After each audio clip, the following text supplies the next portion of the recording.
During Ning Chu and Dantai Zhao's visit home to see their parents, Ning Chu's father's illegitimate daughter arrived unexpectedly.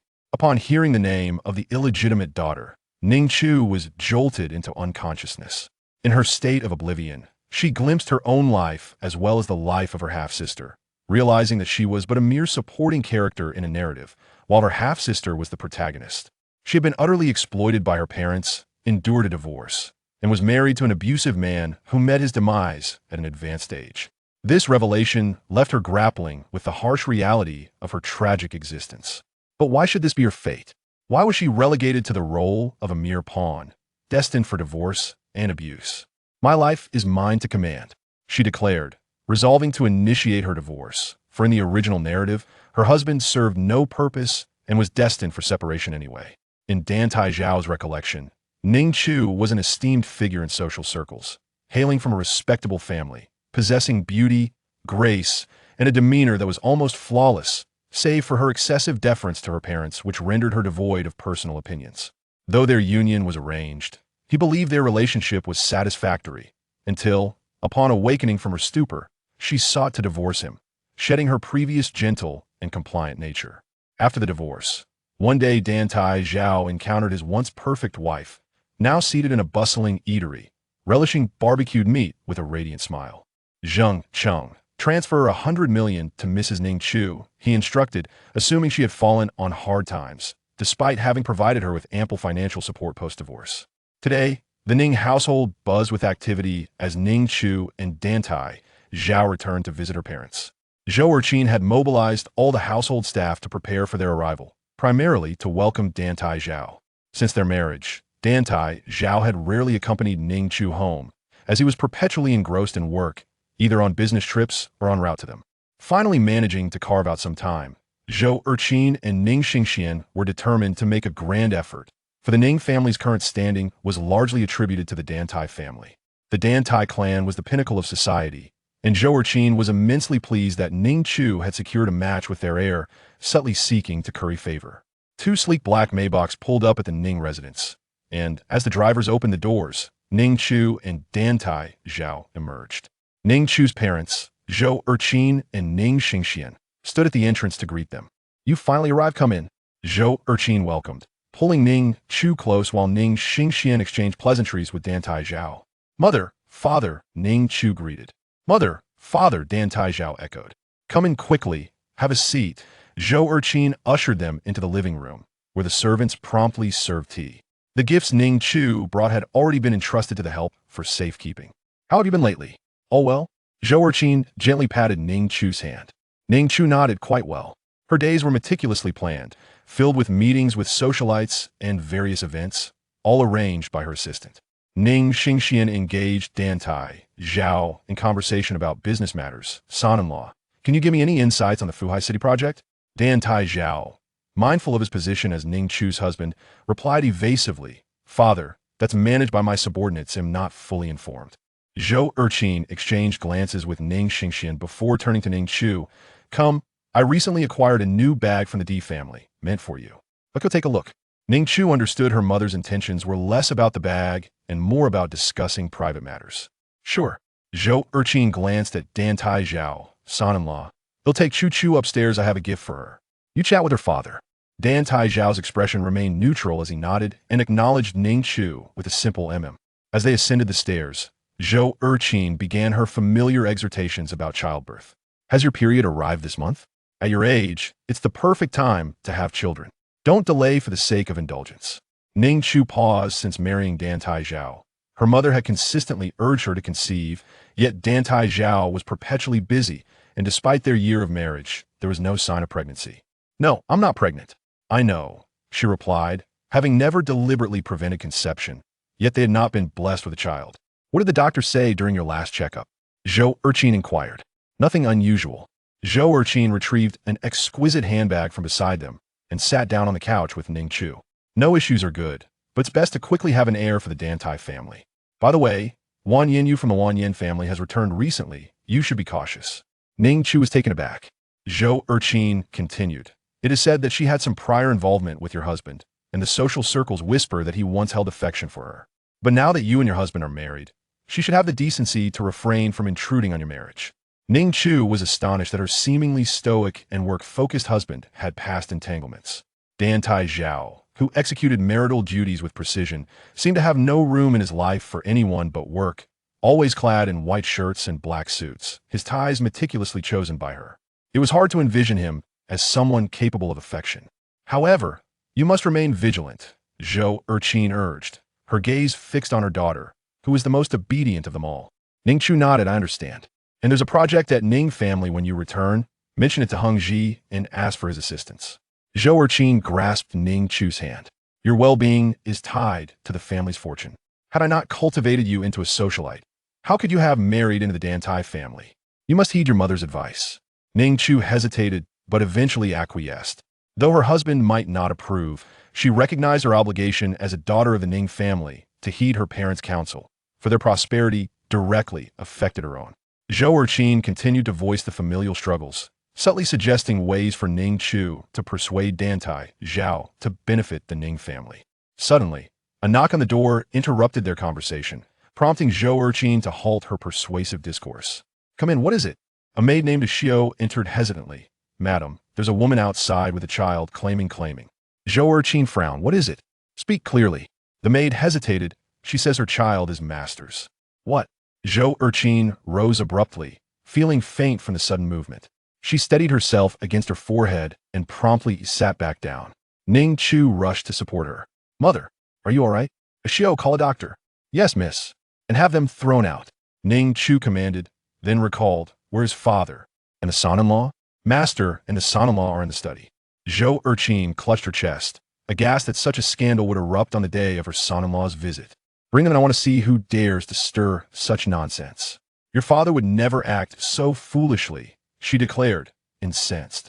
Meanwhile, Ning Xingxian caught wind of the news, his expression shifting as he suddenly recalled something, realizing with alarm that he had specifically prohibited that pair from coming to the capital. Could it be? He awkwardly glanced at Dantai Chao. It must be a misunderstanding, Il go check. After the servant allowed the two women to enter, the elder one bore a delicate countenance, while the younger child appeared surprisingly mature. The young woman was dressed in a simple t-shirt and jeans. She cast a fleeting glance at Ning Chu before her gaze fell upon Dantai Chao, who was seated beside her, and then quickly lowered her head. She had finally entered. She spotted her father, who was frowning at her, and her sister, who exuded an air of elegance and nobility, clearly a true lady of high society. In comparison, she felt as insignificant as a rat in a sewer, pondering why, as a daughter of the same father, she was confined to a dilapidated building surrounded by foul waters. Then there was her brother-in-law, who appeared both distinguished and imposing. She had seen him on television. He was the current head of the Dantai family, a remarkably accomplished and handsome man. Ning Chu appraised the young woman, noting that while she bore some resemblance to her father, she was most akin to her mother, possessing a rather delicate appearance. Ning Chu remained silent, glancing at her husband, Dantai Chao, who wore an indifferent expression, revealing nothing of his thoughts. When she looked his way, he merely met her gaze for an instant before returning to his disinterested observation of the unfolding scene. Zhou Erqin scrutinized the two newcomers, her heart momentarily unsettled by the striking resemblance the younger woman bore to her husband. Yet, she quickly steadied herself, taking a deep breath before addressing the pair from a position of superiority. Now, tell me your names and where you come from. Suddenly, the elder woman fell to her knees, and Sheng followed suit. Madam, I'm sincerely sorry I have no other choice, she implored. Zhou Erqin inhaled deeply, suppressing her anger. Do not waste my time. Speak. Madam, my name is Enru, and this is my daughter, Sheng. I apologize, I came here out of desperation. Sheng has been accepted into the Kyoto University of Arts, but I simply cannot afford the exorbitant tuition fees, and Ru wept as she spoke. Ning Xingxian's countenance shifted dramatically upon seeing the mother and daughter. They had truly arrived in Kyoto. How dare they? He clenched his fists tightly and turned to his wife. These two must be scheming. Let us expel them. And Ru raised her head to Ning Xingxian and said, Mr. Ning, 19 years ago, you were intoxicated at the Yuanyang Butterfly Bar. And then she recounted the events of that fateful night, explaining how, as a struggling university student working part-time at the bar, she had encountered an inebriated Ning Xingxian. After a night of passion, she had fled. However, When she later discovered she was pregnant, she had no choice but to seek out Ning Chu. At that time, he had offered her 200,000 yuan to terminate the pregnancy and disappear. Ning Chu and Zhou Erkin's marriage had been strong, and they had already welcomed their daughter, Ning Chu. Their families enjoyed a prosperous alliance, and the emergence of a love child was utterly unacceptable. Though Enru had been impoverished, she rejected the offer of money, but Ning Chu had threatened, "If you dare bear my child, I will ensure you cannot survive in all of Kyoto." Left with no option, she accepted the 200,000, intending to terminate the pregnancy, but ultimately could not bring herself to do so. She gave birth, and, fearing Ning Chu would find out, returned to her village with the money. Yet she lacked the means to safeguard that sum, as her parents took it from her, and they even sought to sell her daughter or marry her off to an older man. Enru fled with her daughter, and fortunately encountered kind-hearted individuals who helped her. She found work and was able to care for her daughter. However, 2 years ago, Enru was diagnosed with cancer, and she lacked the funds for treatment, all while her daughter needed to continue her education, which also required money. Desperate, she dialed that fateful number to inform Ning Chu of their daughter, hoping to receive financial support for Ensheng's upbringing. Yet, Ning Chu refused to acknowledge them and forbade her from coming to Kyoto. 2 years passed, and as Enru's condition worsened, Ensheng secured admission to a prestigious university with exorbitant fees. Enru felt she could accept her fate, but her daughter must not suffer the same fate she had endured. She learned that Ning Chu had married, and not only that, but his daughter was thriving and had married a significant figure within their circle. Despite being his daughter, why should her daughter be forced to wallow in the mud? Thus, she disguised herself and finally brought her daughter to the Ning family. Upon entering their opulent home, Enru felt a pang of regret. She should have come sooner. Her daughter could have enjoyed a life of luxury rather than hiding away in squalor. These thoughts remained unvoiced. She merely explained how she had met Ning Chu and why she had been unable to bring her child with her. Zhou Erqin, the sole daughter of the Zhou family, was fiercely competitive, always striving for excellence. In her youth, she resolved to marry an exceptional husband and ultimately found Ning Chu. Though their union was a strategic alliance, she believed they shared genuine affection. Ning Chu treated her well, and no one envied her more in their social circle. Upon the birth of their child, Zhou Erqin was determined that her daughter must also be exceptional. She devised numerous plans to ensure Ning Chu would become the most distinguished young lady in their circle. Thus, Ning Chu would marry someone equally remarkable and beneficial to the Ning family. Fortuitously, Ning Chu was obedient and blossomed into the image Zhou Erqin had envisioned, becoming a renowned socialite and ultimately marrying Dantai Chao, surpassing even the Ning family's wealth. Unexpectedly, at her age, a bombshell had dropped upon Heron outright affront, a blatant insult to Zhou Erqin. With a piercing gaze, Zhou Erqin fixed her eyes on Enru and sneered. "You paint yourself as a victim, yet you had the option to terminate the pregnancy. You chose to give birth, believing you could leverage your child to enter high society?" Enru's complexion paled. "Tu did not." Zhou Erqin retorted, "Stop pretending. I have encountered many women like you. If you truly cared for your daughter, you would have terminated the pregnancy rather than bring her into a life of scorn. If you had any pride, you would remain in your humble place and not audaciously claim to come here for your daughter." Zhou Erqin spoke with an icy calmness, then turned her gaze to Ensheng. "As for this little, illegitimate child, just because you say she belongs to the Ning family, does that make it true? Do you have any proof?" No matter the circumstances, she would never acknowledge such a loved child, especially with her son-in-law present. Ning Chu's marriage to Dantai Chao had been secured by their esteemed family background, and Russ' face grew even paler. "Two have never been with anyone else, and we can have a paternity test done."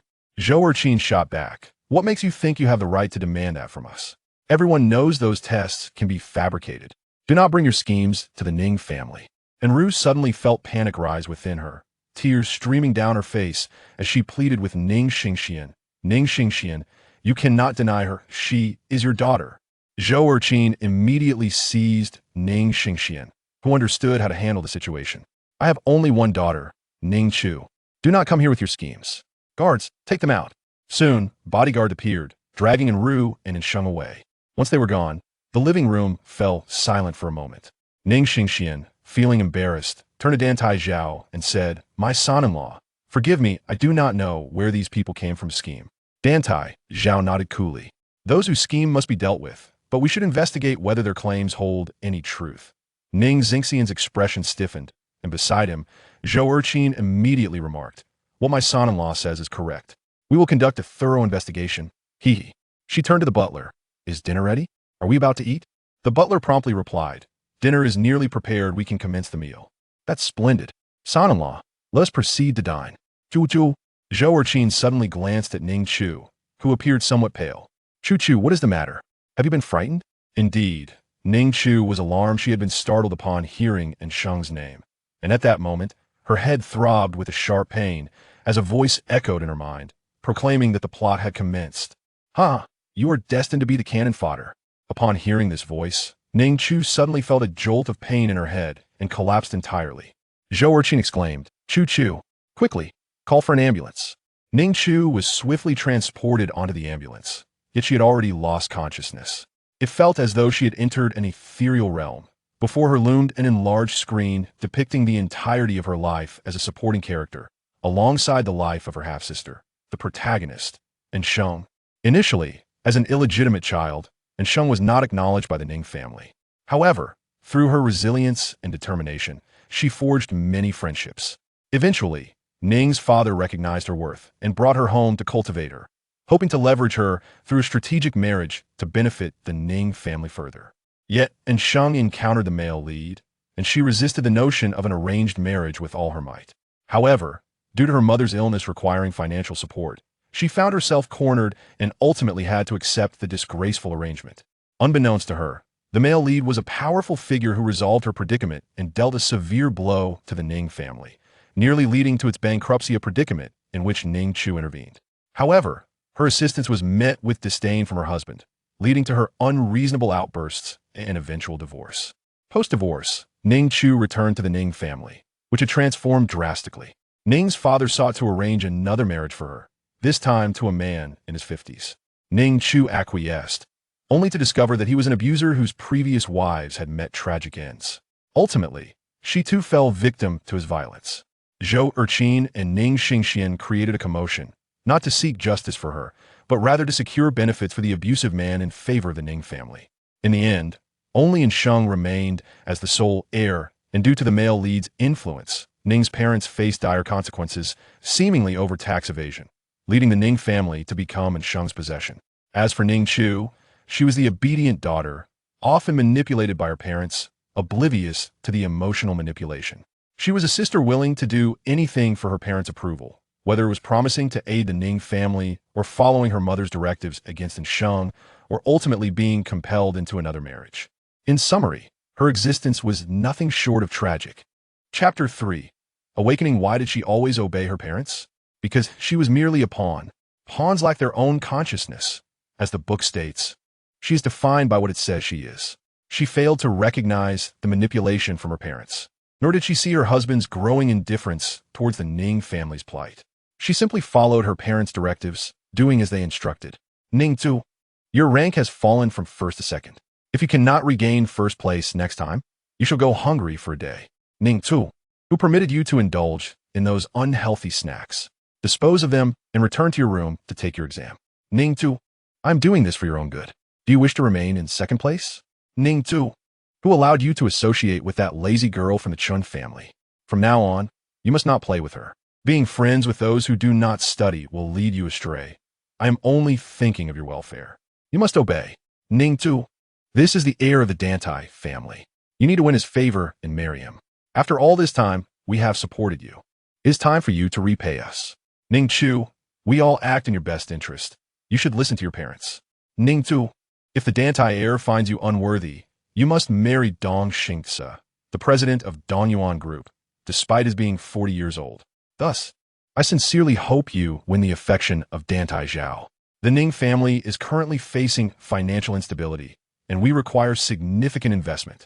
Apart from the Dantai family, only Dongyuan Group can assist us. Ning Chu, you must heed your parents' words. Ning Chu complied with every demand, including the arranged marriage. However, she has now awakened to the realization that all this talk of doing it for her own good was mere deception. Their motives were entirely self-serving. As for her husband, Dantai Chao, he was regarded in their circle as the epitome of perfection. His family background was unparalleled, and his handsome visage exuded an air of aristocracy and authority, captivating all who beheld him. He was a paragon of intelligence, having entered university at 16 and earned his doctorate by 23, subsequently taking over Chaoyang Group, which flourished under his stewardship. Dantai Chao was not one to be ensnared by mere beauty. He was astoundingly rational, leading a life so impeccably structured that he resembled a non-playable character. When their marriage was first proposed, Ning Chu found it surprising, believing he must have chosen her for her docility. Clearly, there was no love between them. After all, what affection could arise from a marriage of convenience? Especially for a workaholic who loves nothing but his work. Ning Chu finally opened her eyes. At that moment, she lay in a hospital bed, with a nurse who had been administering her an injection, startled by her sudden awakening. "Oh, you are finally awake." As her eyes fluttered, a lingering dizziness gripped her. Upon rising, she closed her eyes momentarily and opened them again, her gaze transformed. The Ning Chu who once appeared obedient and devoid of spirit was gone. Her true essence had returned. The nurse assisted in elevating her bed, gazing at her as those who had entered before her exclaimed, "You are finally awake." At that moment, her assistant, Zhang Yin, entered the room. "Madam, you are finally awake. I will call the sir immediately." "Wait." As Zhang Yin reached for the phone to contact Dantai Chao, Ning Chu grasped her hand, halting her. "Madam?" Ning Chu looked at her and said, "No need to call." "All right, understood."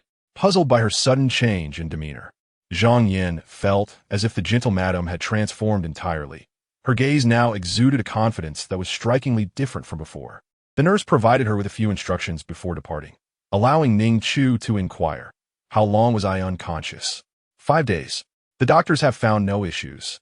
Merely stating you experienced a shock, Zhang Yin replied. Ning Chu noted it. "What about my parents?" And Dantai Chao. Zhang Yin hesitated, taken aback by Ning Chu's direct reference to her husband. Dantai Chao was by your side initially, but due to company matters. He visited you twice, apparently. There were some issues with the business and city inn, and he left for there yesterday. Nevertheless, he instructed me to take good care of you." Though Zhang Yan relayed Dantai Chao's words, Ning Chu recognized his nature, merely a workaholic. This was typical behavior. Previously, she might have felt disheartened, but now, she found it inconsequential. As a pawn destined for demise, she had no time to concern herself with the actions of her emotionally distant husband. "Your mother, Mrs. Zhou, visits every morning. Of course, your father comes as well, though he stays briefly due to work obligations. Mrs. Zhou usually stays for about an hour." Ning Chu scoffed lichtly. "An hour." She nodded, realizing her parents' love for her was worth no more than that. Zhang Yin sensed a shift in her demeanor. Was she mocking Mrs. Zhou?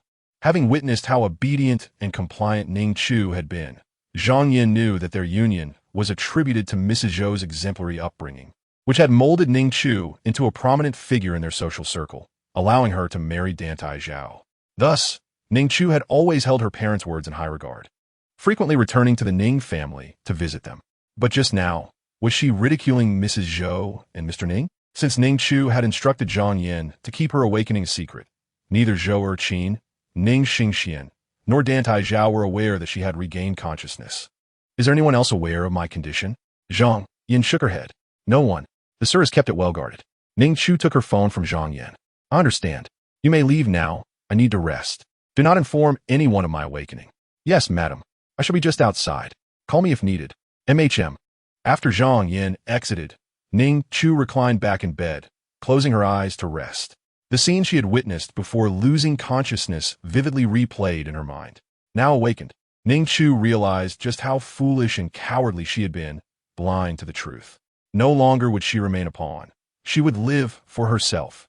The following day, when Zhou Erqin arrived at the hospital and saw Ning Chu seated, she exclaimed, "Chu Chu, you are finally awake. Since you are awake, I will immediately book you a flight to City Inn." Ning Chu responded, "What?" Through Zhou Erqin's explanation, Ning Chu learned that while Dantai Chao was in City Inn, someone had captured a photo of a woman standing before him, smiling and engaging him in conversation. Although Dantai Chao's face was obscured, the identity of the woman was unmistakable. Wan Yinyu, rumored to have previously been involved with Dantai Chao. Chapter 4. I Want to Divorce. Ning Chu gazed at Mrs. Zhou, incredulous that her mother, upon her daughter's awakening from illness, was more concerned with restoring her relationship with her son-in-law than her well-being. "Mother." May I inquire if I am truly your biological daughter? Ning Chu asked earnestly. Zhou Erqin was taken aback by the question. Of course you are. You're my only daughter. I sacrificed my health to bring you into this world. Thus, Chu, you should listen to your mother. I have already arranged a flight to City Inn. I will send you the details shortly. I have also instructed someone to pack your belongings. You must leave for City Inn immediately. Ning Chu remained unmoved. I will not go. Not only would she not go, but she also wished to divorce Dantai Chao. This union has brought her no benefits whatsoever. In her state of unawareness, she resembled a mere automaton, dutifully attending to Dantai Chao each day, embodying the role of a virtuous wife and mother. She engaged in various socialite activities and honed an array of skills, all in pursuit of becoming the quintessential spouse. Throughout her upbringing, her mother, Zhou Erqin, stifled many of her interests and hobbies, even overseeing her friendships and dictating her dietary choices. To outsiders, her existence was akin to a hellish captivity, yet she herself felt no discontent, believing her mother's actions stemmed from genuine concern, thoroughly manipulated by emotional coercion. Zhou Erqin constantly pressured her to conceive and warned her about the alluring women surrounding Dantai Chao, all the while instructing her to be magnanimous, asserting that if Dantai Chao were to stray, it would be the woman's fault, not his. In her earlier days, Ning Chu was compliant, never inquiring about Dantai Chao's occasional scandals. Instead, she would discreetly enlist Zhou Erqin's help to investigate those women. However, in her current mindset, Ning Chu perceives Dantai Chao's potential infidelity as a significant issue, believing that a man unable to control his baser instincts is no better than refuse. Reflecting on Dantai Chao, she finds certain behaviors disturbingly inhumane, such as his regimented approach to intimacy, always precisely timed to an hour, never exceeding half a minute. Yet, she still harbors faith in his loyalty, convinced that his infidelities would likely manifest in his professional life, rather than in romantic entanglements, as women, in his eyes, likely pale in comparison to his work. Zhou Erqin assumed Ning Chu was acquiescing to her demands, as Ning Chu had never defied her mother's wishes since childhood, having learned her lesson after being confined for disobedience. Very well, let us hurry. I need to see how your father is treating that mother and daughter duo. We had previously agreed to have them leave Kyoto, but I don't know what they said to him yesterday. He even intends to support that illegitimate daughter's education. Zhou Erqin seethed. Ning Chu interjected. I said I'm not going. What? What did you say? Not going. Why not? Zhou Erqin's anger flared as she fixed a fierce gaze upon Ning Chu. The look reminded Ning Chu of the times when she had failed to meet her mother's expectations. However, Zhou Erqin could no longer confine her.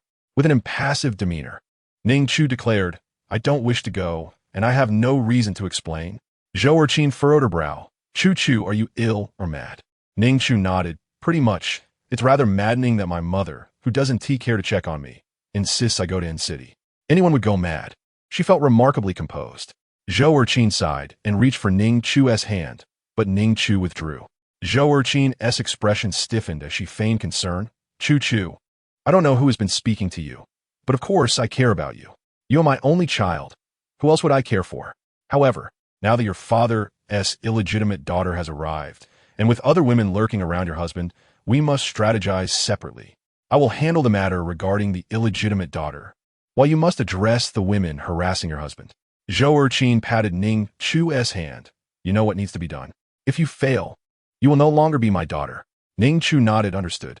Zhou Erqin interpreted this as an agreement to go to Inn City. Satisfied, she stated, Then I shall return to see how your father is treating that mother and daughter. You should prepare promptly. Watching her mother depart, Ning Chu thought her affirmation was not an agreement to go to Inn City, but rather a declaration that she was not Zhou Erqin's daughter. Once Zhou Erqin left, Ning Chu summoned her assistant, Zhang Yan, inquiring whether she could be discharged from the hospital. Yes. Shortly thereafter, the doctor arrived to examine her. Ning Chu's health was indeed stable. Should she wish to remain for further observation, she could stay for 2 more days. Since there are no issues, I will not stay. I refuse to waste medical resources. Please assist me with the discharge process. Of course. Ning Chu was soon discharged and returned to the Chaoyang residence. Developed by Chaoyang Group, sprawling over several hundred acres.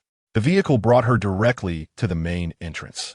Upon entering, Every servant she passed greeted her, "Madam, good day." Ning Chu nodded in acknowledgement as she ascended the staircase to her room, or rather, Dantai Chao room, decorated entirely to his preferences in shades of black, gray, and white, color she did not favor.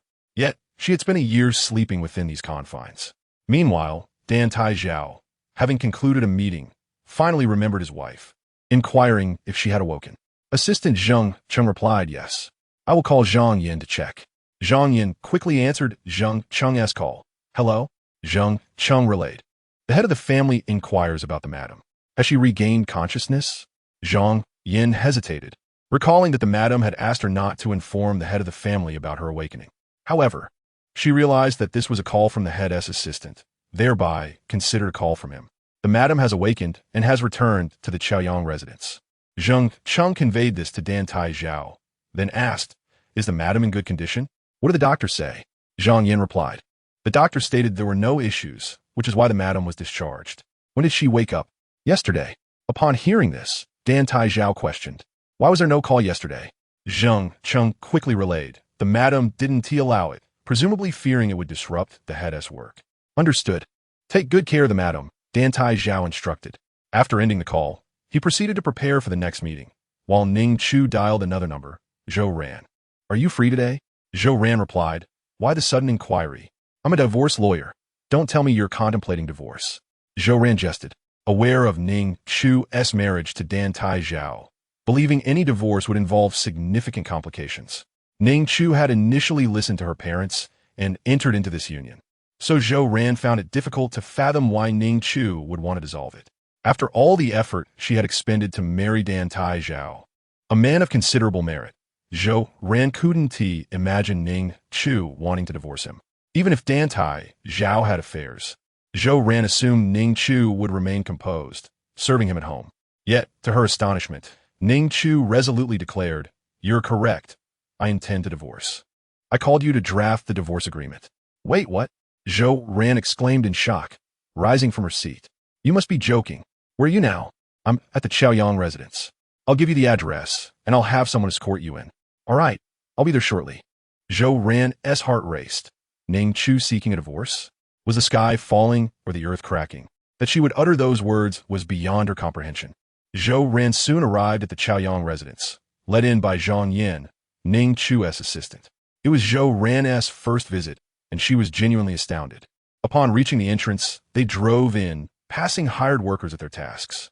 Nearby, a field of flowers swayed in the breeze, filling the air with fragrant blossoms. Upon entering the main building, Zhou Ran dared not glance around, following Zhang Yin to Ning Chu's room. Zhang Yin knocked on the door, announcing, "Madam, Miss Zhou has arrived." "Come in," came Ning Chu's voice from within. Zhou Ran felt a subtle difference in that voice compared to before, not in timbre but in essence. As she stepped into the room, Zhou Ran saw Ning Chu seated by the floor-to-ceiling window, a table in front of her adorned with floral tea and a book. The sunlight graced Ning Chu's profile, imbuing her with an ethereal beauty. Ning Chu. It had been quite a while since Zhou Ran last saw her. She had long known of Ning Chu's beauty, yet now it appeared even more radiant. A sudden thought struck her. Could it be that Dantai Chao had truly strayed? Did he wish to divorce her? "Please, take a seat." Ning Chu invited her to the chair opposite. Zhou Ran approached and asked Ning Chu, "Is what you said over the phone true?" Ning Chu turned to Zhang Yin, saying, "You may step out. Do not let anyone disturb us." "Yes, madam." Once Zhang Yin exited, Ning Chu turned to Zhou Ran, affirming, "It is true. I am not jesting. I genuinely wish to divorce." Zhou Ran was puzzled. "But why?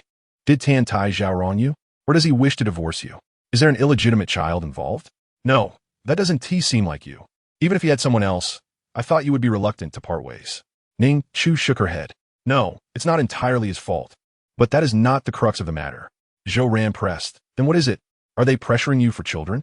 Is it about having kids?" Ning Chu again shook her head. "It has nothing to do with that. I simply want a divorce. I no longer wish to continue this marriage. It is not primarily about him. It's my decision." Zhou Ran scrutinized Ning Chu closely. "You're not feverish, are you? Why are you speaking such nonsense?" Ning Chu smiled gently. "Indeed, you would find it hard to believe. I wouldn't have believed it myself prior to this awakening." Zhou Ran inquired, "What exactly transpired? And will your mother agree?" Upon hearing her mother's name, Ning Chu laughed lightly. I don't concern myself with whether she agrees. This is my life. Zhou Ran felt her ears might be deceiving her. When had this mama's girl ever disregarded her mother's opinions?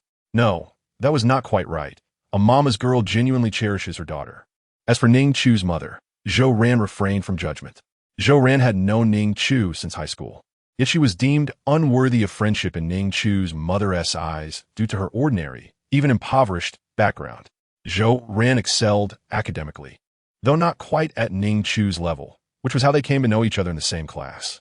Despite Zhou Ran's humble origins, Ning Chu never looked down on her. Rather, it was those from affluent families who labeled her as poor. Zhou Ran truly believed Ning Chu was a wonderful person. On her birthday, Ning Chu had initially invited Zhou Ran to her celebration, but after overhearing some of her mother's remarks, Zhou Ran perceived Ning Chu's mother as rather sycophantic. The guests you've invited today should not be here. Their presence holds no significance for you and only waste your time. Ning Chu, do not squander your moments on such individuals. Ning Chu, I have nurtured you to be exceptional, not for you to associate with children from poor families. You must mingle with those of wealth who can benefit the Ning family. Do not invite the impoverished into our home again. Understand? Zhou Ran had been taken aback by this revelation, realizing that the elegant Mrs. Ning could be so shallow. Ning Chu complied, never inviting her again. Initially enraged, Zhou Ran even foolishly contemplated severing ties with Ning Chu, but then she noticed scars on Ning Chu's hands. Though she was upset, Ning Chu had not wronged her, prompting her to ask if someone had bullied her. To her astonishment, Ning Chu replied, I made a mistake. My mother's punishment is just. In that moment, Zhou Ran understood. She had not anticipated that a woman from high society could harbor such a reality. She recalled the rumors at school that Ning Chu's mother was grooming her for a marriage to an even wealthier family. Eventually, it seemed, Ning Chu did marry into a prominent family, a top-tier one at that. Zhou Ran lamented that someone as talented and accomplished as Ning Chu had merely been prepared for a marriage. It felt like such a waste. Years later, as Ning Chu became a prosperous wife and Zhou Ran graduated to become a divorce lawyer, she was taken aback when Ning Chu sought her assistance to draft a divorce agreement. Let me speak a blasphemous truth. I always felt you should not be so subservient to your mother. However, let me confirm, do you truly wish for a divorce? Zhou Ran leaned closer to Ning Chu. Ning Chu nodded. Yes, very well, Zhou Ran exclaimed, given the gravity of this matter. I will assist you without charge if it comes to litigation. Ning Chu replied, there is no need for that. I am not lacking in funds, and you may not be able to best the Dantai Group's legal team. I merely need you to draft a divorce agreement. Zhou Ran felt a pang of disappointment. Understood. I brought my computer. Please share your thoughts on this agreement. Are there any assets you wish to contest? Even if I cannot win the case, I have connections. Ning Chu responded, I can forego 5% of the Dantai Group's shares. After all, that was a betrothal gift. Additionally, I can relinquish the villa at Haihu and the luxury yacht, the Mary. I am indifferent to those. Zhou Ran paused, her fingers trembling over the keyboard.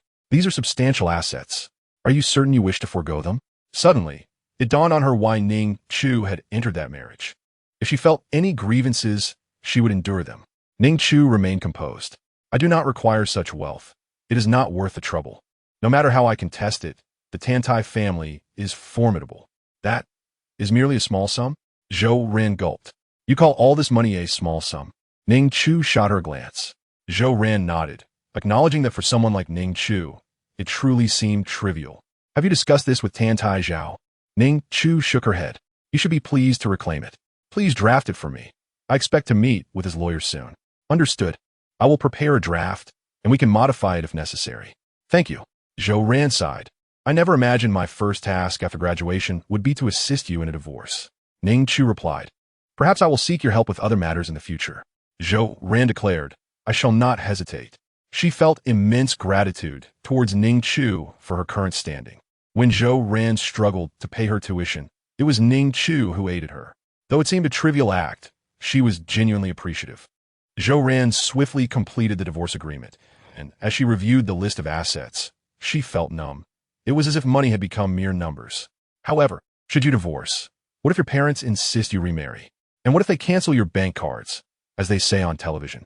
Zhou Ran expressed her concern. Ning Chu reassured her, do not worry. I will handle everything. They cannot terminate my personal account. Any cards they could cancel would be supplementary ones that they provided. But I possess my own bank account. Then it occurred to Ning Chu that Dantai Chao had provided her with a supplementary card. It was time to return it. Moreover, I have my education and can work. Zhou Ran cautioned, I fear you may struggle to adapt to this society. If you work even once, you will understand that sometimes employment is not obligatory. Ning Chu smiled softly, pondering whether it was truly more challenging to toil away at a job, or to exist as a mere puppet. Puppet? She mused. Wasn't my previous life akin to that of a puppet, devoid of thought? Zhou Ran contemplated this notion, realizing that given Ning Chu's wealth, she was genuinely weighing the merits of being a wealthy puppet against the freedom of a modestly living individual who could sustain themselves. Reflecting on how Ning Chu's meals were meticulously arranged for her, Zhou Ran concluded that being a free person was preferable. Without personal freedom, no amount of money could suffice. Money ought to fulfill one's desires. But it seemed that Ning Chu's wealth merely served as decoration, restricted from consumption or enjoyment. Resembling a vase filled with currency, Zhou Ran stated, I'll draft it and send it your way shortly. Ning Chu replied, there's no rush. Will you stay for a meal? Zhou Ran hesitated, fearing a refusal from Dantai Chao. No, I must return to my tasks. Call me if you need anything. After taking a few steps, Zhou Ran turned back, adding, by the way, I hope we can enjoy hot pot together next time. Spicy hot pot. The mention of spicy hot pot stirred memories for Ning Chu of the forbidden delicacies she once longed to savor. Chapter 6. The first hot pot experience not only spicy hot pot, but also the likes of snail rice noodles, crayfish, and barbecue dishes were strictly off-limits for Ning Chu, whose meals were curated by nutritionists to maintain her figure and pleasant scent. Her diet was bland yet well-prepared, and although the chef's culinary skills were commendable, the monotony of a decade left her feeling somewhat unsatisfied. Ning Chu had never indulged in street food or casual dining, as it was deemed beneath her by Zhou Erqin. Her clothing was custom-tailored, devoid of any budget-friendly finds, and Ning Chu's phone lacked any shopping apps. Her possessions were always procured for her, before marriage by Zhou Erqin, and afterward by her assistant. Her days followed a rigid schedule, rarely deviating unless unforeseen circumstances arose. Before marriage, she awoke at 7 each morning to study and practice music. After marriage, her mornings were spent attending to Dantai Chao's needs. Yes, attending, despite the presence of servants. Zhou Erqin insisted she rise before him each day to assist him in dressing and tying his tie. Initially, Dantai Chao suggested it was unnecessary, but Ning Chu always smiled and insisted, this is my duty as your wife. Following this, she would join him for breakfast and see him off before embarking on her own monotonous agenda, which consisted of various socialite gatherings, charity events, occasional visits to her parents, and listening to their counsel on how to benefit the Ning family in relation to Dantai Chao. Aside from these obligations, she devoted time to reading and practicing yoga to maintain her physique. Lunchtime involved delivering meals to Dantai Chao, and evenings were spent waiting for him to return for dinner. Should he not come home, she would dine alone and sit in the living room, awaiting his arrival. Leisurely sleep-ins were non-existent, and spontaneous outings were even more so, as she was perpetually accompanied by a cadre of bodyguards.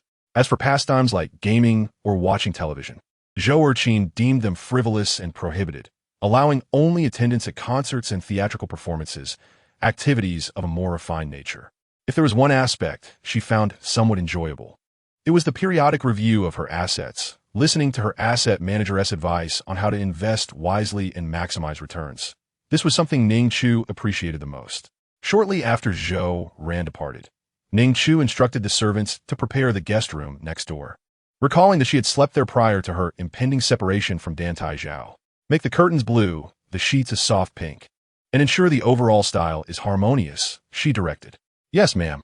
Meanwhile, Dantai Chao, who was on a business trip in N-City, remained oblivious to Ning Chu's intentions of moving to a separate room and her desire for divorce. In the evening, Ning Chu descended the stairs and instructed the chef, please discard my previous menus. Reflecting on Zhou Ran's suggestion of enjoying spicy hot pot together, she commanded, I wish to have hot pot tonight, 1 non-spicy and 1 spicy. The chef replied, a Yingyang pot, is it? Ning Chu confirmed, yes, a Yingyang pot. The chef, though puzzled by her sudden craving for hot pot after a year of light meals, promptly prepared the necessary ingredients and condiments for her enjoyment. Madam, please wait a moment, he said as he set to work. Ning Chu, unfamiliar with the process, attempted to emulate those she had seen online, placing ingredients into the pot, cooking them briefly, and then dipping them into the accompanying sauces. Concerned they might not be adequately cooked, she allowed them to simmer longer, ultimately overcooking them. Observing her struggle, the servant Ahua approached. Madam, would you like me to assist you? Yes, please help me, Ning Chu replied. Watching as Ahua skillfully cooked the ingredients and placed them into a bowl. Observing closely, Ning Chu counted the time each ingredient took to cook, realizing that Ahua was indeed more proficient. Initially, she sampled the clear broth with a non-spicy sauce, finding it agreeable yet somewhat lacking in flavor. Then, she bravely tried the spicy broth without dipping sauce, only to find her face flushed and desperately needing water. Ahua, while cooking, occasionally stole glances at Ning Chu, captivated by her beauty, a sight that brought joy to his heart. Oh dear, the madam is overwhelmed by the spice. He quickly offered her a glass of water, suggesting, if the spice is too much, perhaps some iced cola or iced tea would help alleviate it.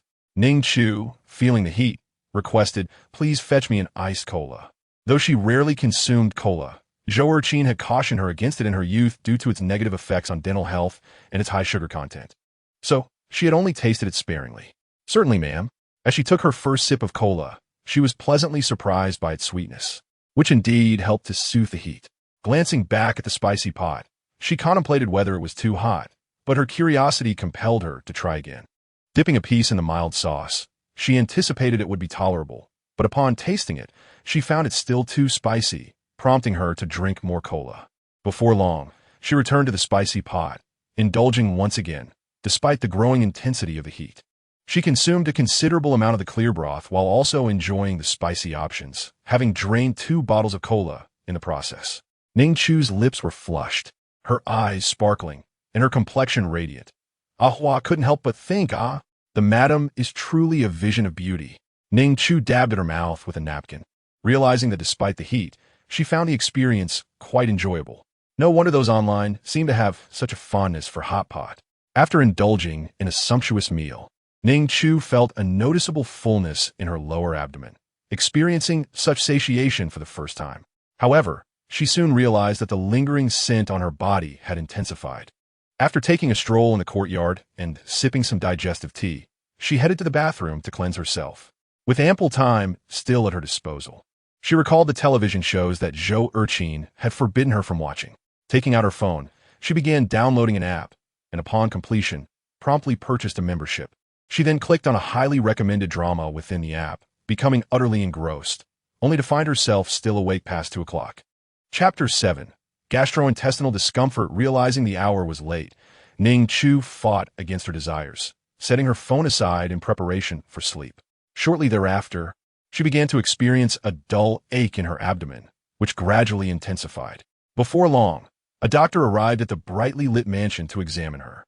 Madam, what did you eat this evening? He inquired. I had hot pot, and it was spicy. It was my first time eating spicy food, Ning Chu replied. It seems your stomach is unaccustomed to spice, especially after such a hearty meal. For the time being, I advise a lighter diet. If you wish to indulge in spicy food again, do so gradually, allowing your stomach to acclimate, the doctor advised. I understand, Ning Chu replied, reflecting on how her first experience with spicy food had necessitated a doctor's visit, underscoring the importance of temperance. She spent the night receiving 4 fluids, and by the time she was finished, it was nearing 4 o'clock, making it seem as though she had pulled an all-nighter. The next day, Ning Chu did not rise at her usual hour, and everyone understood, given her illness the previous night. In truth, she had been awake for some time, simply reluctant to leave the comfort of her bed, eager to savor the experience of sleeping in. However, her reverie was interrupted by Zhang Yan, who arrived to discuss her itinerary for the day, which had originally been meticulously planned. I fell ill last night. All today's appointments are canceled, Ning Chu declared. Does that include the fixed call to Mr. Dantai? Zhang Yan asked. Ning Chu hesitated, nearly forgetting this obligation. She had always called him during his business trips to check on him, but now that would no longer be necessary. Yes, she confirmed. Suddenly, Ning Chu turned to Zhang Yan. You're my employee, correct? Who pays your salary? It is distributed by Butler Gu, Zhang Yan replied, leaning her chin in her hand. Ning Chu observed her. Then you are not my employee, but rather a member of the Dantai household. I am offering you a new choice. I will pay your salary, and you will work as my assistant. I can offer you a raise. What do you say? Would you prefer to be a member of the Dantai family or my assistant? If you choose to work for me, you must adhere to my directives. Ning Chu regarded Zhang Yan's abilities as commendable, especially given her long service. If she were to part ways with Dantai Chao, it was uncertain whether Zhang Yan would remain with the Dantai family, as she had initially been assigned to her by him. Zhang Yan appeared taken aback. What? Never mind. We will discuss it later, Ning Chu concluded. Today, Ning Chu had no desire to venture outside, while Zhou Ran had worked tirelessly the previous night to finalize the divorce agreement. She called Ning Chu to inform her, the divorce agreement is ready. Would you like to review it, or shall I print out for you? Please send it to me first. If everything looks fine, I will print it myself. Ning Chu replied, recalling that there was a printer in Dantai Chao's study. All right, I will send it via WeChat. Before long, Ning Chu received the document and reviewed it twice, finding no discrepancies. She then proceeded to Dantai Chao's study to print it out. Once he returned, she intended to present the agreement to him. If he was unsatisfied, they could negotiate further. She placed the agreement in her drawer. But after the servants next door had finished their work the following day, she moved her belongings into the adjacent room. Lying on the pink and white sheets and gazing at the blue curtains, Ning Chu felt her spirits lift significantly. The recent behavior of the lady of the house had raised eyebrows, particularly after she ordered the chef to prepare a spicy dish, which had never been done before, as both masters of Chaoyang Biyuan favored milder fare. Furthermore, it seemed she had withdrawn from public appearances, as Zhang Yin noted during their discussions about her schedule that Ning Chu had canceled all her appointments. Additionally, it was noted that she had forsaken elegant dresses for more casual attire, and Hua remarked that she had even appeared downstairs in the morning without makeup. The bare-faced Ning Chu was still strikingly beautiful, exuding an aura that felt more approachable. If the adorned Ning Chu was akin to a celestial being, the unadorned version seemed much more relatable. Ning Chu had not attended the recent gatherings of affluent women, prompting speculation about her well-being. The Mrs. Tsin, living nearby, suddenly remarked, I saw a mother and daughter visiting the Ning residence recently. I wonder who they were. Could they be from the Dantai family? The others whispered. No, one appeared to be older, perhaps in her 40s or 50s, Mrs. Tsin replied. Perhaps that's the Ning family matriarch? They pondered, recalling how Zhou Erqin had often boasted about her enviable marriage and how her husband had maintained a reputable character without any illegitimate offspring. If that were true, it would certainly be a spectacle to witness, they mused, speculating that this might explain Ning Chu's recent absence. At that moment, Ning Chu was entirely unconcerned with her suddenly appearing sister, the so-called heroine. Instead, she was meticulously assessing her assets. 3 properties, a villa, and a 5% stake in the Ning family business, a gift from Ning Xingxian upon her marriage to the Dantai family. Interestingly, her parents had always praised her. Yet before the union, she held no shares in the Ning family. It seemed neither parent had any intention of grooming her as a successor, despite her being their sole daughter. Now, with the introduction of the heroine, the Ning family had 2 daughters, contradicting their claims of gender bias. The notion of her not being prepared for succession while being pushed toward a marriage alliance was puzzling. The shares and dowry were not something she could reclaim. Besides that, she owned 2 cars and had over 50 million in cash across her bank accounts, although much of that would need to be returned. As for her jewelry, she had not acquired much over the past year and decided to keep it. Beyond these assets, she felt that if a divorce were to occur, her standard of living would undoubtedly diminish. She would no longer enjoy the luxury of purchasing anything at will, and the impact on her social circle would surely be significant. Yet, she found herself unconcerned. Liberation was on the horizon. The essence of freedom held more significance than any material possession.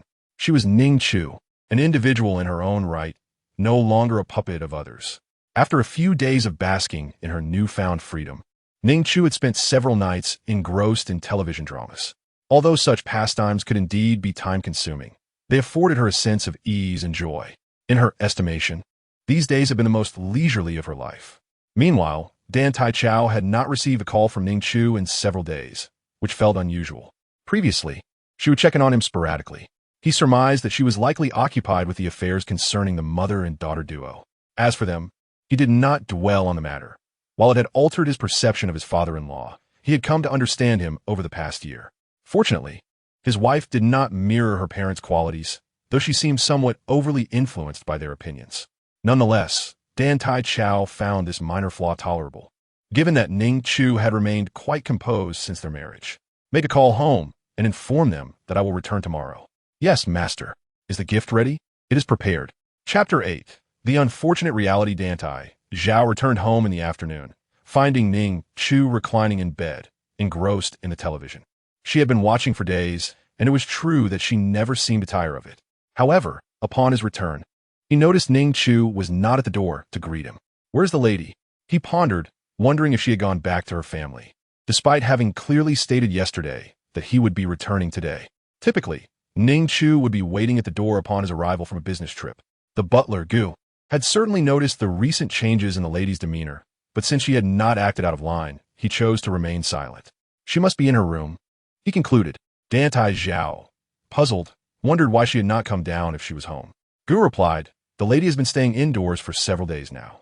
Dantai Chao frowned slightly. Could be that she was too heartbroken? He decided to investigate. He handed his belongings to a nearby servant and ascended the stairs. His assistant, Zheng Cheng, entered with a few bags. Where's the lady? He inquired. These are gifts prepared by the master for her, Zheng Cheng explained. Gu instructed Ahua to take the gifts upstairs, where the lady resided. Zheng Cheng was perplexed. Why had the lady not come to welcome the master? In the room, Ning Chu had already anticipated Dantai Chao's return. Why should she wait for him? She had no desire to serve him anymore, so she chose to remain upstairs. The door to the adjacent room opened, and Dantai Chao stepped inside, but found Ning Chu absent. The bathroom was empty, the bed neatly made, and no trace of her presence. Suddenly, Ahua downstairs exclaimed, "Oh no, Gu! I seem to have forgotten to inform the master that the lady has moved to the next room to sleep." Gu was taken aback. What? How was I unaware of this? Quickly, go inform the master. Yes, Ahua responded, dashing up the stairs to knock on the door. Master, the lady is in the adjacent room. Dantai Chao was in the midst of removing his clothing to freshen up when he heard the voice. I understand.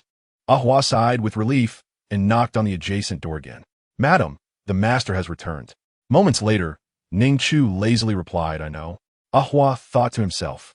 The lady indeed seemed off recently, quite unlike her usual self. Dantai Chao dismissed the thought of why Ning Chu had moved to the adjacent room. He proceeded to freshen up, draping only a scarf around his neck, his muscular physique on display, exuding an aura of masculinity. Once dressed, he adopted a more restrained appearance. His attention was drawn to a drawer slightly ajar. With a hint of mild obsession, he reached to close it, but noticed two characters that piqued his curiosity. Upon opening it, the words divorce agreement came into view. Dantai Chao was taken aback as he picked up the document to inspect it. The name Ning Chu was conspicuously written on the female side, while the male section remained blank, clearly intended for him to fill in. He did not bother with the property division details. All he could comprehend was that Ning Chu wished to divorce him. But why? His mind raced, tightening around the document as he prepared to confront her. Just as he approached the door, it swung open, revealing Ning Chu, who appeared ready to dine, her hunger evident. Seeing her, Dantai Chao paused, then scrutinized her expression. Are you still unwell? He asked, assuming her previous fainting spell had left lingering effects. Ning Chu internally scoffed. Did he really believe her stomach issues stemmed from spicy food? She had long since recovered. No, I'm fine, she replied, shaking her head. It was then that she noticed the divorce agreement in his hand, realizing that was what she had forgotten to retrieve from the master bedroom. With no intention to deny its existence, she said, since you've seen it, feel free to sign if you find no issues. If you have concerns, you may have a lawyer draft a new one. Dantai Chao eyed her, then the document. Why? He queried. If it's related to your family matters, I can assist. Ning Chu was bewildered. My family matters? What do you mean? Suddenly, it dawned on her. Do you think I'm divorcing you because of that mother and daughter pair? She had not given their affairs much thought recently. Shaking her head, she insisted, it has nothing to do with them. Dantai Chao pressed. Then what is the reason? Ning Chu's gaze shifted to his face. Truth be told, Dantai Chao was exceptionally distinguished, undeniably handsome, and fitting her aesthetic ideals. Yet perhaps it was due to his inadequacies in the bedroom. She formulated this reason, not as a jest, but as a genuine observation. Dantai Chao was momentarily taken aback, having never anticipated such words from his wife, which seemed to carry a hint of insult. Ning Chu shrugged. You heard me. Consider it. She maneuvered past him, and descended the stairs. Dantai Zhao's mind was consumed by the notion of inadequacy. He contemplated various reasons, but had never considered this. Reflecting on their intimate moments, he had never perceived himself as lacking. What he did not realize was that women sometimes acted, even in bed. Ning Chu settled at the dining table, expecting Dantai Zhao to take a while to join her. Yet, moments later, he appeared without the divorce agreement in hand. The chef, acknowledging the master's presence, promptly began serving the meal. Dantai Zhao cast a glance at Ning Chu before taking his seat at the head of the table. With her beside him, dishes were swiftly presented, and he soon noticed among the light fare a singular dish of spiced chicken. Perplexed, he wondered why there was a spicy dish when neither he nor Ning Chu consumed spicy food. However, he chose to refrain from addressing this minor issue until he observed Ning Chu moving the spicy dish in front of her and beginning to eat. Why has Ning Chu suddenly started eating spicy food? He mused, considering the divorce agreement she had requested. Alongside her newfound affinity for spicy cuisine, he realized she was not the same person he once knew. Suddenly, Dantai Zhao seized Ning Chu's hand. "Who are you?" he demanded. This was not the Ning Chu he knew. She was graceful, gentle, and always favoring mild flavors. The notion of her filing for divorce was utterly foreign to him. "Is that so?" Ning Chu replied, looking at him with a smile. "I'm not who you think I am. I am a ghost. And you're hurting me. Do ghosts feel pain?" Dantai Zhao thought, releasing her hand. Ning Chu wiped her mouth, her expression turning cold. Typically, she was warm, gentle, and gracious. She never displayed such a demeanor, even in the presence of those she disliked. This sudden chill from her felt almost regal, a presence not to be trifled with. Dantai Zhao's mind raced. Had he seen this side of her before? When? He could not quite remember. Chapter 9. The investigation. "So when I no longer treat you with tenderness, you conclude that I am not Ning Chu?" She questioned. "What do you perceive me to be? A docile, obedient doll, perpetually smiling and never expressing discontent?" Ning Chu's expression remained impassive as she regarded Dantai Zhao. He faltered, "No." Indeed, this version of Ning Chu was disconcerting for him. He had merely felt that she had transformed into someone unrecognizable. Yet if she were to express anger, this was how it should manifest. Ning Chu stood up and declared, "If I have caused you any unhappiness, I shall not apologize. This is how I shall be from now on. As for that agreement, if you are dissatisfied, feel free to voice your concerns. Take your time eating." With that, she left the dining table. Earlier, while Dantai Zhao was dining with Ning Chu, the servants had stood at a distance and were unaware of the conversation between Su Yin and Dantai Zhao. They only perceived that the lady and the head of the household seemed to be in a quarrel, with the lady even showing displeasure and leaving the head to dine alone before retreating upstairs. Those with insight worked quietly, fearful that any noise might provoke the head of the household and lead to their dismissal. They had no desire to be dismissed, as many aspired to serve in the Qiangbiyuan, and being let go would leave them at a loss for where to lament their fate. Dantai Zhao, however, was not angry.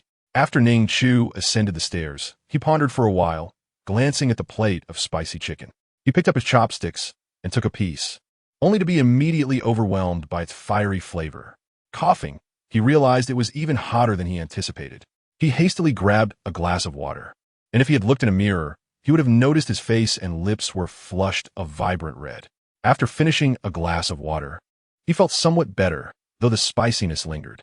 He then sampled a few more dishes, trying to quell the heat before consuming several bites of rice. Curiously, he recalled that Ning Chu had not seemed to struggle with the spice earlier, nor had she drunk any water. What Dantai Zhao was unaware of was that Ning Chu had gradually adapted to eating small portions each day, careful not to overindulge lest it upset her stomach. Back in her room, Ning Chu suddenly felt a pang of regret for impulsively leaving the table. She had not eaten enough. Now, heading back down to dine felt awkward. She lay on her bed, deciding to wait until Dantai Zhao finished his meal before seeking a snack. Surely, there would be food in the refrigerator, and if that failed, she could ask the chef to prepare something. After all, Dantai Zhao would undoubtedly retreat to his study after dining. Unbeknownst to her, Dantai Zhao had instructed the chef to prepare something for the lady after he finished his meal, having noticed that she had barely eaten. Ning Chu was currently seated on the sofa in her room, engrossed in her phone. She found it quite entertaining lately, whether perusing various online content or watching different dramas. Just as she was absorbed in her screen, a knock sounded at the door. "Madam, it is Ahua." Curious, Ning Chu opened the door to find Ahua holding a bowl of noodles. "Madam, this is what the head of the household instructed to be made for you." Ning Chu hesitated for a moment, but ultimately decided she should not deprive herself. Her foremost resolution after awakening was to take care of her own needs. And leaving abruptly had been a mistake. She should have ensured she was well fed before departing. "Come in," she said. Ahua observed Ning Chu's demeanor and noted that she did not appear angry, which eased her mind. Had there been a quarrel between the lady and the head of the household, she would have been at a loss as to whom to support. The lady was extraordinarily beautiful, while the head was their formidable boss. After Ahua left, Ning Chu resumed playing on her phone while enjoying the noodles. The chef's skills were commendable, and the noodles were delightful. Engrossed in her phone, she swiftly finished her meal and felt satisfied. After summoning someone to clear away the dishes, she stepped out of her room for a leisurely stroll to aid digestion, having polished off the entire plate of noodles. As she wandered in the courtyard, she had frequented this area before, though she had not noticed it. Upstairs, Dantai Chao stood on the balcony, watching her, a phone in hand. "Investigate what has transpired with the lady recently," he commanded. "Understood," came the voice on the other end. Dantai Chao continued to observe Ning Chu as she strolled. Suddenly realizing that her attire today was different from usual, she wore a black short-sleeved shirt and shorts, which seemed rather unladylike. Yet, she appeared relaxed, leaving him puzzled as to why she sought a divorce. If he truly were as unsuitable as she claimed, it would be absurd, and Dantai Chao found it challenging to believe. He leaned towards the idea that her parents, Ning Xingxian and Zhou Erqin, were the true cause of her distress. He was well aware of their nature. After a 15-minute walk, Ning Chu returned to her room and resumed her evening activities. Meanwhile, Zhou Ran had given Ning Chu the divorce agreement days ago, but she had yet to hear back from her. Uncertain if Ning Chu had indeed divorced Dantai Chao, she had seen online rumors linking him with another woman, which further fueled her belief that this was a contributing factor to the divorce. Unable to contain herself, Zhou Ran sent Ning Chu a message. "So, has he agreed?" Ning Chu replied, "Not yet. He just returned from a business trip and has only just seen it. He'll likely need a few days to consider, as divorce is quite a significant matter." Zhou Ran responded, "All right, let me know if you need assistance." Ning Chu added, "If I do divorce, I'll treat you to spicy hot pot." Zhou Ran exclaimed, "It's a deal." Days passed, yet Dantai Chao provided no response to Ning Chu. He continued his routine, while she refrained from waking him in the mornings, no longer offering good morning or good night kisses, nor fastening his tie, which left him feeling somewhat disoriented. Nevertheless, he felt compelled to investigate the reasons behind the divorce. On her end, Ning Chu was not in a hurry. She had discovered that her days were more enjoyable now that her activities had decreased. With no job to attend to, she could indulge in sleeping in, free from the facade of a false smile. And she no longer needed to deliver meals to Dantai Chao, pretending to be a loving couple. She was truly content. However, her bliss was soon interrupted by Zhou Erqin, who directly called her. "Has your husband returned? He hasn't brought any vixens home, has he? Did you fail to catch anyone during your trip to N City? By the way, your father has inexplicably decided to give money to that wretched woman's daughter for schooling? I believe he has lost his mind. I certainly will not agree to that. If your father asks for your opinion, do not acquiesce, understand? The Ning family has many enemies, and we must remain vigilant of that wretched woman. If someone starts spreading rumors, it would be disastrous. When you attend gatherings, be sure to inquire, and if you hear anything, threaten them. They won't dare offend you. Also, remember what I mentioned about the child. Be cautious during ovulation periods. It will be best to nurture your relationship with your husband during this time. If he travels for work, make sure to accompany him. And do not let those shameless women entice him." Chapter 10. Madame Lin Zhou Erqin rambled on for quite some time after Ning Chu answered the call. And Ning Chu did not interrupt her. She set her phone to speaker mode and placed it aside while she scrolled through entertainment news on her tablet. "Are you listening? Hello? Hello? Ning Chu?"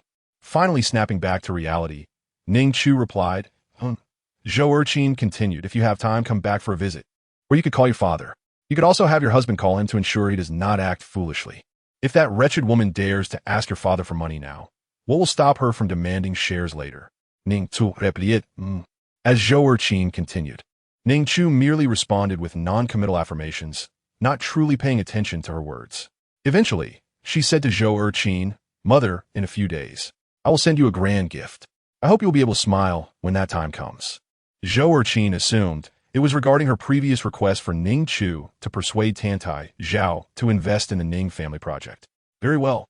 I will prepare a gift for you. Would you prefer a handbag or jewelry? Ning Chu replied, either will do, provided you can still manage a smile when the time comes. For Ning Xinxian and Zhou Erqin, Ning Chu's feelings are intricate. They indeed raised her. But that is where it ends. While love may exist, it is likely a mere fraction of what it should be, perhaps only 5%, with the remaining 95% steeped in self-interest. Ning Chu glanced at her delicate, pink nails, which had always been kept neatly rounded, devoid of any aggressive edge or traces of nail art. She had seen how splendidly some young women adorned their nails online. Perhaps she would arrange for someone to come and pamper her in the near future. After Zhou Erqin ended her call, Ning Chu resumed her focus on her tablet. Meanwhile, Dantai Chao had finally received recent information regarding Ning Chu. He was already aware of the circumstances surrounding the illegitimate daughter of the Ning family, but sensed that his father-in-law seemed to waver, contemplating the cultivation of that illegitimate child. Since returning from a hospital, Ning Chu had hardly ventured outside. However, someone had recently arrived at Chuyangbian, Zhou Ran, a divorce lawyer. It appeared that Ning Chu had enlisted this individual to draft her divorce agreement. Yet, Dantai Chao had never heard of Zhou Ran before. When had Ning Chu come to know such a person? He continued his investigation and reviewed Ning Chu's subsequent activities, noting her seclusion within her room. She had even requested the chef to prepare hot pot, opting for spicy flavors, only to suffer gastrointestinal discomfort that evening. Nonetheless, once her health improved, she instructed the chef to prepare a mildly spicy dish each time, initially causing her to reach for water, but eventually leading her to adapt without it. Ning Chu declined all her engagements, choosing to remain within her room. From these observations, Dantai Chao could not fathom why she desired a divorce. It seemed the change began when she was discharged from the hospital. Soon, Zhou Ran's information arrived on Dantai Chao's computer, revealing that Zhou Ran was actually Ning Chu's high school classmate. Ning Chu had even provided financial support during her university years, yet their interactions were minimal, primarily due to Zhou Erqin's disapproval of Ning Chu associating with those of lesser means. Why, then, was Zhou Ran assisting Ning Chu with her divorce? The question baffled Dantai Chao. As in the original narrative, only Zhou Ran would ultimately pay her respects to Ning Chu. Ning Chu ceased attending high society gatherings, and those who had previously interacted with her expressed their curiosity. A call came through. Madam, why have you not been attending any recent gatherings? Is there something at home that requires your attention? It was Mrs. Lin, the wife of Lin Zhong, heir to Lin Pharmaceuticals. Yes, I've been a bit preoccupied lately. If you need assistance, do let me know. By the way, it seems Mrs. Tsin has been spreading some unsavory rumors about your family. Something regarding the illegitimate daughter. You should investigate that thoroughly. Ning Chu was already aware that such matters would circulate within their circle. I know, thank you. Remembering Mrs. Lin's fate in the story, Ning Chu offered a gentle reminder. By the way, Mrs. Lin, please take care of your health. If your doctor cannot identify any issues, I can recommend my physician. His expertise is likely superior to that of your current one. Mrs. Lin paused. Oh, all right. Thank you, Madam Dan. You may call me Ning Chu from now on. She wished to be recognized by her own name, not as Dantai Ning Chu. Oh, very well. You may also call me Ruan Sherman, as I'm slightly older than you, if you do not mind. Ning Chu smiled. Of course, I do not mind, Sister Sherman. Ruan Sherman felt a newfound closeness in their relationship. Previously, Ning Chu had seemed somewhat distant, but the casual invitation to use her first name indicated a significant shift. Ruan Sherman's inquiry was brief, and the call was soon concluded. Reflecting on Ning Chu's words, she realized she had not had her health checked recently and summoned the doctor to her home. Ruan Sherman had been married to Lin Zhong for 5 years, but had not conceived, despite countless consultations with doctors who advised her to focus on her health. After such prolonged efforts, her disappointment grew, and she felt a deep sense of guilt towards Lin Zhong. Yet, he often reassured her not to worry, and he had shown her kindness, frequently defending her in front of his parents. Thus, Ruan Sherman felt a profound sense of remorse for him. The doctor arrived promptly and, during the examination, reiterated the need for her to take care of her health, stating that she could reach out if her medication ran out. Understood. She had grown accustomed to this routine, but suddenly recalled Ning Chu's assertion that her physician was superior to those in her own circle. However, Ruan Sherman brushed it off, thinking that the Lin family, being in the pharmaceutical industry, would surely have more expertise than the Dantai family, which had diverse interests. On Ning Chu's side, she decided to reach out to Dantai Chao since he had not responded. That evening, as they shared a meal, she waited until she felt sufficiently full before broaching the subject, wary of being dismissed as before. After much contemplation, what have you decided? Ning Chu inquired. Dantai Chao lifted his gaze, setting down his chopsticks, and dabbed his lips with a napkin. Have you made your decision? I have considered it thoroughly, Ning Chu replied. If this is what you desire, I will comply. I have reviewed the agreement and will arrange for a new draft. Ning Chu nodded. That is agreeable. Just inform me when it is ready for my signature. She then excused herself from the dining table and ascended the stairs. Their encounters had lately been limited to mealtime. Chapter 11. Nail art. The following day, the nail technician arrived as scheduled. It was Ning Chu's first experience with nail art, and she felt somewhat uncertain. Ahua, could you assist me? Ahua had previously had her nails done, but had not indulged since entering Chuyongbiyuan, as it interfered with her duties. Madam, your hands are lovely. I believe any style would suit you well. The nail artist, beaming, remarked, Madam, your nail beds are exquisite, and your hands are fair. Would you like to try this design?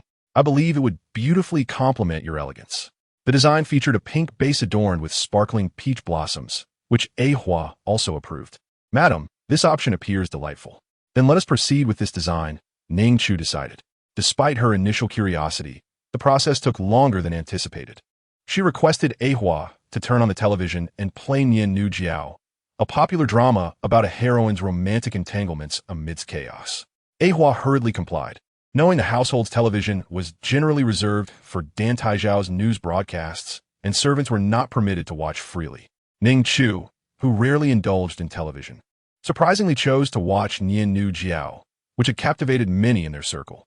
As the servants busily attended to their tasks while stealing glances at the screen, the nail artist occasionally looked up, yearning to watch but prioritizing her work on the stunning madam. When Dantai Chao returned home, he found Ning Chu seated with someone attending to her nails while the television played a drama in the background. The servants resumed their tasks, feigning diligence upon his arrival. Having been caught idling due to the engrossing show, Ning Chu noticed Dantai Chao's return and, after a brief glance at him, turned back to watch the drama. This was the first time after she expressed her desire for divorce that Dantai returned home and encountered her. He approached, observing her hands, which seemed to be adorned with something. What is this? He inquired. Ning Chu replied, Nailart, if you wish to have it done as well. You may. Dantai shook his head, no need, and ascended the stairs. Ning Chu paid him no further mind, resuming her television watching. Meanwhile, the nail technician was internally ecstatic, exclaiming, today I've encountered an extraordinarily beautiful lady, and to think the master of this house is equally handsome. This visit is truly worthwhile. She felt that even if she were to offer her services for free, it would be no loss. After bathing and changing, Dantai returned to the study. Approximately 2 hours later, he descended, noticing Ning Chu still engaged in her nail art. He frowned slightly, surprised at the duration of the process. I may return late tonight. Don't wait for me, he announced. Oh, Ning Chu responded dismissively without looking at him. It was evident to Dantai that he was off to some gathering, and as a dutiful wife, she felt she had no right to inquire further. Suddenly, he realized he had forgotten. Ning Chu hadn't tea waited for him in recent times. Dantai departed swiftly. After another hour, Ning Chu's manicure was finally completed. Beautiful, absolutely stunning. Your hands are exquisite, exclaimed Ahua, showering her with compliments. The nail technician also chimed in, Madam, may I take a photo of your hands? If permitted, this service will be complimentary. I have one more small request. May I post a photo on my studio's official website? In the past, Ning Chu would have declined, but now she felt it posed no issue. Just a photo, after all. She was in high spirits. Thank you, madam. The technician snapped a couple of pictures, hesitant to take more. Once the technician departed, Ning Chu admired her fingers, asking Ahua to take a picture, which she subsequently posted on her social media. Before long, a flurry of likes and comments flooded in, with many inquiries directed at Ning Chu. Madam Dantai, who did your nails? Please recommend. They are stunning. So beautiful. No wonder you are Madam Dantai. Finally, Madam Dantai indulges in nail art. I always said your hands are perfect for it. Shall we schedule a nail art session together sometime? Ning Chu gazed at the continuous praise directed toward her as Madam Dantai, pondering whether they would still sing her praises should she no longer hold that title. Nevertheless, she looked at her nails and found them indeed appealing. During dinner, the butler, Gu, noticed her nails and complimented, "Madam, your manicure is lovely." Ning Chu was momentarily taken aback. Gu was aware of such things? He smiled. "My granddaughter often has this done. While I may not understand it, as long as she is happy." Ning Chu remarked, "You are quite open-minded." She wondered how Mrs. Zhou would react upon seeing this. That night, prior to sleep, Ning Chu received a phone call from Mrs. Zhou, who was irate. "Ning Chu, why have you suddenly gotten your nails done? Did I not tell you that such things are forbidden? As a virtuous and refined socialite, she should not engage in such frivolities. The Dantai family would disapprove." Ning Chu anticipated her anger, but found herself unfazed. "I don't care whether they like it or not." What? Mrs. Zhou was momentarily stunned, evidently not expecting such defiance. Ning Chu reiterated, "I said I do not care if they like it. I like it, and everyone is praising my nails." She admired her own nails, finding them remarkably attractive. Mrs. Zhou gripped her phone tightly. "You're not my Ning Chu. Who are you? My Chu would certainly listen to me." Ning Chu zipli, am nigu lu chu. Mrs.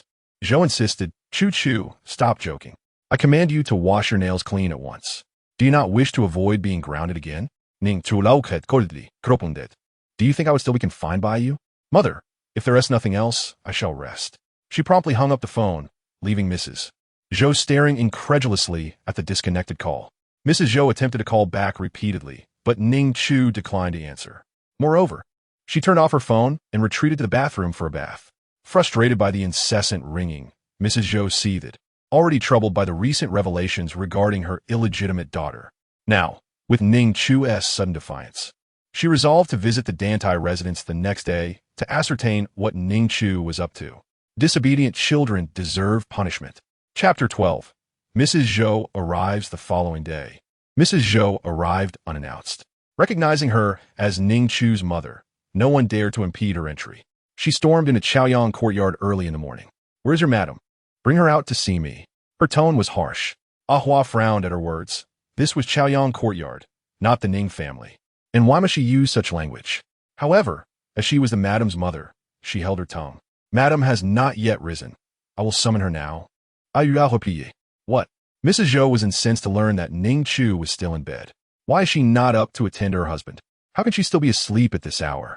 Ahua thought to herself that if the madam wished to sleep, she was entitled to do so. The master had not objected. It was perplexing why Mrs. Zhou would deny her daughter even a moment of rest. "Madam, please wait. I will go and wake her," Ahua said, and she quickly ascended the stairs, leaving Mrs. Zhou behind. Ning Chu had indeed awakened, having cultivated an early rising habit over the years. Although she had stayed up late watching television recently, she had refrained from doing so for the past few days, recognizing the need for self-restraint. However, she did not immediately rise. Instead, she remained seated on her bed, engrossed in a mobile game she had recently taken a liking to. Just then, a knock sounded at the door. "Madam, are you awake? Your mother, Mrs. Zhou, is here to see you." Ning Chu anticipated Mrs. Zhou would arrive so early. "I understand. Please ask her to wait." "Yes." Ahua promptly descended to inform Mrs. Zhou. "Madam says to wait a moment." "Understood," Mrs. Zhou replied coldly. Ning Chu got up, washed, and donned comfortable attire, slipping into a pair of slippers before making her way downstairs. She had opted not to wear makeup. Although her lips were not vividly colored, she still appeared quite lovely. Upon her descent, Mrs. Zhou, already growing impatient, stood up and exclaimed, "Ning Chu, how was I teaching you back then?" Ning Chu paused, standing there and gazing at Mrs. Zhou. Truth be told, Mrs. Zhou was also quite beautiful, or else she would not have given birth to such a striking daughter. However, her controlling nature was undeniably excessive. Ning Chu had met her grandparents and found them to be amiable. It puzzled her why Mrs. Zhou behaved in such a manner. She was unsure if this was a characteristic of the world she inhabited or merely Mrs. Zhou's true disposition. While she could empathize with Mrs. Zhou's sudden intrusion regarding her illegitimate daughter, understanding did not equate to obedience. Ning Chu instructed the servants to leave and then boldly asked, "Are you considering a divorce from father?" Mrs. Zhou was taken aback. "What do you mean? Did your father instruct you to say this?" "Ning Chu, I am your mother. It was I who brought you into this world, and you ought to heed my words rather than those of your father. What are you doing standing there?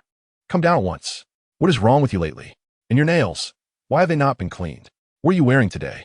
What happened to your manners? Have you forgotten everything your etiquette teacher taught you? Zhou Erqin wondered if Ning Xingxian had said something to Ning Chu, which might explain her change in attitude. Ning Chu remained still, gazing at her mother, questioning the reason behind not divorcing. Zhou Erqin replied, Ning Chu, in a family like ours, divorce is not a trivial matter. It involves many interests. Moreover, it is not entirely your father's fault. The main blame lies with that woman.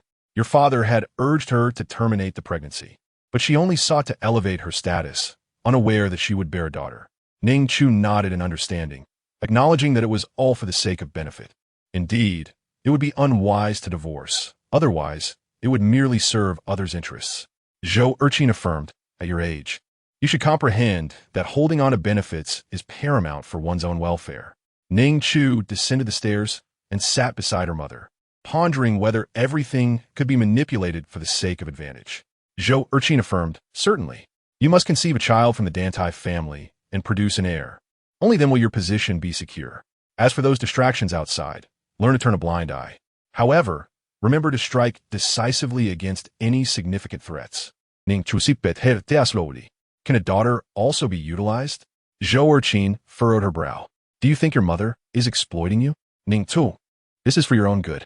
I have nurtured you into a socialite so that you may marry into the Dantai family. You owe me this. Ning Chu replied. I recall that I've already influenced Dantai Chao twice, and he agreed both times. Zhou Erqin responded. Those instances indeed benefited the Ning family greatly. However, Ning Chu, although we have ascended, it is still insufficient.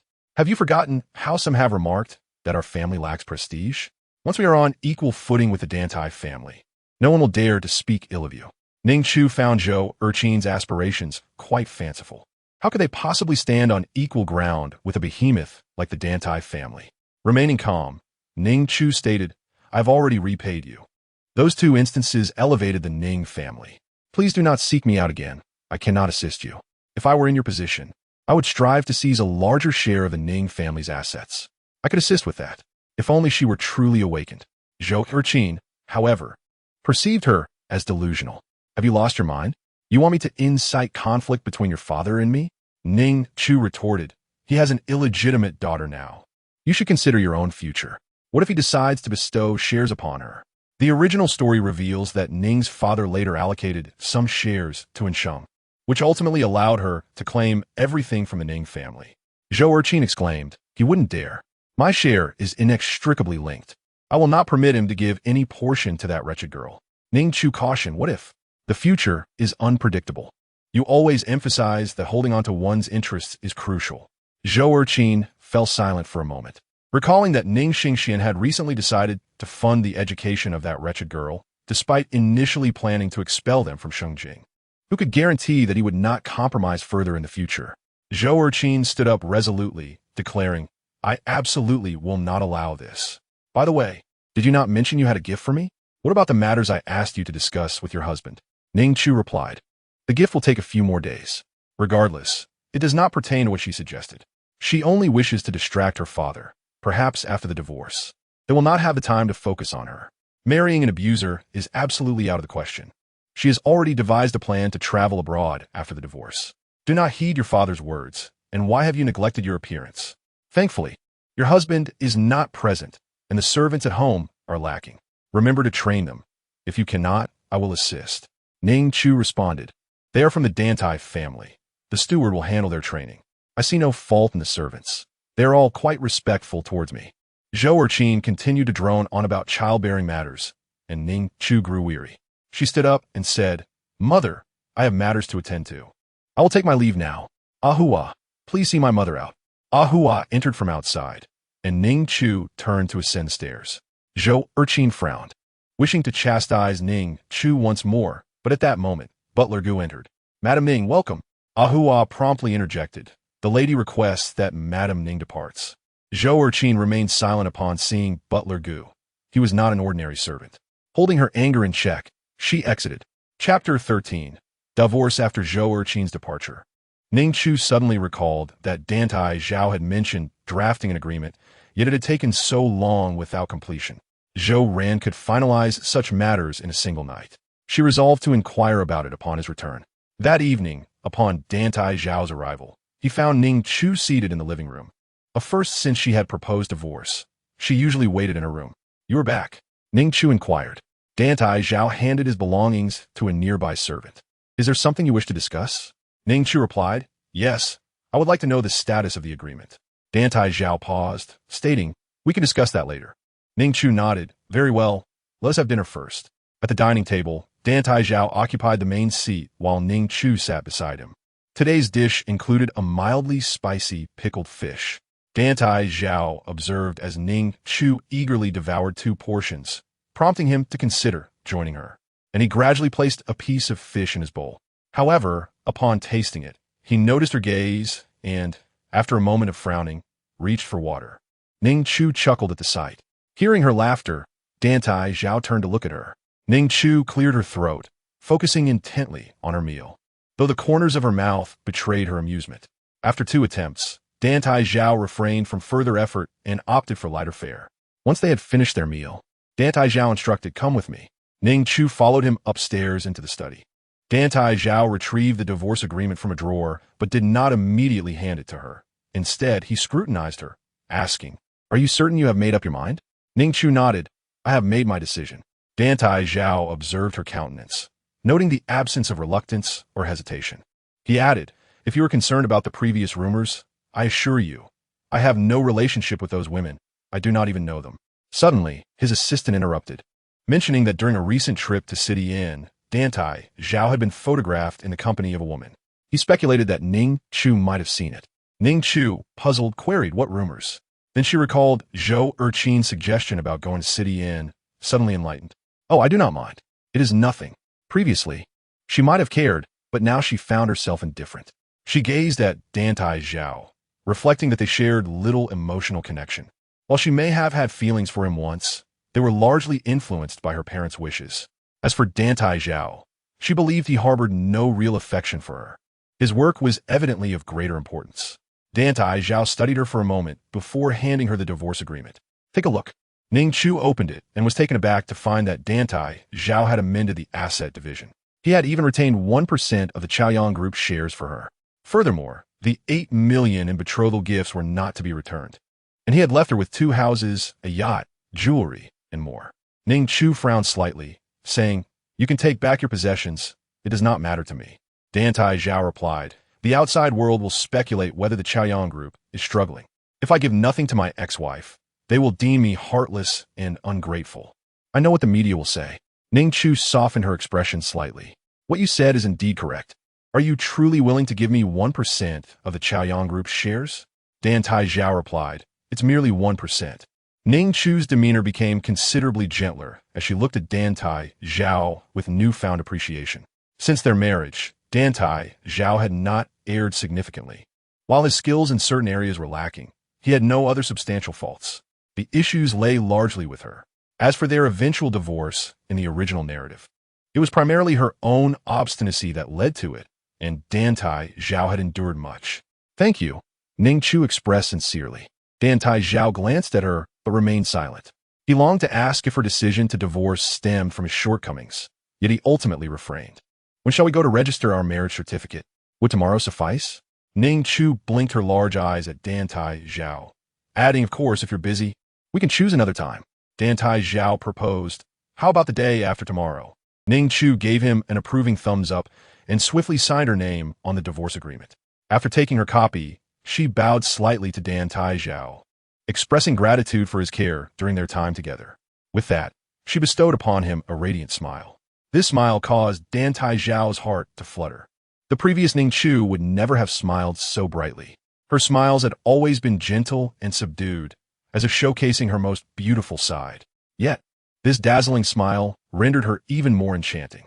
Shortly thereafter, Ning Chu exited, leaving behind the words, "I will move out tomorrow." Once back at her room, Ning Chu felt elated. She carefully stored the divorce agreement and decided to send a photograph to Zhou Ran for her input. "Could you please check if there are any issues?" Zhou Ran quickly responded, "There is a problem." "What is it?" "The amount is too substantial. I can't help but feel envious." Zhou Ran added an expression of envy and jealousy. Ning Chu replied, "I'll be moving tomorrow. Once I settle in, I'll treat you to a meal. It's a promise. After putting away the agreement, she began to prepare for her move. Ahua, please arrange for someone to help me with the moving tomorrow. Ahua replied, certainly, madam. The following day, Ning Chu enlisted the help of the servants to pack her belongings. She had accumulated many items, and it was difficult to determine how many boxes were needed, especially for her more precious possessions. Ning Chu instructed, let us move these items to the house by the Lu Shui River today. Ayuya, please send a few people to assist with the packing. Since we are not yet fully divorced, Dantai Chao's staff can help for the time being. Understood, madam. That evening, Dantai Chao returned home late, while Ning Chu had already gone to bed. Butler Gu approached him, stating, Madam has moved many items to the Lu Shui River house today. Dantai Chao paused briefly, nodding, I understand. It's nothing. The next morning, while having breakfast, Dantai Chao noticed Su Yi already seated at the table. Upon seeing him, she greeted, good morning. Dantai Chao responded with a brief nod. After finishing their meal, Ning Chu headed upstairs, saying, please wait a moment, I'll be right down. No rush, Dantai Chao replied, settling on the sofa with a newspaper in hand. Ning Chu descended shortly thereafter, dressed in a lovely skirt that accentuated her beauty. She realized she had not dressed up much lately, having opted for a more casual appearance. They both entered the car and headed to the Civil Affairs Bureau, where they soon acquired their divorce certificate. Upon learning that they were there for a divorce, the staff, taken aback by their striking looks and compatibility, confirmed their intent several times, expressing regret upon realizing the divorce was genuine. Such a pity. Chapter 14. Divorce 2. Ning Chu looked at the freshly minted divorce certificate, finding it quite novel, while Dantai Chao's expression remained inscrutable. Upon returning to the Chiuyang residence, Ning Chu remarked, I will move out as soon as possible in the next couple of days and will not disturb you any further. Dantai Chao replied, it's fine. Just before entering her bedroom, Ning Chu turned abruptly to Dantai Chao, stating, the reason for our separation isn't solely due to your shortcomings. It mainly stems from my desire for divorce. I wish to live for myself. We share no genuine feelings, do we? Ning Chu chuckled, I will move out soon. She craved freedom. Dantai Chao pondered that if her dissatisfaction was not the primary cause, it must still be one of the reasons. The servants, of course, were aware of Ning Chu's transformation and sensed her intention to leave the Chiuyang residence.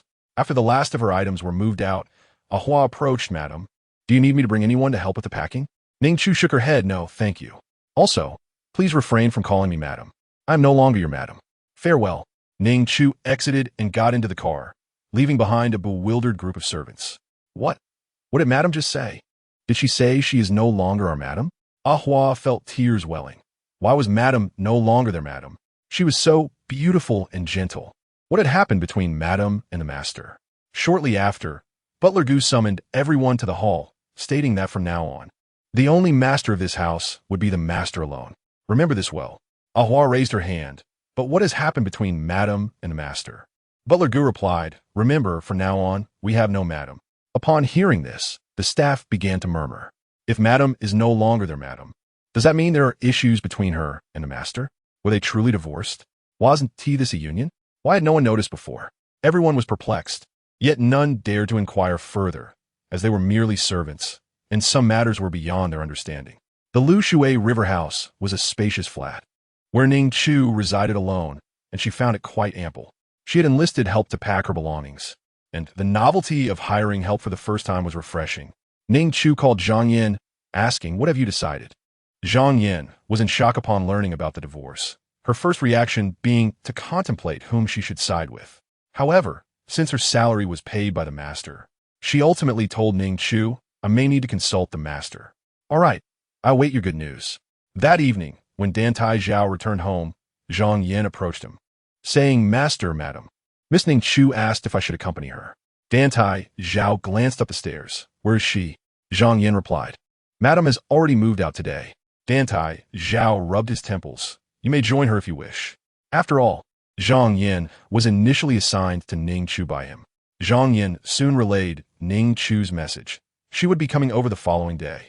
Ning Chu welcomed her. Standing by the floor-to-ceiling window, she gazed at the night sky, feeling completely at ease in the spacious house.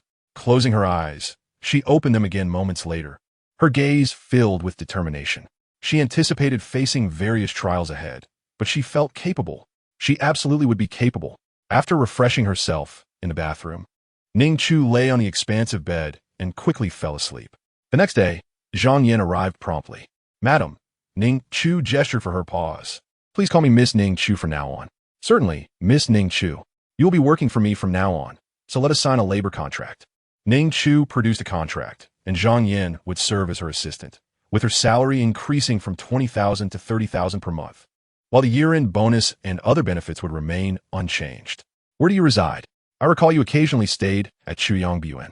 Zhang Yan: "Yes, but I have a house nearby. I live in my own residence." Ning Chu: "You may stay here. Feel free to choose any room to make your own." Zhang Yan: "All right." Ning Chu: "Next, assist me in selecting a few servants and help me inventory my possessions." Zhang Yan diligently noted everything down. Ning Chu: "If you find it overwhelming, you can hire someone else for assistance." Zhang Yan: "Yes, I can manage for now." Ning Chu trusted Zhang Yan's capabilities. Otherwise, she wouldn't have considered bringing her along. She was reluctant to adapt to a new assistant. "By the way, please book a flight to Country F for me. I plan to travel for half a month." Zhang Yan: "Do I need to accompany you?" "No, you should stay home and handle the tasks I've assigned. And if my parents inquire about me, simply say I'm not in the country." Understood. She had already prepared the gift for her mother. It was time to show it to her.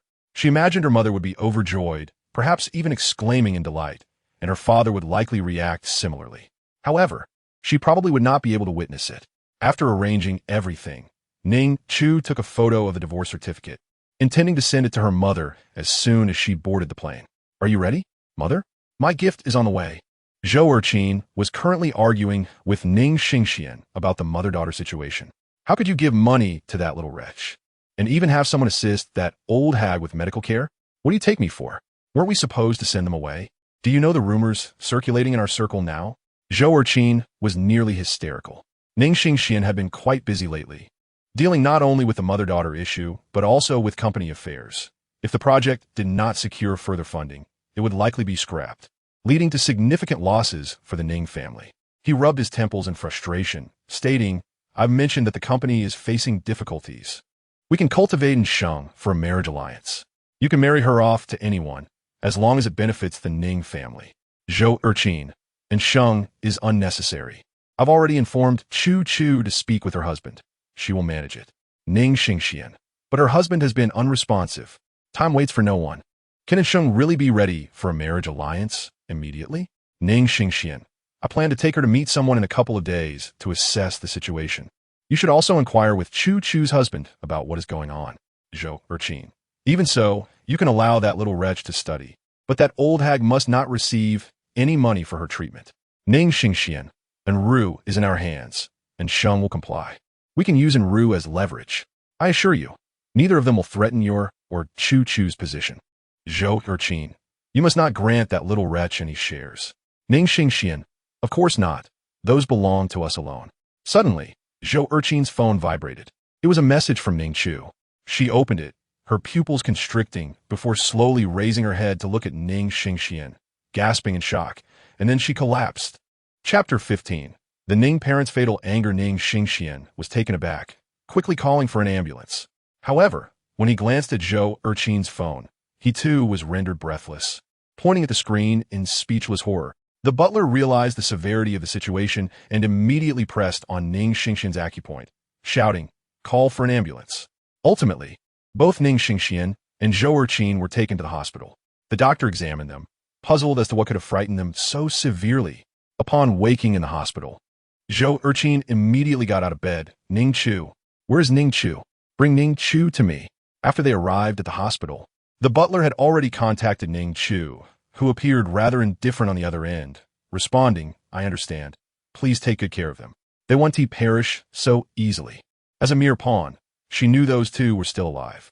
At that moment, Ning Chu was already on a beach across the ocean, enjoying the sea breeze and the scenery, occasionally approached by handsome men who attempted to flirt, but she declined all advances, wanting nothing more than to relish her solitude.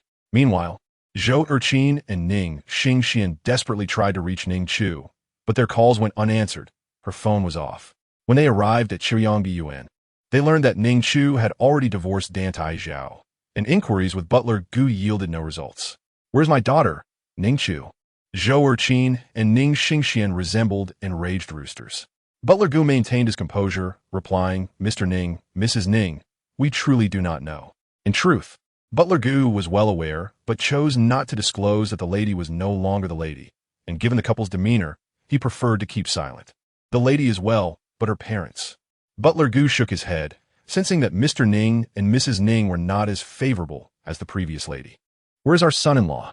Is he at the company? Zhou Erqin asked, seeking Dantai Chao. Butler Gu replied, the master is currently at the company, and he's no longer their son-in-law. Zhou Erqin. Then we shall wait for his return. After all, we are still his former in-laws.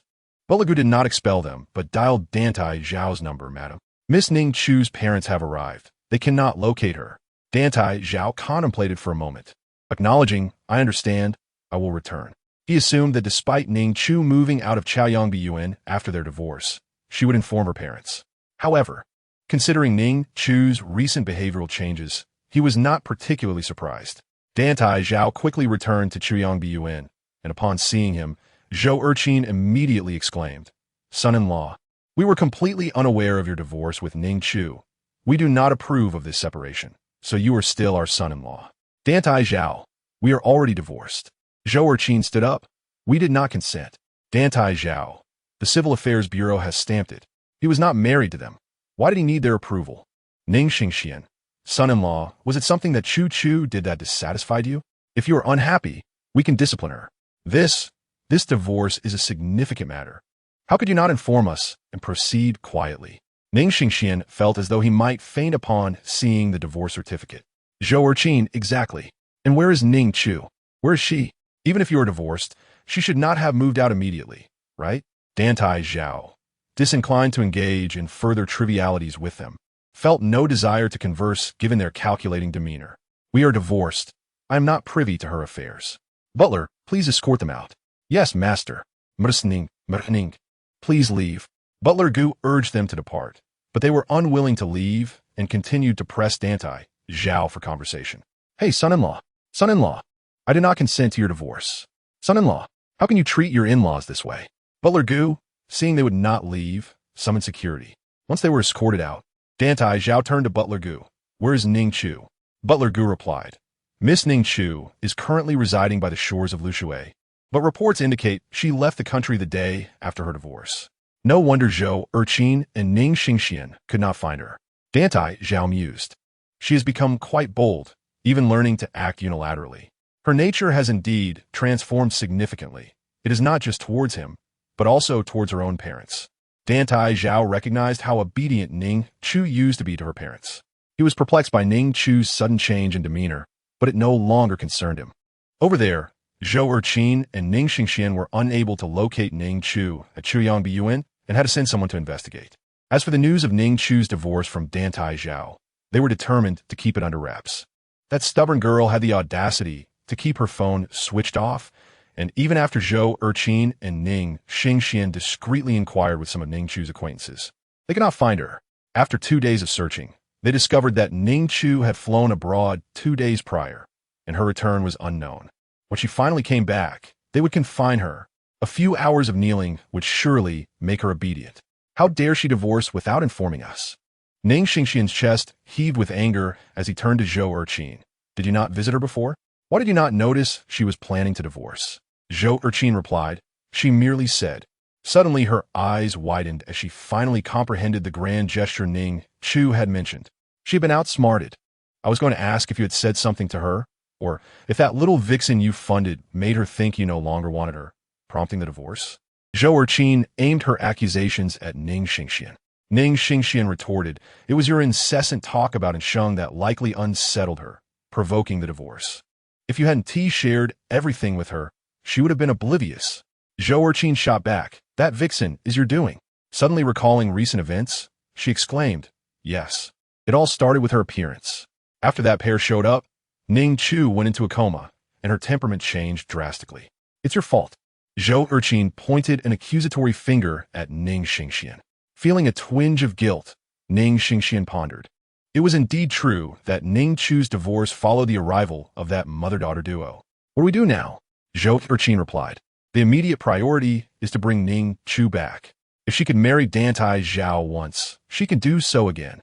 If that fails, Ning Xingxian interjected. Then we shall send in Sheng. Ugh. Zhou Erqin was further incensed. How could our son-in-law even think of that little vixen? Chapter 16. The slap. Ning Chu's divorce must remain a secret from others, if it were to leak. They exchanged glances, knowing that if it became public knowledge, the shares of a Ning corporation would plummet. The Ning family's current standing was entirely due to the Dantai family's assistance. However, with Ning Chu's divorce, their ties would sever, and the Dantai family would no longer concern themselves with the Ning family. They needed to ascertain Ning Chu's whereabouts and bring her back, by force if necessary. At that moment, Ning Chu lay sleeping soundly on the hotel's grand bed, enjoying an unprecedented level of peace. After nearly half a month of leisure, she was blissfully unaware of the frantic search Zhou Erqin and Ning Xingxian were conducting back home. Zhang Yin had messaged her, informing her of her parents' arrival. But Ning Chu had merely glanced at it and ignored it. Her spirits were high, and she had no desire to dwell on unpleasant matters or people. She would address those upon her return. As soon as Ning Chu arrived at Lushui Jibin, Zhou Erqin and Ning Xingxian were swiftly notified and rushed over. Zhang Yin had arranged everything at Lushui Jibin, including 2 aunts, one named Aunt En and the other Aunt Zhou, with cleaning scheduled weekly and a driver named Uncle Lin. Ning Chu had just begun to enjoy a meal prepared by the new aunt when Zhou Erqin and Ning Xingxian arrived. The doorbell rang incessantly, and Aunt En opened the door, nearly stumbling as they barged in. Ning Chu, witnessing this, felt a coldness wash over her. Father, mother, where are your manners? Zhou Erqin quickly approached Ning Chu, raising her hand to slap her, but Ning Chu caught her wrist. I do not welcome impolite parents. Zhou Erqin exclaimed, Ning Chu, you have defied all bounds. Who permitted you to divorce? Do you comprehend the magnitude of loss this will bring to the Ning family? Are you a fool? What are you thinking? Kneel down this instant. Ning Xingxian added, Chu, who incited you to divorce? You must immediately tell your son-in-law that you do not wish to divorce and reconcile, while no one else is aware. Ning Chu stood, releasing Zhou Erqin's hand. I refuse. I will not kneel, nor will I remarry Dantai Chao, who likely would not want to remarry me either. If you came here to discuss this, I suggest you leave. By the way, you just reminded me, Ning Chu said with a sudden smile. Now that everyone is unaware, I shall post on social media, and soon everyone will know. She picked up her phone. You dare. Zhou Erqin and Ning Xingxian rushed to snatch it from her, but Ning Chu evaded them, dashing to the other side of the dining table. They pursued her, while Aunt En and Aunt Zhou stood by, unsure of how to intervene. As these two seemed to be the employer's parents, Ning Chu swiftly edited her social media post, divorced, and sent it out, shutting her phone off just as Zhou Erqin and Ning Xingxian managed to seize it. However, it required a password. They exchanged glances before unlocking their phones to see Ning Chu's post. Divorced. Delete it. Ning Chu. Delete it now. What's the password? Tell me. Ning Chu, tell me. Ning Xingxian, consumed by rage, grasped Ning Chu by the neck, causing her face to redden. How dare you? Tell me the password. Seeing the escalating situation, Aunt En and Aunt Zhou realized it could turn deadly and rushed to intervene. What are you doing? Let Miss Su go. You're suffocating her. After a struggle, Ning Chu finally escaped from Ning Xingxian's grip, gasping for air while touching her neck. Suddenly, Zhou Erqin approached and slapped Ning Chu across the face. Ning Chu, have you lost your mind? Ning Chu's face instantly flushed, bearing a clear mark from the slap. Touching her cheek, she suddenly laughed. I should have never held any hope for you. You have truly disappointed me. They never inquired if she felt wronged or offered her comfort. Their only concern was their own interests. Indeed, their selfish motives took precedence over their daughter's well-being, treating her merely as a tool for their gain. Ning Chu straightened up and, with a sharp slap, struck Zhou Erqin across the face. Zhou Erqin was momentarily stunned, as was Ning Xingxian, who had not anticipated such defiance. Ning Chu, how dare you strike me? I am your mother. Where are your manners? Your upbringing? Zhou Erqin cried, covering her face in disbelief. Ning Chu's expression remained icy. My manners and upbringing were devoured by dogs. This is my territory, so you too should leave. Ning Xingxian's hand trembled in rage as he pointed at Ning Chu. You have gone too far. You must be possessed by demons. How dare you? You are driving your mother and me to our graves. Ning Chu grinned.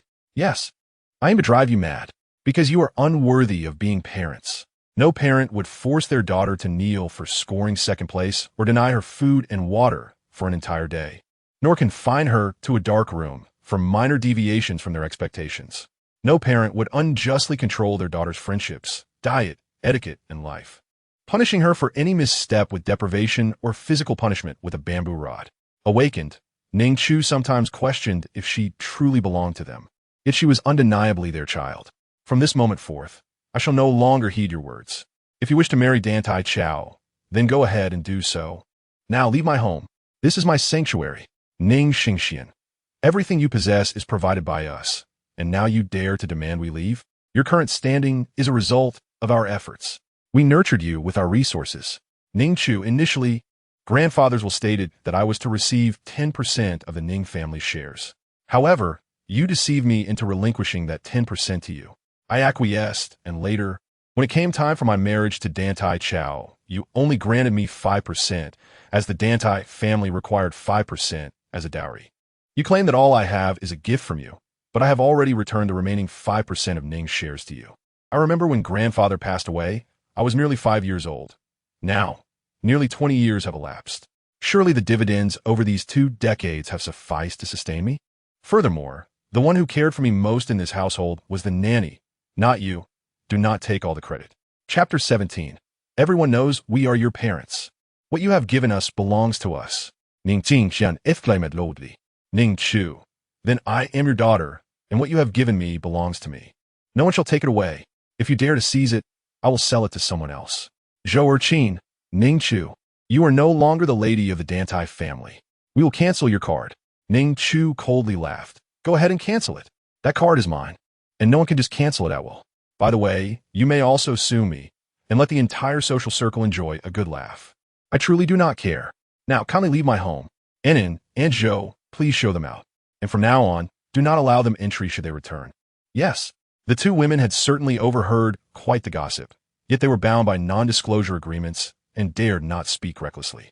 You ungrateful daughter, if trouble arises, do not come seeking me. Ning Xingxian pointed at her. Ning Chu. If you do not bother me, I have no desire to seek you out. With you too, it is either exploitation or manipulation. Ultimately, they departed, and Ning Chu touched her cheek. Is there a first aid kit in the house? Aunt and Aunt Zhou snapped back to reality. Let's search for it. They found nothing, and it was ultimately Zhang Yin, upon hearing that Ning's parents had arrived, who rushed back to see Ning Chu's face and hurried to buy supplies. As Zhang Yin tended to Ning Chu's bruised complexion, she remarked, Mr. Ning and Mrs. Zhou are simply quite dreadful, aren't they? Ning Chu, absolutely. Mrs. Zhou. Oh no, Miss Ning Chu, you are so beautiful. How could they bear to strike you, especially on the face?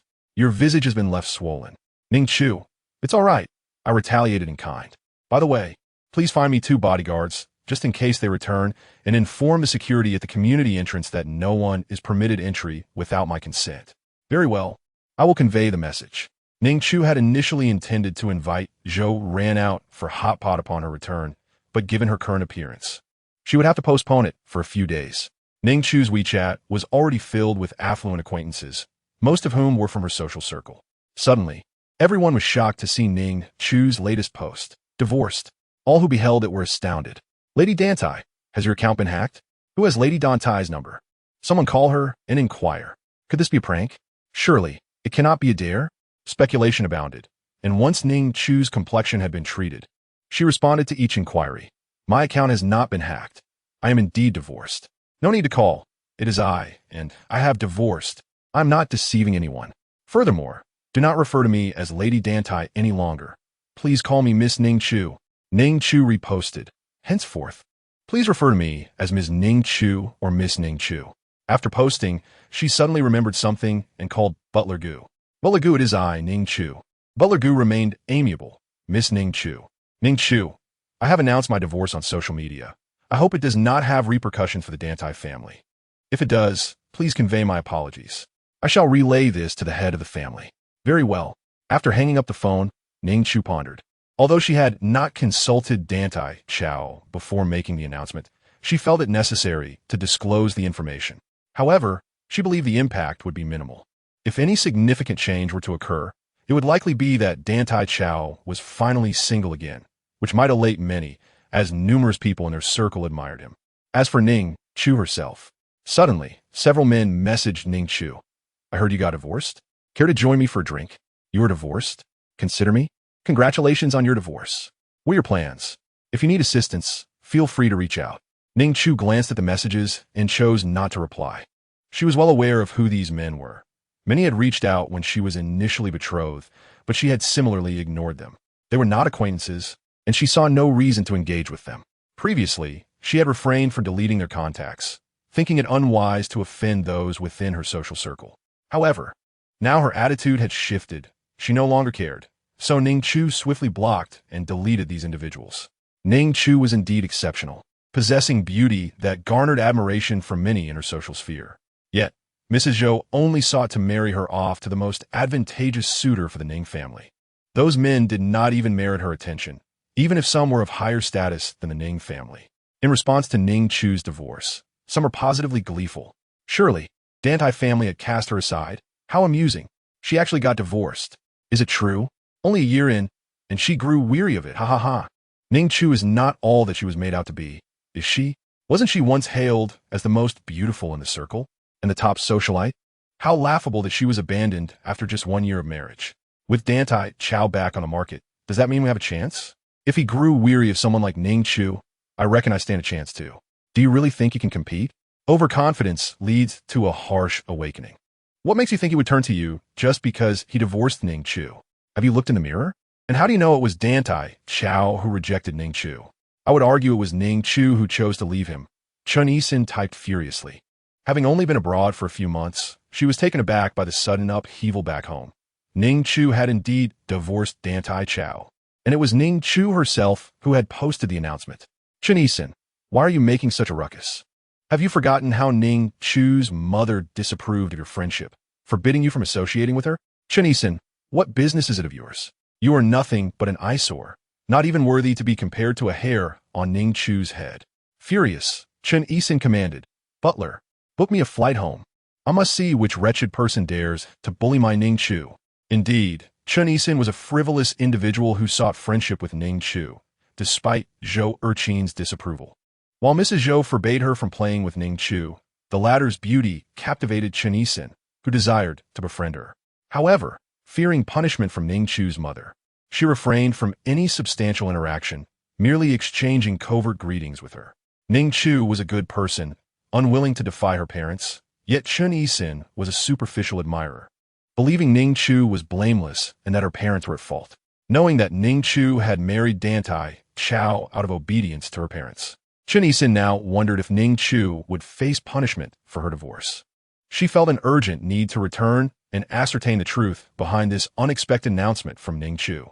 Chun Yisin also inquired via WeChat about what had transpired, but Ning Chu did not respond. Chapter 18.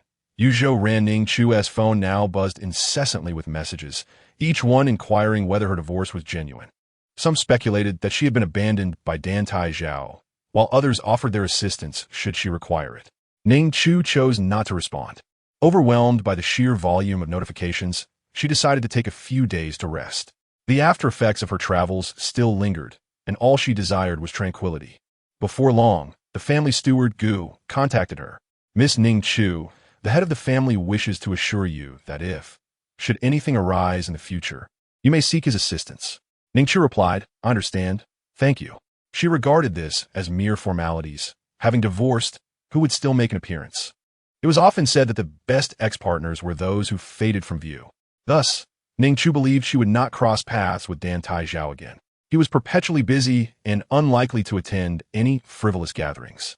Without the bond of marriage, she felt certain their paths would not intersect, nor did she wish for them to. The community was aware of the news, and of course the outside world knew as well.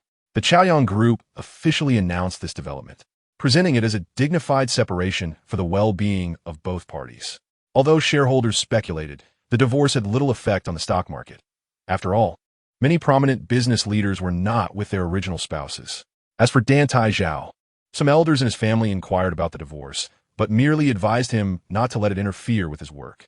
His sudden marriage had surprised them, especially to a daughter of the Ning family, who was deemed less suitable. However, as long as it did not impact the Chaoyang Group's interests, they were indifferent to who Dantai Chao's wife was. His parents, having perished in a plane crash years ago while traveling abroad, left no one to guide him. Meanwhile, Chun Yisin returned home, eager to discuss the Ning family's affairs with her family, as they lived not far from them.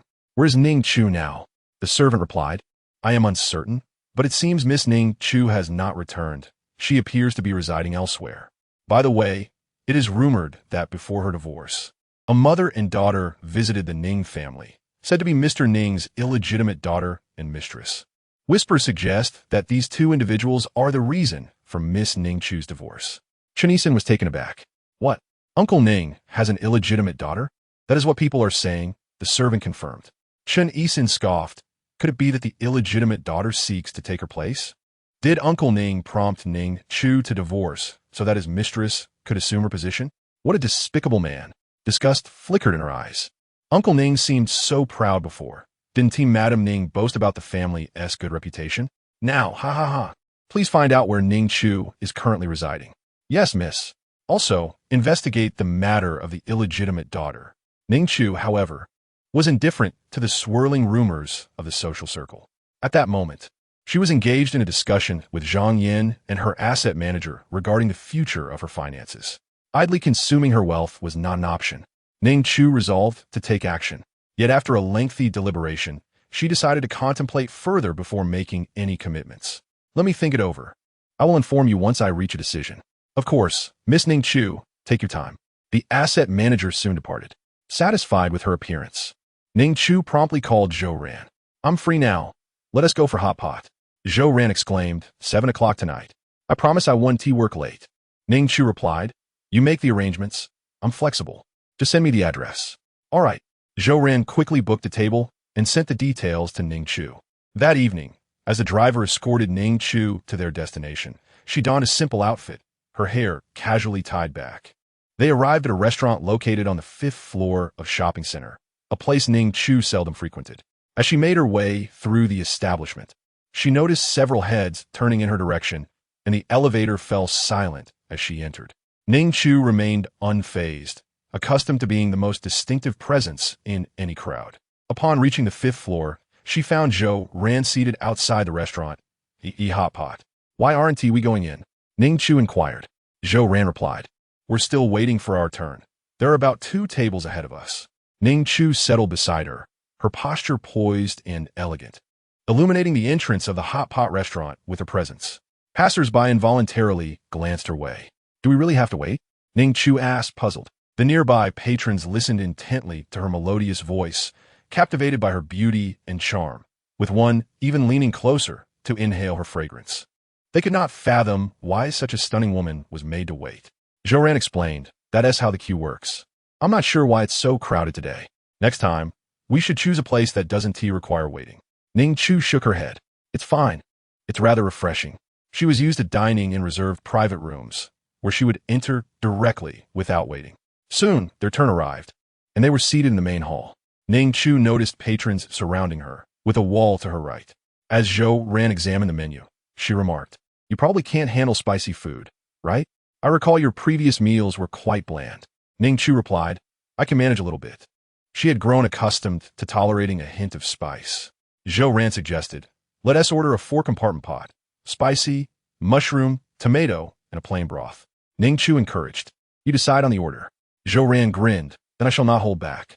After placing their order, the pot and ingredients arrived promptly.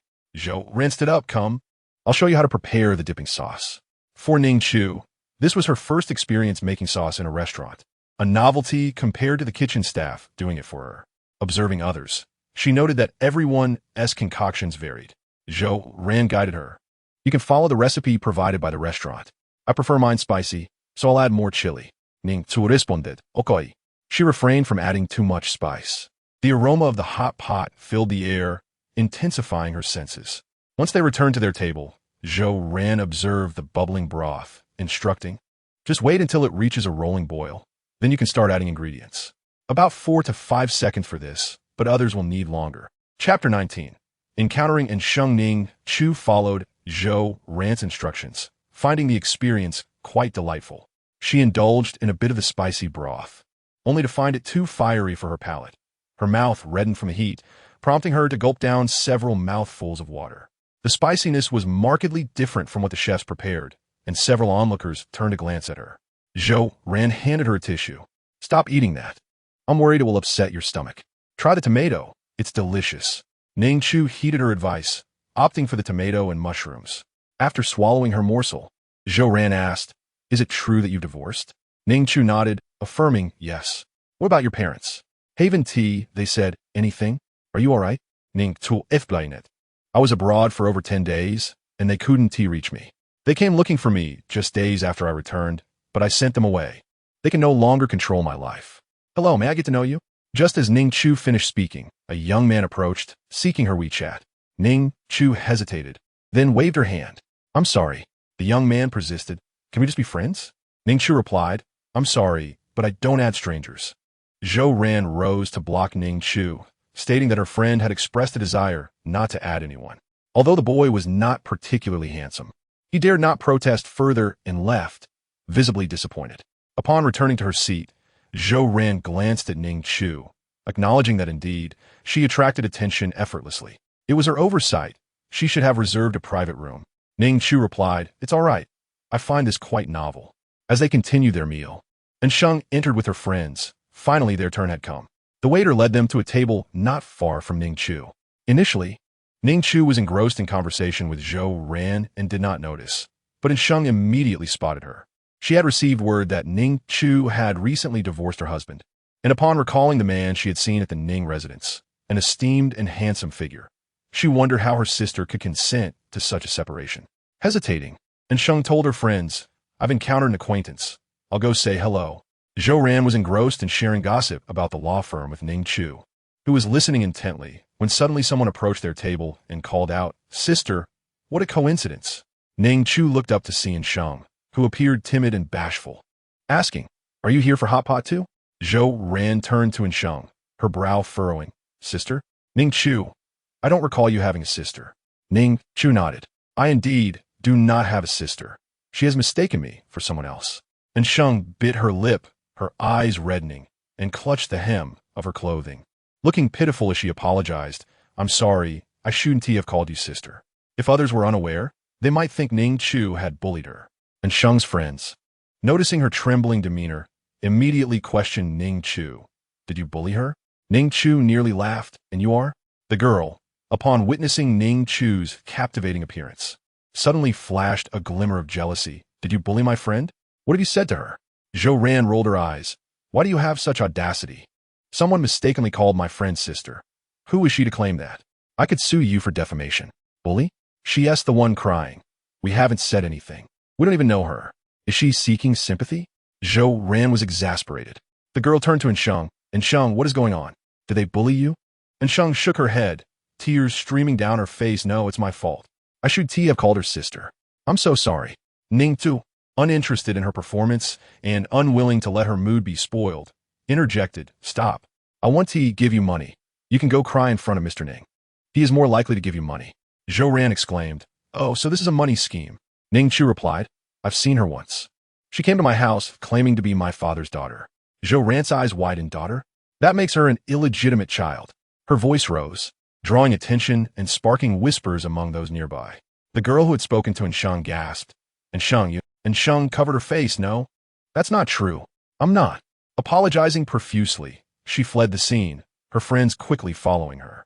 Once they left, Zhou Ran turned to Ning Chu. "Was what you said true? Is she really your father's illegitimate daughter?" Ning Chu affirmed, "Yes." Zhou Ran slapped the table. "Your father is truly a scoundrel." Realizing her intensity, she quickly added, "I apologize for my outburst." Ning Chu's expression remained unchanged. He indeed is a beast.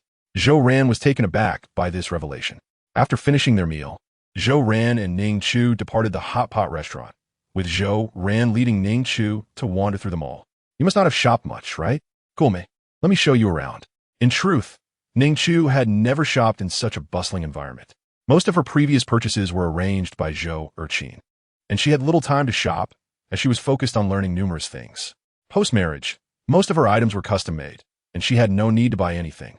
Gifts were prepared by the housekeeper, and anything she desired would be delivered to her home. She had never had anyone accompany her shopping, especially since Zhou Erqin forbade it, stating, as someone of high standing, we must maintain an air of mystery. This was Zhou Erqin's doctrine. Mingling with the public was beneath them. As Zhou Ran guided Ning Chu through the stores, she found joy in the experience. Zhou Ran even took her to play claw machines and arcade games. And Ning Chu became somewhat addicted, spending 100 yuan on game tokens without managing to win anything. Ultimately, it was Zhou Ran who won a prize for her, to which Ning Chu expressed her gratitude. Thank you. Zhou Ran replied, no need, we're friends.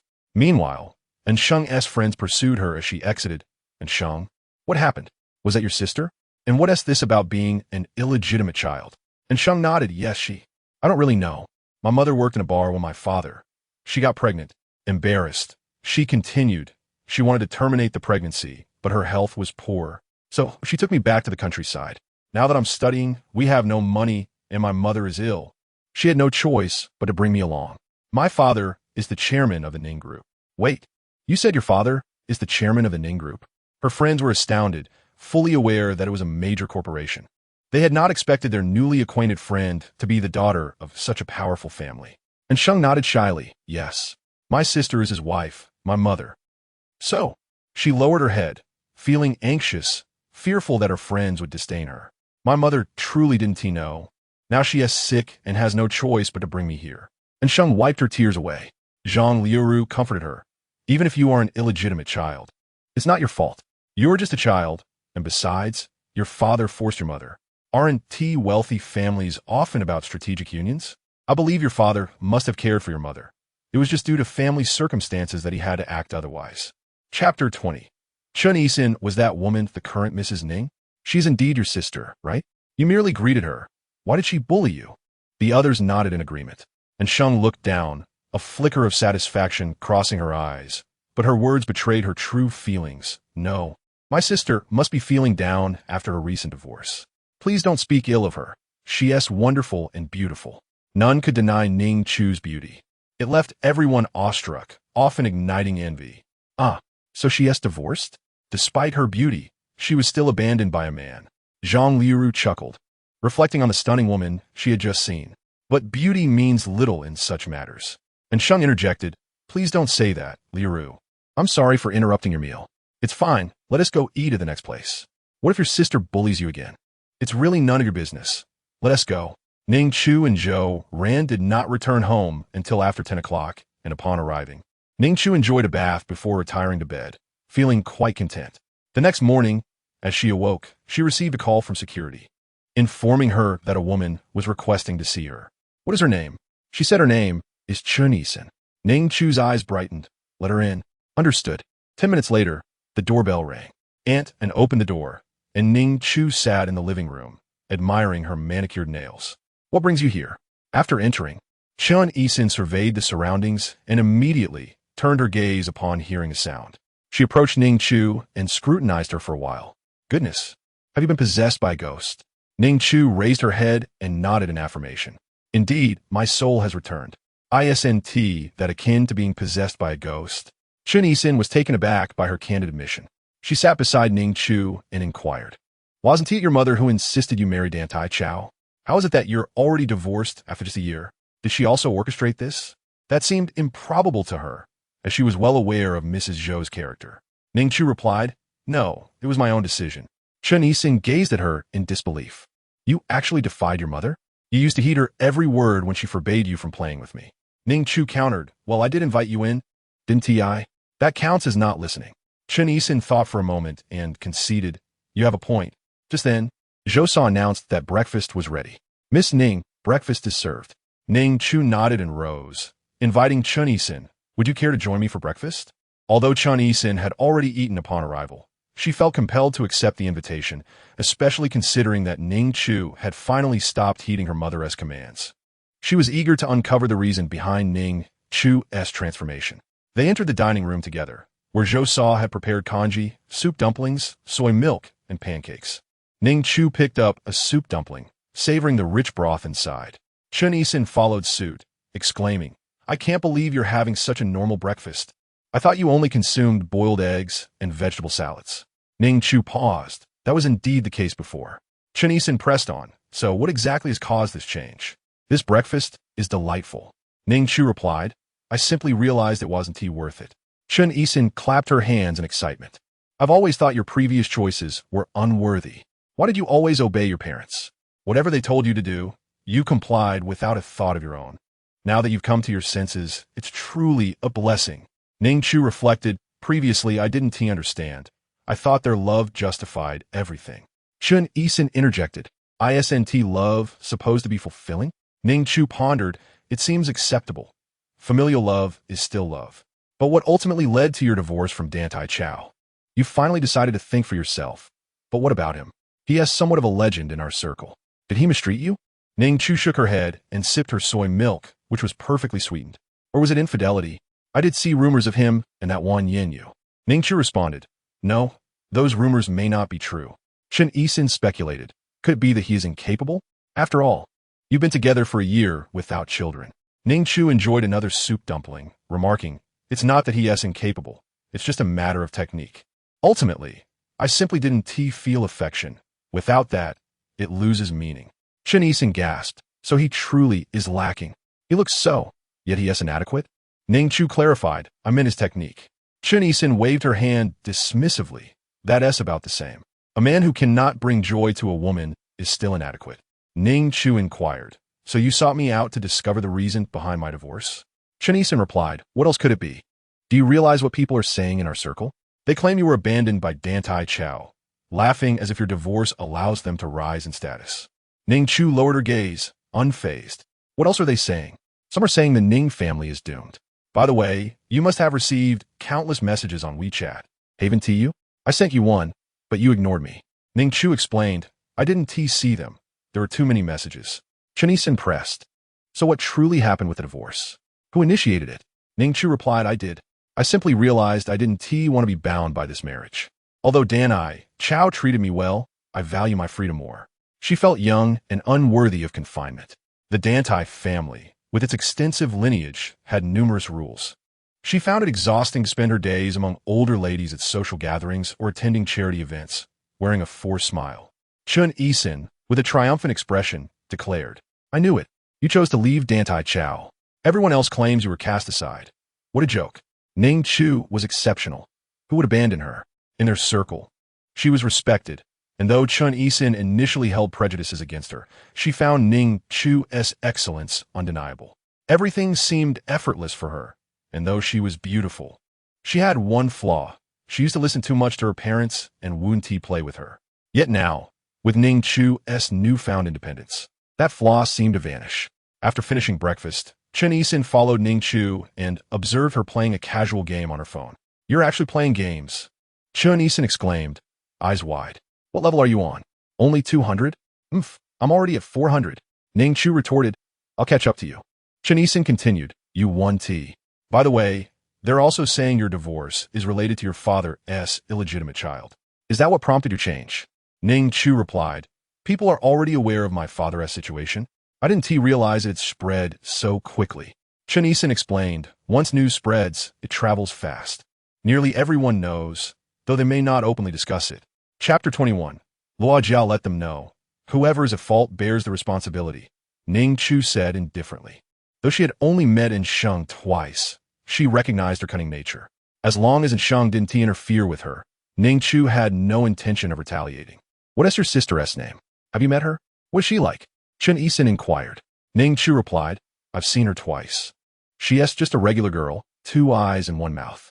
You'll likely encounter her eventually, and Sheng would eventually enter their circle, and everyone would meet her.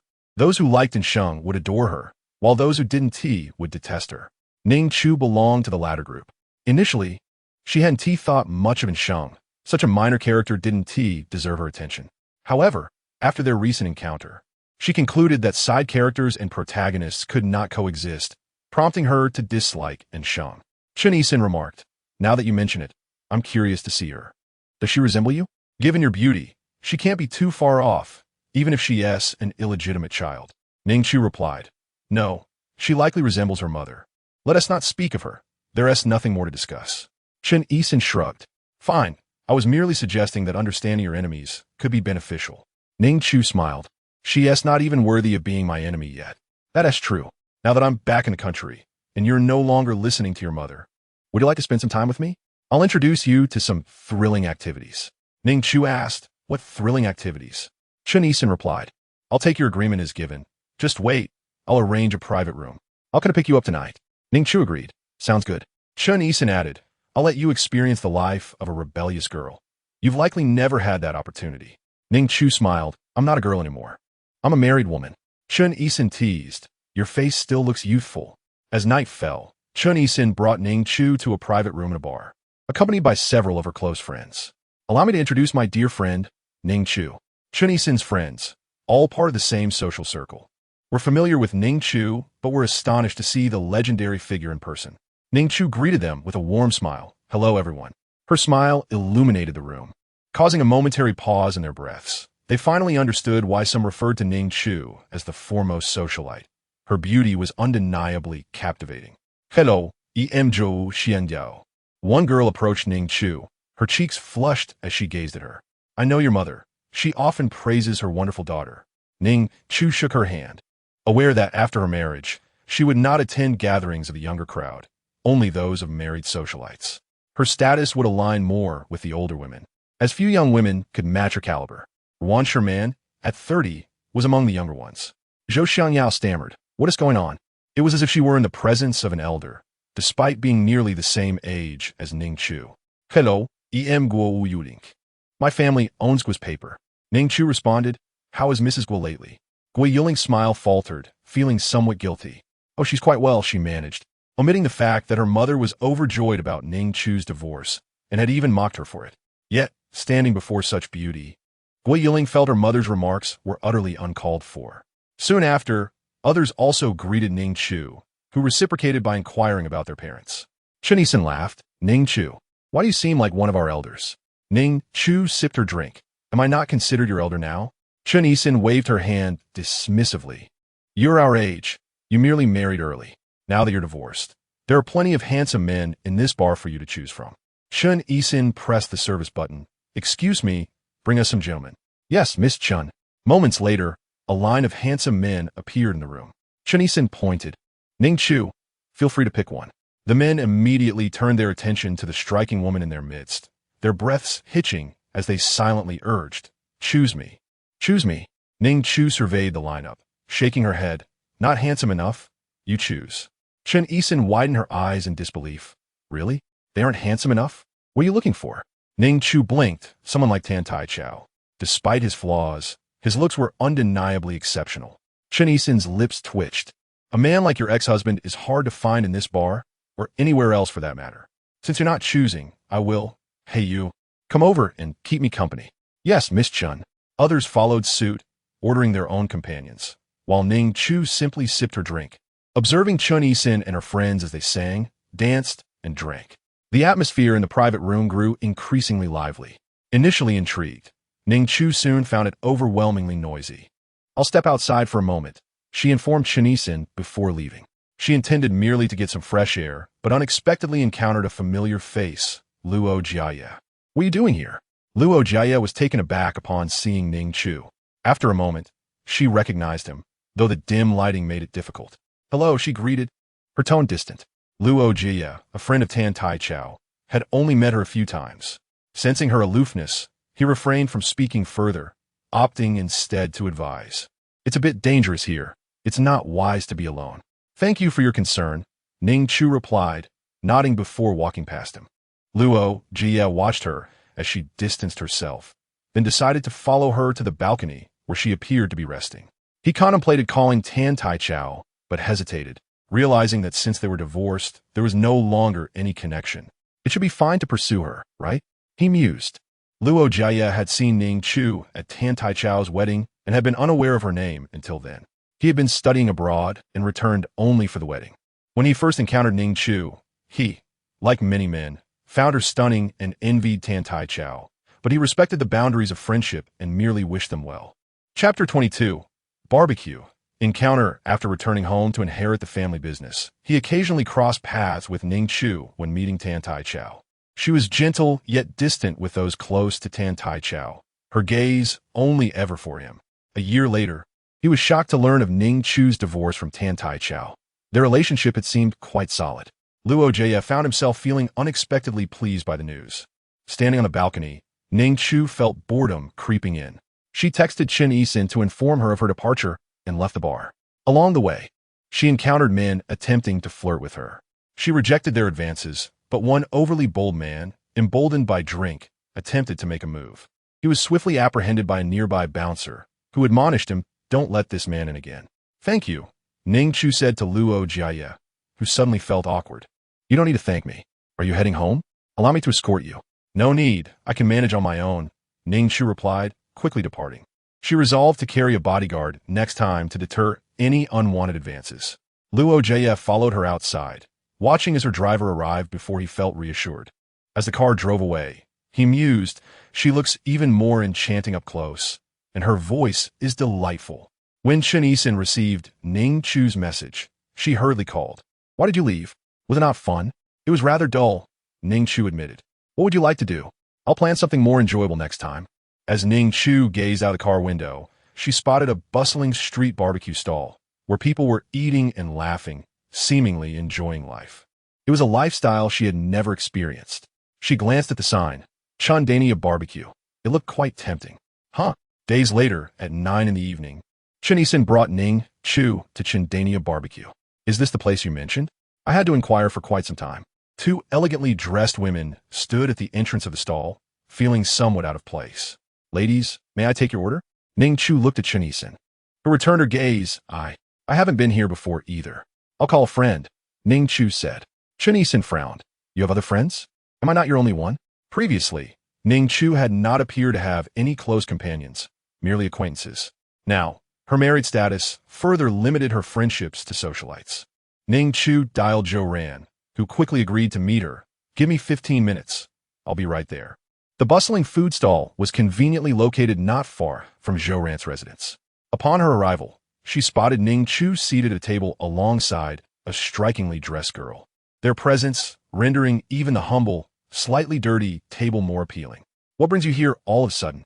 Zhou Ran inquired, glancing at the food stall, unsure if Ning Chu would willingly visit such an unrefined place. She turned her attention to the girl beside Ning Chu. Chen Yisin met Zhou Ran's gaze with palpable hostility. "So, you're the good friend Ning Chu mentioned?" Zhou Ran looked at Ning Chu, feigning surprise. "So you told everyone I was your good friend? How flattering." A smile graced her face. Chen Yisin furrowed her brow. "I'm also her good friend. How come I've never seen you before?" She wrapped her arm around Ning Chu's. Zhou Ran responded, "I haven't seen you either." Chen Yisin scrutinized her. "Of course, you and T have. You're not part of our circle, are you?" Zhou Ran replied, "I'm not, but I've known Ning Chu for quite a long time." Chen Yisin countered, "Have you known her longer than I have? I met her in high school. I also met her in high school. We live in the same neighborhood. Not far from each other. We were in the same class. Our families know each other, albeit not very well. Ning Chu supported me through college." The two girls childishly compared their connections, ultimately turning to Ning Chu, asking, "Who is your best friend?" Ning Chu interjected, "I believe we came here to eat." Eventually, Zhou Ran helped wipe the table and ordered delectable barbecued dishes. "Let us eat. Though I'm curious why two young ladies like you would come to a place like this." Chen Yisin replied, "It's because Ning Chu mentioned a few days ago that this Chun Daniu food stall was quite delicious, so I brought her here." She took a bite of grilled eggplant, seemingly pleased. Ning Chu savored a skewer of grilled meat, relishing the blend of spices. Watching the surrounding diners enjoying their meals, she felt a sense of the warmth and vibrancy described in literature. The patrons were lively individuals, rather than faceless pretenders. Meanwhile, Dantai Chao, just off work, found his driver taking a detour due to an accident on the main road. As they passed through the area, Dantai Chao glanced out and was surprised to see Ning Chu at a roadside table, enjoying a skewer of meat. The person across from her seemed to be Zhou Ran, whom he had previously had investigated. Zhou Ran said something that made Ning Chu smile radiantly, momentarily stunning Dantai Chao. "Stop the car," he commanded, and the driver immediately hit the brakes. Dantai Chao observed Ning Chu. How could she be here, sitting in such an unkempt place? This setting seemed unworthy of her. If she desired grilled meat, surely the chef at home could prepare something far more exquisite and wholesome. He rolled down the car window, just in time to spot a cockroach scurrying past a nearby trash can. The car behind them honked incessantly, and Dantai Chao took a deep breath. Drive on. Yes, sir. Zheng Cheng, transfer 100 million to Mrs. Ning, he instructed. Dantai Chao pondered whether Ning Chu's funds had been misappropriated by her parents, despite their divorce. He still wished for her well-being. Meanwhile, Ning Chu enjoyed her meal while listening to Zhou Ran gossip about a recent case she was handling involving a cheating husband and a wife seeking divorce. Despite having earned all the money, Chen Yisin listened with indignation. What a scoundrel! Men like that deserve to be punished. How can such people exist? Zhou Ran replied. Yes, indeed, despicable. But he wouldn't make it into your circle. True, Chen Yisin conceded, then turned to Zhou Ran. Considering you shared so much gossip I hadn't heard before, I'll admit you can be regarded as Ning Chu's good friend. Zhou Ran retorted. You don't get to deny my friendship with her. Oomph. Suddenly, Ning Chu's phone buzzed, revealing a 100 million transfer into her account, courtesy of her ex-husband's brother. Did he transfer by mistake? Chapter 23. Unaccustomed, after a moment's deliberation, Ning Chu decided to call the familiar number. Zheng Cheng answered, This is Ning Chu. Madame, Miss Ning Chu, let me pass you to the head of the family, Zheng Cheng replied, handing the phone to Dantai Chao. Dantai Chao took the call. It's me. Ning Chu was straightforward. Are you dreaming, or have you lost your mind? Why did you send me money? Dantai Chao responded, Ning Chu, I suggest you keep your affairs in your own hands. Mr. Ning and Ms. Zhou are your parents, but you need not heed all their words. Ning Chu found his demeanor peculiar. Do you misunderstand something? Dantai Chao continued. I saw you earlier, Ning Chu. If you're in need, feel free to reach out to me. Ning Chu took a deep breath. Dantai Chao, I remember you are not one to concern yourself with such matters. And I merely wanted to try something new. Ordinary people's grilled meat is surprisingly enjoyable. I will return the money to you. I won't bother you any further. With that, she hung up. Chen Yisin remarked, That was your ex-husband, wasn't it? Why did you call him? Ning Chu chewed on some chives, swallowing before responding. He must have passed by here, saw me, and thought I was broke, so he sent me 100 million. What? Both Chen Yisin and Zhou Ran exclaimed in unison, their mouths agape. 100 million! Their loud reaction drew the attention of nearby diners, while Ning Chu remained remarkably calm. I'm not lacking that amount, so I plan to return it to him. Chen Yisin clutched her chest in disbelief. You don't even care about 100 million. God knows my monthly allowance is only 500,000. I have to beg my mom for money for anything else. Her mother strictly controlled her allowance, making her plight quite dire, as she occasionally had to borrow from her brother. Zhou Ran was astonished. 500,000. Do you realize my monthly budget is only 8,000? Chen Yisin's sorrowful expression vanished. Oh, it seems you're worse off. 8,000? I can't even afford a meal with that. Zhou Ran's despair deepened. Two wealthy ladies. Are you in need of a little sister? I'm volunteering for the role. Ning Chu pondered aloud. Once I establish a company, how about you serve as my lawyer? But you specialize in divorce cases. I can't very well open a divorce firm, can I? Chen Yisin turned to Zhou Ran. So, you're a divorce lawyer? That's impressive. Zhou Ran replied modestly. Not as impressive as you. Your monthly allowance is 500,000. Chen Yisin challenged. Why don't you mention Ning Chu? She's now someone who doesn't bat an eye at 100 million. Zhou Ran countered. Ning Chu hasn't said I'm impressive. Chen Yisin fell silent. Zhou Ran turned to Ning Chu. Although I excel in divorce cases, I possess some knowledge in other areas. Ning Chu replied, Let us wait until I open my company. Chen Yisin chimed in. If you start a company, please hire me as well. I could work at the front desk. So my mother won't keep nagging me about not being productive. Just pay me market rates. Ning Chu queried, What is the market rate? Is it 8,000 like Zhou Ran? Zhou Ran interjected. In our company, the front desk earns 3,000. Chen Yisin remarked. That amount wouldn't even cover her car's gas. Is it truly so arduous to earn money? 3,000, 5,000, 8,000? Chen Yisin, having been raised in a privileged household, has never held a job after graduation, spending her days in the company of socialites. She had recently returned from an extended trip abroad upon hearing of Ning Chu's divorce. Zhou Ran remarked, Such is the fate of those at the bottom. Have you eaten? I shall settle the bill. Chen Yisin rose, saying, Let me handle it. After all, your monthly income is merely 8,000. Zhou Ran felt a pang of hurt, but ultimately allowed Chen Yisin to pay. Upon her return, Chen Yisin gleefully announced that their meal had cost only a little over 100 yuan. What a bargain. Zhou Ran thought to herself. She is determined to compete with these wealthy individuals. I shall take my leave now. I have work tomorrow. Goodbye. Goodbye. Ning Chu also had the driver take her home, while Chen Yi-sin arranged for her own transportation, and each returned to their respective homes. Back at her residence, Ning Chu decided it was too late to call her bank manager to transfer back the 100 million, postponing it until the next day. Meanwhile, Dantai Chao, after Ning Chu hung up, fell into deep contemplation. He had never been one to concern himself with such matters, knowing well that Ning Chu would never frequent those rather chaotic places. However, he now found himself unaccustomed to her absence. She would no longer be there when he returned from work. Yet perhaps in time he would adapt. A few days later, Zhou Erqin and Ning Xingxian attempted to visit Ning Chu, but the security at the entrance of the community would not permit them entry. Infuriated, they nearly fainted from rage. The recent news of Ning Chu's divorce from Dantai Chao had caused a significant upheaval in the Ning group, and they had worked tirelessly to stabilize it. They had hoped to persuade Ning Chu to reconcile with Dantai Chao, but she refused to let them in. Ning Xingxian called Ning Chu, "You unfilial daughter. Look at what you've done. Do you wish to drive your parents to their graves?" Ning Chu retorted, "If you could be driven to death, you wouldn't be standing outside." Zhou Erqin snatched the phone, adopting a softer approach. "Chu, Mother only wants what's best for you. Life must be difficult now that you've divorced Dantai Chao, right? Everyone says you've been abandoned. Look at how there are no invitations for you to attend any banquets. Please listen to your mother. Reconcile with Dantai Chao. Your divorce was recent, and with a little coaxing, it should be manageable. At your current state, anyone could trample over you. The world outside is perilous. You will come to understand this. Within the Dantai household, whatever you desire, everyone would strive to provide for you. But now, even a handbag or a piece of jewelry might be beyond your reach.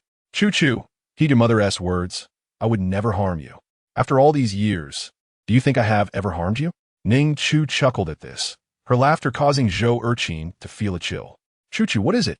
Ning Chu laughed until tears streamed down her face. "Oh, it's nothing. I merely find it amusing that you claim to have never harmed me. The whip on my back is not harm. Being confined is not harm. Being prevented from making friends is not harm. Being instructed to seduce men is not harm. What do you perceive as harm? Is it the loss of my entire identity for your use that you deem not harmful?" Chapter 24. The Gathering Mother. I'm no longer that naive and childish Ning Chu. Remember this. I am not the Ning Chu of the past. No matter what you say or do, I shall not believe you. Do as you please. I shall not concern myself with it. Do not ask me to seek out Dantai Chao. I will not present myself before him again. As for gatherings, jewelry, and handbags, I care not for them. She had once possessed much. It did not guarantee her happiness. Now, she was financially independent. She was not someone to be bullied.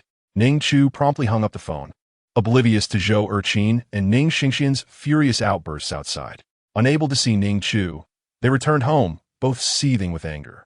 Suddenly, Ning Xingxian suggested, "Since Chu is uncooperative, let's summon in Sheng." Zhou Erqin exclaimed, "You dare? I absolutely refuse to allow that little vixen into our circle." Ning Xingxian adjusted his tie. "Then what do you propose? You know how things have unfolded since Chu divorced her husband. The Ning group is in turmoil. Let us say in Sheng is a relative of ours. Even if she isn't the son-in-law, we can still marry her off to someone who can assist the company." Zhou Erqin furrowed her brow, reluctant to let that little vixen into their circle. Having already given her money, she was irked. Now, that little vixen would be expected to buy this and that for them. However, seeing Zhou Erqin's hesitation, Ning Xingxian continued, "I will handle her expenses. Using my own funds, your money will remain yours. If we manage her well, the Ning group will rise to new heights. Wouldn't that be beneficial for us?" Zhou Erqin gritted her teeth. If her son-in-law was unsuitable, letting her marry an old man would suffice. Ning Xingxian embraced her shoulders. "No problem. I am with you. We shall select wisely, and Sheng is young and favored by older men." Zhou Erqin smiled slightly, thinking that having that little vixen marry an old man could bring her some benefits. Meanwhile, and Sheng was unaware of their plans, nor was Ning Chu. Who would he have cared even if she did? After all, in the original story, this couple had similar intentions, but the female lead, blessed with her halo, would have the male lead to aid her. Recently, Ning Chu had been discussing business ventures with Zhang Yan. After her conversation with Zhou Ran, she realized she could invest in starting a company. However, determining the nature of the business was another dilemma, as establishing a company was no simple task. Ning Chu had studied art in college, Although she excelled, her mother had chosen that path for her, envisioning her as a virtuous wife. Despite her artistic studies, Ning Chu performed admirably in all subjects and graduated from a prestigious foreign art university. Ning Chu, here are several business proposals. Take a look. I've selected a few investment options for you. The first is in the entertainment industry. A successful project can be quite lucrative, but a flop could lead to significant losses. I wouldn't really recommend it. This one is in real estate, but it requires substantial capital. Given your assets, I don't think it's feasible and carries a high risk of collapse. Food. Opening a restaurant? But the food industry is diverse. There are options for fine dining, hot pot, barbecue, desserts, or milk tea. Clothing and hospitality are also viable avenues. Ning Chu reviewed each proposal, noting the industry analyses provided. Which one do you think is the best option? Zhang Yan replied. The food industry is relatively easier, as long as you have a location and can hire staff. It's manageable. However, Ning Chu picked up the entertainment investment proposal. I find this option appealing. It only requires funding. Moreover, the Ning Group has a subsidiary in that sector, which I can leverage. Zhang Yan paused. Are you referring to your parents? Ning Chu nodded. But they... Zhang Yan hesitated, unsure if Ning Chu's parents would allow her to manage a company. Ning Chu replied, I can negotiate terms with them. They will agree. However, I have a gathering tonight, so please arrange for a makeup artist to come over. Understood. The makeup artist arrived promptly, one who had frequently done Ning Chu's makeup before. Named Zhang Zisu. Zhang Zisu frequently does makeup for Ning Chu, and they have become quite familiar with each other over time. I thought you might not call me anymore. But today, Madame Chun asked me to do her makeup. However, as soon as I received your call, I declined her request, as I prefer to do yours. Who wouldn't enjoy beautifying a stunningly beautiful woman? Even though she heard about Ning Chu's divorce from Dantai Chao, while some might take pleasure in her misfortune, Zhang Zisu holds a very favorable impression of Ning Chu. So what if she is divorced? Ning Chu is still a wealthy heiress, after all. Ning Chu smiled and remarked, if Madame Chen knew, she would surely be furious, but doesn't matter. Zhang Zisu was momentarily taken aback. She did not expect Ning Chu to respond in this manner. Previously, Ning Chu would express her gratitude in a gentle and soft-spoken manner. Now, however, her tone seemed rather forthright. Madame Chen's family is prominent, and after Ning Chu married Dantai Chao, she became the center of attention at social gatherings. Whereas Madame Chen used to be the one in the spotlight. Now that Ning Chu is divorced, Madame Chen is likely eager to reclaim all the privileges Ning Chu once enjoyed, such as having the top-tier makeup artist and the best seating at social events, where everyone must listen to her with the utmost respect. After Ning Chu divorced, Madame Chen hosted several banquets and invited her, but Ning Chu did not attend. Knowing that Madame Chen was merely eager to witness her downfall, Ning Chu was indifferent to such trivial conflicts. She had other matters to attend to and was not particularly interested in those tedious gatherings. Tonight's gathering was a private affair, and had it not been for Lady Lin's personal invitation, she would have been reluctant to attend. Considering Lady Lin's fate as depicted in the book, Ning Chu decided to go after all, as Lady Lin had been kind enough to message her during her divorce, offering assistance if needed.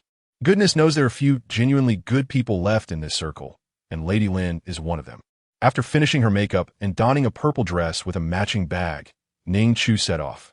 The gathering was hosted at Lady Lin's residence, and Ruan Sherman personally came to pick her up. It had been quite some time since they last met. Ruan Sherman embraced her, inquiring about her well-being, and upon assessing Ning Chu's demeanor, she noticed that Ning Chu appeared even more vibrant than before. Ning Chu smiled and replied, I'm doing well, feeling free and happy. I even traveled abroad for half a month. Traveling? Happy? Is it not merely an escape? A sarcastic voice suddenly interrupted. Chapter 25. The gathering. To Ning Chu and Ruan Sherman turned to see Zhao Chunlan, who had never held Ning Chu in high regard, especially since the Ning family was initially insignificant in the social scene. It was only after Ning Chu married into the Dantai family that she gained visibility. Zhao Chunlan was close with Madame Chen Luo Yuqin and maintained a facade of friendliness. But once Ning Chu divorced Dantai Chao, her true feelings emerged. Ruan Sherman frowned and said, Madame Qian, I did not invite you. Zhao Chunlan, married to Qian Ming of the Qian family, which is renowned for its clothing business and has a nationwide brand chain, responded, Lady Lin, are you not welcoming me? Madame Li invited me, saying you were hosting a gathering. At that moment, Madame Li conveniently arrived and asked, "Why are you all at the entrance? Shall we not go inside?" Zhao Chunlan replied, "Madame Li, you're here. Did you not invite me?" Now Lady Lin seems unwelcoming. Madame Li awkwardly looked at Ruan Sherman. Ruan Sherman reassured her, "Come in. There's no unwelcoming. I'm simply surprised." Zhao Chunlan scoffed. "What is there to be surprised about? We're all old acquaintances." Ruan Sherman gently tugged on Ning Chu's hand, hoping she would not take offense, and then led them inside. In the backyard, a long table was set with an array of food and drinks, while staff prepared barbecues and a violinist played, creating a delightful atmosphere. Ning Chu sat besiteruan Siman, and others occasionally cast glances in her direction, for this was her first appearance at a gathering since her divorce, albeit a private one. "Miss Ning has graced us with her presence today. Would you care for a drink?" Mrs. Jiang, seated opposite Ning Chu, regarded her with a neutral expression, not exhibiting any disdain. Ning Chu graciously acknowledged her. "It's been a while, Mrs. Jiang." Mrs. Jiang replied, "Indeed it has. How have you been?" Ning Chu smiled. "Quite well, feeling free and happy." Suddenly, Zhao Chunlan let out a derisive laugh. As everyone turned to her, she waved her hand dismissively. "I merely saw a shocking piece of news on my phone. You need not mind me." This was merely an excuse. Everyone understood, yet no one dared to address it openly. The former Ning Chu might have endured such provocations, but the current Ning Chu was unwilling to suffer any indignities. She fixed her gaze on Zhao Chunlan and declared, "You've mocked me twice now. Haven't you?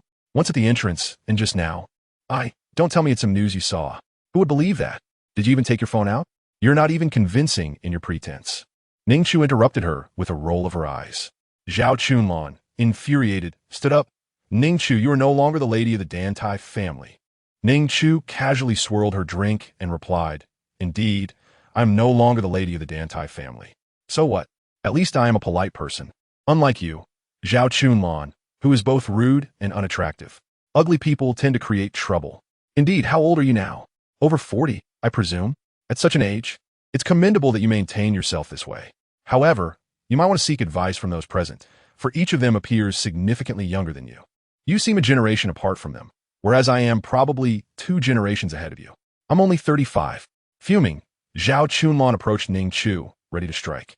But Ning Chu swiftly grasped her hand and pushed her back, declaring, "I may have divorced Dantai Chao, but that does not mean I am a target for anyone to bully." Zhao Chunlan, you seem to have ample time to mock others. Why don't you go home and manage your husband? I remember hearing about your husband's numerous illegitimate children. By the way, didn't a recent news story mention him getting particularly close to some actress? Zhao Chunlan was seething with anger. Ning Chu, have you lost your mind? What nonsense are you spouting? Ning Chu shrugged. What nonsense am I speaking? Am I not stating the truth? Ning Chu's expression turned cold as she leaned closer to Zhao Chunlan, gripping her collar. Zhao Chunlan felt a twinge of fear at Ning Chu's fervor. "What are you going to do?" Ning Chu released her grip. "I initially considered giving you a beating, but since you seem so frightened, I'll refrain. Just don't provoke me, all right?" Ning Chu suddenly flashed a warm smile at everyone. "I apologize for my earlier outburst. By the way, since I divorced Dantai Chao, can you guess what I received from the Dantai family?" The others exchanged bewildered glances. Is this what she calls excitement? Is this not madness? Why is she not the Ning Chu we once knew? Can divorce truly alter one's character? What could she possibly have received from the Dantai family? Surely she doesn't have shares, does she? But it's also unlikely she left with nothing. Ning Chu resumed her seat. "Let us continue our conversation." Ruan Shimon's lips twitched, but as the host, she maintained a pleasant demeanor and deftly changed the subject, ensuring the earlier conflict faded as if it had never occurred. And everyone resumed their cheerful chatter. Meanwhile, Madame Li pulled Zhao Chunlan aside. "Why did you provoke her?" Zhao Chunlan. "How could I possibly know why Ning Chu has suddenly transformed into this state? She didn't look like this before. It's as if she has been possessed." Madame Li shook her head, urging her to lower her voice, lest Ning Chu overhear and bring misfortune upon herself. Besides, even if Ning Chu is divorced, she is still a young lady of the Ning family. She is considered a junior, so why provoke her? It would only tarnish your reputation. Ning Chu is merely in her 20s, while the others, including Madame Lin and Ruan Sherman, are relatively younger, around 30. The rest are in their 30s to 40s, nearly a generation apart from Ning Chu. Zhao Chunlan. The title of Miss Ning sounds grand, But wasn't it rumored that her parents sold her for glory? If she hadn't caught the eye of that member of the Dantai family, would she even be part of our gatherings? Madam Li, at least she was able to be sold. Moreover, she just mentioned that we should guess what she obtained from the Dantai family when they married her. They directly granted her 5% of the shares, in addition to her 5% of Ning Corporation. Even in divorce, she remains formidable. Zhao Chunlan. Will they not reclaim it after the divorce? That seems unlikely. Madam Li, who knows? At that moment, Ning Chu was attentively listening to Madame Jiang discussing her business acumen. Madame Jiang has established a beauty chain and previously provided everyone with VIP cards. Ning Chu, intrigued, suddenly inquired, I've been contemplating starting a small business. Do you have any advice, Madame Jiang? A flicker of surprise crossed Madame Jiang's eyes. What was Ning Chu planning? Ning Chu, I'm still pondering. What do you suggest? Madame Jiang, my advice would be to play it safe. If you are unsure, just deposit your money in the bank for interest. However, if you are daring and unafraid of losses, then do experiment. Life is all about trying new things. You are still young and have ample opportunities to explore. Ning Chu, your words hold wisdom. I raise a toast to you. Just then, the butler of the Lin family approached with a bowl of medicine for Yuan Sherman. Madam, it's time to take your medicine. Chapter 26. Madness. Ning Chu immediately glanced over, observing the Lin family butler and Yuan Sherman's accustomed expression. It appeared that what she had previously said had not been taken to heart. As Yuan Sherman was about to drink, Ning Chu called for a pause. Wait a moment, she said. Yuan Sherman looked at her. What is it? Ning Chu, puzzled, asked, what kind of medicine are you taking? It smells quite foul. Yuan Sherman smiled. It's nothing, just for health maintenance. Ning Chu, is that so? May I take a look at it? I'm rather curious. Yuan Sherman, of course. She handed it over for Ning Chu to inspect. As Ning Chu took it, her hand accidentally brushed against the medicinal liquid. I'm sorry. It seems I made contact. She quickly wiped her hands with a handkerchief. Yuan Sherman dismissed the incident. No worries. I'll have someone prepare another bowl. Apologies. Ning Chu replied. It's nothing, Yuan Sherman reassured her. The minor mishap was soon forgotten, and apart from Zhao Chunlan's earlier provocations, everyone was quite pleasant. No one seemed to care that Ning Chu was no longer the wife of Dantai Chao. Yet, Ning Chu felt enriched by the gathering. It proved useful for gathering information which could aid her in future investments. Upon returning home, Ning Chu summoned Zhang Yin and handed her a handkerchief. Please find Dr. Great for me and have him examine the composition and effects of this liquid. Zhang Yin suddenly had an epiphany. Has someone bullied you and poisoned you? Ning Chu, no. Just help me find Dr. Great and inform me of his findings. All right, Zhang Yin replied. After completing this task, Ning Chu retired to her room to rest, feeling rather fatigued. However, unbeknownst to her, Zhao Chunlan had begun spreading rumors in their social circle that she had gone mad, claiming that Ning Chu had become rude and aggressive post-divorce. Do not invite that madwoman to future gatherings. She is likely to strike, Zhao Chunlan warned. When Yuan Sherman called Ning Chu to relay this news, Ning Chu thought she should have physically confronted Zhao Chunlan from the start. Tell her to keep her distance from me. Otherwise, I truly might strike her. Yuan Sherman. When Dantai Chao heard this rumor, he was discussing business at the racetrack. As he and his partner strolled after a few laps, they overheard a conversation around the corner. Have you heard? Ning Chu, formerly Dantai Chao's wife, has gone mad after the divorce. She even tried to strike Madame Qian at Madame Lin's gathering. Really? I remember Ning Chu was the top socialite when she joined the Dantai family. Is she no longer considered one post-divorce? Did Dantai Chao see through her true nature? Dantai Chao felt he must have misheard. Ning Chu would strike someone? His partner, Wei Chili, certainly recognized Ning Chu. He recalled her as gentle. The notion of her being violent seemed impossible. He was also surprised by Dantai Chao's divorce, as the two had appeared to share a solid bond. However, he felt it was not his place to meddle in their personal affairs. As they approached the corner, they came face to face with Dantai Chao and Wei Chili, causing the gossipers to immediately fall silent, startled. Dantai Chao cast a glance at the two strangers, dismissing them as mere gossipers. Perhaps the etiquette of these two ladies needs to be re-evaluated. The two women turned crimson and hastily fled. Later, Dantai Chao settled into his car and pondered for a moment before asking his associate Zheng Cheng, is there something amiss in the social circle lately? Zheng Cheng assessed Dantai Chao's expression, hesitated, and then spoke. It seems everyone is saying that Miss Ning Chu has gone mad post-divorce, and that she struck Madame Qian. Of course, that must be mere rumor. Miss Ning Chu could never resort to violence. Dantai Chao sensed something was amiss. Post-divorce? It is I who was divorced. Zheng Cheng. Everyone seems to believe so. Dantai Chao's thoughts turned to the possibility that Ning Chu might have been wronged. He couldn't help but recall her earlier assertion that he would not fare well. Clenching his fists, he also remembered the scene of her eating by the roadside. Dantai Chao retrieved his phone and dialed a familiar number. Hello. At that moment, Ning Chu was receiving a massage in a parlor when her phone rang. It's me, came Dantai Chao's voice. Ning Chu was taken aback to hear his voice, surprised it wasn't Zheng Cheng calling to relay his messages. What is it? Waving her hand to indicate the masseuse to step aside, she sat up. She recalled having transferred that 100 million. She owed him nothing. Dantai Chao found her tone unfamiliar. Previously, she would address him as husband and inquire, is there something wrong? Now, it was merely a cold, what is it? Have you been assaulted? Dantai Chao asked, coming back to himself. Ning Chu nearly choked. Although we are divorced, I have not wronged you. There is no need for such curses. I believe I've only mentioned once that you wouldn't fare well. You can't still be harboring resentment over that. Can you? Ning Chu was puzzled as to why Dantai Chao would voice such sentiments. Had her request for divorce wounded his pride? Did he feel like the one who was cast aside? Dantai Chao. If not, then you've been bullied? More than once, including this time. It totals 3 instances. He recalled her mentioning on 3 occasions that he wouldn't fare well. Ning Chu frowned. Not really. I'm doing quite well. Is this the reason for your call? Dantai Chao rubbed his temples. People are saying that you struck Madame Qian. Ning Chu, I never imagined you would be privy to such gossip. I did not strike her, but next time we meet, who knows? Are you planning to seek retribution on her behalf? Dantai Chao, no. If you're being bullied, you can come to me. Once we were married, Dantai Chao did not wish for Ning Chu to become someone whom everyone could trample upon, especially since she had done nothing wrong. Ning Chu immediately declined, stating that they were divorced. A proper ex should be treated as if they were deceased. Oh, I apologize. I do not wish for your demise, especially since so many rely on you for their livelihoods. I still hope you live a long life. I merely feel. Dantai Chao once again realized that she had indeed changed. I know, who taught you that phrase? Ning Chu. It was something I read online. Dantai Chao, is that so?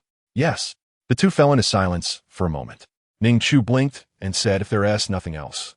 Dantai Chao understood and chose not to disturb her. Chapter 27. Returning home to the company regarding the remarks circulating in their social circle. Zhou Erqin and Ning Xingxian were certainly aware, and both felt deeply embarrassed, especially when Zhou Erqin attended gatherings where people spoke about Ning Chu, their gazes implying, didn't you always boast about your adopted daughter? How she turned out this way? Meanwhile, when Ning Xingxian conducted business, people would express reservations about his proposals now that he was no longer Dantai Chao's father-in-law, something that had never occurred before, all because Ning Chu had divorced. She was the root cause. No, we cannot allow this to continue. I will summon in Sheng. After all, didn't Sun Hongda recently lose his wife? Let her meet him. If Sun Hongda takes a liking to her, our project investments should be secure. Previously, you wouldn't allow in Sheng to meet his son-in-law. But Sun Hongda is acceptable, right? Ning Xingxian said to Zhou Erqin. Suerqin, Fina. Let that girl and Sheng meet Sun Hongda. Ning Xingxian. I'll call in Sheng over, and you remember to dress her up nicely. Don't let her look so shabby as before. Understood. Ning Tu, wishing to persuade Ning Xingxian and Zhou Erqin to hand over the entertainment company under the Ning name to her, decided to return to the Ning household. She planned to wait until her newly hired bodyguard commenced work before heading back, as she certainly did not want to endure another beating. The bodyguards were all hired with her funds, so they were obliged to follow her orders. This time, she would not allow Ning Xingxian and Zhou Erqin to confine her. Ning Chu even feigned purchasing some supplements, not expensive, just 200 yuan, merely for appearances. However, she was taken aback when she arrived at the Ning residence and unexpectedly encountered Sheng. And Sheng was here? Moreover, her mother was seated in the living room, neither angry nor scolding. Why are you back? Have you come to your senses? Upon seeing Ning Chu return, Zhou Erqin slammed her teacup onto the table, the loud noise indicative of her anger. Ning Chu handed the supplements to the housekeeper and instructed the bodyguard to stand guard at the door, only to enter if she cried out, "Mother, where is father?" Zhou Erqin, what do you want with your father? If you wish to admit your mistakes, you should apologize to your son-in-law. Ning Chu understood they were still unwilling to relent. An apology was out of the question. Where's father? I need to discuss something important with you both. He is better to consult. Zhou Erqin, what is it? Tell me first. By the way, I heard you hit the wife of the Qian family? As soon as the words escaped her lips, Ning Chu had yet to respond when Sheng gasped. Sister hit someone? Zhou Erqin shot her a disdainful glance. What does it have to do with you? Stand tall and proud. Don't forget someone is coming to style you soon. Is she actually going to style Sheng? Given Ning Chu's understanding of the two, this was likely to ensure Sheng fetched a good price. Was it happening this soon? Ning Chu looked at Sheng and immediately noticed something odd. Sheng was wearing one of her old dresses, albeit somewhat ill-fitting since Ning Chu was taller. The dress, originally reaching the ankles, was now a bit short, but it was still passable. Perceiving Ning Chu's scrutiny, Sheng immediately straightened her posture. She had heard of Ning Chu's situation. If Ning Chu no longer held any value, would her father cultivate her instead, allowing her to become a proper daughter of the Ning family? Ning Chu assessed Sheng, but chose not to dwell on her. It was not her concern. Sheng would have her hero to rescue her. And in this lawful society, who could force her against her will? At that moment, Ning Xingxian descended the stairs, and upon seeing Ning Chu, his face turned furious as he pointed at her, exclaiming, "You ungrateful daughter! How dare you return? Ning Chu, I have matters to discuss with you. I have something to exchange, which is why I have returned. Even if I am not your daughter, I am still a shareholder of Ning Corporation." Was with this attitude toward a shareholder, Ning Xingxian was momentarily rendered speechless. You. Ning Chu walked over and sat on a nearby sofa. Enough with the you. You'll just make yourself angry, thinking I will inherit your wealth intact. Won't you? I would gladly accept that. Zhou Erqin's eyes widened. Everyone had been correct. She was indeed insane. How could she say such a thing? Ning Chu poured herself a cup of tea, disregarding any notions of her sanity. I wish to exchange 1% of Ning Corporation's shares for the Antagonist company under Ning. You truly are mad. Zhou Erqin's eyes widened. Are you fit to manage a company? Ning Chu, if I am not, then why has father managed the company for so long without realizing that Antagonist has been incurring losses? He is even less fit to manage it. It will be better to hand it to me. At least I am your daughter by blood. Initially furious, Ning Xingxian suddenly reconsidered. Ning Chu was offering shares in exchange, albeit only 1%. However, retrieving a portion was better than nothing. Furthermore, Ning Chu was correct.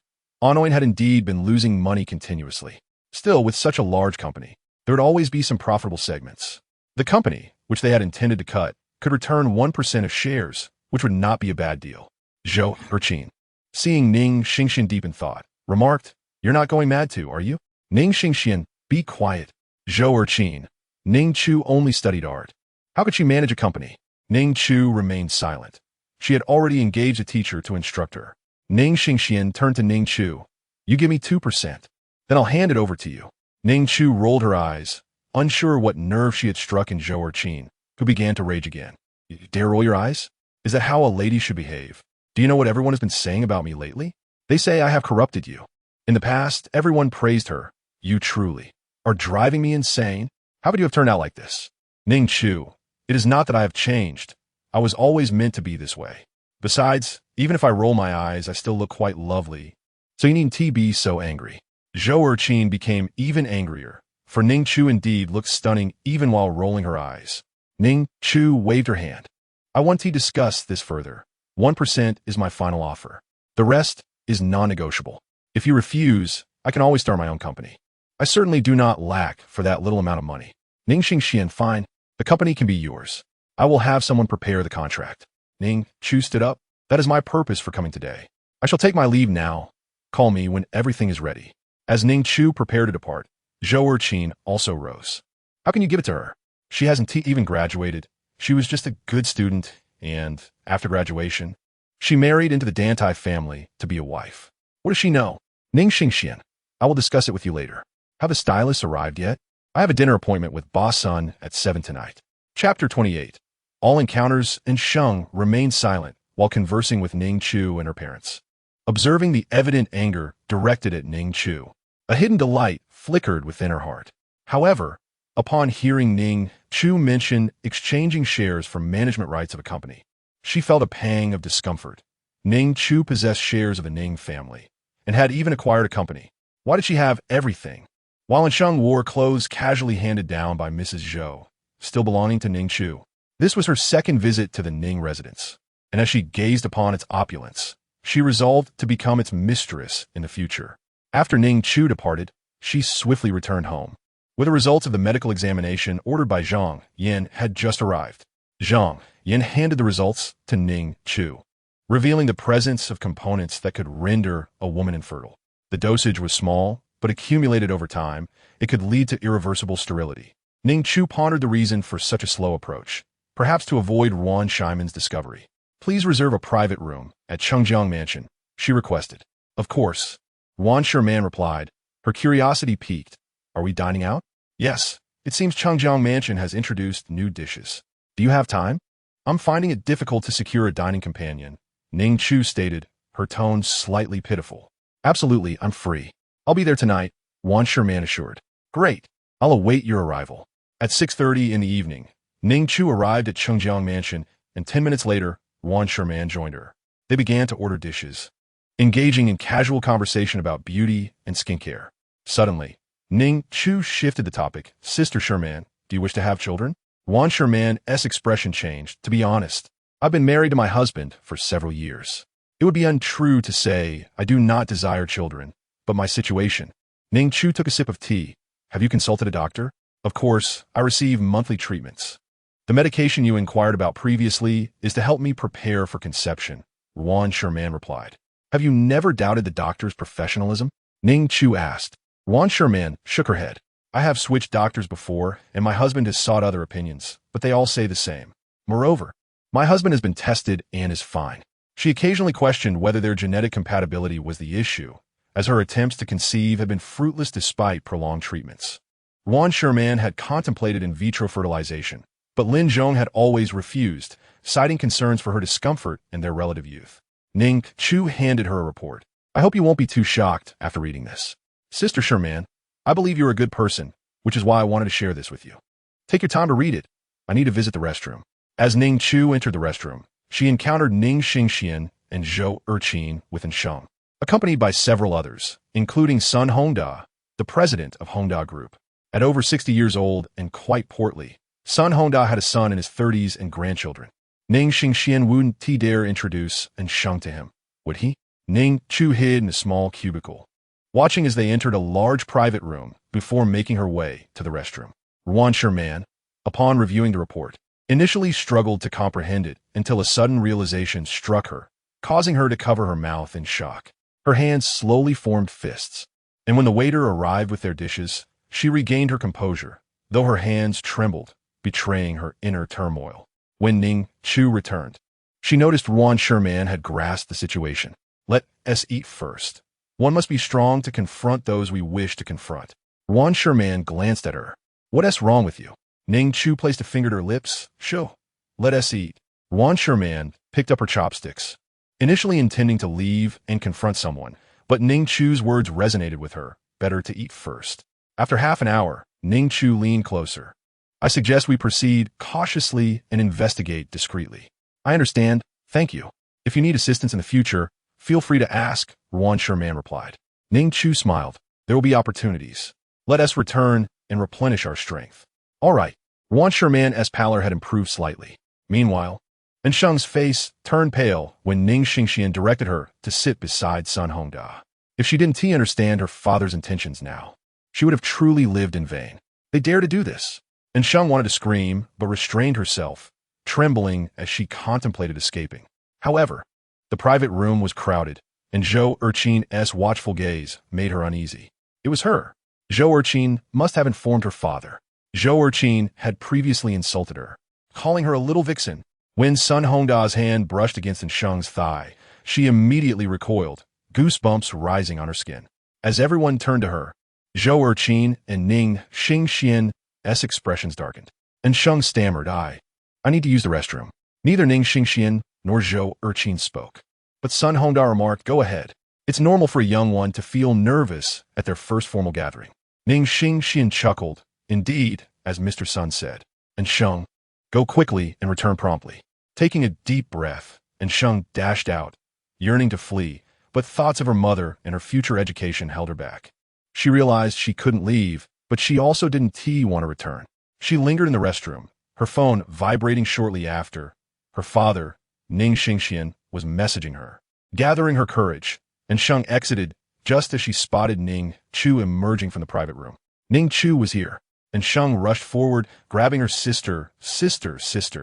Please save me. At that moment, a group entered from outside, causing Ning Chu to lock eyes with the person leading them. Both paused momentarily, surprised. Ning Chu sproforovet. She felt it was ill-fated to be out today, having encountered both in Sheng and her ex-brother-in-law. It was awkward to greet him or to ignore him. Dantai Chao, followed by crowd, halted upon noticing Ning Chu, and some discreetly gauged his expression to see if he was displeased. Dantai Chao, however, bore no signs of anger. He even nodded at Ning Chu, who responded with a slight nod of her own. He was supposed to walk past her, but when Sheng turned and spotted him, she rushed toward him. Brother-in-law, please help me. Ning Chu's brow twitched again. Why was she calling him brother-in-law after their divorce? They were hardly acquainted. It was absurd to treat him as if he were her sibling. An instinct urged Ning Chu to flee, and she turned to leave. As Dantai Chao sidestepped in Sheng's advance, he caught sight of Ning Chu preparing to escape. His intuition told him something was amiss. He strode forward and grasped Ning Chu's arm. Are you trying to run away? What is happening? Yet, at this juncture, the arrow was already knocked. It had to be released. Today, he must take fear away. The Extreme Flame Spring is a hot spring known for its many benefits, primarily for healing and stabilization. What should be done? What else could be done? It was all due to your foolish actions. The elder, surnamed Liu, angrily waved his sleeve. This was merely a case of retribution. He had dispatched people to rob the mountain, and now they had come to reclaim their territory, threatening their sword sect. If the sect leader were to learn of this, what face would he have left? Her hand trembled momentarily as she recognized the renowned technique of the Wyagong, accompanied by a corresponding image below. The miraculous events unfolded, and he seemed to grasp the essence of Shun Qi's actions on that day. Shun Qi understood that regardless of her memory, she remained true to herself. Her nature would not waver. Once she had committed to a person, her loyalty was unwavering for a lifetime. Bing Mo also smiled faintly, noticing her mother's intention to assist her with her suitcase. She quickly gestured that it was unnecessary, assuring her that she could manage it alone. Bai Ji chose not to engage further, passing by while contemplating whether the food in the thermos had spilled again due to her hasty departure. Memories of the recent incident with Instructor Zhang, who had been slicing meat, flashed her mind, sending a shiver down her spine. The hospital at midnight exuded a somber atmosphere, even more desolate than during the day. It felt as though the very essence of life and death became tangible in the darkness, profoundly real. The silence of the space, the tranquility of the ambience, and the enduring vitality in the corners painted a different kind of landscape for life in the night. Baiji, in truth, Guang Baichuan had words on the tip of his tongue, but struggled to articulate the next sentence, uncertain of how to convey that he had cared for her throughout the years. However, at that moment, a sudden purple glow erupted from Li Bin's grave, echoing with a similar luminescence from the city walls.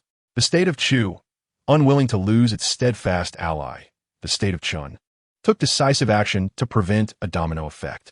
They dispatched the young noble He Ji to lead the army, mobilizing 80% of Chu's forces to launch a fierce assault on Chun. Qing Dai, having accomplished her task, retired to sit beside the Xian family, directly across from the other 3 young ladies of the Shangwan clan. After a brief exchange, she waited for them to fall asleep before Han Dong took a bath and retired to bed. Under the onslaught of magical attacks, Li Bin's sacred beetles perished entirely, while the remaining troops survived due to their formidable constitution and life force. A flash of white light struck him, and he felt as though he had plummeted from a great height. Upon opening his eyes, he found himself lying within a church steeped in religious ambience. Under the well-field system, a well-measured precisely 1 li, and during wartime, 75 soldiers would be dispatched from each li, organized into a complete battalion. Yu Donglai was not surprised. He suspected that Yu Yin had meddled in these affairs. Yet, he could not fathom why she would wish harm upon them simply for having offended her in the past. Such cruelty seemed excessive. Once everything was arranged, the palace maids gracefully exited, while Feng Wan kept her head down, moving slowly through the hall. After 3 strikes, my body was drenched in blood. The warmth of the blood ignited an inexplicable exhilaration within me. Chapter 30, Another Appointment. When Sun Hongda spotted Chu Yao, his heart skipped a beat. Although the Chu family was engaged in business, his uncle seemed to work as a criminal investigator, having previously apprehended a batch of individuals in a ruthless manner. He had no desire to attract attention, so Sun Hongda quickly laughed. Not at all. I'm merely here for a meal. I shall not interfere with matters concerning the Ning family. I must take my leave now. Mr. Chu, until next time. Take care. No need for formalities. After Sun Hongda departed, in this world, at the stroke of midnight on New Year's Eve, the annual artist valuation rankings, released by the 15 most authoritative media outlets, will be unveiled. What does it matter if I cannot forget? Do you wish to seek revenge? Even in your prime, you were no match for him, let alone now. After so many years, one cannot fathom how terrifying his abilities have become. What else can I do but forget? Qi Liang insisted. Jingshan, I have my reasons for all this. I merely seek someone to confide in. Tears streamed down his face. In that moment, Tills recalled not anything else, but the final encounter with Giza, facing the Blood Mage. After distancing himself from the campsite, Jin Dian raised his hand, signaling everyone to halt. I see, it matters not. Allow me to examine what affliction the child suffers from. Lin Feng stated. What kind of mage is he? What can he do? The prince asked eagerly. In the summer of 2001, the focus of the football world was not the men's tournament at the London Olympics, but rather the tumultuous transfer market. Given this situation, how could Xiaoming not harbor a deep disdain for the term jibai?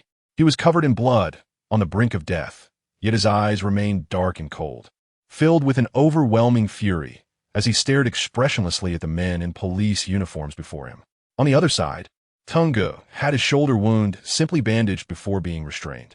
This meant that Jin Lianya would likely take 3 days to form, to be discovered simultaneously by Jia Yuanguang and Jiang Ziong nearby. General Su, what brings you here?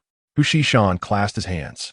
This General Su is a direct descendant of the Su family, a first-class vice-general and a peak Yuan-ing expert, Su Wu. Naturally, this flying shield has its limitations, as it is tethered to the soldier's arms, thus restricting its range. If the tether is severed while retracting the shield, the maneuver becomes a one-time tactic.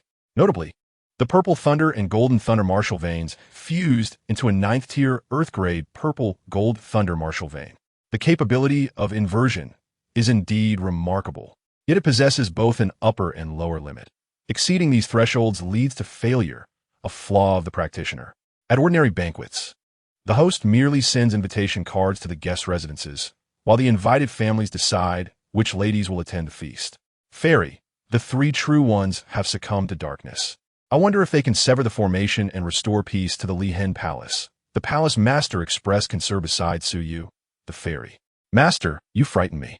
The earth vein spirit snake once again transformed into a stream of spiritual light, retreating into Qi Shuani's Dantian, only to discover significant changes within it. My lord, we have already sent someone to the He family to report the bereavement. If they inquire, how shall we respond? The benevolent prince's wife asked. Very well. I appreciate your assistance, Brother Lin. Since losing the precious Starstone, Ichi Tian has been plagued by an overwhelming lack of confidence in the survival abilities of the residual soul star. Without the protection of the Starstone, he doubted his own survival, let alone that of the many disciples brought along for training. Lin Xingqian, from the International Longhu Mercenary Corps, recalled that he was executing a formidable mission. Chapter 31, A Chance Encounter. I will escort her home, Dantai Chao declared, glancing at Ning Chu. Chun Yisin felt a twinge of fear towards him, but remembered that both he and Ning Chu were divorced now, so they should no longer have any connection, right? I will take her home, she insisted. Just then, it began to rain again, prompting some individuals to hurriedly seek shelter. One person accidentally bumped into Chun Yisin as they hurried past, causing her to lose her grip. Ning Chu began to topple sideways, but Dantai Chao swiftly caught her. I have made my choice. It is now your turn. He pointed at Yi Hen, who without hesitation picked up the pill. After 3 successive confrontations with the Nanjing authorities, even if the People's Army promised not to oppose the central government, the demands they presented would likely be unacceptable to Chiang Kai-shek. Xiao Rong trembled slightly. a smile gracing her lips. She too longed to nestle into Zhou Ming's embrace, but since there was only one embrace to offer, she could only smile and lock gazes with him. Upon entering the room, Shang Wanhui first glanced at the elderly man and, seeing his good spirits, his expression shifted in surprise before turning to Zhou Ming. "Look, what is this?" Li Bai suddenly produced a birthday card and waved it in front of Qin Shun. Emperor Jing cast a calm glance at the Jade Emperor, waving his hand to unleash an endless army, charging towards the heavenly court of Lingxiao. No matter how these factions researched, they could not uncover the secrets, ultimately only capable of nurturing such an abundance of infinite vital energy. The battle concluded at 8:20. Under the Special Forces surprise assault, 5 individuals captured most of the fake soldiers within the tribe, while the Japanese forces were entirely annihilated. The remaining tasks became significantly simpler for them. The Earth, a celestial body perpetually undergoing the cyclical transformation of life, has once again returned to an era of peace. The diverse beings inhabiting land and sea nurture themselves in their own ways, residing in their territories while engaging in mutual exchange among races, ushering in a relatively tranquil epoch. Among them, the Skyward Brigade remains in the midst of reorganization and training, as Ilay has granted them a span of 20 days to prepare for the arduous battles that lie ahead. Thus, they must await the completion of this offensive before circumventing the Baihe region to enter the vicinity of Mount Skyward. Song Yiren possesses countless admirers in the Han Kingdom, with Zheng Zihao being one among them. Despite numerous rejections, Zheng Zihao remains undeterred, convinced of Song Yiren's hidden affections, attributing her refusals to his advanced age. Meanwhile, Xianyuan Han gazes at the 9-tailed spirit fox cradled in his arms, a hint of a cryptic smile gracing his lips. Initially, she intended to miscalculate, planning to entangle Gu Qinfeng in a playful dispute, yet she was taken aback by Gu Qinfeng's audacious and shameless proposition. As the saying goes, there are myriad paths to sanctity, methods such as proving one's worth through strength, the 3 corpses, or virtuous deeds are all valid. Perhaps having been a prince for too long has led to his discontent, for Li Song was later plagued by illness. Upon finally outlasting Li Shi, he ascended to the throne, only to serve as emperor for a mere 8 months before abdicating to Li Chun due to health concerns. Listen to your sister. If you must find someone, do so and return with a partner. Mother will surely have no objections. Gently stroking Tao Lisi's head, her sister noticed that Tao Lisi did not seem to take her words to heart, sighing softly before turning away. "Who are you?" someone exclaimed upon spotting Xing Lian beside the carriage, drawing their sword with a sharp sound. Suddenly, a cold voice emerged from the haze of smoke, and a tall figure stepped forth. Observing Lin's slender arms and legs, Lu Jie did not perceive him as an adversary. Otherwise, he would not act so recklessly.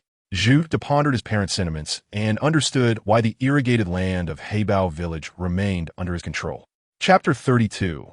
Huaxia Gaming Company Dantai Chao emerged from the bathroom, opening the wardrobe to find it devoid of female belongings, leaving only his own garments.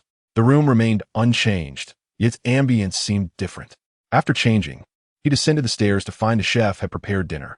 A long table was set for him alone, the dishes plain, much like before. He suddenly recalled the time when Ning Chu had developed a taste for a bit of spice. Had it not been for the explicit orders given prior to his arrival, cautioning him and his companions against taking action, he would have long succumbed to the urge to exact vengeance upon this scoundrel. No mechanism in the world is absolutely perfect. The seemingly democratic and balanced decision-making system of Bright Heaven suffers from a significant flaw: inefficiency. Yang Chong was preparing to devise a way to persuade O'Connor when a piercing scream from Evelyn echoed from upstairs. The third-tier demon beasts correspond to the martial realm of human warriors, thus their cultivation surpasses that of Sui. Tang Feng pursed his lips in silence, raising his hand to his ear, and moments later, a peculiar smile emerged. The dealer, with a serious demeanor, issued commands to the 3 gambling tycoons, and before his words concluded, he discreetly wiped the cold sweat from his forehead with a swift gesture. 2 streams of tears cascaded down her exquisite cheeks, the scene reminiscent of a pear blossom drenched in rain, accentuating her beauty. Sun Zhihui, cigarette in mouth, observed the jubilant Tang Feng, inwardly lamenting the nature of love. The Tang Feng he knew, even upon accomplishing the impossible, had never exhibited such exhilaration. Seeing someone emerge, Zhao Bufan was taken aback. He lacked the spiritual acuity of Yin Feng, unable to fully comprehend his surroundings. However, upon detecting Yin Feng's cultivation aura and aptitude, he initially felt puzzled, only to reveal a hint of disdain moments later. Under the dim light, Zhao Gui gazed at a piece of Xian paper in his hand, astonishment etched upon his face. Today, he humbly diminished his own stature, kneeling before Tian Zhao as if a mere servant, in pursuit of a sliver of dark power. Ling Xian grew increasingly perplexed. He feared facing Jin Yang directly, dreading her indifference and apathetic gaze. Now, witnessing Jin Yang lying with her face turned inward, he felt a sense of relief.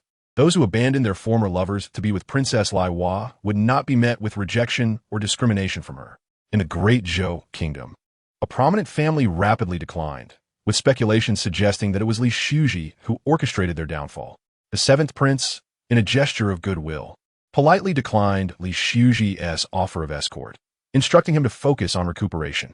Before long, he returned with a cart brimming with supplies, including rice, flour, bedding, and quilts. Clearly, the persistent 20-odd monsters had not reaped any benefits amidst the storm of blades. Gu Hanhua, known for his appreciation of life's finer details, would ensure a comfortable environment for rest, even when traveling for work at his own expense. Upon disembarking from the taxi, Ling Lan discovered that the hotel they would be staying at for the night was likely the most luxurious in the entire M County. The Lord commanded General Zhang Ge to intercept Yuan Shao, with the true intent of pursuing Yuan Shao's forces from behind after they advanced northward from the borders of Jizhou. Moreover, General Zhang Ge was to separate Chao Run and Chao Hong's troops, hence the deployment of 5,000 Taku troops. Guo Jia interjected. However, shortly after Xia Qi Wang conceived this idea, Bu Zhanfeng's actions completely overturned her perception of him. Xiahou Yuan wielded the red dragon axe with valiant prowess. Although he could not animate the dragon entwined upon it like Ji Yu, the crimson glow radiated far brighter than when he first acquired the axe. The fragrant pig cannot speak human language. How could one ask it if it submits? Is it not overtly bullying to impose upon a creature that cannot defend itself? Chapter 33. To the company in the afternoon, Ning Chu returned to the Ning family, accompanied by Zhang Yan.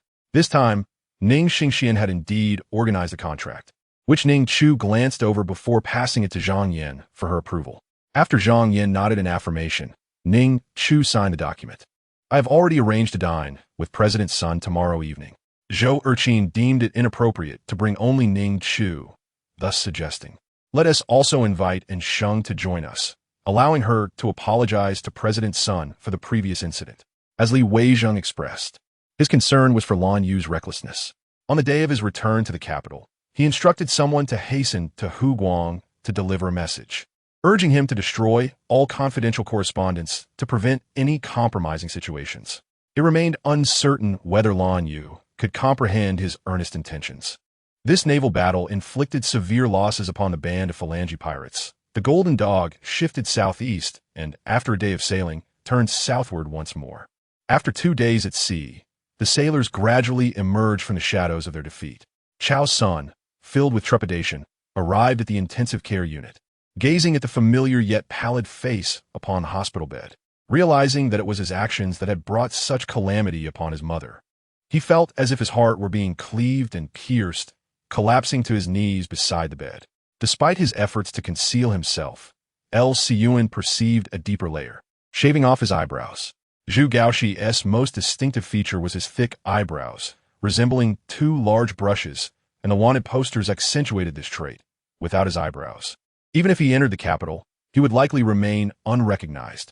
Dragons, as depicted in legends, always emerge amidst tumultuous skies, accompanied by thunder and lightning, regardless of their nature. They maintain an air of superiority, even when suffering beneath the hands of the great sage equal to heaven and Prince Neza. The dragon remains heroic, a formidable presence before humanity. I understand, teacher, Heather nodded solemnly, shifting her gaze back to check. Yuan Xingjian raised his hand and grasped the fluttering white banner, holding it for a long while before releasing it. Suddenly, a long howl resonated from the nearby reed marsh, causing him to momentarily pause. He then turned his gaze towards the hiding place of Lin Jianlan, where a figure approached slowly. As they drew near, He saw a pair of eyes gazing up at him, filled with both sorrow and compassion. Every inch of her skin was cherished by his deep affection, and her hands, akin to the strings of a lute, caressed every sensitive part of her body, eliciting involuntary moans from Denif. To ensure that Shui Wehen would not cause any disturbances in a moment of excitement, Yana even insisted on clinging to Shui Wehen while sleeping, claiming it was to reminisce about the early days of their relationship. This led to ambiguous glances from those around her, making her feel as though she was enduring an eternity under their scrutinizing stares. Thus, the palm strike of Shakyamuni ultimately penetrated the gap, and he himself fell into it. Just as Lin Kong and the others were at a loss, a sudden sound of wind broke through the clouds. The three of them quickly looked up to see dozens of dark figures chasing a white shadow descending from the sky.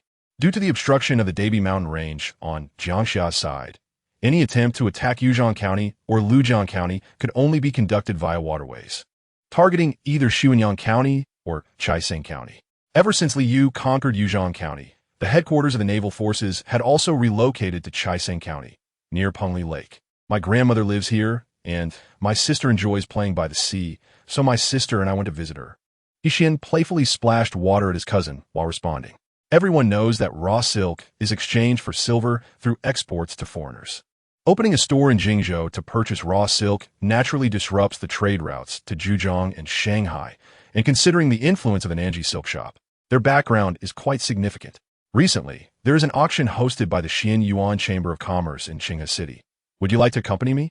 In Su Zizhan's view, relentless cultivation is not necessarily the best choice.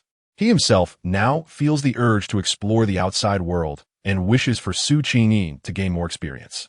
Chapter 34. The management company Ning Chu. I am Ning Chu, and this company will henceforth be mine. As for you, there is no need for your presence any longer. Ning Chu rose, addressing the receptionist who had rushed over upon hearing the commotion, instructing her to notify everyone to gather here within an hour. Those who fail to comply need not return. Zhang Yin placed the contract on the table, stating that it was available for perusal if anyone doubted its authenticity. Xiao Yong was finally released, moving past his uncle's leg towards the next stage of important treatment. Unable to move freely, Li Yaoguang followed Jimo's advice and decided to stay at the side courtyard for a while, intending to wait until the plaster on her uncle's leg was replaced with a bandage before continuing southward across the river. Given that the individual was Tong Ruixiao, a hypocrite whom she had seen maintain composure even in moments of intense anger, she found it difficult to ascertain how to perceive him. It was challenging to explain concepts within her understanding that had yet to manifest in this world. With Lu Xuanqing's current cultivation level and the defensive capabilities of the Yin Gangxian Iron Shield, these low-level talismans were utterly ineffective. Qin Tian shouted, calling for a ceasefire on his side, and the others complied. Li Yaoguang hesitated to kick again, turning to meet her uncle's disapproving gaze, prompting her to hastily explain. From that moment on, Su Dainiu regarded Su Zhaodi with disdain, as if merely looking at her would tarnish her own vision. However, the poison did not kill her. Yet she found herself utterly incapable of discerning the level of the white soul ring possessed by Xiao Yan. The Empress Dowager should not publicly reprimand the favored concubine Hui in favor of the crown prince, lest it lead to scandal and tarnish the prince's reputation. Zhu Di waved dismissively, gesturing for Alutai to return and sit, his expression calm and devoid of emotion. At that moment, he wished he could pluck the stars from the sky and present them to her, provided she would not weep. The sky darkened gradually, and as the dawn light pierced the night, the wandering souls on the plains began to fade away. After all, there were children, some were fostered elsewhere, and with no grandparents around, let alone parents, she felt grateful that her grandparents treated her with such kindness. Ironically, survival rates were higher in the mountains, as it seemed the remaining individuals were scattered throughout the hills, possibly seeking refuge along the mountain range towards places like Yinzhou. Tian Bai saw that face and recalled how he had lain in Lu Sueki's embrace, instantly igniting a firestorm of rage within him, nearly consuming the entire realm. Wudao County, located in a land abundant with fish and rice, remained a prosperous area in this era of plentiful grain. Mina could no longer bear the continuous embarrassment and rushed home to confront Su Yifei loudly. At this point, Mo Wen's eyes glinted with cold light, releasing an aura of pressure unique to grandmasters. As he leisurely progressed, Mo, when suddenly accelerated, his form resembling a fleeting shadow, instantly bursting forth from the well. The live stream erupted into fervent discussions. Zheng Cheng observed for a while before deciding to let them reach a conclusion before he took a look himself. Contemplating the future, Dorgan felt an intense fervor, yearning to settle at the edge of the Persian Empire immediately. Flames soared skyward, and a shockwave from the explosion surged forth like a bulldozer. Pressing outward, he had inherited the entirety of Yu Qianxiang's legacy. However, it contained no information or materials regarding the time battle armor. Mei Shi unfastened the buttons of her dress, shedding her white gown to reveal large swathes of smooth, pale skin. In dire circumstances, she could still employ the Dragon Soul Vitality ejection, a means of flight she was yet unable to fully master. Life is unpredictable. The most terrifying aspect is not death itself, but the unwillingness to let go even after one has passed away. The master departed peacefully and contentedly, which is the best conclusion. Chapter 35. Dining when Ning Chu arrived. Ning Xingxian and the others had already gathered, including Sun Hongda. Mr. Sun, I apologize for the previous incident. This time we are here to make amends, he said. Ansheng, pour wine for Mr. Sunday. Ansheng forced a smile and filled Sun Hongda's glass, saying, Mr. Sun, I sincerely apologize for my previous behavior. I had indulged in drink. Sun Hongda did not respond, merely turning to Ning Xingxian. Wasn't your eldest daughter supposed to join us? Where is she? If we can play together, then let us not. Lu Xia cried out, shaking her head vigorously and gripping Lu Tsong's hand tightly, trying to reposition it on her shoulder. However, Lu Tsong's hand was withdrawn with resolute determination, leaving Lu Xia unable to retain him, no matter how much strength she exerted. Half an hour later, Lu Tianhao, Dianwei, and Su Chu circled the perimeter of the original Punuo camp, beginning a light jog. After completing 10 kilometers, they continued practicing their fundamental martial skills. However, with the 6 champions having been taken away by Elbu, they lacked opponents for combat practice. Firstly, it turned out that Yu Yu was merely a college student, not the genius or top student her classmates had claimed.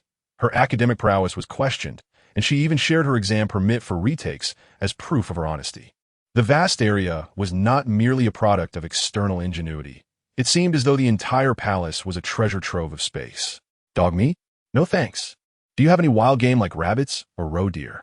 Lu Tianhao stated, as he hailed from a future where he believed dogs possessed human-like qualities and thus refused to consume dog meat. As the Zhang family's gate swung open, several bodyguards encircled Zhuziuan, forming a barrier around the entrance. Yet, no one realized that the distribution of exotic beasts, once chaotic, had gradually begun to converge towards the sealed area. In truth, even if his abilities awakened, he would still be unable to become the head of the Hua family, as the gap between him and the true head was not negligible. No sooner had he spoken than a fierce lion suddenly charged, crashing against the iron bars with a resounding thud. She truly could not dare to eat any longer.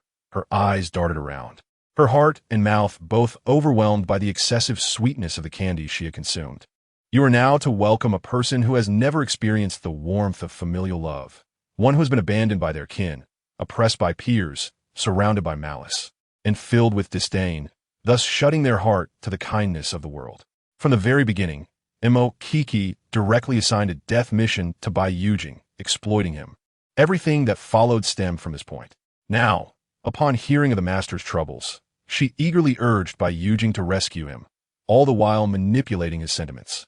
The overwhelming resentment directed at him felt like daggers thrown with a gaze that could kill. Bai Zhan could not withstand the onslaught of those eyes and hastily fled through the back door, grasping the terror of his surroundings. As the blade pierced through the protective aura of the fourth prince, aiming for his throat, suddenly the sound of a jade pendant shattering resonated, and a circle of energy enveloped the fourth prince, deflecting the sword's tip away. Bai Shuran could not help but chuckle softly. Her eyes filled with tenderness as she gently tousled her soft hair. And Rand still failed to comprehend Duo Yi's abstract body language. Not only her, but even Mo Lin sometimes struggled to understand what Duo Yi was conveying. In the back seat, Jiang Wan leaned quietly, her eyes closed in rest, while Zhao Qing sat beside her, observing her state with slight hesitation, ultimately deciding to remain silent. All right, the driver, realizing he could no longer persuade them, ceased his chatter, pressed the button to allow passage, and directly activated the meter. Mo Lin had been subtly probing Alton over the past few days to discern whether paying his words were indeed truthful, yet he felt his curiosity was excessive. Chapter 36. The Return of Dantai Chao. Suddenly, Zhou Erqin rose in opposition, exclaiming, "No. What do you mean that everything belongs to that little wretch? I oppose. And Sheng, you must apologize to President's son. Last time, it was you who offended him." Upon hearing Ning Xingxian's words, and Sheng's eyes brightened, but dimmed again when Zhou Erqin spoke up. She offered wine to Sun Hongda, saying, "President's son, please do not be angry. My sister is just like that." "Sister? Why don't you apologize to President's son?" Ning Chu lazily lifted her eyebrows, as unexpected breakthroughs of wandering cultivators often fell into such realms. As for absolute void, it was nearly impossible to locate. There were no continuous rumblings of thunder, no crackling lightning, and no gusts of wind, merely an ordinary-looking red cloud vortex. Passing by, could it be they come to seize our wealth? To plunder our land? To disrupt our consciousness? A mysterious figure spoke a multitude of words. This conflict, which would determine the fate of the Ming dynasty, had finally sounded the horns and entered the decisive stage. He had no need to bring the Xiantai ice coffin here, for this was the Yin Corpse sect, and it was inconceivable that anyone would trouble him. The many clans of Jingxiang, along with the scholars fleeing from the north, were indeed a gathering of talents. Yet many of the prominent figures had not received Liu Biao's favor, and currently, the true powers within the state belonged to Liu Biao's wife's family, the Kai clan of Jingxiang. Shortly thereafter, Shun Xian finally discovered the source of light. This ethereal glow emanated from an ancient, peculiar lamp. The selection for the protector was not plentiful. Wu Wenqi was assuredly one, and the pair of Wu Ming and Liu Yu counted as another. As for the others, few were viable candidates. These petals, I recognize them. They're the same as those emitted during my battle with Shi Luo. At that moment, Wang Degui's head throbbed as if it had exploded. He longed to find a turtle shell to hide under, cursing the enemy and the ancestors of Long Wang Ba. "You don't know?" Uchiha Ling's lips curled into a cold smile, a dangerous aura emanating from it, causing the surrounding air to feel as if it had solidified. Until the burial was complete, the middle-aged man in black casually tossed the shovel into the nearby river and drove away. At that time, as long as Wang Miao did not venture 10 days' journey from the village, there would always be a safe haven to evade danger. He had his own plans and objectives, while Yakushi Kabuto was merely a pawn in his scheme. Yu Xing watched the white BMW drive away, kicking a stone in frustration, then dialed a number. She realized the old woman had spoken the truth. After all this, she still struggled to adapt to the cold rules of a large family. Mo Jiao intended to make him regret coming into this world. This state should align with his wishes. When Jiang Yu glanced at the chest sword pool again, he immediately gained a different understanding of the black and white pieces' movements within. The fact that so many resources were entrusted to him spoke volumes of Uchiha Ling's deep trust. "Captain Zhou, they are merely ordinary people. Can you do me the favor of overlooking this matter?" Paul remarked. "Considering it's not convenient to drive out and back, let us prepare before heading out," Mei Li suggested. "This fellow who controls fire is named Neigriku, right? In terms of divine power, he possesses the most among all participants. Even the various sect celestial seedlings cannot compare to him." Voices from the Chuanjin sect echoed, met with unanimous agreement. Then, amidst the astonished expression of Neo Air, a loud explosion erupted, shaking the earth violently and showering him with the scent of gunpowder. Cao Cao chuckled bitterly, stating, "Yinchang need not be so agitated. I believe we shall see Xuanda soon." Even before the battle commenced, Cao Cao felt a deep sense of discomfort within. Chapter 37. Dining Together. Sun Hongda exited the private room, with Ning Xingxian and Zhou Erqin in pursuit. Ning Xingxian grasped Sun Hongda's hand, saying, "President's son, let's talk once more." Sun Hongda shook off Ning Xingxian's hand, replying, "No more discussions. I sense conflict between us. Encountering Chu Yao last time, and now Dantai Chao, it was indeed conflict." Sun Hongda entered his vehicle, while Ning Xingxian attempted to follow, but Zhou Erqin held him back, saying, "Forget it. I believe the son-in-law seems to be reconciling with Chu Chu." Xingyi felt an overwhelming sense of urgency, anxiety, and pain, far more intense than when she lost to that scornful individual. Meanwhile, Xinjianghea had just finished playing and set down the cello, opening the music classroom door to let in fresh air. The size-disadvantaged Godzilla, battered and bruised, seized the opportunity to charge forward, its heavy body leaping with an agility that belied its appearance. A sudden gust of wind rushed in, accompanied by the fine rain that began to fall outside, and a figure emerged amidst the lightning, causing everyone, including Song Ji, to hold their breath.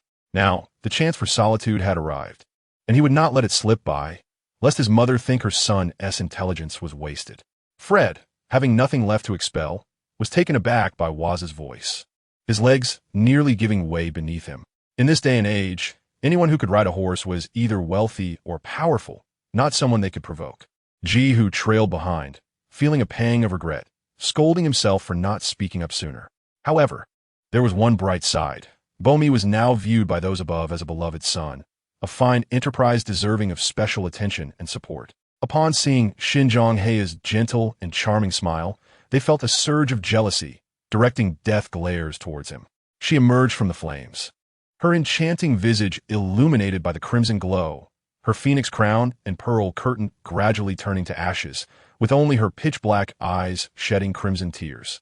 Thus, that time when you were pursued was indeed because you were meant to be captured. Xia spoke with certainty, for with her intellect, if she had reached this point yet still remained oblivious, it would indeed be a sight to behold. Perhaps so, Xia had recklessly kidnapped Su Mei initially, yet failed to control Jin Feng. Now, by Chu Yunlian's inadvertent actions, Jin Feng had grown extraordinarily fond of her, making it a trivial matter to indirectly control Jin Feng through Chu Yunlian. Jin Yu set aside Zhu Qing and grasped the Xian Yulin sword, encircling Zhu Qing alongside Zhe Yin and Ruo Li, severing the relentless onslaught of vines. However, as one wave subsided, another surged forth. I had even called you to run with me, haha. The god of storms chuckled, attempting to dispel the awkward atmosphere. If the legends hold any truth, perhaps the demonic transformation effect of the transformation elixir could indeed enable you to regrow limbs, potentially enhancing your combat prowess beyond its former glory. It was astonishing that he took so long to recognize the genius that is Arthur's nephew. Regardless of the reasons, he was determined to assist Arthur's kin. Her earlier words were not merely expressions of envy, but rather a reflection of her helplessness. Although Ruo Li appeared to view many matters with indifference, she was acutely aware of the things that truly mattered to her, which she cherished more than anyone else. The fact that she articulated such envious sentiments indicated her unfulfilled desires.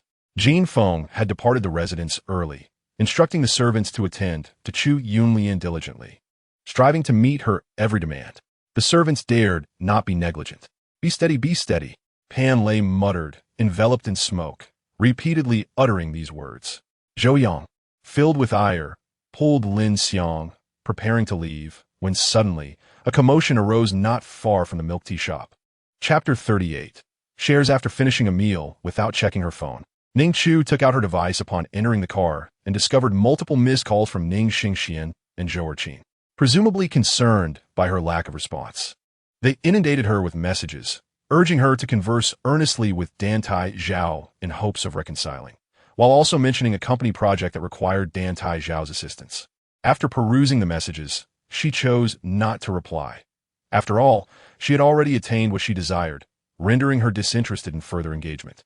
Although the efficacy of the returning spirit pill was somewhat inferior to the market's Xianling pill, it indeed had the capacity to restore one's physical and spiritual vitality, making it a potion much needed by the assembled company. Just as he was about to depart, Gu Qingya sprang to her feet in panic, only to suddenly collapse towards Lu Xiao as if the world had gone dark. Let us meet. I have something to discuss with you, Su Yuankai spoke softly, though his voice bore traces of fatigue. Su Xiangwan's pupils constricted, and upon looking up, she noticed numerous damp marks on the first floor's flooring and the surrounding window frames. Ling Xiao had spent considerable time at Chuan Wei Tang, and coupled with the invaluable wedding gifts he had bestowed upon Mui Chen, he had become a familiar figure to everyone. Aware of her return, Chu Lu did not hasten to his room, but instead proceeded directly to Mu Sishi's quarters. On another note, there lay the bodies of the Tianyang sect members. Should they summon demonic beasts, it would undoubtedly complicate matters. Nevertheless, none of this compared to her exceptionally bright and clear eyes, reminiscent of two pristine springs, dazzling and resplendent. Gu Qingyao anticipated that would be quite painful, yet the man slept soundly, exhibiting no signs of awareness, as if utterly exhausted. In Lanhua Tower, amidst the fragrant blossoms, melodies intertwined with the sounds of silk and bamboo resonated harmoniously, creating an ambience that felt remarkably fitting. What? Just as Tai Xinghan was about to inquire further, the darkness outside the window abruptly dissipated, revealing a magnificent river of stars. She kept her head down, advancing aimlessly, merely to vent her frustrations, oblivious to her surroundings. Initially, her choice to study this foreign language stemmed from her desire to understand the myriad films she watched without subtitles. Since marrying, Shun Su had not sought employment, and despite Han Yinyao's attempts to arrange several interviews for him, they all ended in dismal failures. Fu Jiuxing felt a surge of irritation, yet upon further reflection, it appeared to be daytime. Did not spirits fear the sunlight? Why then, was the blue ghost still present? For security guards approached from outside, two of whom seized my arm, undoubtedly at Xia Qing's behest. She stepped closer to Jiang Junyi, scrutinizing his features with intent, as if wishing to see through him. At this moment, LV Miling shook her head and said, "No, big brother. Yin Yin, Ji Fexin, and I have already made dinner reservations outside. We shall not join you." Thus, even when aware of the trap, they would still fall into it. Aside from taking risks, they had no other options. Tai Xinghan observed the nearly empty plate, calmly analyzing the situation. In a state of panic and urgency, Xian Mao gritted his teeth, helplessly watching as Feisher's spirit gradually deteriorated. On the desolate star, mountains that once floated in the air had now collapsed to the ground, surrounded by warring cultivators and civilians. It is no wonder that rumors abound in the Six Realms regarding Gong Xuanyue's sister complex. The tales appear to hold some truth. Whenever she encountered Lu Huai, his demeanor was always so frigid, and Song Qianru recalled others' assessments of him. Presently, they found themselves in the dim water nest where Yu Qiao first transformed into human form, and Lin Lang, having just undergone an arduous metamorphosis, was exceedingly weak, with the surrounding beasts eyeing her hungrily. In a live broadcast, the Cloud players lamented how Pei Go's divination skills had become increasingly adept, while also discussing players who had suffered the indignity of being cuckolded by NPCs during the second internal test. Chapter 39. Old Master Qiao's Birthday Banquet Soon. The day of Old Master Qiao's banquet arrived. Ning Xingxian prepared to take Sheng along, for such a grand affair would undoubtedly attract numerous influential figures. Perhaps one of them would take a liking to Sheng. Now that his eldest daughter had become defiant, he was grateful for the presence of a secret daughter, though not as striking or accomplished as the eldest, was still presentable. Perhaps someone might be blinded by her charm. It appeared that on the way, Chu Yao had taken Sheng with him, leaving her whereabouts uncertain. The sight of the rotund man's face smeared with mud was accompanied by several surviving companions and a man wearing sunglasses. Zhangxiai o Kvirit, where are you currently producing the game? Are you in the capital? If so, come find me at Summer Entertainment the day after tomorrow. It goes without saying that even a crew working on a shoestring budget would be utilizing proper professional cameras rather than a mere DV mint for capturing life-s moments. Take lingerie, for instance. A set from Dane Fen costs over 1,000, and she wouldn't even bat an eye. It appeared that during their last encounter on the rooftop of Beihu restaurant, she had exhibited similar behavior, although perhaps due to the presence of the wine. She had not displayed the fatigue evident today, but instead radiated an air of wild rose-like vigor. You see, I know my talent in light cultivation is not high, even rather poor. Yet, as for what I excel in, I am uncertain of my greatest strength.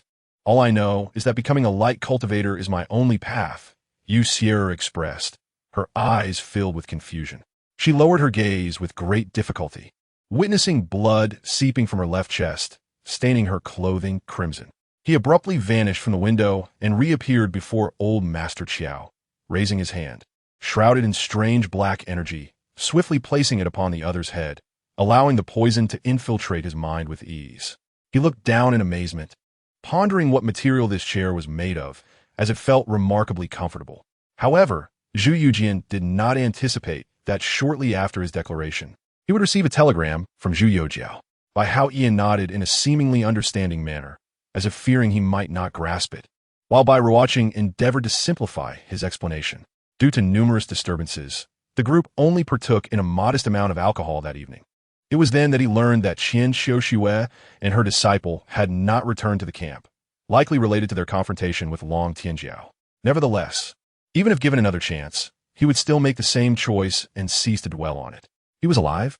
I wiped away a tear, concentrating my thoughts to condense into a pill and deliver it to Xian Yu's mouth. Xuanda opened his eyes and glanced at me before swallowing it. The Blue Fox's prize had been seized by Qi Yu. Furthermore, while his own strength was formidable, the ancient adage holds true: 2 fists cannot contend with 4 hands. The waters of the royal palace run deep. Given the current situation, abandoning the camp and distancing oneself from Nitya seemed the wisest choice, as Nitya had already been closely monitored. Speaking in a peculiar manner, Ming Tian grinned mischievously and, before Cui Huijing, clapped his hands. As if a stone had been abruptly cast into a water tank, it not only stirred up splashes, but also nearly shattered the bottom of the tank. To conduct a more thorough inspection, he descended into the mine shaft. After the examination concluded, he and a dozen workers ascended together in the cage. However, just as they were about to reach the surface, the cage suddenly lost control and plummeted downwards, and he momentarily fell silent, then shook his head, his expression appearing somewhat unnatural. Yet, given the battlefield's atmosphere, scarcely anyone noticed his discomfort. In fact, such expressions were deemed the most normal amidst the bloodshed. They merely needed to perform to the best of their abilities during the military exercises as per their usual training. By evening, snowflakes began to drift down from the sky, and soon a heavy snowfall commenced. Chapter 40. The 80th birthday celebration of Old Master Qiao. An hour later, they arrived at the Qiao residence, where the current head of the family, Qiao Tsong, along with his wife Bian Shu and son Xiao Wu, stood at the entrance to welcome the guests. "Welcome, welcome. Right this way, please. Long time no see. Ha! Is this your obedient daughter?" they remarked, observing her docile demeanor. Chen Yisin stood behind her parents, smiling gently, accustomed to the insincere exchanges prevalent in their circle.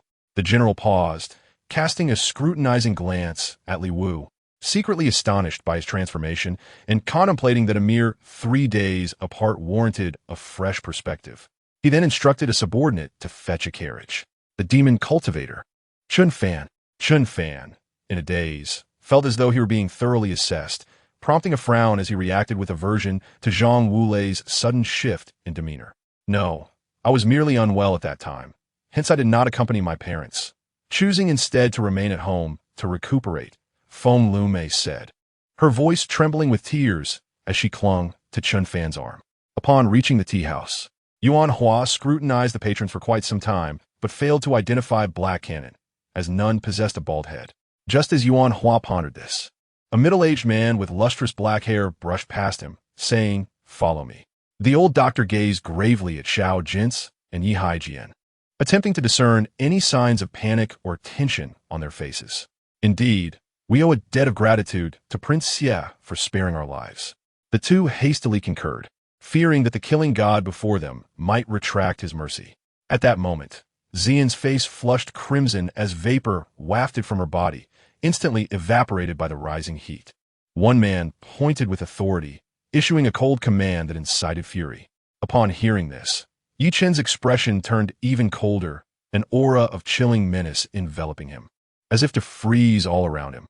"It is quite simple, merely a whim," she remarked, wishing to ascertain whether the contents of that box were human or ghostly, without the necessity of paying such a substantial sum. Wang Lingyun and her companions returned to the outpost outside Rongshu City, leaving Lin Juxing behind as they turned to depart. Although ranked 922, he had served as a proctor for 3 years, and the system's commonly used language was well within his understanding. "You might need to find someone to clean the floor." Qin Jiu glanced down at the damp footprints left in his wake. "I wish to see the 6th prince." The young man raised his head, revealing a striking resemblance to Yi Kun, who was disguised as the Holy Sun. The salesman forced a smile, stating nothing much. This individual was wealthy. Perhaps he could procure something at a more reasonable price. Thus, he required some unique methods to alter Colin's perception of the entire world of Azeroth. September, a season generally disliked by school-aged children, heralded the end of their 2-month freedom as the new school year commenced. Luo Yu's pupils contracted. Being fully aware of familial matters, he felt he could hardly withstand the barrage of machine gun-like comments aimed at him. The energy shield had limited vitality, especially since Morgana, being a mage, was originally equipped to counter that father-son duo, rendering the situation more challenging. Although the members of the Special Operations Bureau were all extraordinary, each had distinct roles, some focused on intelligence tracking, others on combat, and still others on investigation and interrogation. Fu Yunan's stamina was not particularly strong. It was better than those who spent their days indoors. He now exercised daily with Mu Qiong and had adapted after the initial days of fatigue. The coolness of the night air penetrated the window panes, yet the bathroom remained devoid of such sensations. During this operation, Li Lufei performed admirably. However, Cheng Pei was not wrong in asserting that this success owed at least half its credit to Zhao Yuan. Lin Mo extended his fingers, gently tapping the fish tank in Li Luowei's hands, his words warm and beautiful. Chapter 41, the 80th Birthday Celebration, Part 3. Chun Yisin began to mock her, despite her own unresolved issues.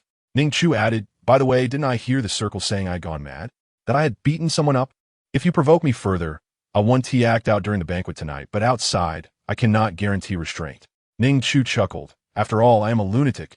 How about I give all of you a good beating next time? Conveniently, I have some free time tomorrow to come over to your house first."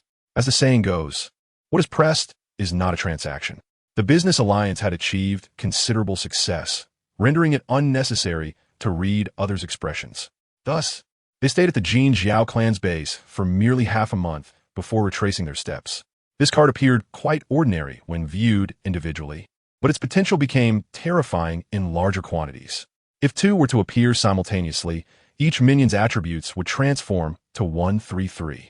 The content remained consistent with previous reports, and Zhou Yong remarked that a pair of brothers named Wang Tian and Wang Feng had received better elixirs as a reward for their significant contributions. Additionally, a spirit talisman was crafted based on Su Yiru's appearance, prepared for any potential deception. Through Yi Qiuo's expression, which showed no surprise, it was evident that Mi Jingzhou had acted under Yi Qiuo's instructions in her assassination. A brief silence ensued as everyone stared at the severed head. Belonging to a Hun Yuan de Luo Jingxian who had undergone 7 tribulations, the vice commander of the Thunder Division's 10,000 heavenly soldiers. Had their Tiger King truly slain him and severed his head? Nonetheless, Yi Qiuo, concerned about unforeseen developments, transmitted a message to Yu Feng to inquire once more about Chu Henshin's current whereabouts and estimated arrival time at Dongxian City. This jest had escalated. Officer Li no longer doubted Xiaoling's premonition and instead laughed. The members of the Abilities Bureau felt a chill run through them. Most were neutral, some staunch supporters of Qian Xuan, yet they now understood that Li Yang's prior words to Nangong Xuan were likely accurate. As matters grew complex, Lu Yu instinctively wished to set them aside, yet the gravity of the situation kept him awake, tossing and turning. Pei Feng later heard from Li Huangshan about this individual, who was the most outstanding soldier of the Special Forces Dragon's Tooth. If brought into society, he would only be comparable to Zhang Jian, one of Guangdong's 5 tigers. Perhaps slightly superior in combat skills, but not necessarily in physical prowess. Zhang Lin, unaware that Gao Yuan was being deliberate, hurriedly clarified, "Gao Yuan, that was not my intention. I merely..." Observing Zhang Lin's demeanor, Gao Yuan broke into a smile, inadvertently revealing his intent, which vexed Zhang Lin. He then turned to appease her. For such is the playful nature of lovers. Always the diligent one, merely witnessing the blood stains on the threshold and corners of the door stirred unease within her. Not succumbing to fear or fleeing was commendable. However, she dared not recklessly enter the room to investigate further. Raw iron ore, the most common iron ore in the mortal realm, burns hot enough to yield molten iron, serving as the fundamental material for crafting kitchenware, agricultural tools, and various necessities of life. Chu Yunyan was momentarily taken aback and sidestepped, yet did not move away in time. However, Qianming only brushed the debris from her hair, leaving her inexplicably relieved, albeit somewhat disappointed. Though turned sideways, Wang Hu instantly recognized her and gently called out, "Yiting." However, from a bird's-eye view, one could discern the black and white light bands behind Changyang gradually forming a circular arc. "What did you say?" In the early morning, when Jin Feng encountered Chu Yunlian's body, he had experienced doubt, yet it was merely a fleeting suspicion. There was no reason for Chu Yunlian to sacrifice herself for him, as they had no ties whatsoever. Chapter 42. The Birthday Banquet 4. Xiao Wu followed his gaze and exclaimed, Sister Ning Chu is over there? Oh, Brother Jia, he is also here. What are they discussing? Brother, let us go down and take a look. Dantai Chao and Xiao Wu descended. As soon as they arrived, someone approached to introduce themselves, hoping to ingratiate themselves with Dantai Chao. Yet Dantai Chao merely nodded, indicating that today was Old Master Qiao's birthday banquet and business discussions were off the table. Xiao Wu welcomed the guests from behind, expressing gratitude for their attendance. By the 20th round, 40 cards lay upon the table, yet the chips in the hands of the two remained largely unchanged. A concentric circle, with the lumberyard at its center, was acceptable to many battle teams. At this moment, the team on the hillside had spotted Lin Shengxi's figure. Yet this individual had no energy left to engage with Lin Shengxi, as they were fully occupied in firing at the team on the shore that had eliminated their own comrades. Your feeble attacks cannot inflict any harm upon me. Lei Yunqing's expression turned cold. Silence. Ding Zhu's quiet voice resonated softly within the dark space. Though barely audible, it effectively silenced the incessant screams of Anong Kek. He transformed into a streak of azure light, retreating into the void, and began to establish a means of contacting allies from the upper realm. Chu Qing nodded, taking a few steps back with Chun Feihua, ensuring that no further sounds emerged from behind before slowly turning around. Just as the frequency of the blue pointer began to increase dramatically, Ding Zhu discovered that they had reached the edge of a mountain. Ah, what good fortune! An airdrop has arrived. Let us see what is inside. In the past, strange premonitions had been validated multiple times. This time, he believed it would not be an exception. However, could he truly avoid confrontation? He questioned himself, knowing he could not. For a moment, Liu felt somewhat mad, never expecting that digesting the imagined figures would require such perilous risks.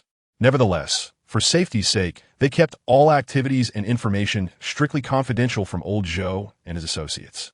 Restored to his original form, Liu Changsheng rode away from Yodo Mountain, stopping to rest only after confirming no one was pursuing him, preparing to replenish his spiritual energy. Xiaoyu was a student at Yaoyuo School. If she were to discover he was an employee of the Crimson Group, one could only wonder what thoughts would cross her mind. Furthermore, these fundamental constants were continually fluctuating, leading to a complete collapse of the technological system that humanity once relied upon for survival. They either chose to switch tracks or continuously revise their technological systems in accordance with the changes in these fundamental constants. Su Zishan was about to explain that he was not their son when he suddenly noticed Go Lei gazing at her with yearning, causing her to swallow her words and express her thanks to the photographer. He promptly drew his military dagger, leaping over the courtyard wall.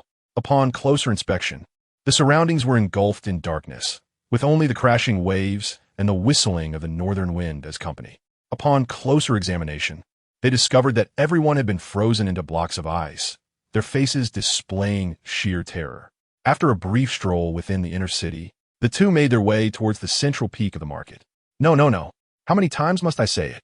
I truly did nothing. Miss Zhao cried out, her emotions frayed and on the brink of collapse. Of course, regarding the final segment of this secret history, the average member of the Black Dragon Society would be completely unaware. Yi Suiyun pondered, if I do not return, perhaps the Qi and Yun Qing are in danger. Yet, with Miss Tang's whereabouts unknown, I cannot simply depart. He found himself at an impasse, hesitant and indecisive, when Long Kei reappeared in the court. The atmosphere had fallen completely silent. He flicked a bit of chicken soup off his clothing, realizing he had not brought a change of clothes and that his previous attire had likely been discarded long ago. The mess was minimal, and he thought to wash up shortly. Chapter 43. The Birthday Banquet 5. Ning Chu approached Chun Yisin, who was in the midst of eating. You have finally returned? I just heard someone mention your ex-husband was looking for you. Yes, there was a matter to address, Ning Chu replied. I just saw Wan Yinyu. Who? Ning Chu momentarily failed to react. Wan Yinyu? She is the one who previously made headlines with your ex-husband. Chun Yisin whispered into Ning Chu's ear. I suspect she is. Naturally, there are also some romantic activities planned, such as releasing artificially bred butterflies. Was it possible that her pet shop would also engage in this venture? That was unacceptable. Victory was her goal.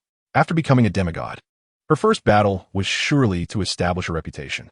If, during the fight, she could only rely on speed to evade, it would be rather inappropriate. Previously, She had not been idle. She had gathered some materials and now lay on the couch, commanding the workers to ignite the furnace and purify the raw materials. However, with limited resources from the start and not doing the work herself, progress had stalled for 3 consecutive days. She understood the gravity of their situation. They were still evading the pursuit of Tang Xuanzong, and, at the very least, they needed to survive these 3 months to be considered relatively safe. "What did you say?" The captain of the guards turned with a grim expression towards the registration officer, while the eyes of the other NPC guards flickered with displeasure. "Nothing. It's just the after effects of not exercising for a long time. But it won't happen again. Jiang Wei, you might have laughed at this." But Jiang Xia still had the audacity to voice it. It turned out that playing the piano required not only skillful playing, but also the ability to elevate the surrounding atmosphere. Yet, despite her reluctance, she had no choice but to comply with this obligation. Ho Shangnan could disregard her grandfather's and father's wishes, but she had to heed her uncle's. Although she appeared indifferent to power struggles and family connections, the tabloids stated that she had carved out a successful life abroad through her own efforts. Mei Mei was quite satisfied with Granny Yang's demeanor, indicating that in the old lady's heart, Yin Mingshun held utmost importance, and unlike the old Master Yan, she would not offer kindness indiscriminately. Aside from a few inquiries, there were also skeptics who called to question how their television station had fallen to such a state, resorting to advertising for others, leaving the hotline staff feeling helpless. Amidst the growing unease, the Chinese embassy stationed in the island nation took a firm stance, demanding a thorough investigation. If the island nation lacked the capability to investigate, China would intervene. Zheng Xiaobao smiled. "Then let us rent a tricycle and explore together. Please take your time. I will go find a vehicle."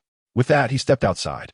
This indicated that the ever-unabashed Xi Minqing was reluctant to admit his same-sex inclinations for fear of ridicule, feeling a sense of guilt within. Lu Jinyu had yet to react when he was seized by several bodyguards from the Lu family, enduring 4 brutal strikes that shattered both his hands and feet, his screams resonating like that of slaughtered pig. Qin Huairu could hardly believe that such a fortunate turn of events had once been so close yet vanished in the blink of an eye. Jimmy had encountered the responsible party at the ranch several times, as every year, contract signings took place there, and they occasionally visited to inspect the growth of vegetables, making the individual appear quite familiar. The Great Xia had truly exhausted its manpower. Thus, whenever a martial king emerged, Great Xia would actively seek to win them over. She embellished the earlier events, claiming all the credit for herself while omitting any mention of Yang Haoyin's rescue. Upon hearing this response, Pan shouting no longer felt anxious. At worst, she would incur a loss of 100,000, while the other party would bear the brunt of the loss. In places where spiritual plants typically flourish, one would find a remarkable absence of any other flora within several miles. Even the most commonplace banyan trees and shrubs struggle to thrive due to the overpowering presence of these ethereal plants. Chapter 44. The Banquet 6. I found it rather amusing. That Ning Chu. Didn't Tishi divorce Dantai Chao? How could she still be so eager to approach him? Could it be a playful charade between the estranged couple, toying with the notion of their divorce? Who can say? In any case, it is of no concern to us. Speaking of the position of the lady of the Dantai family, one wonders who will ultimately assume that role. As for the Dantai family, one cannot help but ponder who might be worthy of such a title. Although many harbor disdain for Ning Chu, her beauty is undeniably striking. He mused thoughtfully, yet failed to notice the anger evident on the faces of the disciples bustling nearby. Listening to the analysis from the master of the Western Room, Di Yunlong gently stirred the floating tea leaves in his cup, appearing to sip his tea while subtly nodding in agreement. "Let the assistant handle the errands. I will stay here with Sister Chiao Mu," he declared. Haningzi was reluctant to go, but Jiang Man insisted, coaxing her to venture downstairs for some snacks. As the eunuch released her hand, she smiled sweetly, watching him depart, then cast a sweeping glance around, her gaze lingering on me for a moment. Wei Jiuxiao felt a surge of irritation at her dazed expression. She had even forgotten that she was wrapped in nothing but his cloak. I felt an overwhelming urge to leap into the painting before me and deliver a sound thrashing to that man. My anger boiled within, leaving me feeling as if I might ignite from the intensity. The solvent-based acrylic 3-proof varnish possesses a relatively brittle coating, incapable of withstanding excessive impact. Thus, a mere sharp object could easily scrape away the layer. In such a bustling city, she found herself devoid of a single place to call home, rendering her life a profound failure. Suddenly, the formation shifted, and black flames erupted from the ground, ensnaring the individual's legs. Juan Huio sat in his room for a moment, boredom creeping in, and decided to pull out his handheld console to engage in a game. The screen displayed the 2D plane data of Qinglan Lake, with intersecting lines dividing the irregular surface into thousands of grids. However, among the whispers circulating in the shadows, 8 or 9 out of 10 expressed a quiet trepidation, claiming that Zhang Baiqing of the Zhang family secretly harbored intentions of rebellion, possibly seeking to eliminate everyone in a bid to rally resistance against the court. Moreover, with Su Lan possessing a mutated spiritual root and a brother adept in alchemy, it would not be long before the two brothers gained renown in Huangfeng Valley. Liu Hanlin's expression was grave, sensing the exceptional craftsmanship of the porcelain before him. Yet, being merely a live stream, he could not discern the intricate details of the ceramics. The few pieces of Southern Song Dynasty official kiln porcelain present were each worth a fortune, valued in the hundreds of millions or more. If one were to describe Lin Miao Miao in a single word, it would be adorably foolish, a delightful blend of innocence and naivete. He found himself infuriated by the young man's flippant remarks. Philip silently shook his head in self-reproach, recalling how he had behaved similarly towards Duchamp in the gathering hall. Despite being under the influence of his emotions at the time, the Emperor of Celestial Music rubbed his temples, pondering whether having such an upright son, especially as the crown prince, was a blessing or a curse. He feared his Navi son might be exploited while unknowingly assisting in the counting of ill-gotten gains. With a hiss of excitement, the great serpent suddenly opened its wide jaws, revealing its fangs as it began to swallow inward. Yesterday afternoon, someone approached Kong Jisheng, proposing an identity exchange for a price of 100 gold coins. There was no grand spectacle, no tears or loud cheers. It was neither a dream nor a perilous battlefield. They simply reunited, as if they were old friends meeting after a long separation. Though it was always meant to be this way. Chapter 45. Discussion. Lu Jia did not expect Dantai Chao to arrive. Ah Chao, you two? Care for a game? A servant promptly fetched the gun and prepared the balloons, setting up 2 walls, with each of them standing about 3 meters away to take aim. Remember when we played the real thing abroad? You recall, right? Lu Jia and Dantai Chao were classmates. I remember, Dantai Chao replied. But your aim was lacking back then. This floor had few students, and even those present were merely assistants to professors, even if they recognized him. They would not engage in idle chatter. On the day of the grand wedding, Xiao and dashed away hand in hand with her male best friend, leaving the soon-to-be groom, whose wealth exceeded 100 million, utterly humiliated. They merely exchanged a few words as they passed by, then parted ways for good. Gui Yin responded, while Zhang Yun waved dismissively. It's a small matter, nothing worth mentioning. After speaking, he mounted his horse and prepared to depart. He left punishing marks along her collarbone, tracing downwards, branding her with his signature. Each word he uttered sent waves of unbearable pain through his head, yet he still crawled to Chun Kai's side, tearfully pleading. Very well, you go to the forbidden area over there, and you'll be guided by the buzzing insects. Pang Jian expressed his stance. This resulted in the already tainted elites experiencing a surge of violet energy within them. Their spiritual power was forcibly ignited, their eyes turning crimson as they descended into a frenzy of uncontrollable slaughter. Just as he mindlessly tapped on the video, he suddenly sensed a shift in the surrounding light and shadow. Zhang Yu fell silent, reflecting on his recent actions, realizing he had indeed become somewhat of a slacker. Although he was curious about what Yanxi meant by handling myriad affairs, it was evident that such doubts were futile. Reluctantly, he chose to acquiesce, bidding farewell to this blissful period of leisure. The mantis stalks the cicada, unaware of the oriole behind. Today, the king of the marshes, a master of stealth, fell victim to a similar ambush. Now, whenever Yun Jian laid eyes on Zhou Yinshan, he felt an overwhelming urge to eliminate him. However, lacking clarity on the situation, he could not act impulsively, leaving him in a state of frustration. Should time extend further, Tu Xuanzhong's pace would certainly slow. As the speed of skilled combatants should not differ greatly, yet it becomes the decisive factor. I truly did not anticipate that Wu Zheng's speed would far surpass Tu Xuanzhong's. He was indeed hot-tempered, launching relentless attacks that left his opponent defenseless. She was so infuriated that her cheeks puffed out, wrapping the long rope around several times to secure it, resembling a flower stem cradling a pink bud, delicately adorning her jade-like arms. This time, even if A.O. Ning Chu exerted his utmost effort to dig 3 feet into the earth, he found nothing. However, considering the pressure he had faced in his encounter with the frail young man before him, it wasn't as burdensome as he had imagined. With a forceful grip, the thunderclap hand reddened my face as I struggled to pry his unyielding hand away, but it remained immovable.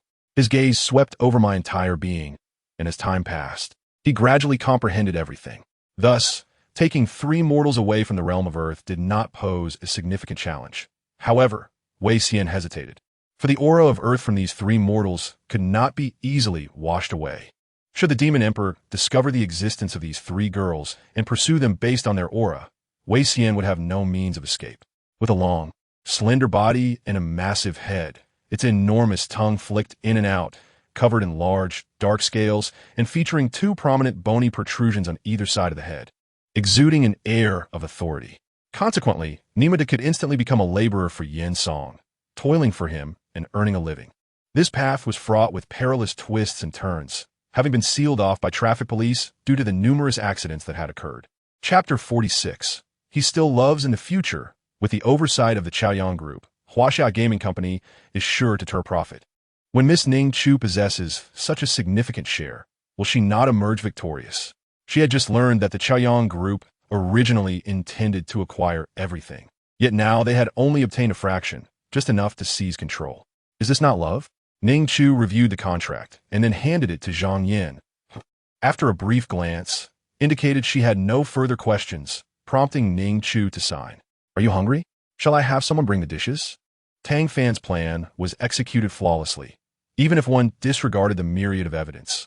Theoretically, He Zhongjian could still harbor intentions of silencing others. After a mere 10 minutes, the portrait was completed, leaving Lu Jiuzhou utterly stunned. If the initial establishment of the Cultivators United Army was merely a response to the existential crisis faced by the Penglai cultivators, within the trio of the Crown Prince's mentors, the Grand Tutor and the Junior Tutor were tasked with imparting the principles of governance to the future monarch, while the Senior and Junior Scholars were responsible for the dissemination of knowledge, and the Senior and Junior Guardians focused on moral cultivation. She had initially contemplated canceling her VB account to soften Gu Qi's heart, only for him to swiftly announce his relationship with that wretched woman. Yu Qingfeng exchanged glances with his companions, as if Shu Xiao were their leader at that moment, immediately nodding in agreement and departing. Although he recognized the improbability of the situation, after all, the master of that divine thought was not blind and would have noticed his anomaly. Therefore, the identity of the 4th pick in the Rockets draft would hinge solely on the expressions of Billy Knight and the Hawks management. This person was indeed relentlessly entangled with her, reminiscent of a past life where he would visit her daily in prison, repeating the same questions, almost as if he were deliberately seeking conflict. Here, he had no family, except for Sang Tian, who was the only villager who treated him well, leading others to Sang Tian's home. Zheng Rue did not mention finances, yet they could not act as if it were inconsequential. They needed to navigate social relations astutely. Otherwise, how could they interact in the future? In a moment, only Tao Yao Yao and Mi Guo remained in the dormitory, along with Lin Qing, who entered while clutching a sketchbook. Even if you refuse to acknowledge it, we share the same bloodline. I am aware that I have wronged you in many ways before. I was momentarily foolish and dazzled by the entertainment industry. I have already paid the price. Surely, I deserve a chance for redemption? Lu Manman stated. Qingxi nodded in response, suggesting that next time she entered the palace, she would inquire further. It's all right. Just a few injections of antihistamines will suffice. Lu Xiaoxiao forced a smile, beaming at Fu Shi. Wantong. The lady of the marquis felt her heart race at these words, realizing they should not be overheard by others. The Shueihua Palace was established decades prior by the first generation's palace master, Ling Yue, who then took on Ling Er as her disciple. Before Ling Er turned 16, she ventured out into the world and never returned to the immortal Spirit Island thereafter. The Toyota pickup maneuvered through the congested traffic, evading other vehicles as it turned onto the opposite lane.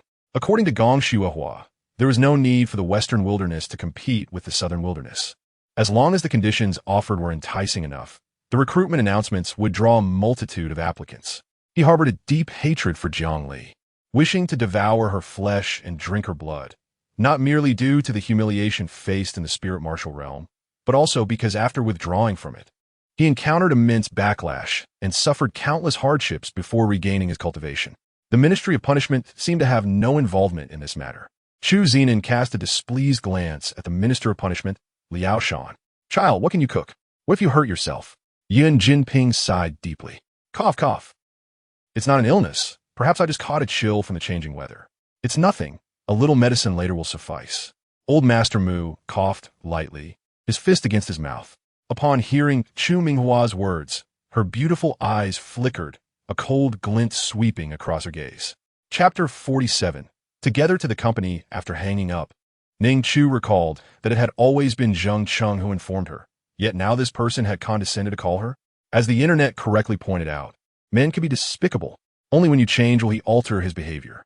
In 2 days, Ning Chu dressed in a black suit paired with matching high heels. Her hair slicked back into a low ponytail and set off for the Huaxia Gaming Company, located at Zhangyan. It's at 38 Shijing Road. If Li Yifu were wholeheartedly assisting Li Ji, how could this fellow dare to act against Wei Wuliang? And what qualifications does Wei Jiao have to instruct him not to support Li Tai, but rather to back Li Chengqian? Li Ji stood before the palace gates, staring at Li Yifu's retreating figure, momentarily lost in thought, before suddenly awakening, dropping to his knees and crying out in anguish.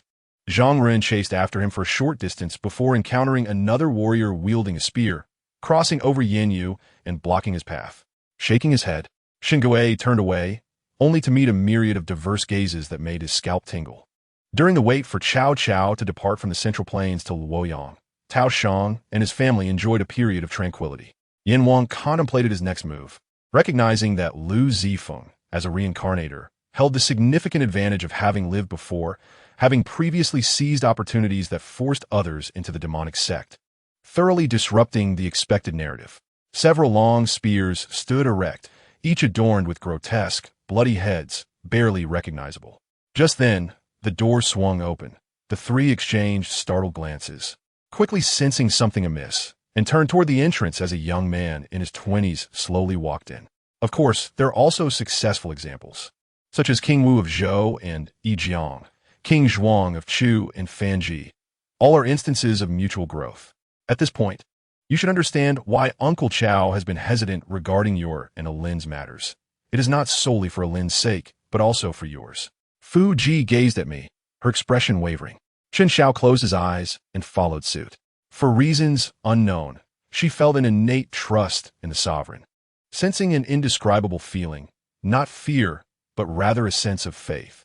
Should Ning Wang ascend to the throne, with him leading by example and rigorously overseeing affairs, the political climate would undoubtedly improve. Of course, this brings both benefits and drawbacks. The downside is that breakthroughs become exceedingly arduous, often requiring 100-fold more effort than others. It matters not. How could I know where he has gone? Tang Xuanyin appeared weary, attempting to evade the topic and reluctant to discuss it with Tang Yinbao. After much contemplation, Lu Ergu seemed to make a resolute decision, picking up the deer skin and heading toward the Seattle compartment. Lu Ergu crept inside, looking as if he were a thief, not daring to breathe, before carefully lifting his clothes and donning the deer skin. The commander of the flying cavalry guards returning to meet the imperial envoy appeared so disheveled, coupled with the actions of the Jingzhou army at the official post today, that Luo Qing had already begun to piece together the situation. However, this was a matter concerning the Nanuet kingdom. What did it have to do with them? Wang Liping glanced at Zhu Zhu and Zhang Zilin beside Jiang Changsheng, one exuding alluring charm, the other tall and graceful, both exceptionally rare beauties. Previously, the Serpent Man tribe lacked alchemists and could not establish connections with human alchemists. Jiang Haosen was astonished by Feng Mu's series of actions, then suddenly burst into laughter, pointing at Feng Mu and Jin Han, struggling to articulate his words.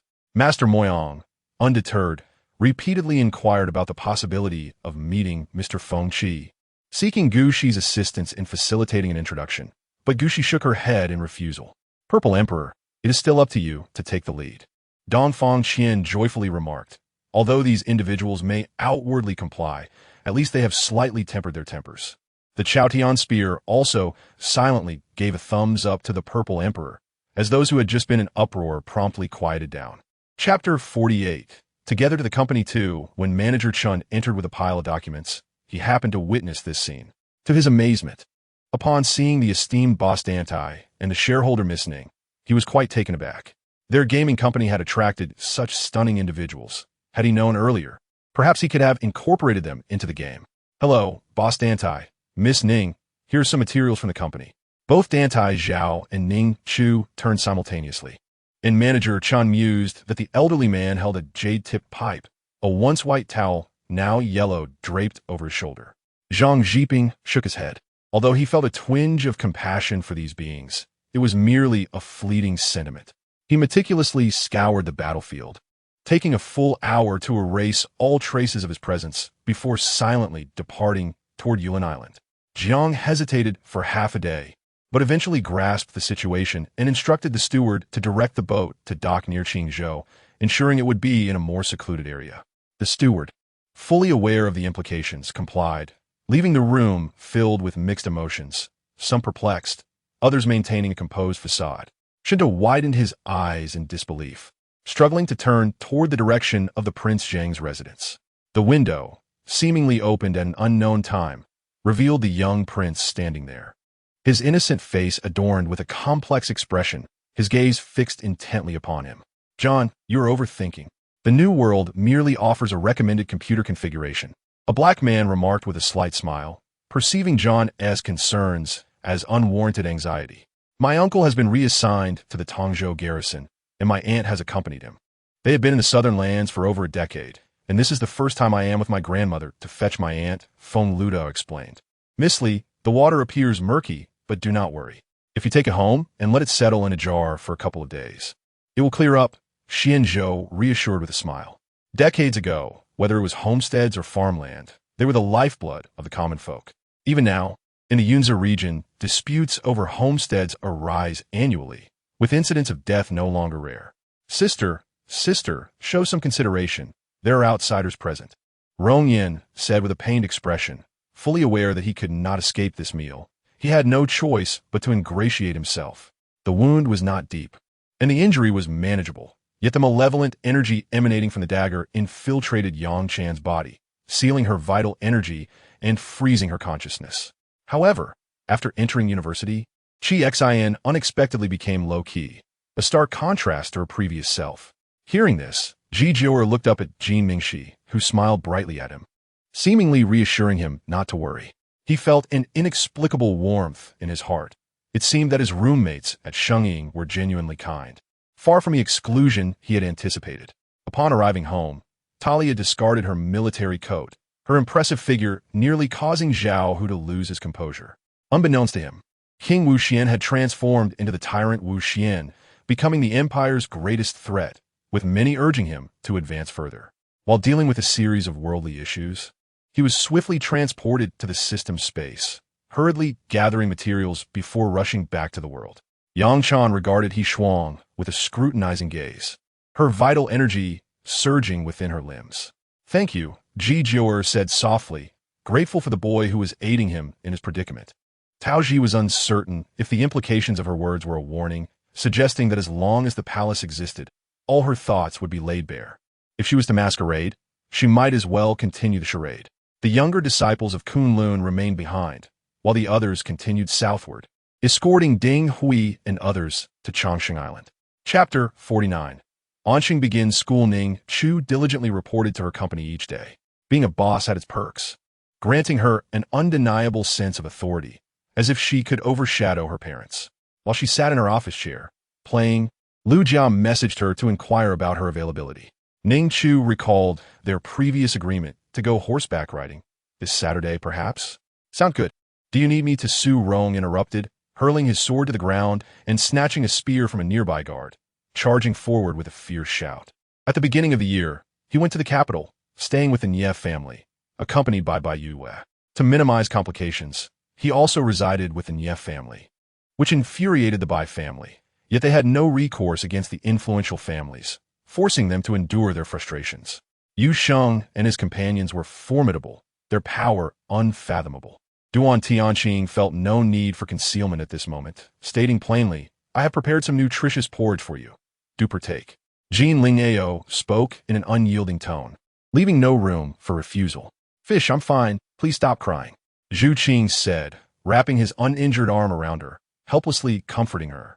His own wounds were not painful, yet her tears pierced his heart. General, here are your weapons. Someone keen-eyed approached Su Rong, deftly handing him his own arms. After hearing these words, Chen Yu inwardly grumbled that the Hu family was perhaps the least liked in the village. Lazy, gluttonous, temperamental, and harshly critical of others. The gentle breeze and moonlight brought a surge of joy as her experience points increased significantly.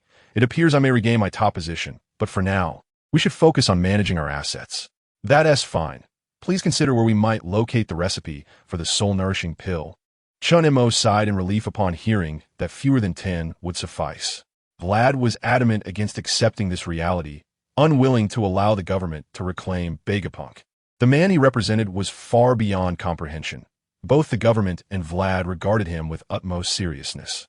Before taking 3 steps, he was abruptly seized by Chung Yao Jin and unceremoniously tossed to the ground.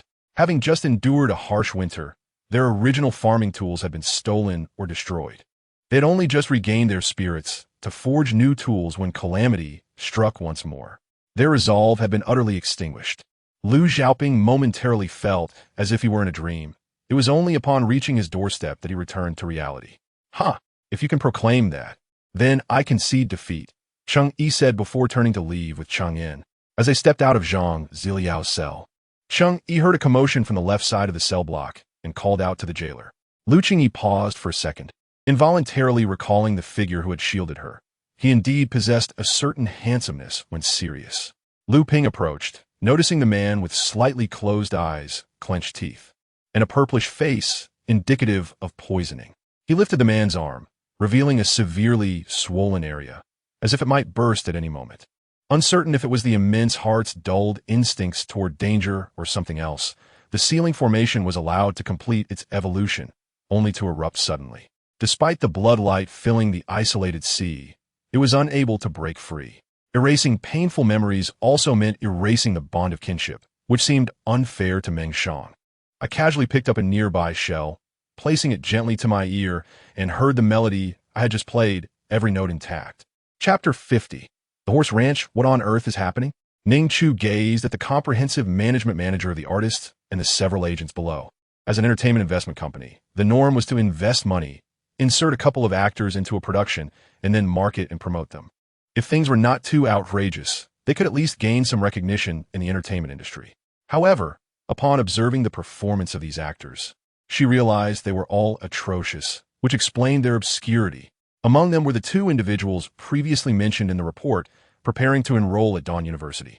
After enduring a second blow, the ghostly energy invaded their bodies, and as the tension subsided, a bone-chilling cold seized them, cold sweat beating on their foreheads. For instance, while pushing the fruit trees in Wuzhuang Temple, their physical bodies pretended to endure scolding in the main hall, while their true spirits sought vengeance elsewhere. For the sake of silver, if one were to regard Qi Xian merely as their boss, it might not be so hard to accept. It is said that his son was possessed, and a monk suggested that as long as the lion dance was performed for 49 days, the malevolent energy surrounding his son could be dispelled by the fierce aura of the lion. He secretly dispatched trusted associates from another county to invite 2 wandering sorcerers, taking advantage of Lu Ershui's downfall to masquerade as ghosts and inflict harm. Before departing, Jingzhe handed some peeled nuts to a Yao, but she stubbornly refused, insisting that what she had received in the morning was sufficient.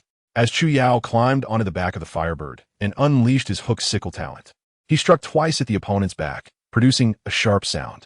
She then turned off the wind machine, lowered it, and smiled as she watched the cat bounding toward her.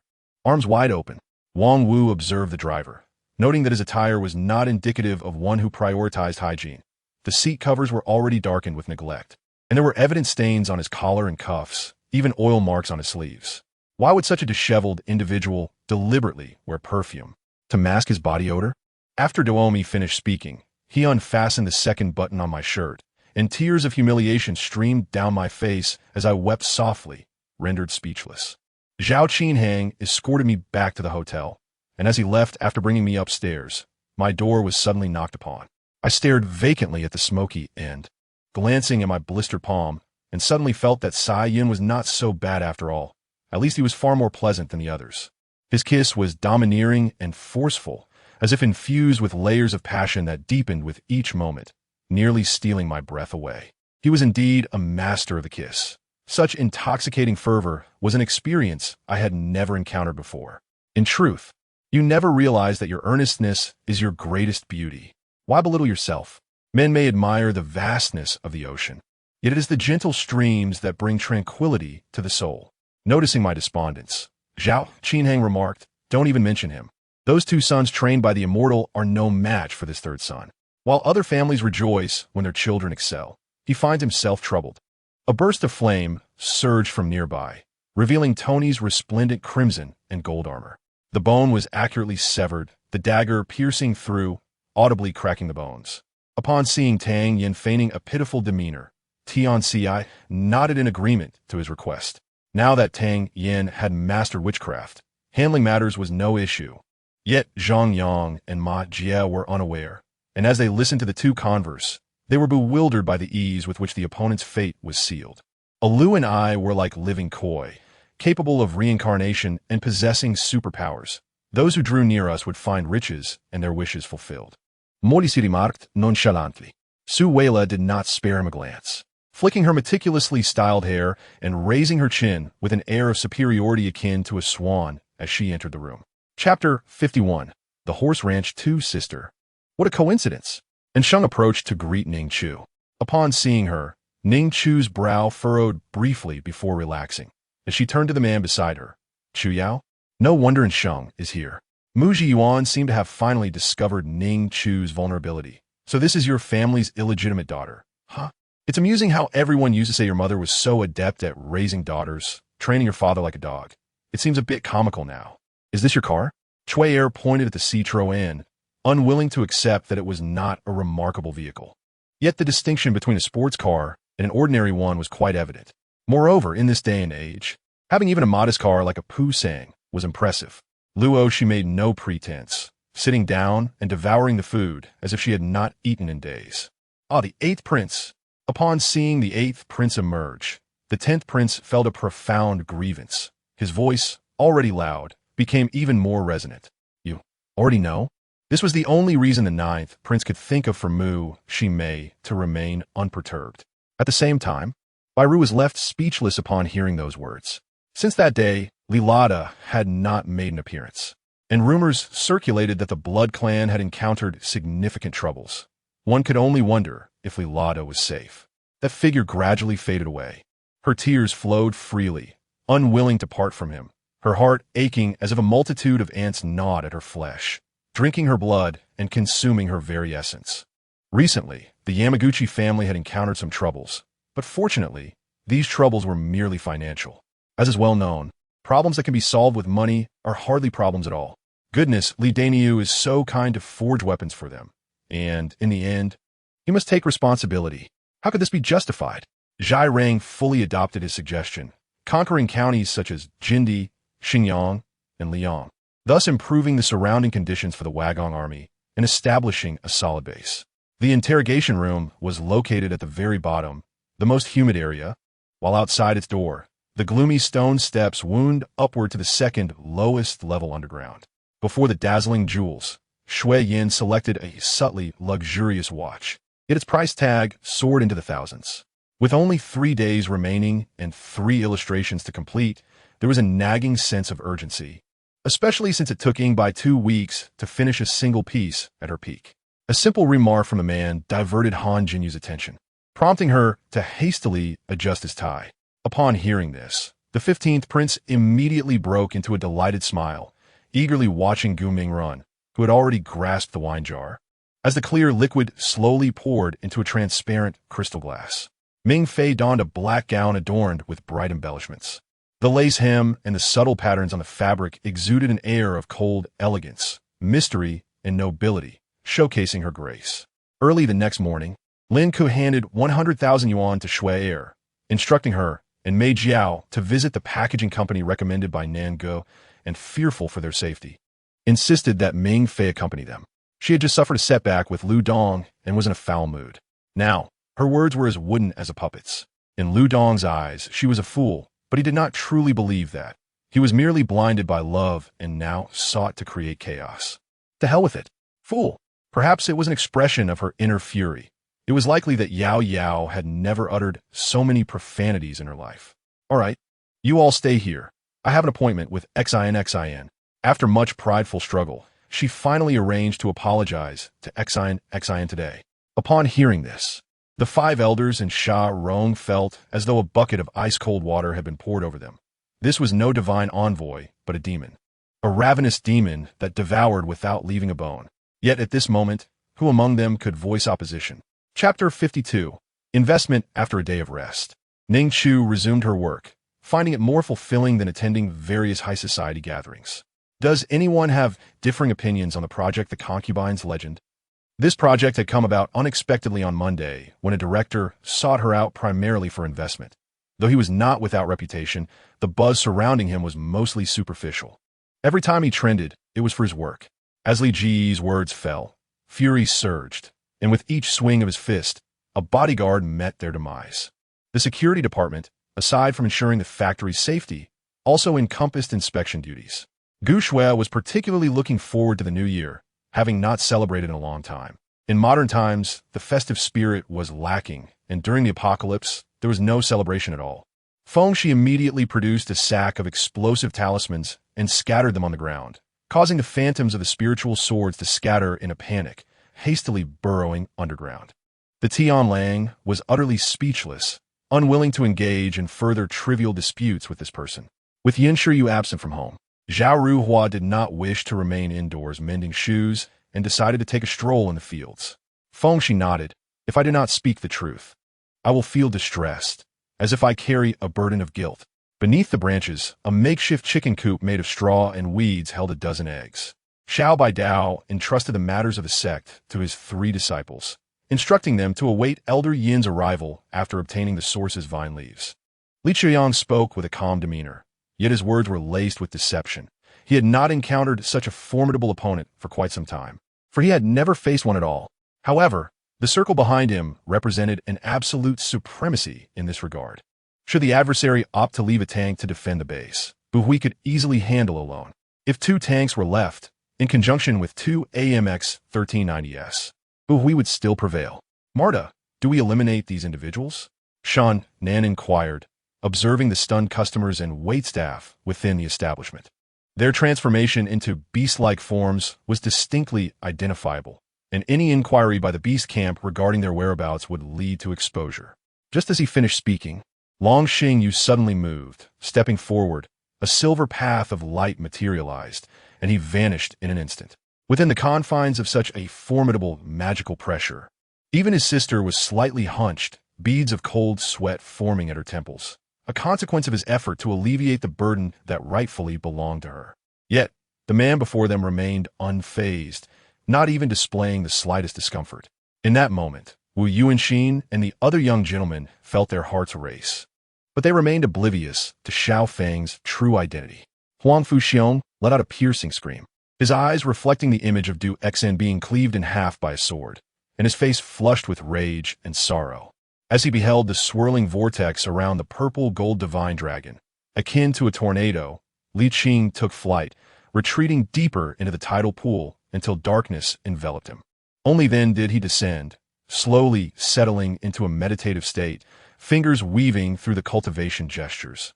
His gaze toward Xiao Feng softened with a newfound tenderness and affection. Time seemed to rewind, taking him back to when Xiao Feng was but a child, a time when the elders showered him with boundless love.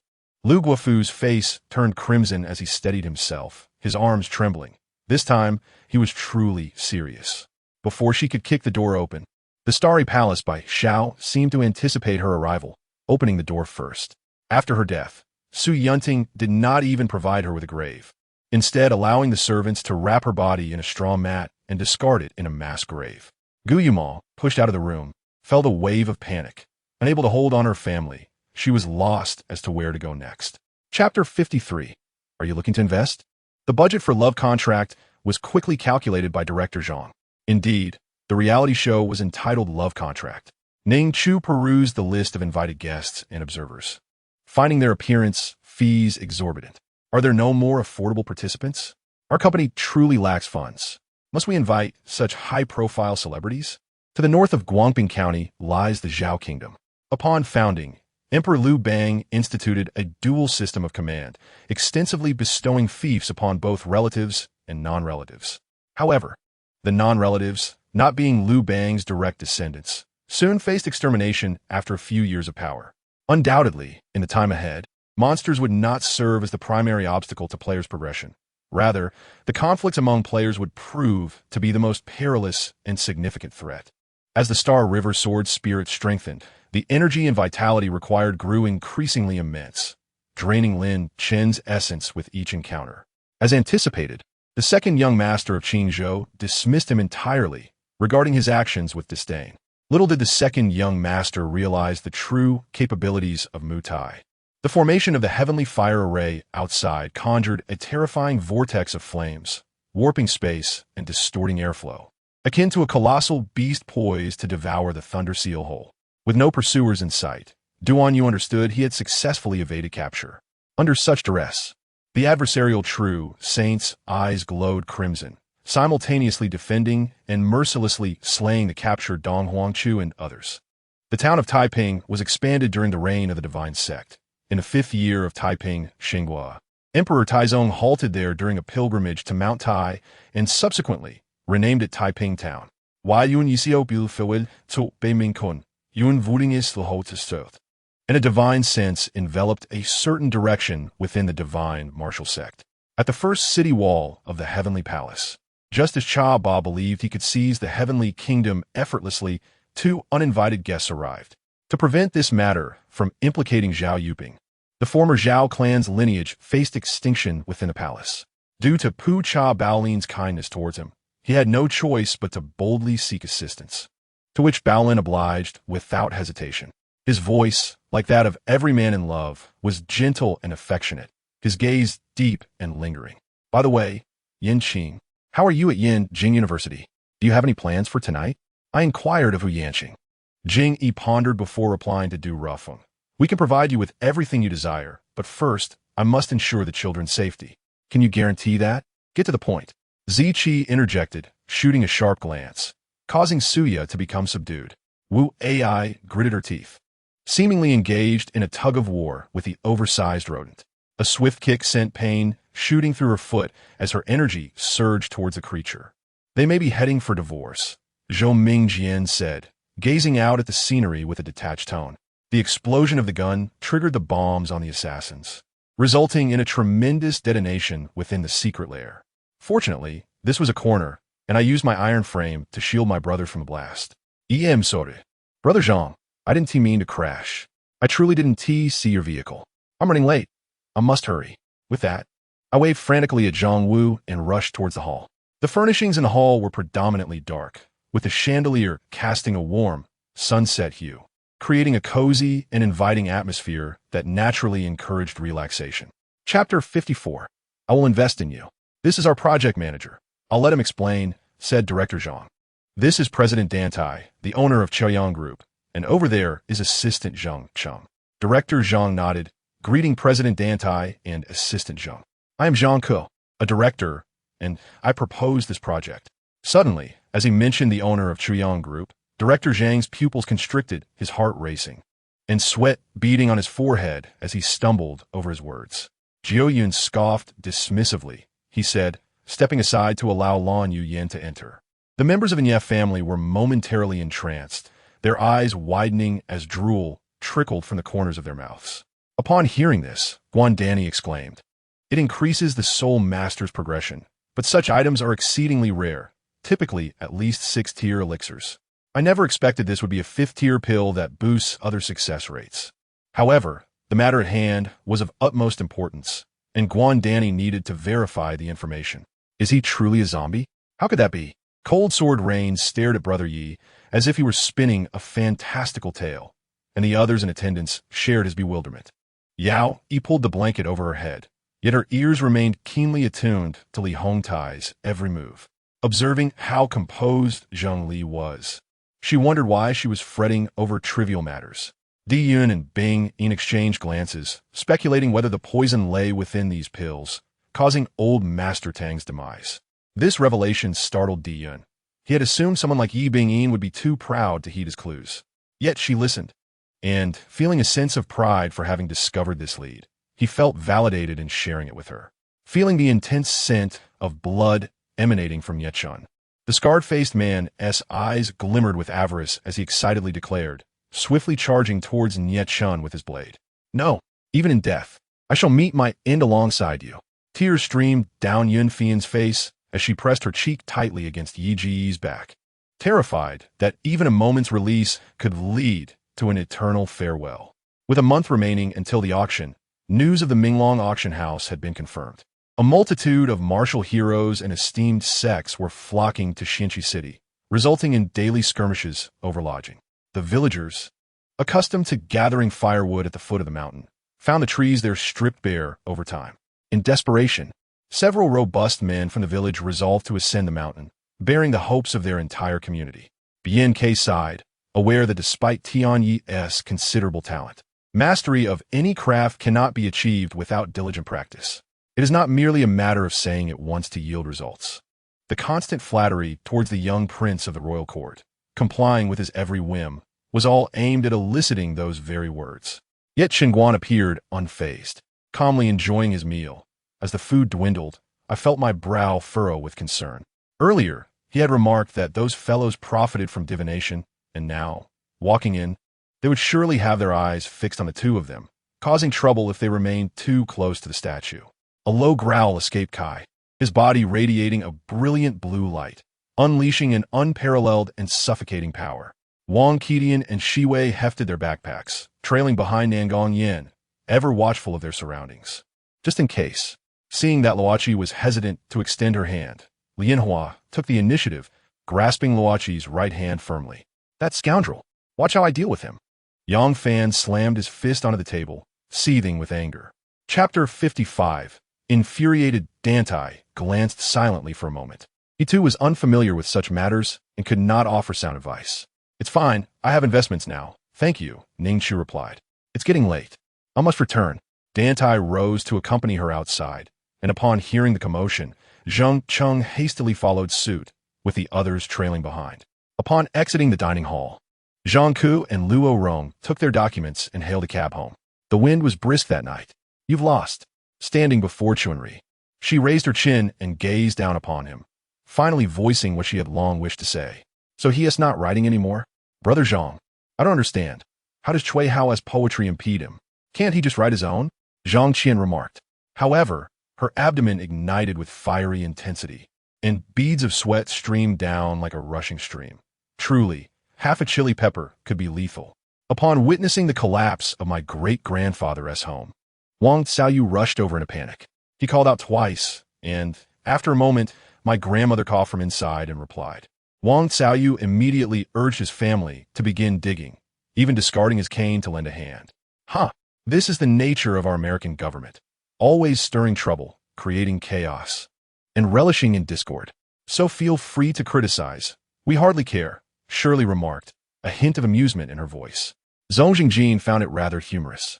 Earlier, Zhong Jingjun had learned to walk, and it was she who praised him in front of others. Now, unable to teach him to speak, she wore an expression of disbelief at his perceived foolishness.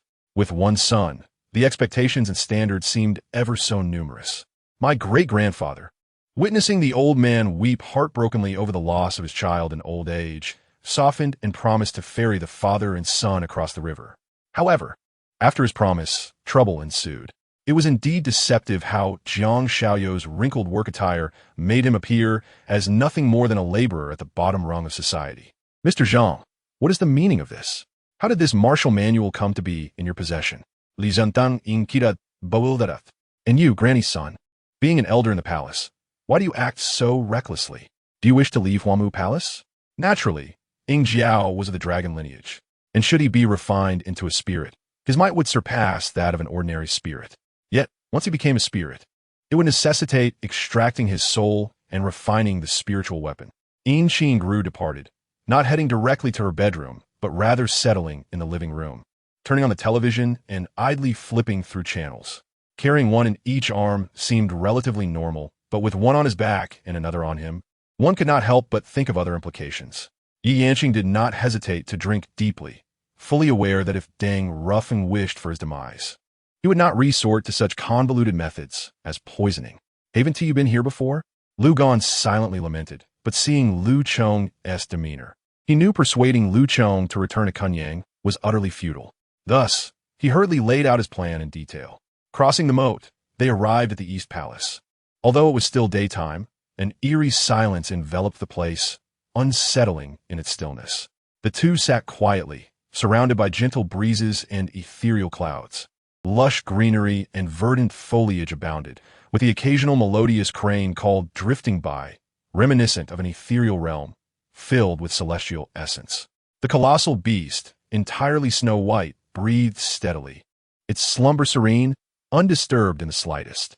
The figure in the black robe curled his lips into a cold smile, believing that even if Xiao Fan possessed exceptional combat prowess, confronting a dozen of them would be akin to striking a rock with an egg, courting death. Chapter 56. Shun Zhuxin, nothing much. I merely heard that, Madam Chun. Upon seeing my posts about potential investments, call my mother to say our family is on the brink of bankruptcy. I know you have considerable wealth, Madam Chun. So surely lending a little would be no trouble at all. After all, you're the most generous person in our circle, so you wouldn't refuse, would you? Ning Chu added. Luo Yuqin listened, feeling a surge of satisfaction, thinking perhaps she had overthought the situation. The middle-aged man raised his hand to wipe the sweat from his brow and spoke to those behind him. With that, he was the first to descend, seeking a patch of grass to sit cross-legged and recuperate. The 4 hours of continuous cultivation had begun to take their toll. Had it not been for maintaining his senior's dignity, he would have collapsed onto the grass long ago. As the senior officials of the Barnet Principality speculated on the matter and supported the eldest son of Bazel for the position of Grand Duke, they were unaware that events had already unfolded in the border city of the Barnet Principality. The scene below was filled with dark figures, each wearing identical expressions of shock. Jaws agape, allowing the sea breeze to rush in and swirl around before escaping, leaving behind gaping mouths. Suddenly, Yifeng noticed a man in royal robes grinning maliciously as he issued commands. Shortly thereafter, a family was wiped out.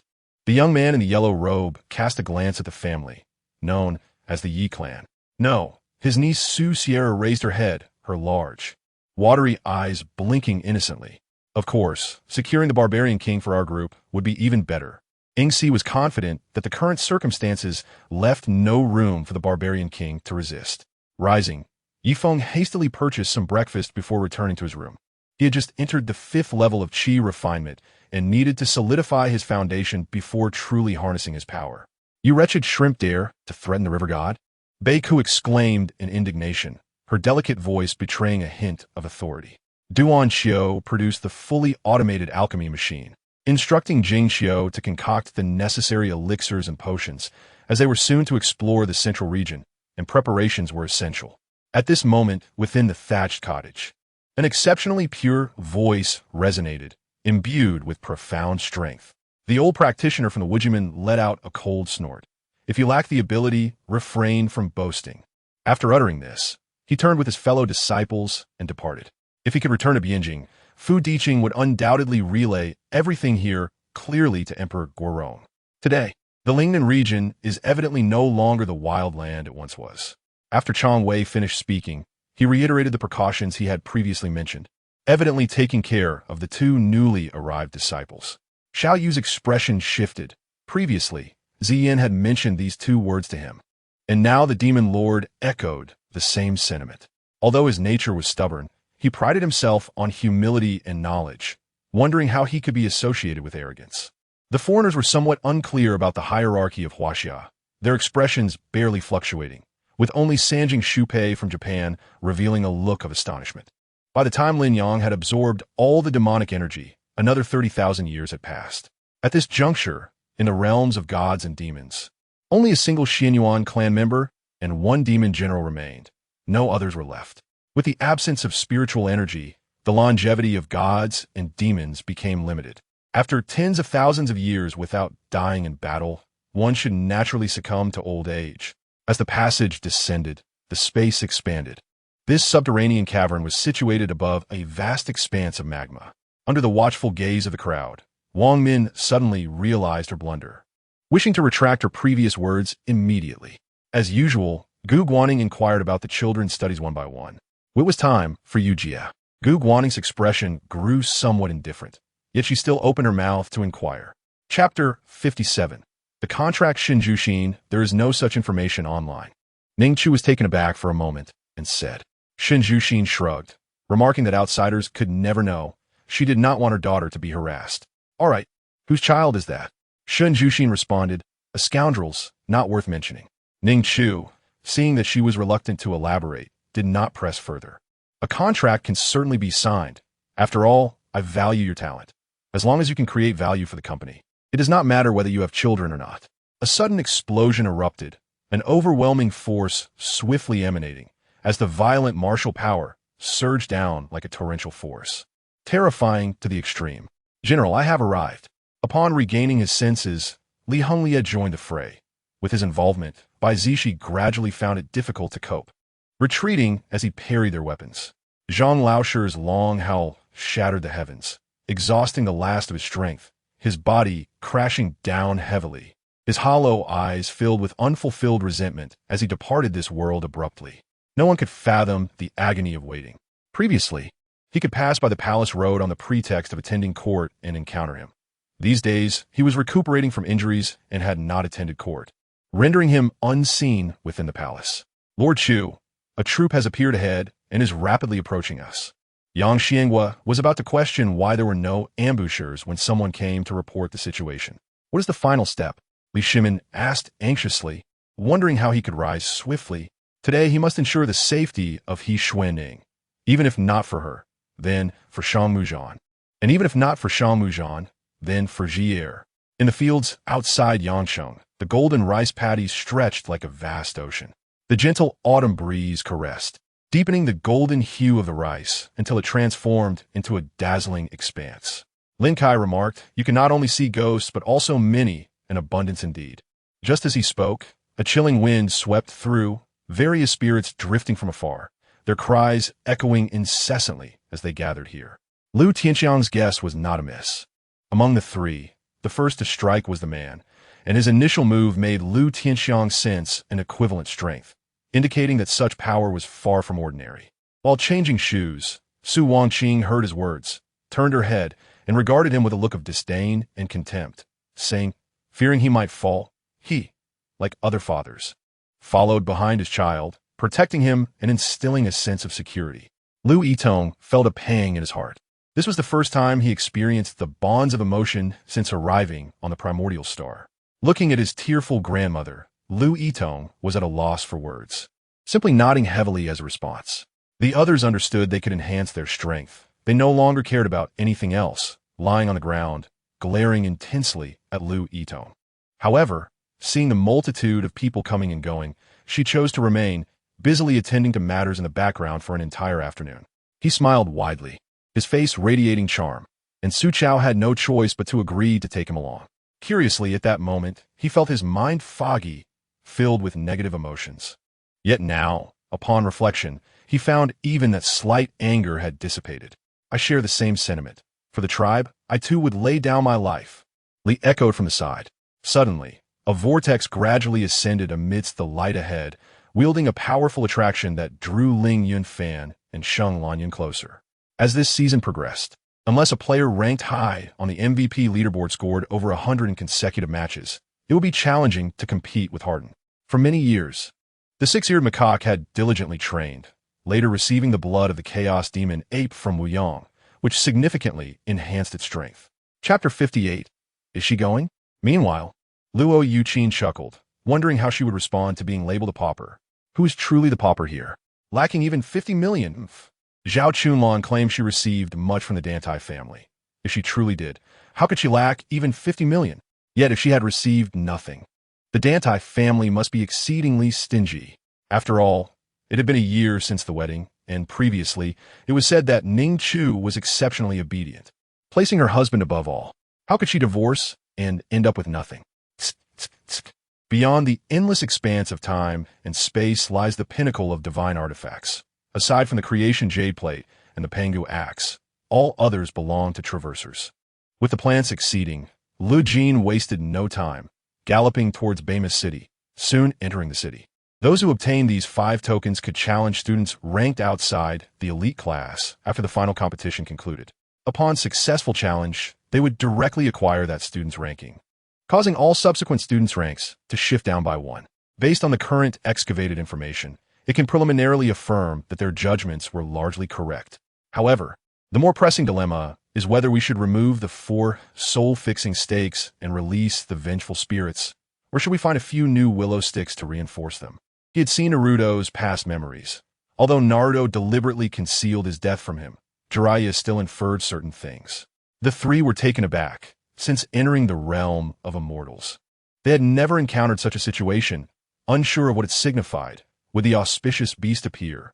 Or, the great tree fell in response, and the warhorse charged forward, crashing into the severed tree trunk, causing it to split in 2 and veer aside.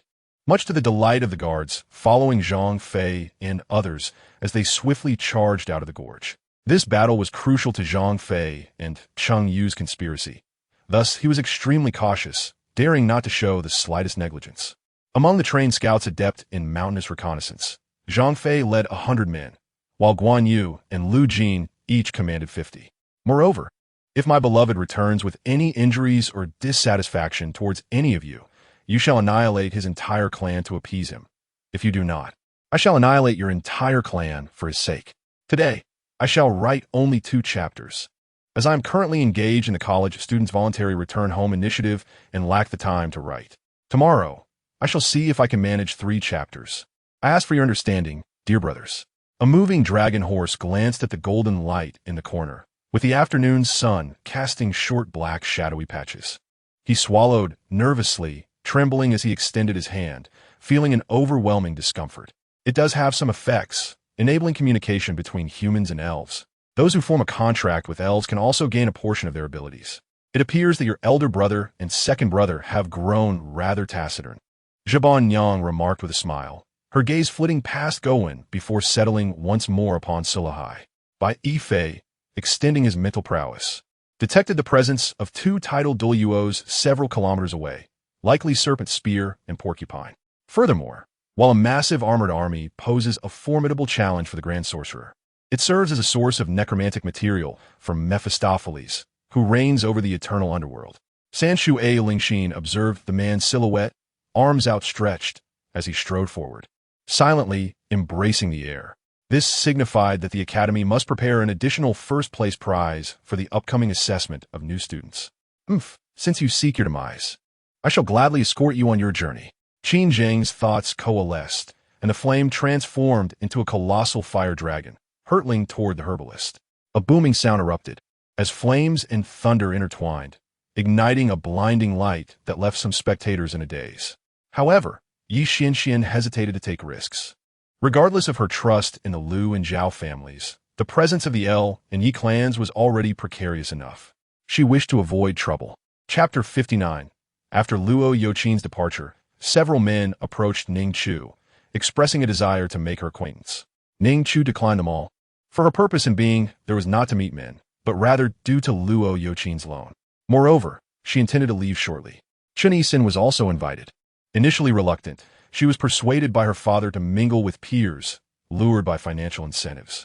The shop's inventory had noticeably expanded, with a richer array of samples.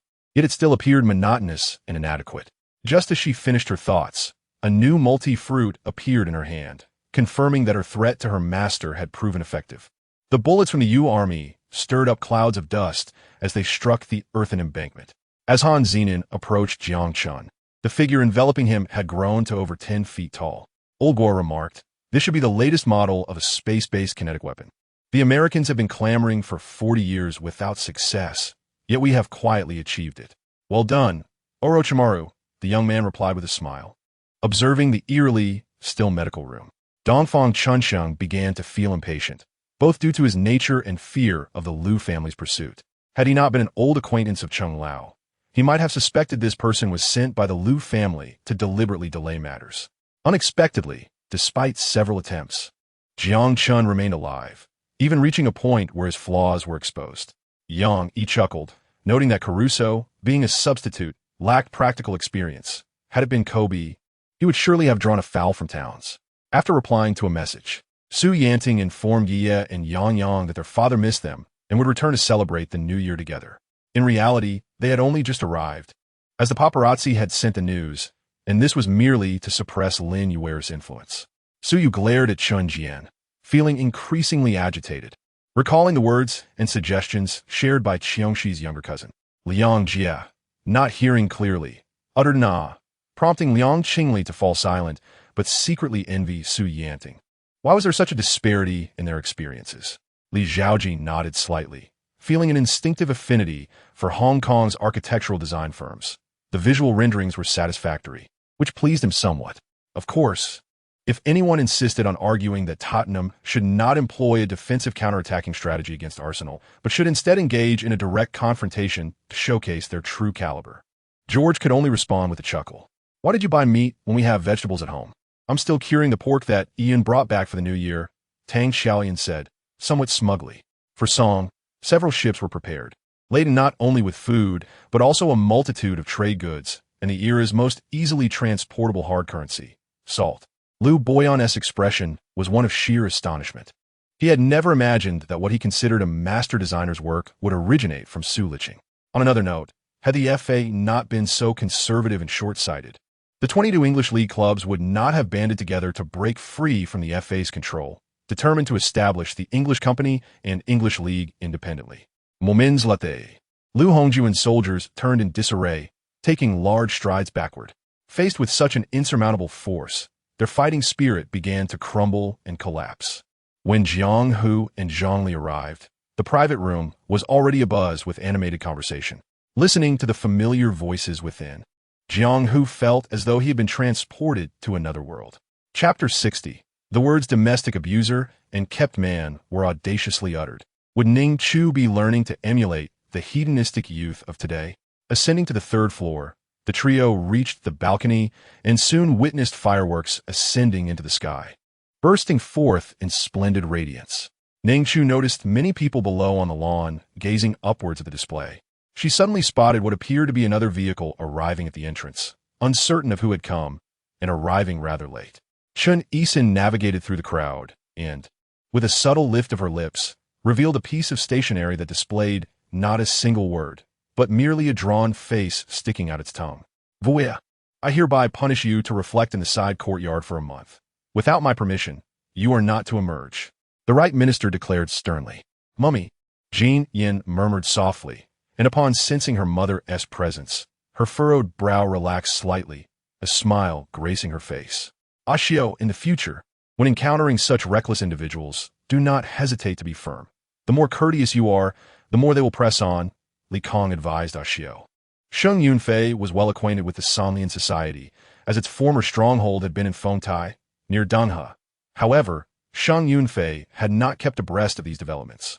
Witnessing this scene, Huang Zilong's expression shifted entirely, and in the next moment, the effects of the alcohol vanished. After hanging up the phone, Chiu Yu found herself plunged back into darkness. The silence in the room was so profound that she could hear even her own breathing. It's not your fault. It's my inadequacy that caused you to leave me, Bai Li Yun Yao whispered as he lowered his head to kiss Su Miao's forehead, his gaze suffused with tenderness. I believe it is related to the influence of my family, Du Hui said, softly, fiddling with her hair. She vowed to protect everything of Bai Li Chunfeng, ensuring the safe birth and growth of the child within her. As for the opinions of others, she cared not. She, Chu Yunqi, had nothing to be ashamed of before heaven and earth, regardless of how others might judge her, even if deemed femme fatale. Ao Fenghua had no intention of aligning with the demon-suppressing sect, as his younger brother, Ao Mishuan, though powerful, was both arrogant and reckless. Without his presence, the risks of venturing into the ruins were substantial. He could only personally oversee matters. Jiang Yizhou informed Ling Duyu that the keel and ribs of the cruise ship were complete, and a laser engraving machine was also ready. Ling Duyu could take these items away now. Davis warmly welcomed the anxious leaders of the Briti tribe, making them a solemn promise. Should they join Dionia, the nation would not interfere with their management of their tribes and would prioritize providing them with prime settlements and pastures. Are you confident in this? The heavenly king asked Ling Diu, whose calm demeanor suggested he was indeed very assured. A thrill surged within him as he inquired. Little did he expect this individual to possess such formidable strength. A single roar could induce such upheaval that even the air trembled. In that moment, Daimeng suddenly felt a large hand caressing her waist, gently stroking her, causing her to emit a soft gasp, her body instantly turning pliant and weak, nearly collapsing into Bai Li Dongfeng's embrace. In a time long past, the world of humanity was referred to as the Divine Clan, with the Summer Emperor Star Domain, the Celestial Blue Star Domain, and the Confucius Star Domain, among others, merely representing a fraction of humanity. Throughout the boundless cosmos, other human civilizations also thrive. Upon hearing this, Miaoling felt a twinge of compassion, but refrained from voicing her thoughts. After all, the adversaries not only made things difficult for her and her companions, but also resorted to verbal humiliation, most unforgivably delaying Chen's treatment. In that moment, a chorus of lamentations arose, as if they were expending their last vestiges of strength to bid farewell to their own fates. Chapter 61. Her desire, my offering thus. You ought not to be so concerned about her. You are divorced now and should focus on your own well-being. Lu Jiaye observed Ning Chu's retreating figure before turning to Dantai Chao. I must admit, I'm still unaware of the reasons behind her divorce. Was it your decision? Dantai Chao, momentarily distracted by Ning Chu and Chun Yisen's retreat to a corner, replied, No, it was she who initiated it. Lu Jiaye expressed surprise, then burst into laughter. I didn't expect that. Everyone looked upon the serpent, contemplating that they must confront it head-on. Initially, they had hoped to obtain venom from Jin Yanqi, but upon encountering the massive python before them, they realized that if they did not acquire something substantial, their efforts would have been in vain. By now, the 15th day had passed, and as spring approached, an unexpected cold wave swept in, with a biting wind piercing to the bone. He knew that Fu Yongyuan also had a penchant for collecting rare artifacts. If he were to take an interest, would he not sell? Eventually, they managed to stabilize Jing Pin, but unbeknownst to them, someone leaked information that allowed Jing Pin to learn of the outside circumstances, prompting her to contemplate a desperate course of action. Seeing the jubilant expressions of the hunters, Bamos also noticed the composed demeanor of Vili. Zhao Liao, upon hearing her brother's remarks, pieced together the situation. In truth, Zhao Lui's foray into society was primarily to safeguard himself. She affectionately ruffled her younger brother's hair. Bai Fan now rose early each day, exercising until 7 in the morning, then preparing breakfast. By around 7:30, he greeted Qian Xia Maidako and Qian Xia Qianxue, who were still dining, before heading out. Chen Tao felt no pity for him. A person's fate is ever-changing, and every outcome stems from one's own choices. It seemed that Gung Mu Jianba had discerned these matters long ago, which explained his reliance on that tattered sword in battle. Yang Kai's dagger clashed against Yin Tai's mighty blade with a resonant hum. With each of Yang Kai's attacks, Yin Tai found himself retreating repeatedly. This city belonged to the youth, while Pan William had grown old. Though he was only in his 50s, his hair had turned white, and his spirit had withered for nearly a decade. In an era where monks increasingly withdrew from worldly affairs, the Tao Alliance had no choice but to uphold the banner of virtue. They could not ignore the architects of calamities that could lead to widespread suffering. Upon entering Guide, Liang Yu's troops exhibited unusual discipline, adhering strictly to military regulations and causing no disturbances within the Guoda prefecture. As they passed through the city, Zhuo Liang Yu even took the time to pay his respects to Lord Ho. Had these events transpired before Li Liahua's arrival, it might have been acceptable. But now that Li Liahua was present, treating the vast wealth contained within the mountains as his own, there could be no tolerance for the earthbound demon's destruction. Li Zhuyang Nuda, smiling as he said, Brother Fei is right. For now, I will take my time to level up, and once you've finished training the players at the Happy Inn, we shall level up together. Let us strive to seize positions within the top 10 on the leaderboard. That would be splendid. After Wu Shigong brought Ka Leli along, they departed from the main group, embarking on the final leg of their journey home. Shui Yufei was quite taken aback to see Ka Leli. She never anticipated that Wu Shigong's tastes were so unique. Death can sometimes shatter a person's dignity reducing them to a state of supplication, while at other times, it can plunge individuals into the depths of madness, igniting a fearless resolve. Thus, it is evident how low the ratio of the yin-yang ascension process truly is. One of the most challenging aspects is that masters in the realm of creation cannot guide their juniors on how to advance.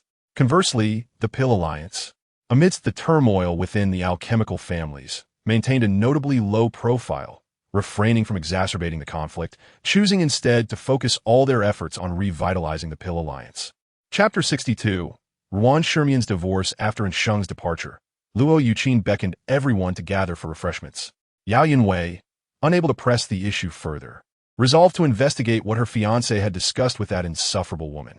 Although she was not well acquainted with Ning Chu, she recognized that if her fiancé sought to inquire about her, she would undoubtedly confront him.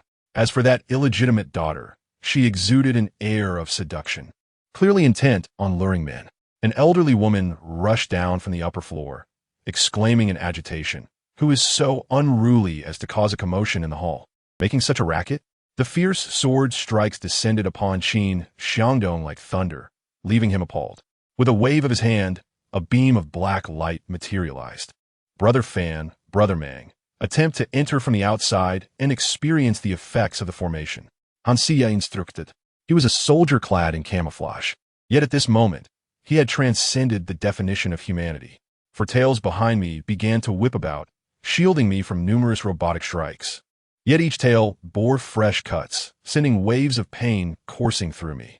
Although the wounds healed almost instantly, the agony still hindered my speed. "I have no idea," he coldly uttered, not looking back, before forcefully shutting the door behind him. Guilt and anxiety flooded my mind, as I envisioned how furious and disappointed Song Jiayin would be upon learning of this incident. After some contemplation, I dialed Song Jiangshan's number, fully aware that he would undoubtedly berate me.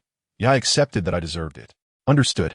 Young master Bai rose gracefully, brushing the dust from his garments, and reached for an object on the table, the very item he had conversed with moments earlier. Sun Nanbei exuded an air of bravado. Those unfamiliar with him could easily be intimidated by his fierce appearance.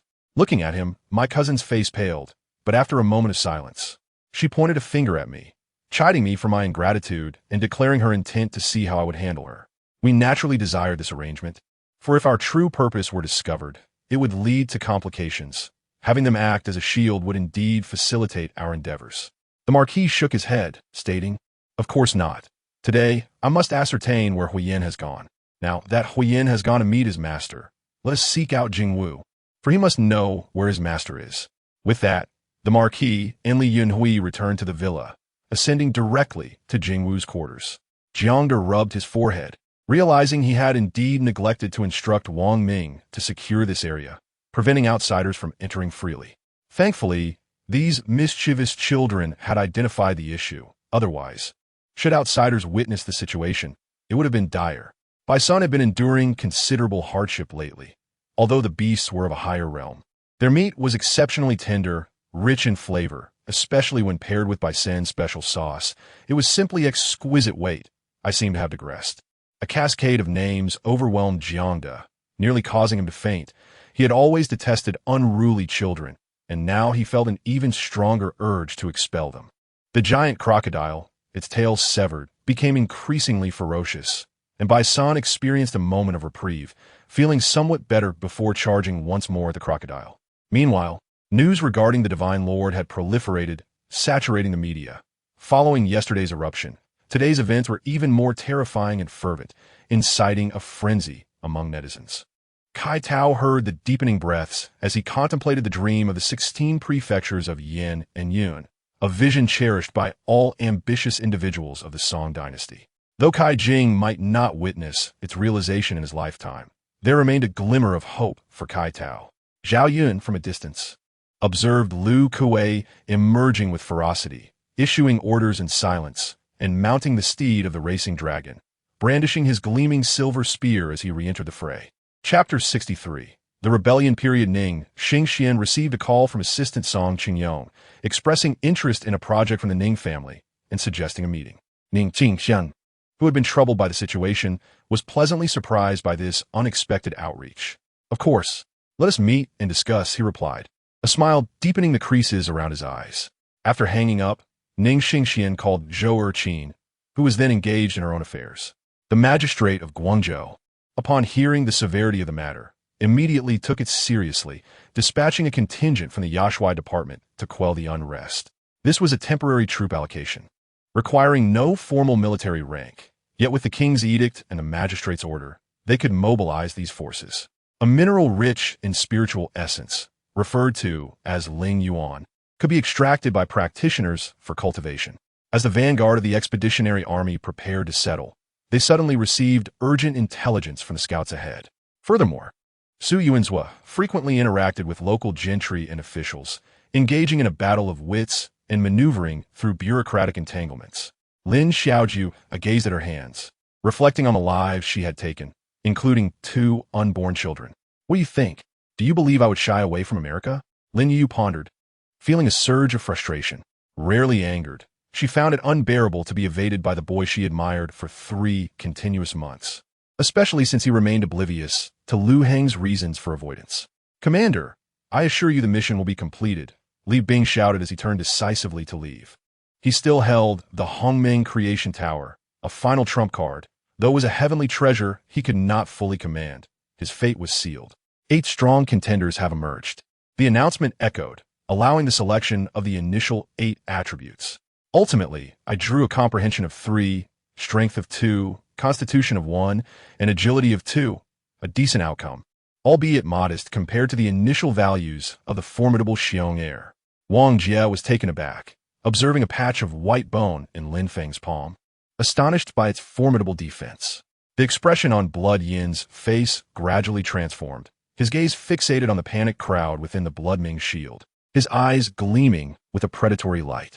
Nan Lake, located 50 kilometers south of BH City, is a freshwater lake nearly 10,000 meters in diameter, untainted by factories, making it an ideal destination for student excursions, with its verdant grass and crystal-clear waters.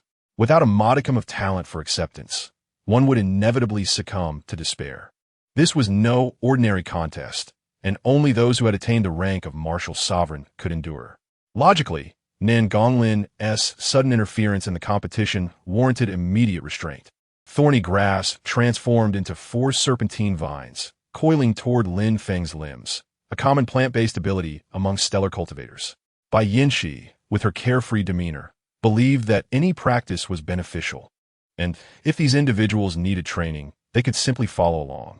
The next progression, from Martial General to Martial King, was relatively straightforward, involving the transformation of Beast Soul Totem into a Beast Soul embodiment, an accomplishment in itself. Of course, many martial artists found themselves stalled at this juncture, though the number paled in comparison to those struggling at the threshold of Martial General. The elders of the tribe asserted that the former chief's second wife perished due to postpartum weakness. Following her death, the former chief entrusted the care of Mu Mu Su Huang to Mu Mu Hong. Was it not so? Was the second wife indeed mauled to death by a terror leopard? A truly cruel fate? Chapter 64. Transformation. Ning Chu felt goosebumps rise on her arms as she listened to her words. By noon, she received a bowl of soup and a package sent by Sisterly from home.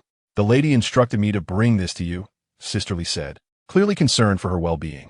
Ning Chu, observing the items, understood. You may return now. Very well, Sisterly replied before departing.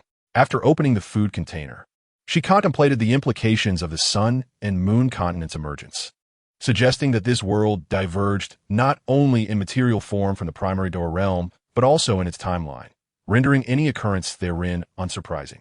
At that moment, a gentle voice arose from behind, revealing Su Sanshur, whose countenance bore a look of resignation. The contract outlined monthly wages and stipulations for their laborers. Charge with me. All the grievances from earlier must now be unleashed. Lu Qingyan bellowed.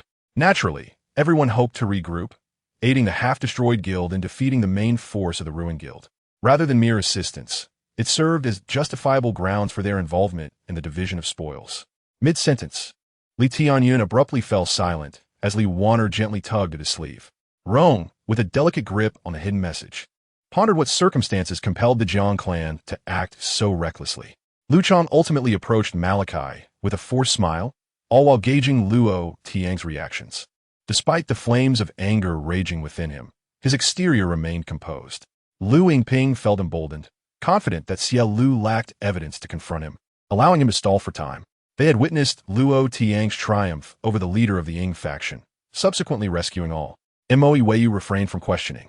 As the following days saw her delivering meals, discovering their deliciousness despite the absence of spiritual energy, even drawing her in despite her initial reluctance. Previously, she had been preoccupied with company matters, but now sensed her relationship with Gu Zong and Jason was not as she had imagined, prompting her to seize the opportunity to inquire.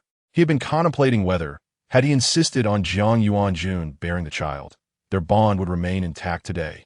Thoughts lingered during the night, manifesting in dreams, as he felt a twinge of regret, leading to such dreams. Luge was scoffed, suppressing his cultivation while outside. Even a true nascent soul master would be unable to discern his true power. How could someone recently entering the core formation stage uncover any clues? Meanwhile, Fang Dongxiao remained oblivious to how the Chao sisters would retaliate against her, anxiously hurrying back to the Yilong residence. The wind howled, the night was dark, and the solitary moon danced chaotically across the sky, reflecting upon the tranquil autumn waters. Suddenly, in a state of exhaustion, Du Kong realized with dread that he had been running in circles, having made no progress toward the stairway and that armed soldier.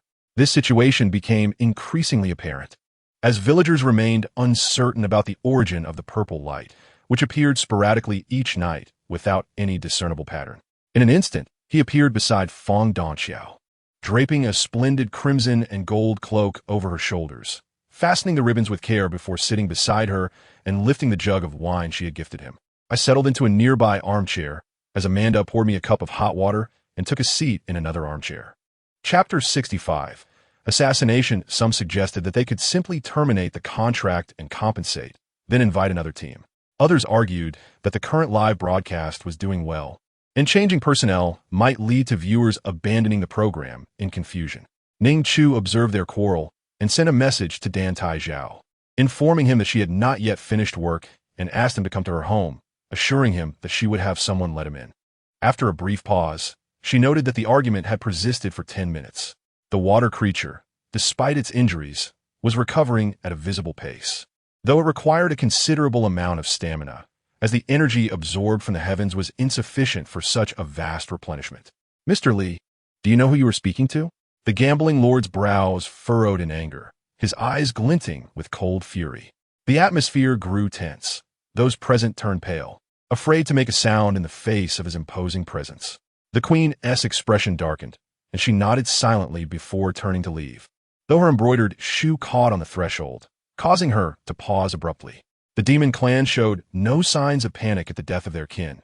Instead, they grew more exhilarated, with some even devouring the bodies of their fallen comrades as they charged toward the cultivators.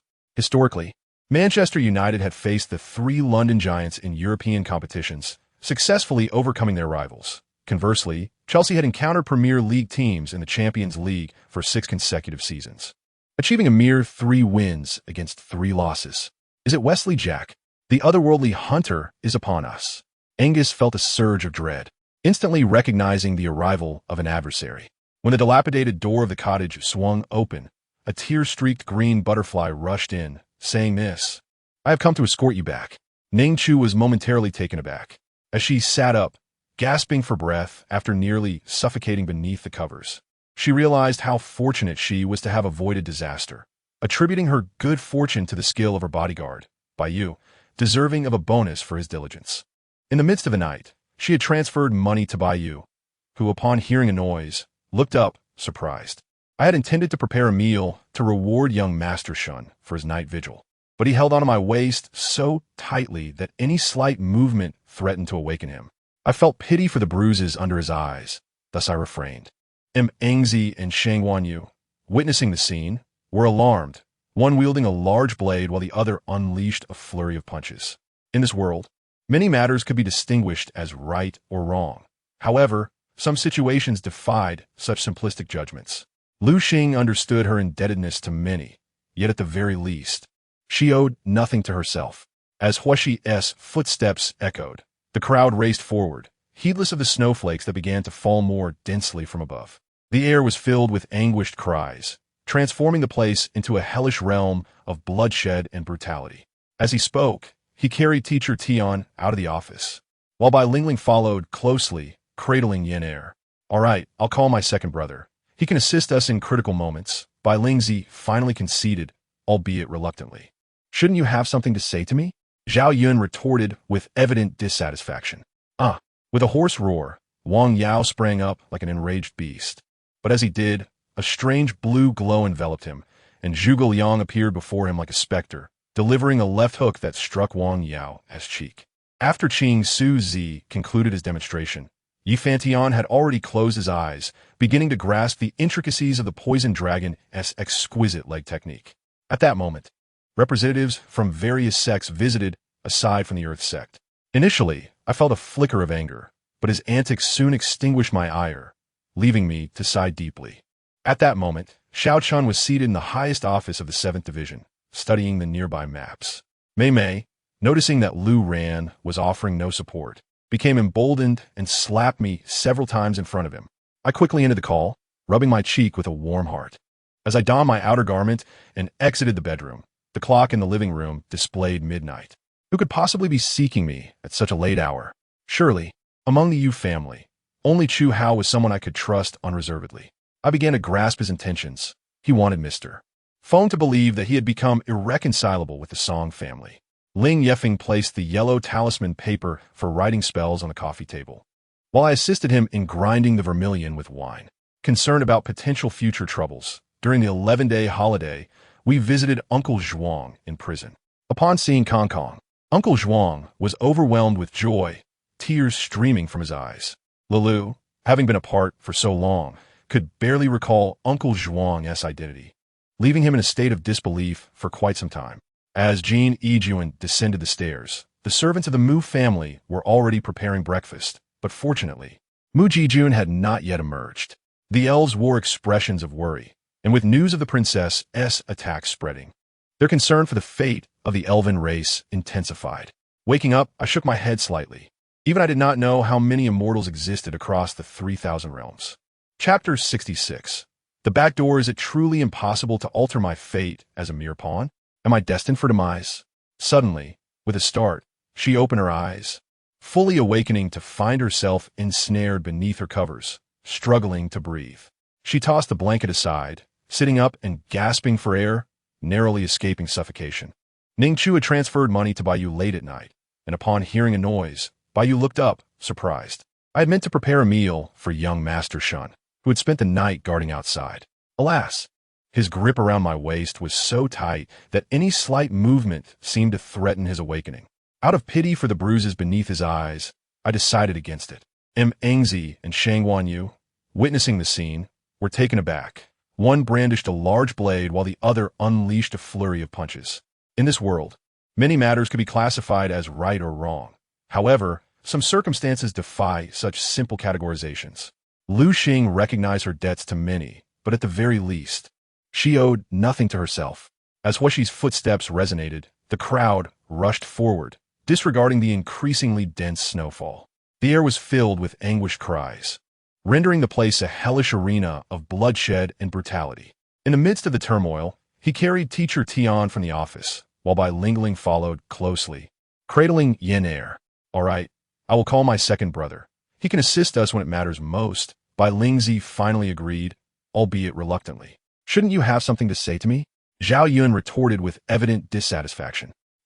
With a hoarse roar, Wang Yao sprang up like an enraged beast, only to find Zhuge Liang appearing before him like a specter, delivering a left hook that struck Wang Yao as cheek.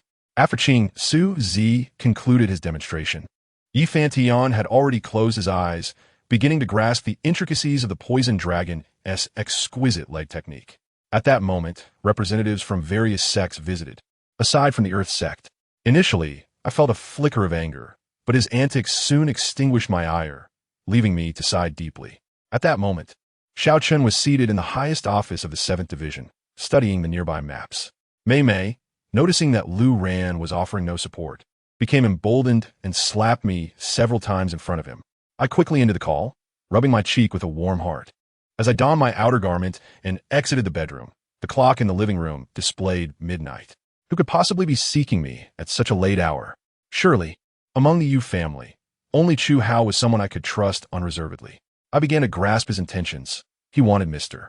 Feng to believe that he had become irreconcilable with the Song family. Ling Yefeng placed the yellow talisman paper for writing spells on the coffee table, while I assisted him in grinding the vermilion with wine. Concerned about potential future troubles, during the 11-day holiday, we visited Uncle Zhuang in prison. Upon seeing Kong Kong, Uncle Zhuang was overwhelmed with joy, tears streaming from his eyes.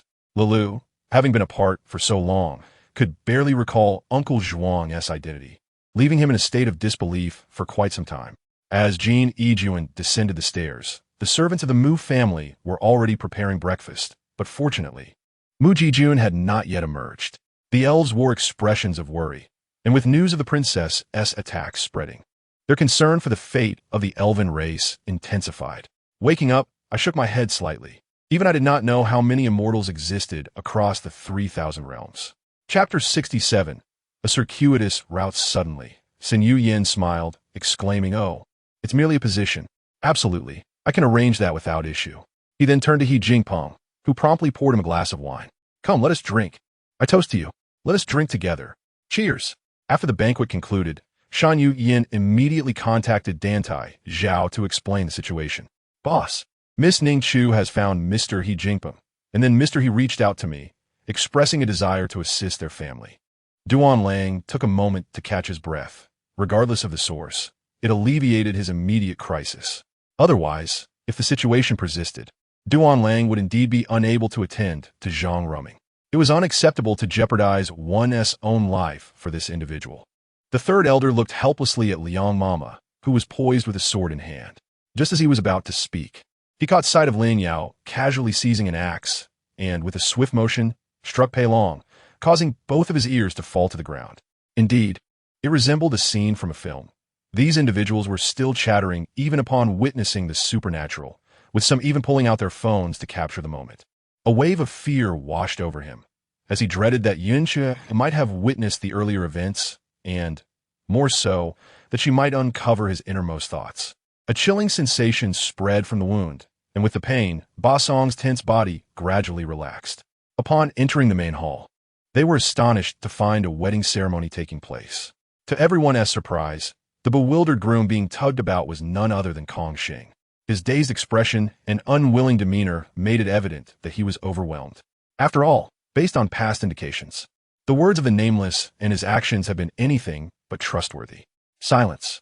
With a command, the team leader was dragged to the entrance of the exchange center, and Long Ci proceeded to open the door with the same method.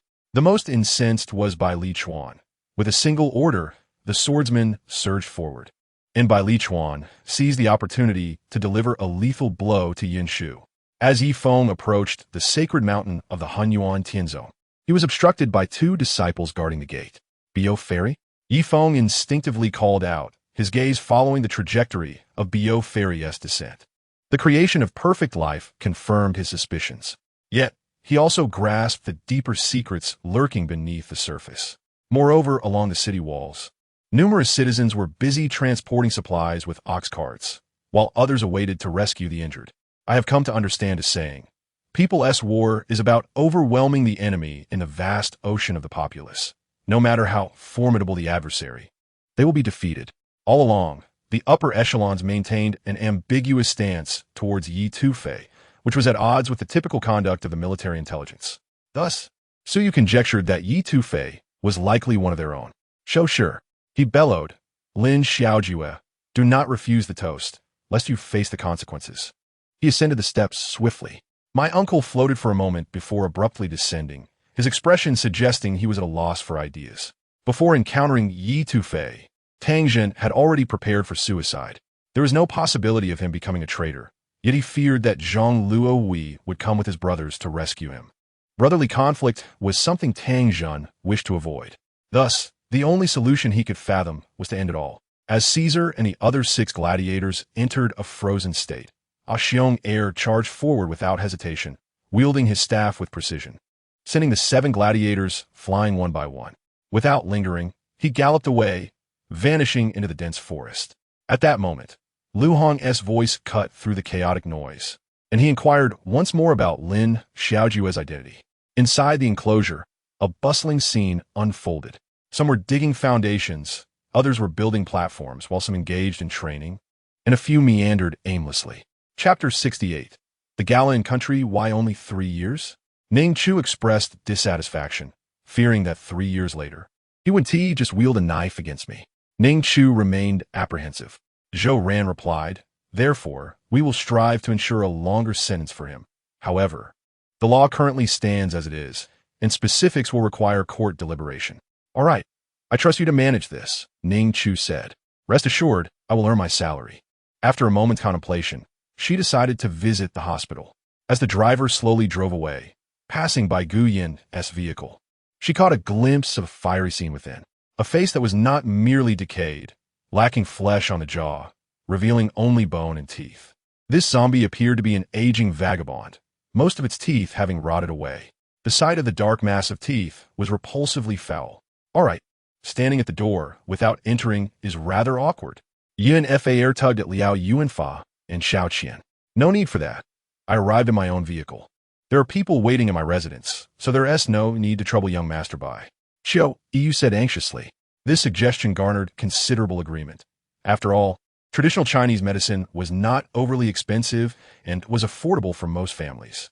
Moreover, it was acknowledged that traditional medicine addresses root causes, a common consensus. The excellent quality of herbal medicine available in the market was indeed not cheap. Cannot fly. Would you be willing to give a try? Yi Tian gazed at him, aware that he had already tested it, questioning whether the talisman was effective, as if he knew better than anyone else. A beam of sunlight streamed in through the window, illuminating 2 white figures. Their eyes reflected one another. One was charmingly innocent, while the other was tall and handsome. Any objections? How could one dare to oppose? As long as she can preserve Huayuan, at least the Lin family's days will remain prosperous. Besides, she felt that Gu Yin did not truly wish for Lin Zhe's demise. Otherwise, he would not have uttered those words. I simply want to see my mother. I want to spend time alone with her, Su Tong sighed. Upon hearing that name, the 3 men, including Chong Guang, were momentarily stunned. The 4th mage was surprisingly youthful, the half-exposed face behind the veil comparable in age to Hong Yu. Get up, stop fooling around, or you shall never wish to touch me again, Li Yucai said, kissing Zhao Zixin's cheek. She headed straight to the landlord's inner room, lifting the bedding to find a gray-blue cloth bag lying neatly at the head of the bed. Xia Haoran found himself both amused and exasperated. He never anticipated that in order to invite him to that so-called medical conference, Li Yujiang would even drag the child of destiny into it. This was actually the first time Zhao Zixin had seen the VIP lounge of his restaurant since returning. In 2 words, it was opulent, and in 3 words, it was truly luxurious. It felt reminiscent of her time in the Chunhua Tower. Perhaps the day he rescued her from Westlake and personally delivered the detox soup. However, less than 2 hours after Yi Xiaoming departed, Li Haitan, who should have been in Yunnan City, returned with his men, abandoning their armor, bloodstains still visible on their faces. Zina's alchemy was not intended for combat, and there was no comparison to such a formidable opponent. She decisively concocted a layer of blinding smoke and then fled to the front hall. Lin Yuyao was taken aback. Her cousin's courtyard was not a place she frequented. After seeing the misty rain in the corridor that day, they had not met again, and she was unaware of her injuries. Moreover, in procuring raw materials, the most lucrative tasks were centrally allocated by the headquarters. Now, Yang Wei's wealth amounted to merely 1 or 2 million, less than those in the family who did not work yet received pay. Lin Tingwei gazed at Zhuo Tian. Zhuo Tian returned her gaze, and inadvertently, both shed tears. Xing Guanghui, Yu Zhongguan, and others observed that the plan had entered the practical operation phase, and they gathered around, eager to witness how Lang Tianya would extract programs from others' dark domains. Chapter 69. The shooting the following afternoon, someone arrived at the hotel to style Ning Chu, with the gown prepared by Dantai Chao. By 5 in the afternoon, Dantai Chao knocked and entered just as Ning Chu emerged from the washroom, having just changed.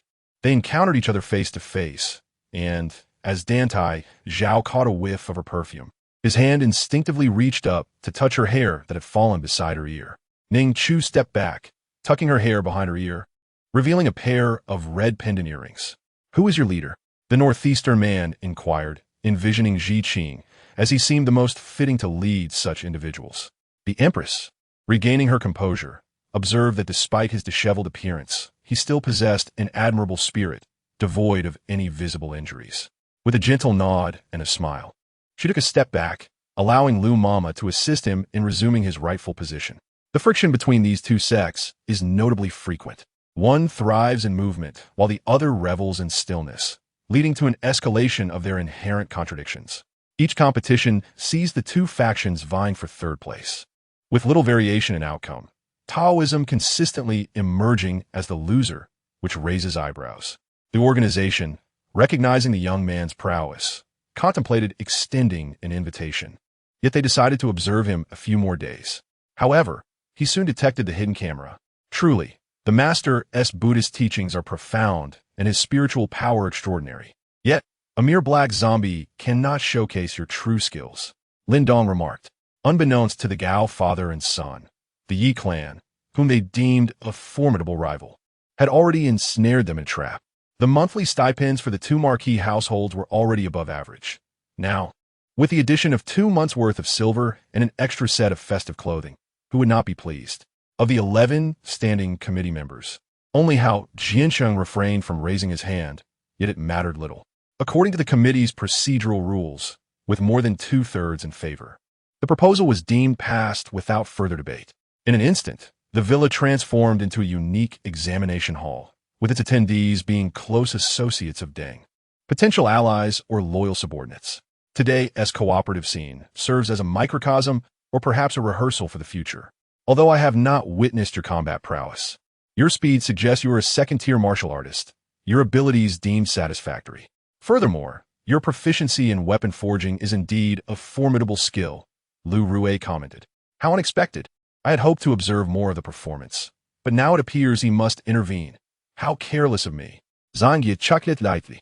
Due to possessing the chakra that connects all tailed beasts, Naruto, in a sense, became the vessel for all, wielding their collective power in addition to the gifts from the Sage of Six Paths, thus enabling him to perform the Six Paths techniques. A sharp exclamation released the tension of a bow drawn to its fullest, the arrow soaring through the dimensional rifts like a projectile, and in a mere moment, the ignited projectile erupted violently where the ice sphere had melted. As Chang Tian forged ahead, he pondered the current state of chaos surrounding the warlord's revolt against Dong. While some factors were indeed rooted in his own side, he was acutely aware that he was not the primary cause, suggesting that other, yet unknown, events were unfolding. Xiaoyu Mei recognized the valiant figure. She had encountered him in others' memories, though she had yet to meet him in person. The second layer, much like the first, soon shattered, followed by the third, fourth, and up to the sixth layers, all fracturing in succession. A melodious sound reached their ears as Yi Feng and Dai Er approached. Merely 1,000 miles apart, yet they dared not draw closer, lest they be caught in the dreadful tribulation. Captain, may we attempt a test flight now? Yin Long Tian inquired, finding Lin Mu in a state of impatience. Chapter 70. Happy birthday, birthday? What birthday? Ning Chu was momentarily stunned. The blue gift box bore a crimson mark resembling blood. Today is her birthday? She had entirely forgotten. Though time zones differ between domestic and foreign settings, it indeed seemed to be her special day. How could he have been shot? Was there unrest once more? However, no such news reached her as she traveled here. Zheng Cheng shook his head. This required further investigation. He suspected it might be linked to box-delayed movements. Coral's eyes brightened as she recognized the familiar faces, rushing toward them with a radiant smile.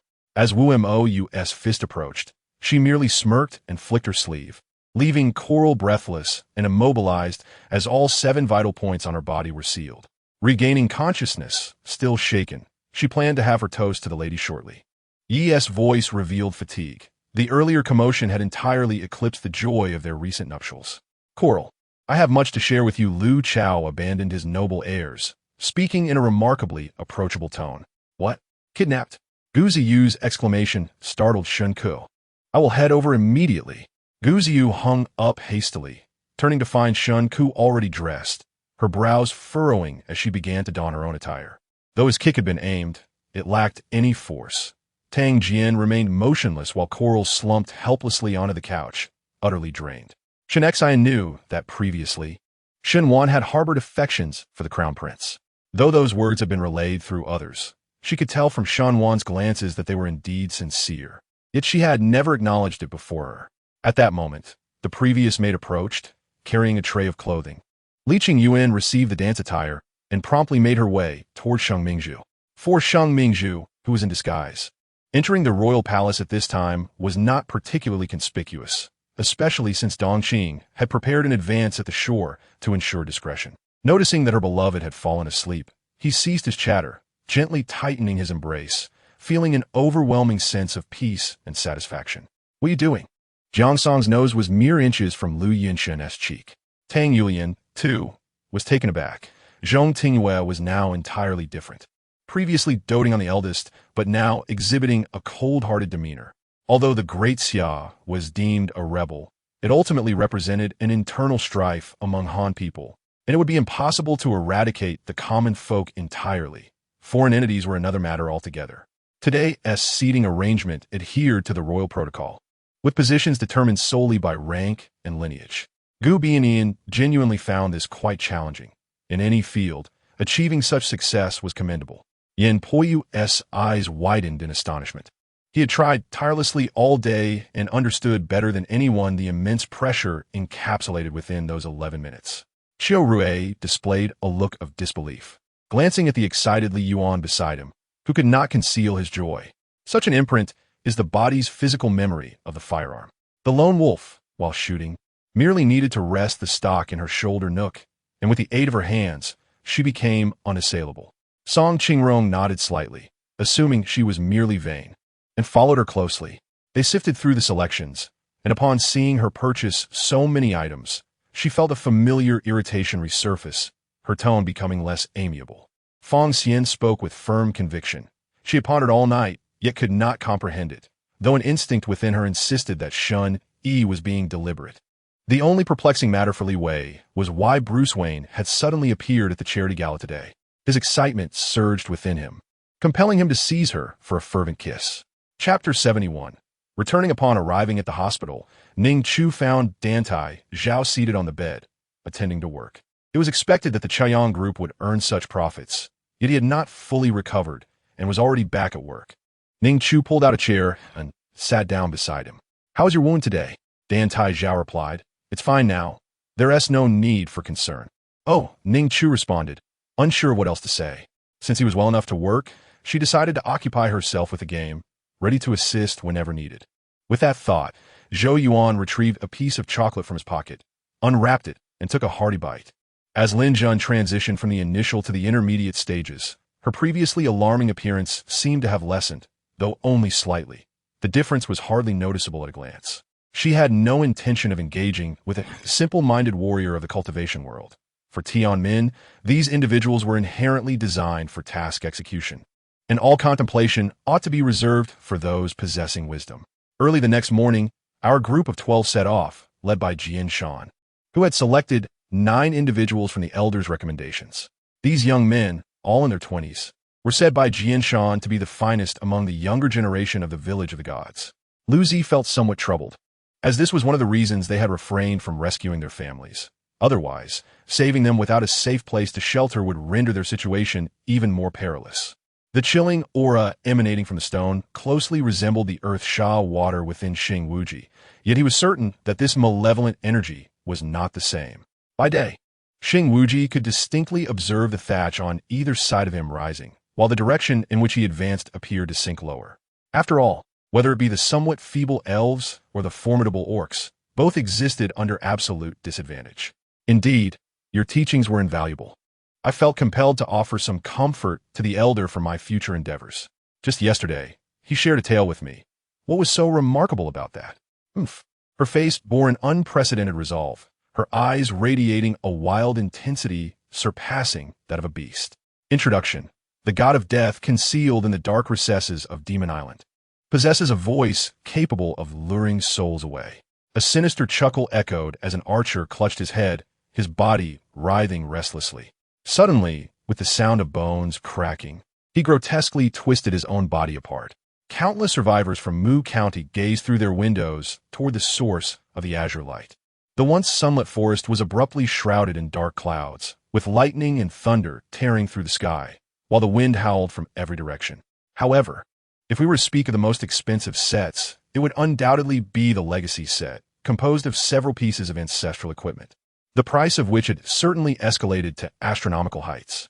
It could be said that those bidding now were primarily affluent individuals, players who had rushed in with their family fortunes. Such was the case with In Shaning, who had previously treated us to an extravagant meal.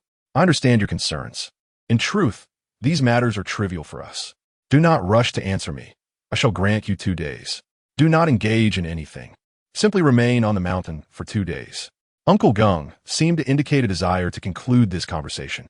The martial hall would not open for several more days. And Xin Lai refrained from any distractions, diligently training within the estate, while also imparting insights on his cultivation to Luo Ho and Peng Bo days past, marking the continuation of the events that had begun more than half a year prior. Excellent, excellent. Wu Fan turned abruptly and dashed toward the direction of Qing Lian's sect. Without a moment's hesitation, Wu Fan surmised that only Wang Shuibin could have orchestrated this affair. However, was the Hall of Punishment in Qing Lian's sect quite formidable? Did the people of Qing Lian dare provoke it? Chapter 72. After work, Ning Chu instructed the driver to take her back to Ning Mansion, accompanied by Bai Yu, who was to enter with her shortly. All right, boss, she replied, keeping a close watch on her employer. Upon arriving at Ning Mansion, she was greeted by Zhou Erqin, who had come out to welcome her. Chu Chu is here. Coming quickly. By the way, we have guests at home, also here to celebrate you. Before entering, Zhou Erqin whispered, that little wretch is also here. Your father sent for her. Upon witnessing the unmasked pressure of a golden core master, everyone's expression shifted dramatically, filled with unease. I want to stop you, but do you truly believe you could defeat Xie Shaokai? Have you forgotten how he bested you with a single move just days ago? Or do you wish to reenact that moment now? Xia Yu coldly regarded Xia Zhe and spoke. Her makeup was not the typical bridal style with pink walls. Instead, it was understated, enhancing her delicate brows, apricot-shaped eyes, cherry-red lips, and her skin's luster, rendering the bride exceptionally beautiful. If only the situation were as effortless as Gu Zhaoge described. The military arena is not always a place for reason. Why do your words sound so ambiguous to me? Chun Zongwei chuckled as he took the microphone, interjecting. When parting from the colorful garment fairy, she requested Yizhen not to disclose the true circumstances of Huali. Lu Taohua scoffed. This unscrupulous Wang Jing had not yet abandoned the idea of wooing the fourth master, showing commendable audacity. He paused, recalling the scene he had glimpsed after entering the uninhabited peak. The doctor led her to an adjacent room for a thorough examination, and during this interval, the others fixed their gazes on the boy who had remained silent throughout, propping his chin lazily, with a flicker of light in his eyes. That true ironclad man, destined for a life of solitude, unexpectedly received the favor of heaven, allowing him to marry a fine girl like Xie Shili. Turning, he spotted another telegram bearing news of the Lin-Gu-Lu defense war. It could be said that the Soviet Union had emerged victorious this time, albeit at a significant cost. It permitted them to transition to an offensive stance. Nangong Lingshuang returned home and relayed to her father, Nangong Ao, the news of Lin Tian's proposal to establish the Jinyui and Dongchong in the Imperial Garden. Nangong Ao turned pale with fright and hurried to the palace without delay. The temple faced east, flanked by 2 stone lions and 2 stone drums on either side of the mountain gate. The stone plaque above the gate inscribed with the words Hualin Zen Temple, while the side pillars bore a couplet. In the Avatam Saka world, 10 myriad Buddhas. In the Lin Rong Eagle Mountain, 500 respond to truth. Predecessor, he addressed, you must be the leader of our Azura sect, the old ancestor of the underworld river. I, Lu Jiqiang, honorably greet you, wishing you boundless longevity and dominance over the divine land. Lu Jiqiang suppressed his discomfort and feigned a cheerful demeanor, eagerly inquiring. I am here today solely to confront you. Iron Pine could no longer tolerate the man's arrogant demeanor, flipping the table and launching a punch at him. Subsequently, the guerrilla unit landed on Chongqing Island, encircling over 1,200 Tartars and Bawais, deploying scouts to disrupt regions like Fuzhou, while the slave chieftain Dalgan dared not engage. Remaining behind closed doors, That day in the office, while discussing the need for personnel with the chairman, a mission unexpectedly emerged in his ear. In a dim chamber of the foot basin, the current Prime Minister, Abe, wore a grim expression, his slightly narrowed eyes glinting coldly, as he berated his subordinate reporting to him. As the first black tiger advanced, the remaining black tigers charged in unison, all targeting their group. At the very least, with the presence of Liu Yan, I could alleviate a significant concern. This could be seen as my way of repaying him. Chapter 73, The Financier. Ms. Zhou did not grant shares to Ning Chu, yet Ning Chu received a transfer of 2 million. Although a mere drop in the ocean, it was far better than nothing. Ning Chu mused, suddenly struck by a brilliant idea. While stocks were not viable, perhaps money could be sought. If Ms. Zhou came back to inquire about her well-being, she felt she could ask for financial assistance. After all, ISNT had said that offering warmth is less valuable than a substantial sum. Ning Chu took out her phone and quickly typed to Zhou. From her tone, it seemed something had occurred with Jing Mei. If I were to turn a blind eye, I would also fall into a trap, so it was better to clarify first. The wind rustled his garments, revealing his emaciated frame, each bone starkly visible, his malnourished appearance evoking both pity and a desire to keep one's distance, as if he were a sickly being contagious with maladies. Mu Li Xiao had already rescued her once. Henceforth, she must forge her own path. Wei Wuming was already gathering sword 33 in his hand. If Lung Fengshan dared to strike, Wei Wuming would undoubtedly annihilate him. Wei Wuming cared not for titles such as Young Master or Sun God. Within the city of 10,000 emperors, only his master, the Celestial Emperor, could contend with him. Tanya smiled with satisfaction, her lips curving into her signature enigmatic grin, a smile reminiscent of a demon. Chu Feng was momentarily taken aback. Then he produced the diamond card that Fang Tianhao had given him the day before. A smile of disbelief crossed his face as he noted that the sign at the entrance was identical to that on the card. In that instant, the debate that had raged for 2 chapters came to an abrupt end, sealing Tanya's fate. However, within this layer, no discoveries were made aside from the pooled sweat shed by their teammate A, who was stationed at the stairs. A dozen or so bodyguards busied themselves hauling large bundles of cash, taking a full 10 minutes to complete the task. The scorching waves burned Anwan's back, to the point where she felt a portion of her flesh was roasting. Yet no matter how excruciating the pain, it was not the worst for her. As long as she was alive, there was still hope. Everything was bearable as long as she drew breath. With such a promising hand squandered, Zhang San found himself at a loss for words. With more than half the year already gone, his plans were nearing completion, and he would soon have to take matters into his own hands against the Liao kingdom, wondering if there would be an opportunity for both sides' musketeers to clash. Previously, she had often worked part-time at various anime events as a cosplay model, and now, as an assistant to Qin Han. It was only fitting that she uphold the image of their booth. This item had been entrusted to Pirno by King Zuan, and now it had been stolen by Yi Liangchun and Kei Sai Na, warranting a manhunt for them. The guest on stage assumed she would not perform. In truth, it was Gu Jiajia's habit to sit before the piano, meditating for a moment to mentally rehearse the melody she was about to play. Upon hearing Duan Zhengliu's agreement, Fang La breathed a sigh of relief. As long as his actions in Jiangnan proceeded smoothly, the matter would be settled. However, one must still possess strength to forge ahead. Due to their long-distance relationship, the emotional storyline between Bian Yuanhang and Hong Shuqiu had yet to progress. Just as the iron hand was about to descend, that brilliant light suddenly erupted with a soft sound. At that moment, how you thought it was a bomb, only to sense a large net descending upon him, formed from the explosion of light created by Feng Yin moments earlier. Shi Yao brandished her pistol and pursued the direction of the barking dog. Song Gaian leaned against a tree trunk to catch his breath before following suit. The Cthulhu mythos refers to a series of works created by American horror and fantasy writer Howard Phillips Lovecraft in the early 20th century. Chapter 74. She no longer likes you. Liu Jia was equally stunned. A Zhao shot? Who did it? He exclaimed. In the vast land of Huaxia, who has the audacity? Ning Chu whispered. Such incidents don't happen domestically, especially after experiencing gunfire abroad. Liu Jia asked, "Are you all right, Zhao?" Dantai Chao replied, "I'm fine. I'm standing here perfectly well.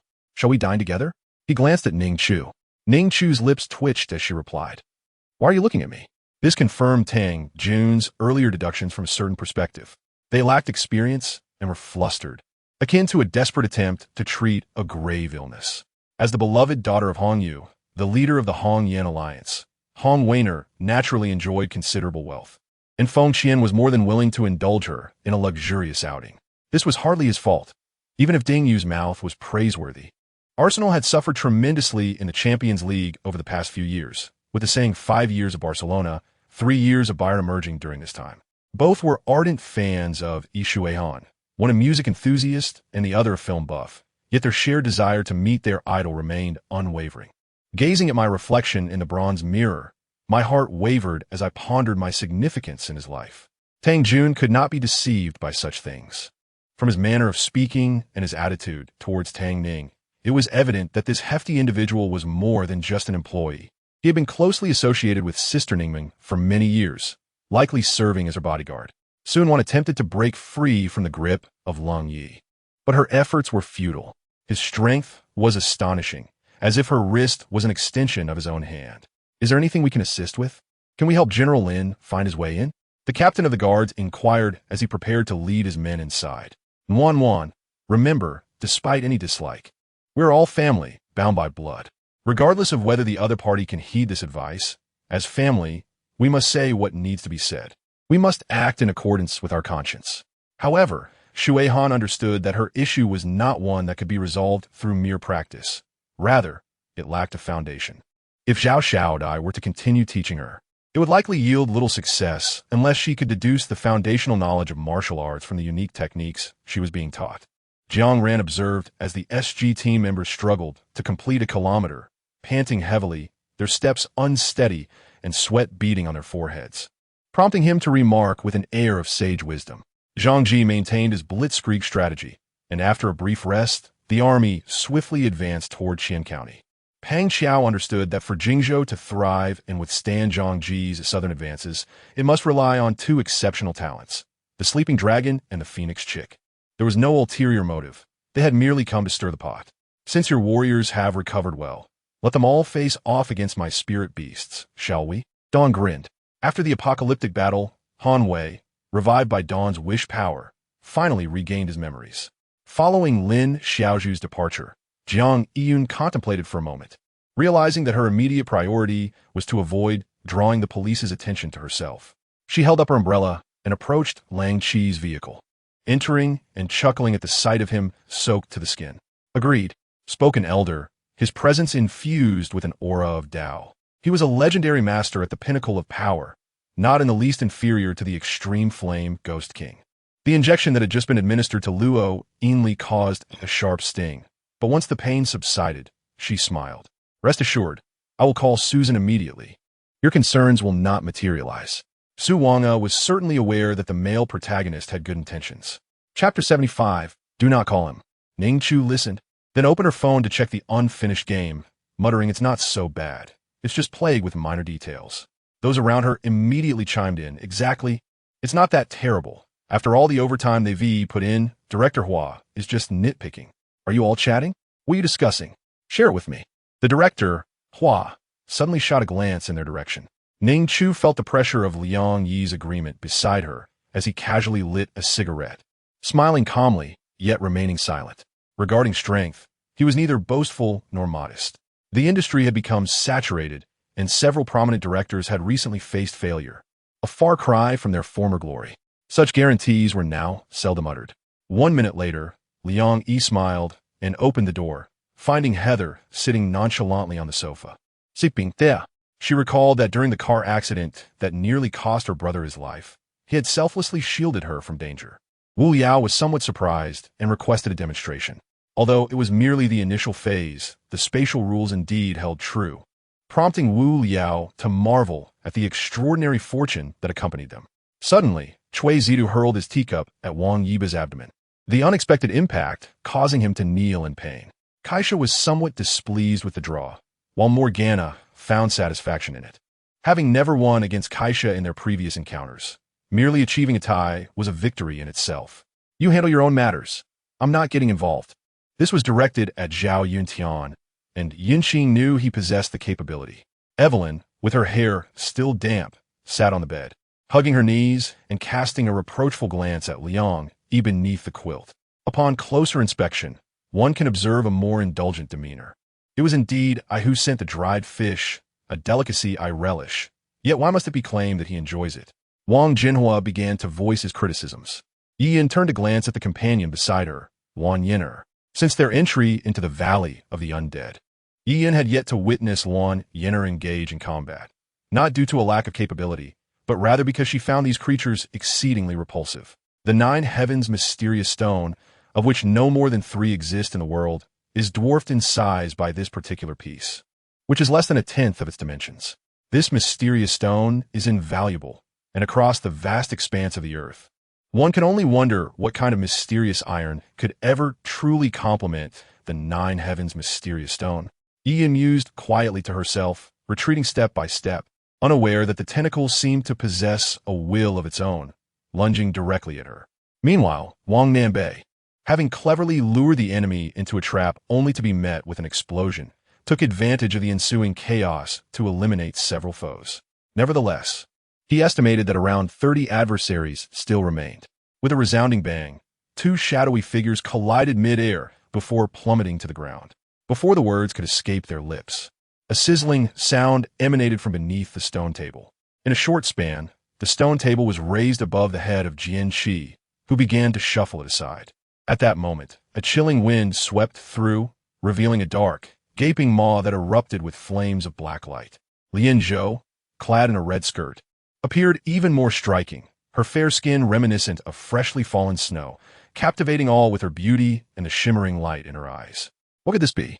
Could it be the trump card mentioned by the illustrious predecessor? Lin Feng's voice was laced with confusion. Upon hearing this, Jin Dasheng held his breath, fully engrossed in the unfolding events, for they bore significant implications for his very survival and future path. Yet, his gaze remained fixated on Tian Jiajia, unable to divert his attention, truly embodying Zhou Zhou's words, his eyes lingering hungrily upon her. As they approached within a mere 10 meters, Dongfang Jiang signaled for Digua and himself to flank the enemy, preparing to launch a sudden assault. Chapter 76. Suspicions of sexual orientation at present. Shen Zhuxin donned a hat and sunglasses, wrapped securely in a hooded sweatshirt, taking every precaution against being photographed. "This is my first taste of crayfish since returning to the country," she remarked, savoring the flavor. "Delicious. But please, don't tell my manager. She forbids me from indulging, fearing I might gain weight." Chun Yisin, adeptly peeling her portion while wearing gloves, reflected on her time abroad. The food in the West truly lacks flavor. Zhou Ran interjected. "You're still chubby.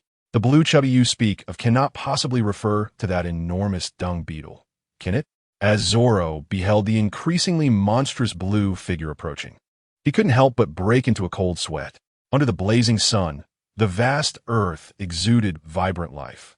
In the distance, majestic mountains stood tall, and towering trees reached for the sunlight, breathing in the myriad energies of nature to sustain the beings that inhabit the land.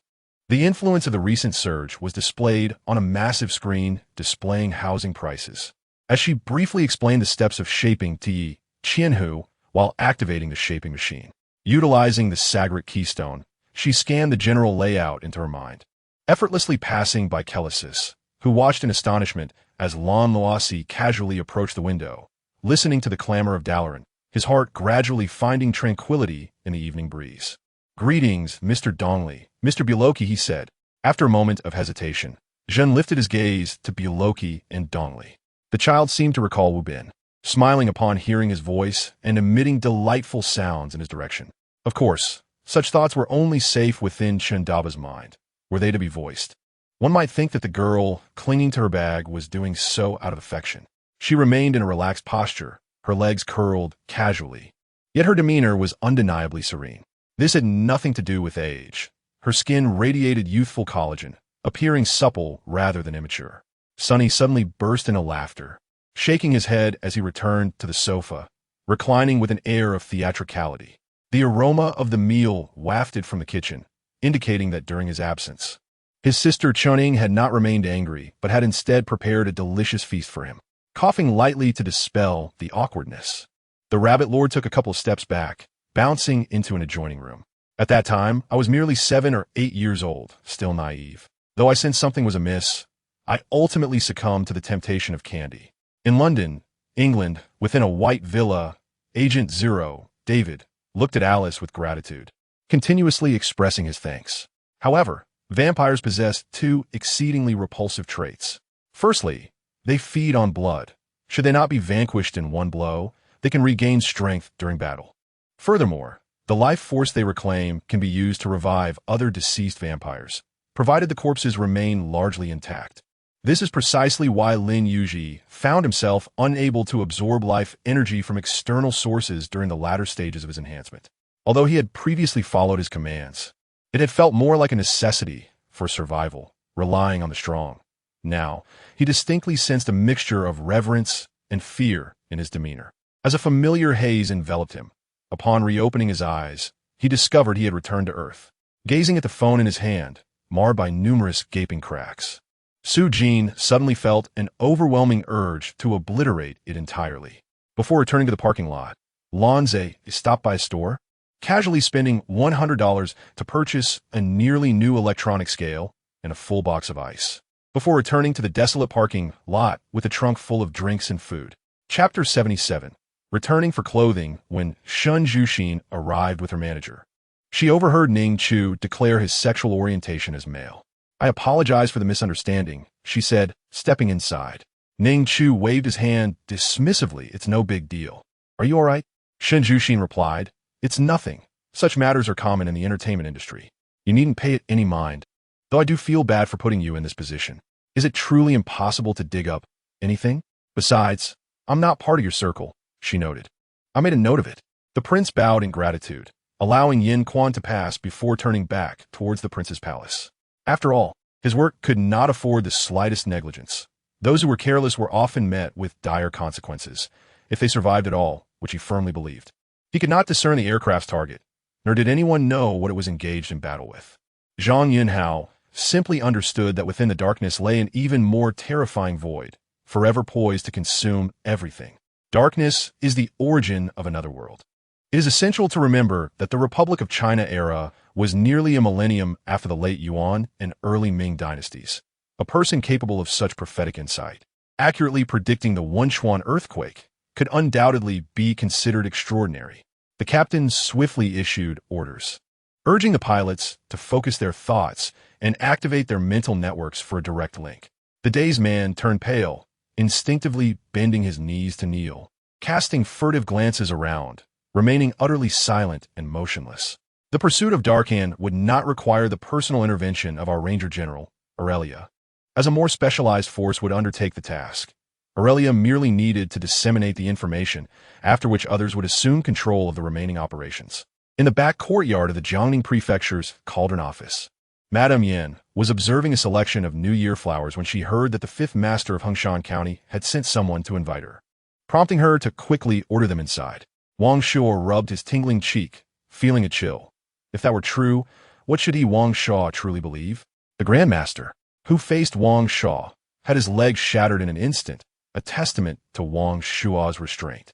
This left young Master Zhong in a cold sweat, realizing that the rise of the Zhou family was no trivial matter, but rather the handiwork of the formidable martial artist before him. Li Shengping occasionally shouted out, attempting to gauge Sun Yuan's position, unaware that his actions only served to reveal he had not moved from his original spot. Consequently, Zhao Xinyu, while constructing the senior citizen's apartment, made sure to incorporate a vegetable garden, allowing the elderly to gradually acclimate to a leisurely environment. This individual was undoubtedly a master of the soul path, an unexpected presence in the Dragon Gate army, which typically emphasized physical cultivation. If one knows that the future will improve, devoid of uncertainties, Xiao will strive diligently towards that goal, advancing alongside Hikuan. Upon returning to the Chu residence, Chun'er presented the newly purchased candied fruits to Chu Yu, instructing someone to fetch ice to cool the house. Qin Mama, however, was charmed by her grandson, deliberately overlooking any Xuan, refusing even a sip of the peanut juice she offered. Your Majesty, my words are solely for the benefit of this child. After all, injuries are a common occurrence for warriors. He was merely a Chunin, lacking knowledge of the forbidden techniques sealed by Konoha, let alone the unique abilities of the Rinnegan. At present, she had yet to witness anyone flying with a sword or the emergence of practitioners, hence this notion was put on hold. Sure, Jing Tian's words resonated clearly. His instructions unmistakable, prompting the people of Mist Spirit Mountain to breathe a sigh of relief, reaffirming that Li Qiner's claims were indeed truthful. After muttering to himself, Huangfu Hui stood up, hands clasped behind him, revealing a massive map, the topography of the prosperous Tang dynasty. His gaze settled on the Huai River region, where a conspicuous mark indicated Dingyuan County, fixating on the two characters Dingyuan for an extended period. Chapter 78.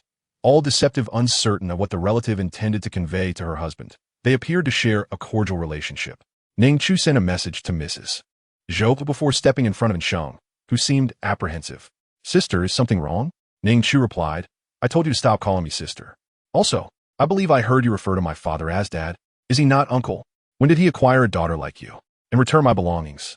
Ning Ligu remained silent, adopting a more pitiful demeanor, his face contorted in a way that made Su Wen laugh uncontrollably from his side. He had called upon individuals to deal with Lin Feng. And now, while drinking with Lin Feng, the atmosphere grew tense as everyone recognized that the inevitable was approaching. Lan Ke slightly closed her eyes and tilted her head back. However, a flicker of eerie purple light suddenly flashed from her half-closed eyes, and a faint purple glow emerged from her palm, seeping into her fair skin like mist, rapidly expanding. The moment Gu Xiaobei entered the hospital, she was seized by an overwhelming sense of anxiety akin to prenatal fear. Li Haonan endeavored to alleviate her fears through various means, accompanying her in the hospital's garden during the day and stargazing on the balcony at night. This is also a perverse individual, Dantai Mingwei concluded in her heart, realizing that it was her first encounter with a member of her family.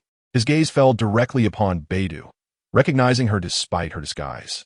Even if she had transformed into someone he had never seen, he would have discerned her at first glance. Instantly, his heart surged with excitement, his deep black eyes sparkling with brilliance. "Damn the enemy!" Su Jingyang, a veteran of confrontations against them, declared fiercely. The couple, each harboring their own thoughts, feigned affection as they made their way to the hospital. Upon arrival, Li Haonan instructed Sidu Jia to arrange for specialists to conduct a thorough examination of Gu Xiaobei. Each night, he held her closely, cautious not to exert too much force that might harm her or the child, fearing that if he moved away, she might kick off the covers and catch a chill. Worried no one would look after her while she slept. Meanwhile, Feng Chun and Yun Fu continued their fierce battle with the Peacock Monarch and were unable to assist. Li Yanran straightened her posture, flaunting her ample bosom, a hint of melancholy crossing her enchanting face as she gritted her teeth. Lin Ming wholeheartedly believed TT's words. While uncertain of her true nature as a soul envoy, it was clear she had ties to the underworld. Thus, when she claimed that the souls of the three were damaged, he accepted it as an undeniable truth. Eventually, the two arrived at the door, and Lin Ming exchanged glances with Kai Feng, who nodded and produced a dark pistol adorned with the same crimson patterns as Zhong Kuei's. Kai Feng gestured that Lin Ming could proceed to open the door. Ignoring Lin Ming's assault, Amini lunged towards him, and just as she was a mere half-meter away, Miaoli sprang from Lin Ming's arms. It was as if the entire wild tribe did not exist. His entire scheme was predicated on their non-involvement in the conflict. However, as Patrick entertained this thought, a cry for help echoed from the opposite side of the collapsing energy reactor. "You invite me to the Dragon Lord's residence? Is this how the Dragon Lord extends an invitation? If you wish for me to visit, simply inform my husband, and I will accompany him to pay my respects," Yin Fu stated with dignified composure. The surrounding remarks left Wu Bin and Lu Qian fuming, their faces flushed with anger as they glared at those with disdainful looks. Chapter 79. Covertly, Fan Kashian struggled to articulate the appearance and demeanor of that person. While beautiful, it was their aura that truly mattered. She likened them to the Empress from the script, suddenly feeling an uncanny resemblance. "Wait, did you say she sat beside the director? She must not be here for an audition." Chun Shui suddenly realized that if the person you described matched the female lead's essence, this audition would be moot. "Perhaps," Fan Kashian replied. "Do you desire this?" With a cold smile, Yi Xingqian conjured a flame, hurling into the malevolent energy sphere, which ignited into a massive fireball, its scorching heat causing even the distant demigods to sweat profusely.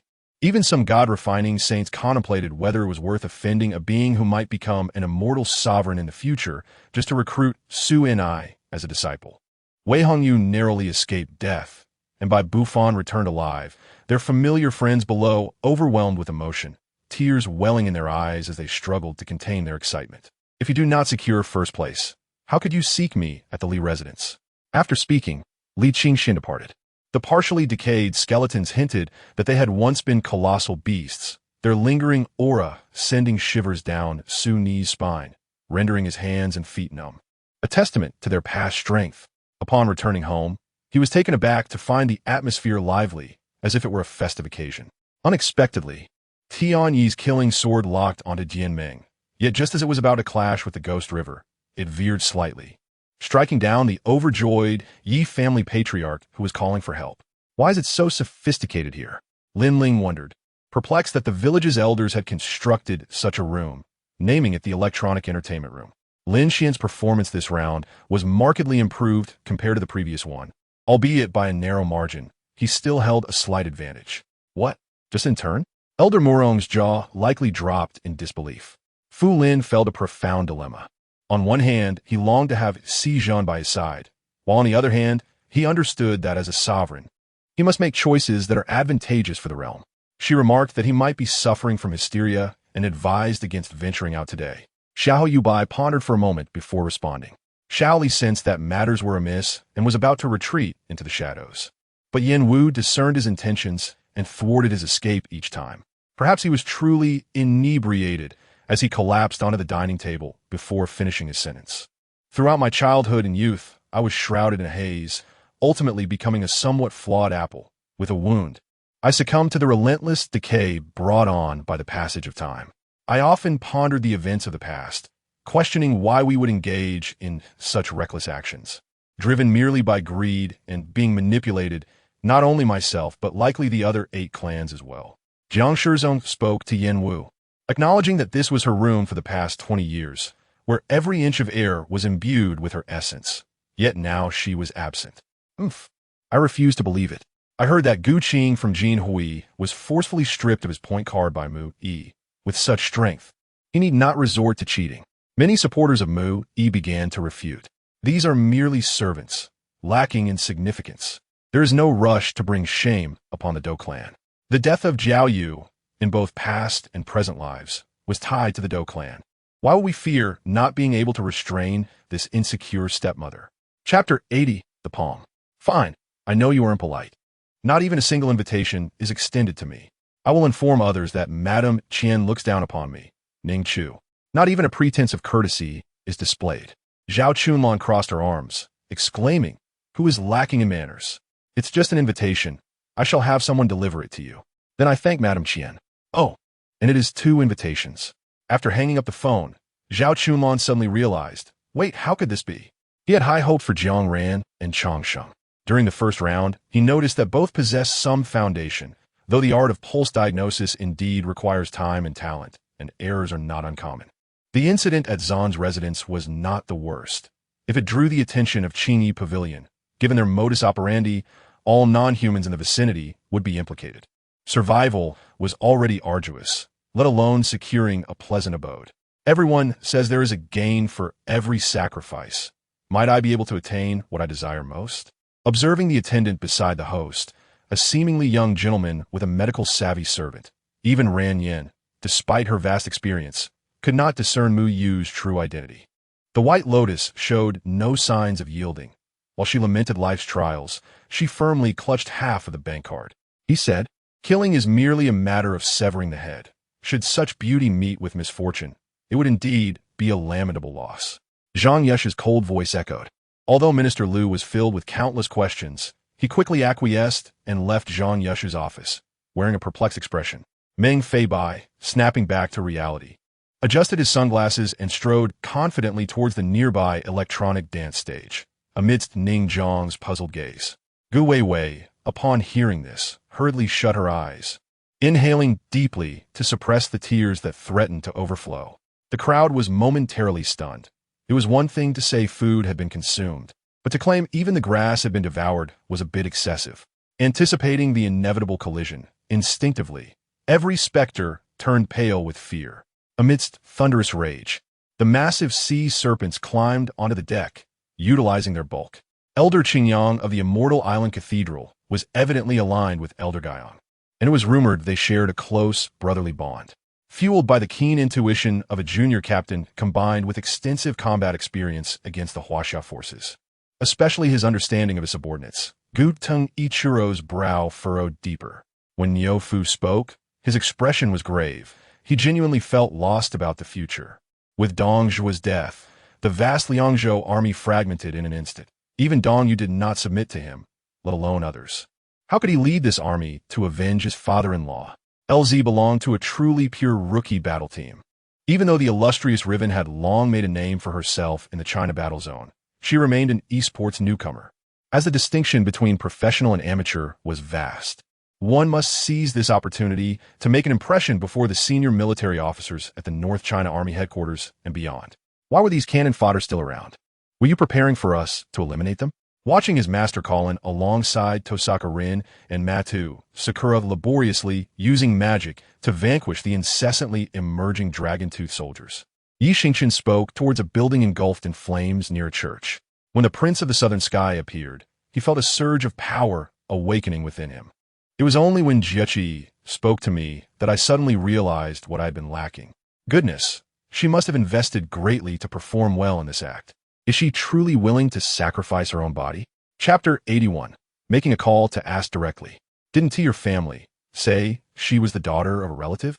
How did she suddenly become an illegitimate child? Ning Chu replied, Isn't it acceptable to be the illegitimate daughter of a relative? Beside her, and Sheng bit her lip, wearing an expression of deep humiliation, yet no one offered assistance. Zhao Chunlan saw that the banquet she organized was being disrupted by Ning Chu's outburst and hurried over, saying, Miss Ning, please don't be upset. Family matters should be resolved at home, not in public. With the referee's command, Shun Tong shot up the mountain like an arrow, swiftly leaping to hook his foot around Wanka's neck, using inertia to flip downwards. With a crack, Wanka's neck snapped, and the referee approached, checking for breath before signaling to the audience that Wanka had succumbed. At that moment, another violent tremor emanated from the sky, causing everyone to look up in astonishment as a white fissure materialized midair. Subsequently, a figure emerged from the rift and plummeted violently to the plaza of Qixia Gate. Yi Wuchou sat outside the tent, eyes half closed, meditating as his consciousness spread like water, scanning the dark thickets and treetops. Ruchu and Pei felt that the meat tonight was somewhat tough and stringy, reminiscent of chicken, perhaps from an old hen, simmered with fine ingredients. As he pondered, he bit down hard on the meat. At this moment, he remained unaware of what kind of meat he was consuming. As long as it was meat, he could not afford to be too discerning. Have the terms been agreed upon?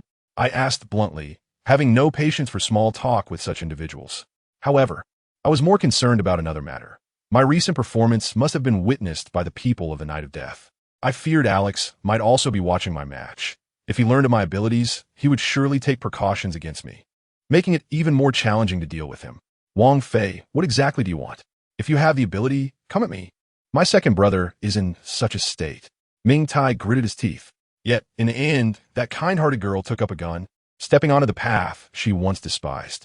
Over the next 4 days and 3 nights, Lan Yu was pursued nearly 200 kilometers by Wang Mei in a jeep.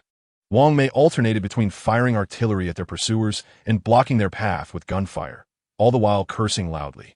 Suddenly, a burly man emerged from behind a tree, brandishing a machine gun and pulling the trigger, unleashing a torrent of fire that reverberated through the forest, shredding everything in his path. There is nothing more to say. Since the faceless ones can find a place, they naturally will not be overly concerned. After such a long journey, they are somewhat fatigued, and it is reasonable to first seek a place to recuperate.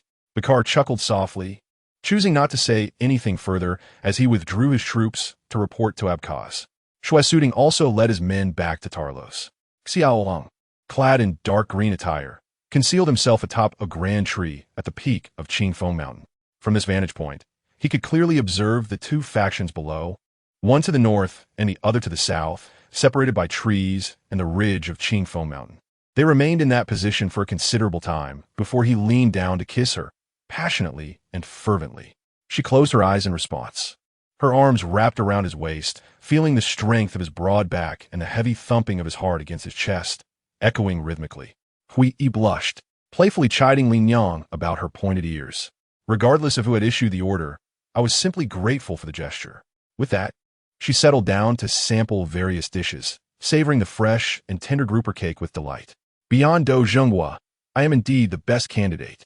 I am acutely aware of the daunting nature of this task, which is why I've been diligently managing my emotions and rehearsing in my mind. Chapter 82, Caterpillar. Oh, who is this father figure making such a loud entrance?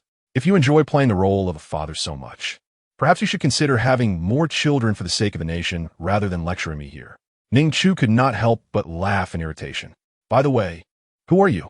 Ning Chu disdainfully assessed the man before her. If you are so concerned for Miss Wanyan, perhaps you should wipe her tears and see if she pays you any mind. Do not let your presence pollute my vision, you toad. The man was incensed by her words. After Li Wei detailed the municipal hospital's examination report to Dr. Robert, the latter humbly estimated a mere 80% success rate for the surgery, although the cost was exorbitant, amounting to $500,000, roughly over 3 million yuan. Thomas glanced around, panting in agitation, his teeth itching with fury from Xiao Yi's words, and in a fit of rage, he directly shouted at Stock and his companions. The 8 silver knife guards were taken aback to witness Mu Jiangu daring to commit murder in front of Zheng He. They were startled, realizing it was too late to intervene. Do not panic. He has merely discovered this place and may not necessarily be able to unlock the restrictions of the secret realm, Nian Zhong declared. His tone was devoid of any timidity or hesitation, resonating with strength and conviction. The onlookers could not help but applaud inwardly. He himself was uncertain why he had come here. Visiting the capital twice a year was a necessity for him. Yet, ever since he had met this girl, he felt compelled to inform her of his whereabouts. Observing Li Qianfeng's transformation, Qian Xiuji found herself bewildered. What manner of person was he? After such a brusque demeanor, he now exhibited such amiability. What experiences must one endure to maintain such composure amidst turmoil? Apologies, apologies, Su Miao said, bowing and apologizing profusely, but after some time, he did not hear a response, nor did the individual seem inclined to leave. The forces employed by the Duke surely extend beyond us mercenaries. There must be other groups mobilizing elsewhere, Xiao Chen remarked. The supplementary candidate must study at the Naval Academy for 6 months, after which they will be assessed and assigned to artillery training for an additional 3 months. Tian Dao scoffed, saying the power of the divine dragon. Is it? I possess that as well. With that, a black and gold radiance erupted from his back, and a colossal black-golden dragon manifested, clashing with Ma Shooting's golden dragon. Instantly, the 2 dragons entwined in a fierce struggle, neither gaining the upper hand. Lin Jixiao and Li Tianyi descended together, seamlessly performing a duet that mended the rift between the couple, allowing them to reconcile. Yet, on Yifeng's face lingered a lazy air of disdain and mockery. With so many people present, it was only fitting to exploit their numbers against the few, for in this world, the strong dictate all, who decreed that encounters must be one-on-one.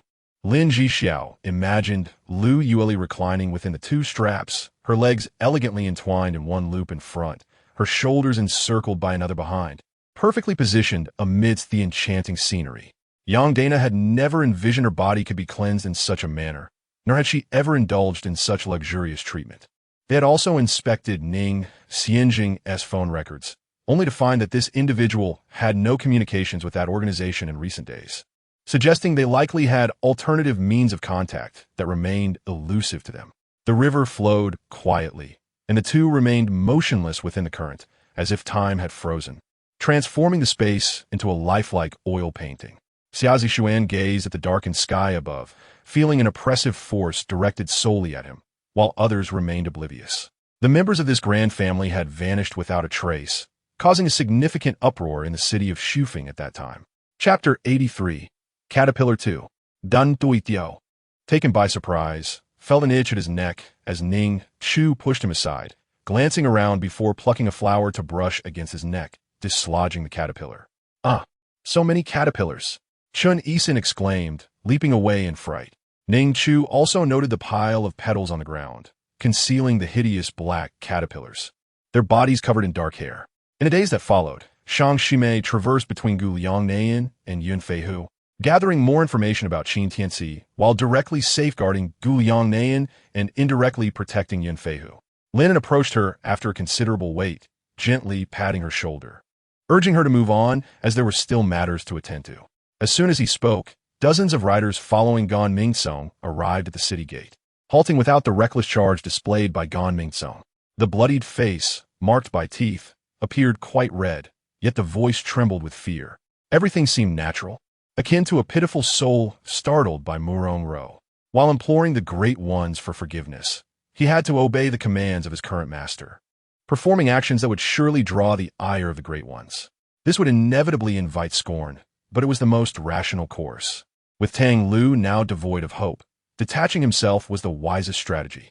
Li Yuanchang had long heard of the famed divine brew, but had never had the chance to taste it. Ever since the conflict with Li Changxian, he had been confined by Emperor Li Er, only recently permitted to leave the estate, prompting him to invite his friends to gather. Tang Lu's arm did not tremble as he gazed at the multitude of hoofprints, eyes unblinking, fists unwavering as they struck forward. I do not wish to concern myself with him, Zheng Baina huffed, casting a sidelong glance to confirm that his movements were slower than before, and decided to halt her steps. Naturally, witnessing such a throng indicated that it was once again the turn of Peng Lai as arena. By day, she had been engaged in needlework alongside her grandmother and two younger sisters. Her grandmother was busy creating a grand dowry embroidery for Mingyu while offering guidance. Without uttering a word, she extended her hand to accept the bowl. The heavy, coarse porcelain bowl weighed down her hands, nearly slipping from her grasp. Reflecting on this, most found solace in the notion that one's strength determined their status, a law of the game. Moreover, the experience granted by the monsters here seemed more generous than that in the Einhorn district. However, on the following day, the one family took their leave from the elderly Lady Yi, stating they would soon depart from Fengsheng with Yi Xingji's remains. Yi Fei and his companions were laughing so heartily that they could hardly stand upright. This mother dragon was simply too full of personality. While it may not possess the same mischievous demeanor as Rodriguez, its imagination was exceedingly vivid, undoubtedly resembling a princess dragon. With these two skeletal dragons by their side, there would surely be amusement in the future. Lin Baoshu nodded, the corners of her mouth curling slightly upwards like a crescent moon, exuding an air of elegance and grace. Her presence commanding authority without uttering a word. "Please, my lord." A faint fragrance wafted through the air. Lianhua held a cup of tea, her gaze soft and gentle as she looked at Lu Feng. The officials took him directly to the court, bypassing the formalities of writing a statement or beating the drum, instead presenting the matter directly. She had only once instructed that no vehicles should park in front of the shop, yet he had always kept this in mind, never crossing the line. However, the bandit nature of the disciples from the Supreme Sect was notorious for their unscrupulousness, taking advantage wherever possible, and even the ancient god's heritage was not spared. Yin Bugue decisively strode towards the palace's exit. To linger any longer would mean facing the consequences once the monk, free from the influence of the He Sure Bai's energy, took action personally. Chapter 84. Confronting Ning Xingxian, what are you doing? If you dare to speak to her again, I will slap you once more. Humph. What being used by my family? Asked Ning Chu. Zhou Erqin crossed her arms defiantly, and Sheng was so furious she felt as though she might spit blood. Dad, Uncle, I did not take anything from you. I have my own job and am using my own money. What own money? Wasn't it you who received $1 million from me earlier? The region where Luo's son and others resided was notorious for its high concentration of corpse crows, with not a single soul surviving within 100 meters. Qing Shuang deliberately ceased to refer to Li Guifei as master. If she could not let go of worldly affairs, it was akin to being in a temple while her heart remained in the mundane. At this moment, her candidness indicated that Li Guifei had shed the facade of a practitioner of Buddhism before her. Thus, there was no need to continue addressing her as master. Even the black bone spirit flame could not inflict harm upon the seven emotions demon flower. Xiao Huajun's brows furrowed in concern, his gaze landing on Luo San beside him. This is bad. Do you take me for Sao? Who said anything about having children? Oomph. A hint of shyness appeared on Chi Dai's face. Fortunately, it was dark and no one could see. Say what you will. Regardless, with such an injury, I could die any moment now without telling you anything. Ban Mu closed his eyes resolutely. I was taken aback. Why bring this up out of the blue? A swift glance at Tang Jun's face, darker than a pot's bottom, made me realize why she was acting so strangely today. It was all about revenge. It seemed that the public proposal incident instigated by Tang Jun had become a thorn in Tang Shi's heart. Surely, he wouldn't be resorting to opportunistic theft, would he? Jiang Qingfeng withdrew his gaze from the vanished Luo San and exchanged a glance with Jiang Qingyin, both realizing their thoughts aligned, unable to suppress a wry smile. Although the life within Cold Condensation's belly was not his, it was still an innocent existence, yet she wished to terminate it out of resentment towards him. A version of her that would never accept him again. But surely, just being able to watch him from afar would bring her happiness, wouldn't it? The third group was the Blood Poison Sect, a name that sent shivers down one's spine, renowned for its mastery of poisons. However, the newly appointed leader exhibited a style starkly different from the norm and shared a rather profound connection with Qi Dai. Yun's words were explicit. Maruyue's machinations within the Jiang family were all in vain, merely stitching garments for others to wear, especially those dark creatures that attacked relentlessly. Had he not fortuitously encountered Alec, who was reluctant to expose himself, he would have likely met his end without a proper grave. It was said that a child over a year old in 16th uncle's family lay starving in bed, unable to move. Kungo, if you could help me. I would treat everyone to a meal. Li Mu smiled. Saden's heavy assault had likewise diminished to its nadir, yet his second hammer swung once more towards Annie's head. Yes, she exclaimed excitedly before darting out of the tent, as the general intended a night raid, and she was eager for the thrill of battle. Meanwhile, Li Ji appeared unfazed, surveying the chaotic battlefield with a barely discernible smile. What use were vast armies if the commander was a fool? Rest assured, General, Su Huang replied succinctly. A strategic location like Nampi would undoubtedly be a focal point of contention for both sides, and it needed thorough investigation. He and Dianwei had a tacit understanding that required no further elaboration. Around them, the deities from the Western Divine Realm were wide-eyed and straining to hear, believing they had misheard. Yet the unfolding scene confirmed the reality of their perceptions. Chapter 85. Do not go as you've been assaulted? Zhuang Ro was taken aback. Isn't your family quite wealthy? Indeed, your family is affluent too. Do the rich not face violence? Ilian pondered. My parents occasionally scold me for being unambitious, but they have never struck me. However, there are indeed others in our circle who face such treatment from their parents. Since entering university, she had not attended any gatherings, especially those with young men and women, as her parents feared she might form attachments. He stealthily approached, gazing at her as she slept, her lips slightly parted, adorned in the dress he had gifted her, her graceful figure strikingly captivating, leaving Qiao Hongba momentarily spellbound. Chun Ping's expression mirrored his concern, one hand clasping Su Meng's wrist, finally exhaling in relief. He was not worried about the hospital surgery, as he had donned a white coat and mask at the time. He Xiao almost dropped his phone in frustration. It was neither Xie Yuqin nor the Zhang family. Where was that item? Could have sprouted legs and fled? The intent was twofold: to engage in mutual improvement and to temper Chun Ping's youthful exuberance, encouraging the young to adopt a more modest demeanor. Search the entire estate. It must be found. Nan Gongqing proposed an idea that Feng Ruoxi was somewhat hesitant about. Very well, you make a valid point. Jiang Yin did not oppose. Having one more friend was certainly preferable to gaining another enemy, especially since this individual was the city official responsible for investigating their village, an invaluable ally for them. Of course, she replied cheerfully, turning to the water dispenser to brew tea for Qiao Hongba. Bangu, you have finally arrived. We were all guessing when you would officially start working. Xie Ping was the most delighted, eagerly bouncing forward. On Mount Fuji, Li Lingfeng and Han Shuiying reached the summit, marveling at the vibrant sunset, grateful for its lingering warmth. The Lord of the Su clan also practiced fire, now in a weakened state. Retreating to the volcanic region for recuperation was perfectly suitable. Not long ago, the Chao family had also relocated to the northern part of the city, just 3 streets away from the Kong family. Chao Feng, freshly returned from the palace, was in high spirits, preparing for a campaign. Unbeknownst to her, her father, Chao Wujiao, had arrived. In their conversation, Chao Feng inadvertently revealed details about the expedition to the west led by Xiang Zhuan. Chao Wujiao was taken aback upon hearing this. Due to unusual weather patterns this year, the Tongtian River Basin had experienced continuous heavy snowfall until March, consequently delaying the rainy season. As the moon's surface came into view, it soothed the eyes of those weary of the cosmic spectacle. Meanwhile, in the distant southern galaxy, Bai Jun received word from Feng Ling and, through the Xingtian War Peaks, Xianjun summoned the leaders of the 8 major factions to the Starry Military Peak.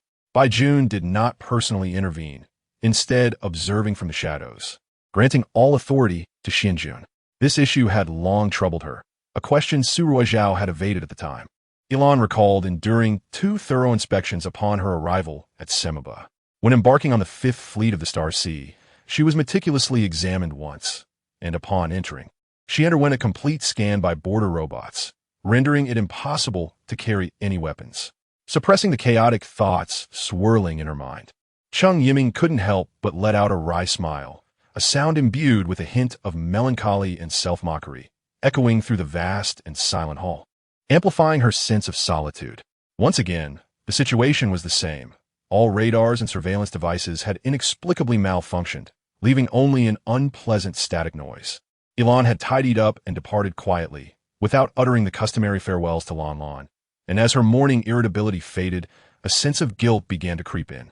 Chapter 86. The crew's feast. Dantai Chao was unconcerned about what the Ning couple could possibly do to him, assuring himself that he would be fine.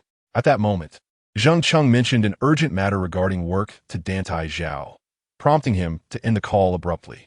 Ning Chu thought it inappropriate and decided to intervene. "Bu, prepare yourself. We need to go somewhere shortly." As night fell, and Sheng, Ning Xian, and Zhou Erqin had already arrived at the cruise ship. As the vessel had yet to dock in the city, Xin Yin felt his eyes straining. Upon hearing Mu Jincheng's words, he abruptly turned his head. "What happened?" Bai Yuqing was startled by his voice and hurriedly entered. "I can hardly open my eyes," he complained, frowning as he rushed to Bai Yuqing's side, feeling quite aggrieved. Everything had yet to begin. In the vastness of existence, uncertainties always loom. Perhaps when all's settled, a turning point might arise. One could never tell. Ilan was aware that Huang Dong intended to attend son Minjing's burial and did not wish to meet him, for doing so would only agitate him, serving no purpose. Shen Wubi's face instantly turned frosty, an expression of defiance as darkness enveloped her vision. She suddenly appeared before me, brandishing a long, sharp Japanese sword aimed directly at me. Tears welled in the eyes of the onlookers, filled with profound reluctance, as they hastily gathered their belongings and followed Feng Qin away from Kunlun Mountain, embarking on the journey back to Mount Everest. In an instant, I was left speechless. Subsequently, I dashed downstairs and ran 2 blocks to buy a plethora of snacks for Luoshasha. Upon entering her home, I was taken aback by the disarray. It was a chaotic mess. However, to be treated as a test subject, my gaze instinctively fell upon those creatures, and I feared that such a fate would be more horrifying than death. "Get down!" The 2 policemen shouted, swiftly exiting their vehicle, one wielding a stun baton as they approached the taxi's front. Mang Di and his companions followed closely, launching their attacks on Xiongqi. Zhang Yang produced MO1 and handed it to Xiong, declaring that once the situation was clarified, if it was indeed their doing, they would be eliminated without hesitation. "I will accompany you to eliminate anyone connected to this matter. Do not worry, I will bear the consequences." Previously, he had accompanied Chun Duo in a play, somewhat bewildered, but now the urgency to advance further filled Wang Lingfeng with growing unease. That day, Zhan Maching returned from the company past 9 in the evening, the car crawling through the streets, illuminated by red and green lights. He sat in the vehicle, tie loosened, eyes closed, leaning back, appearing utterly exhausted. Earlier, Muching had been embarrassed by He Xin, and he was furious about the humiliation he suffered in front of Qi Guanbai Tao. Many bases or training camps exist outside the energy shield of the city, typically distanced enough to establish another high-energy shield. As Lu Feng moved toward the campsite, Yi Huang observed his retreating figure, a glimmer of brilliance flashing in her eyes. Several hours passed, and the white-haired lion-tiger beast was drained of all its cultivation and soul, reduced to mere bones. Only the ancestral estate of the Chao family had never been tainted by you. Now, taking advantage of the upheaval within our Chao family, you seek to devour our assets. This energy, a blend of 3 distinct cultivation methods, though weak, suggested that its realm was not particularly high. Reality often diverges dramatically from the rumors. The pitiful figure in gossip is me, yet in reality, I am not the only one in misfortune. Sensing Gilbert's intentions, Alan felt a slight relief. Although he was not intimidated by Gilbert's current strength, A battle between them would inevitably result in the demise of the onlookers due to the powerful shock waves generated by their conflict. Chapter 87. The crew's game Ning Chu and her companions had certainly heard the commotion, as Baiyu grasped Ning Chu's arm when darkness descended, urging, "Boss, follow me. Let's find a room to hide," Ning Chu suggested. Though darkness prevailed, glimpses of light remained, guiding their path, as certain areas of the cruise ship were still illuminated. Baiyu led Ning Chu onward, with Sheng following closely behind. Suddenly, Baiyu pushed open a room, finding it empty, and ushered Ning Chu inside.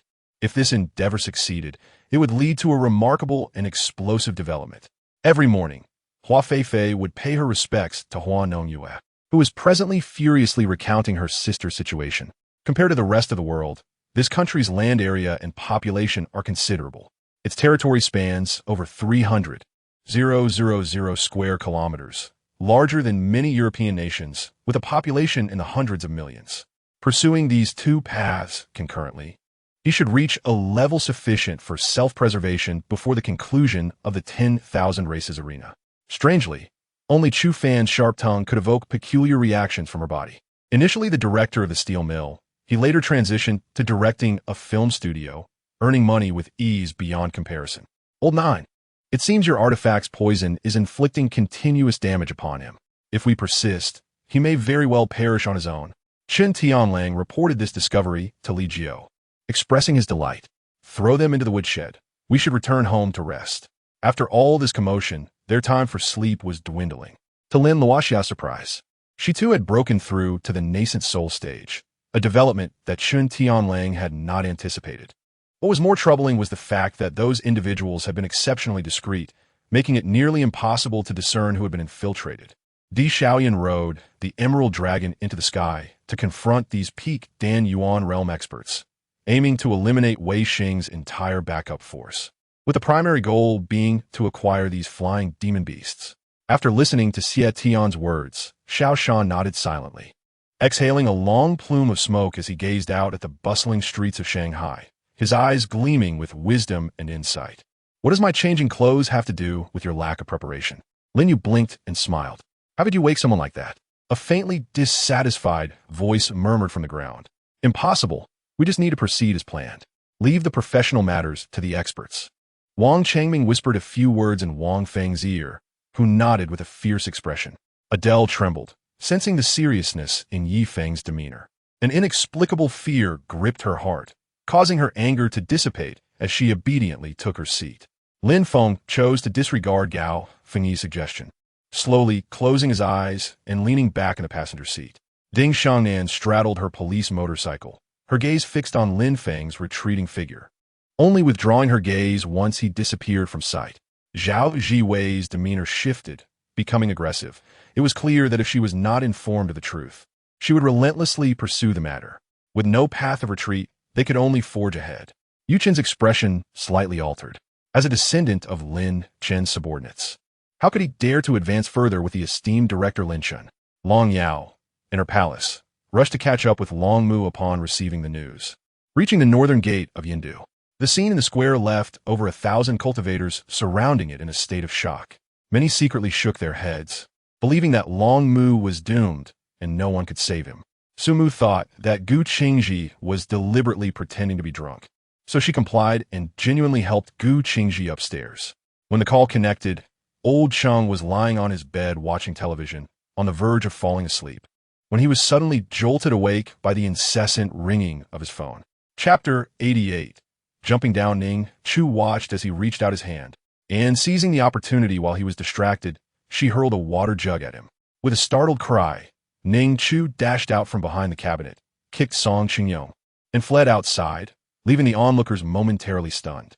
Song Qingyong, with a bleeding head, was helped up and shouted, "Immediately capture her. I will make her pay."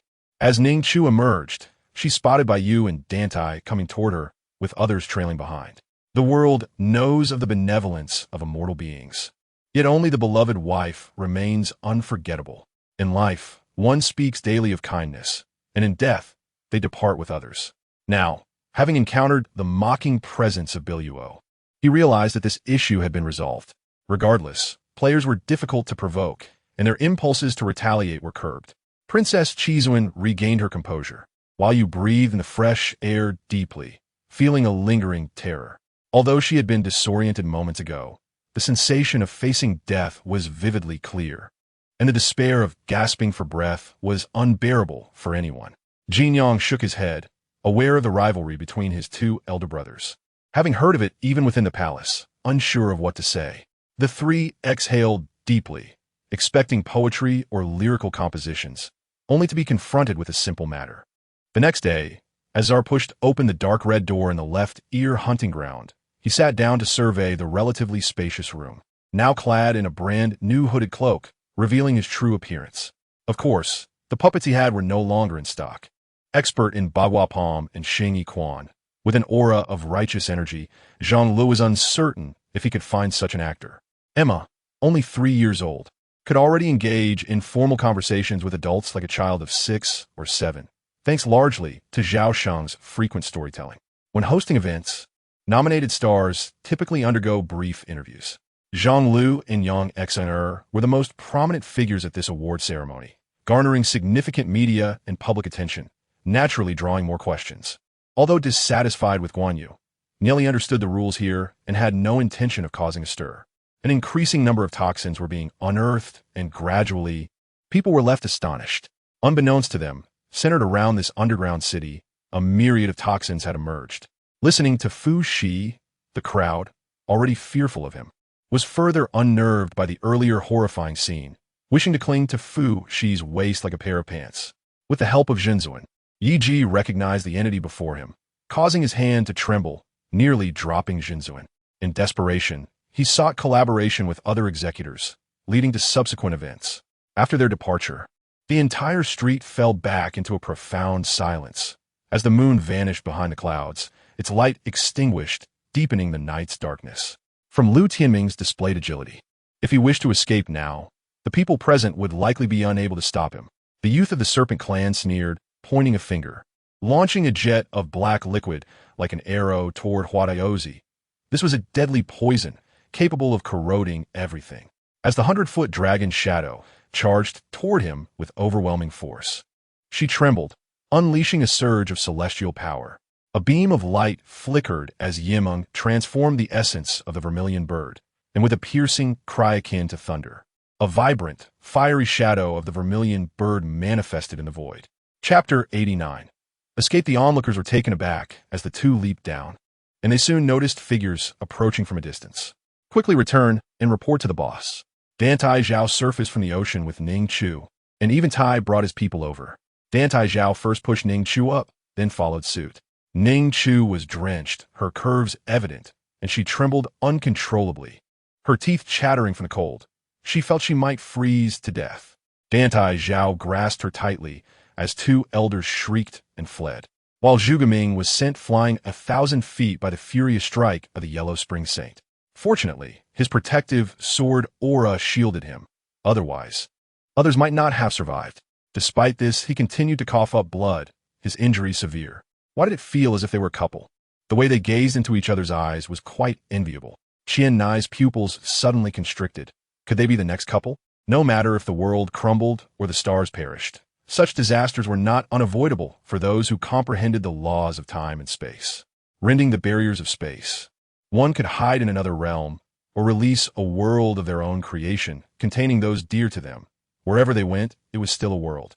As schools of fish swam by, flowers bloomed all around, yet the scene in the distance was starkly contrasting. Upon this thought, Qianai couldn't help but chuckle inwardly, feeling that at this moment, Sato Miki resembled Sanada Kenichiro, while Azaki Yako bore a likeness to Suji Akaya. The surrounding space began to solidify, teacups and pastries trembled, humming with vibrations, as nearby young cultivators retreated in fear of being affected by this overwhelming pressure. Thus, the contract god entrusted the light blue to the deep blue, assured of good intentions.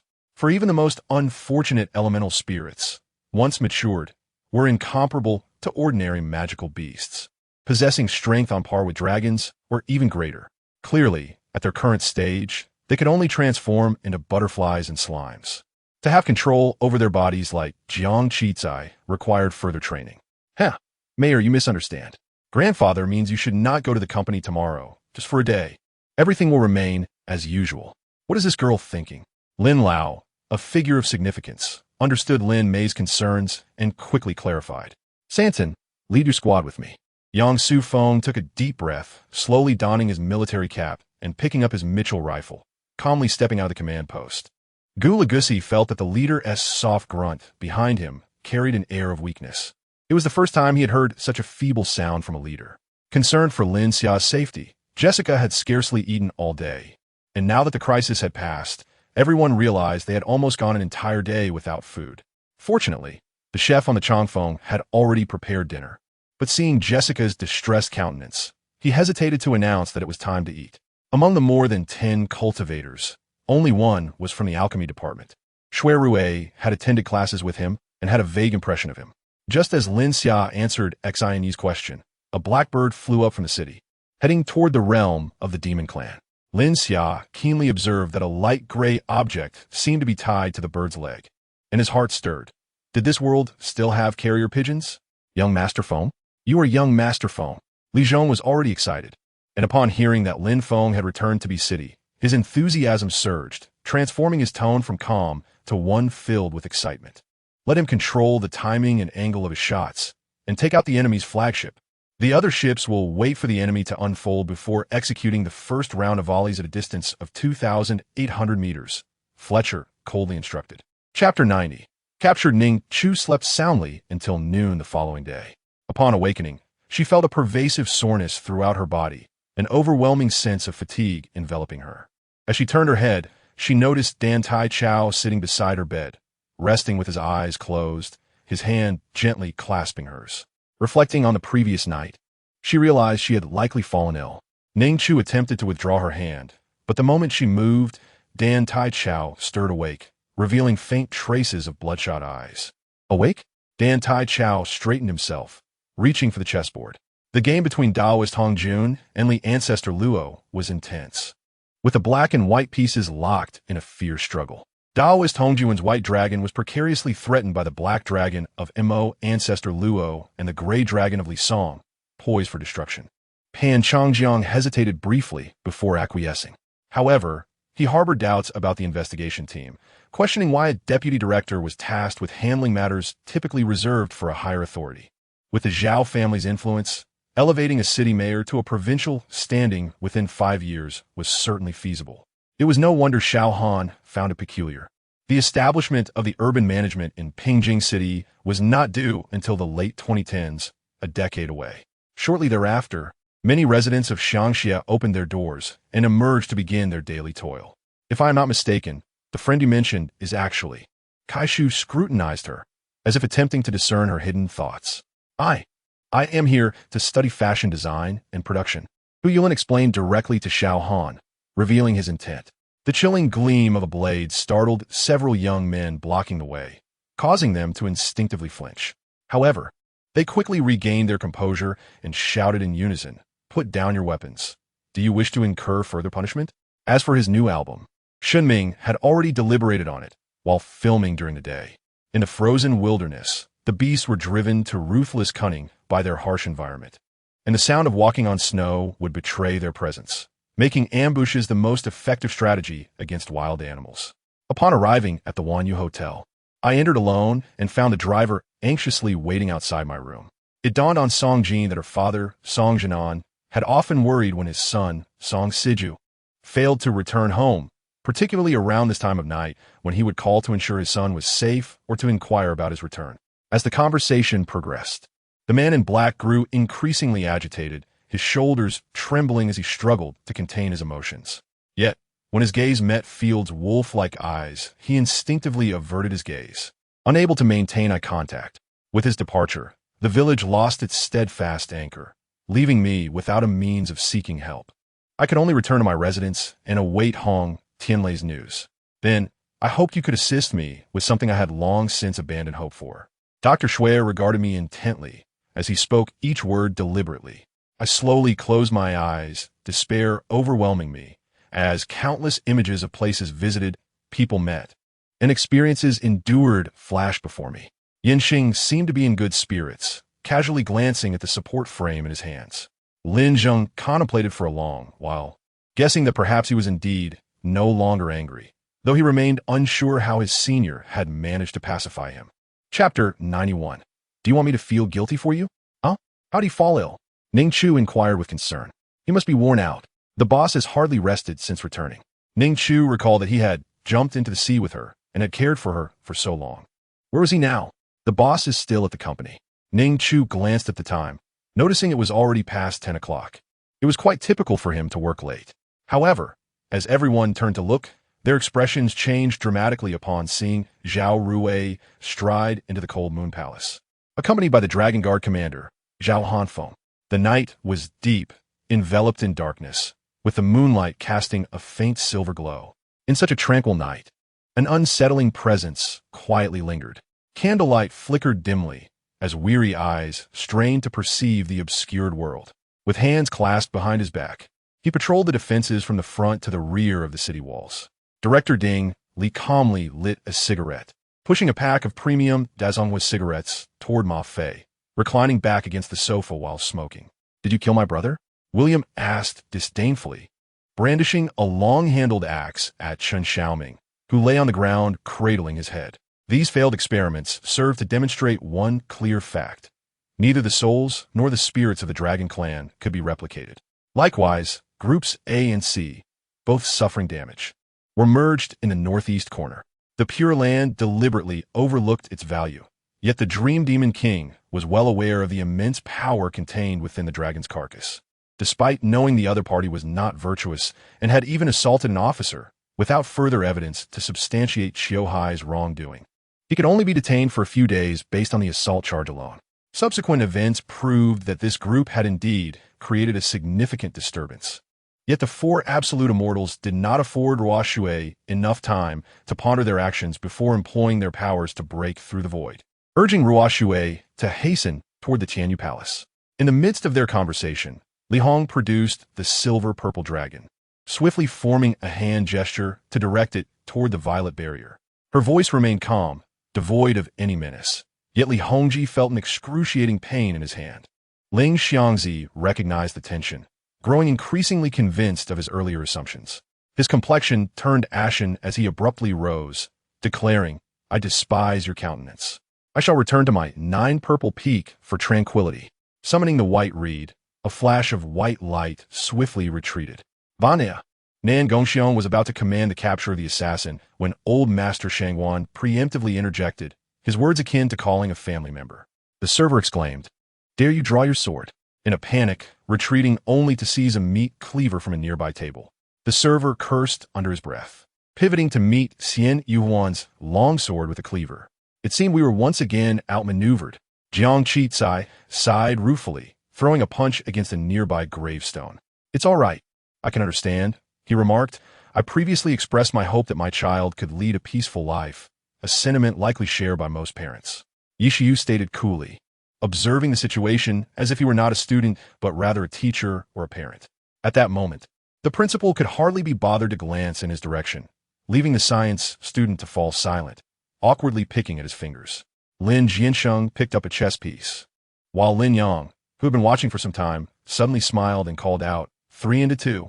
Only then did Lin Jiansheng notice Lin Yang's presence, his eyes brightening as he followed Lin Yang's guidance to make his move. Zhang Dipu hastily explained, swearing that he had never betrayed or framed the leader in the past. Furthermore, could the leader's drunken words truly be trusted? Chapter 92. To the Ning Group, let us go as planned. Ning Chu had visited the Ning Group before, albeit infrequently. Zhou Erqin held a position there, albeit nominally, and rarely visited. Ning Chu intended to accompany her mother the next day, having already devised a reason for doing so. Ning Chu called Zhou Erqin. Mother, I heard that the Ning Group is currently facing difficulties? Zhou Erqin was quite taken aback by the unexpected call. It was difficult.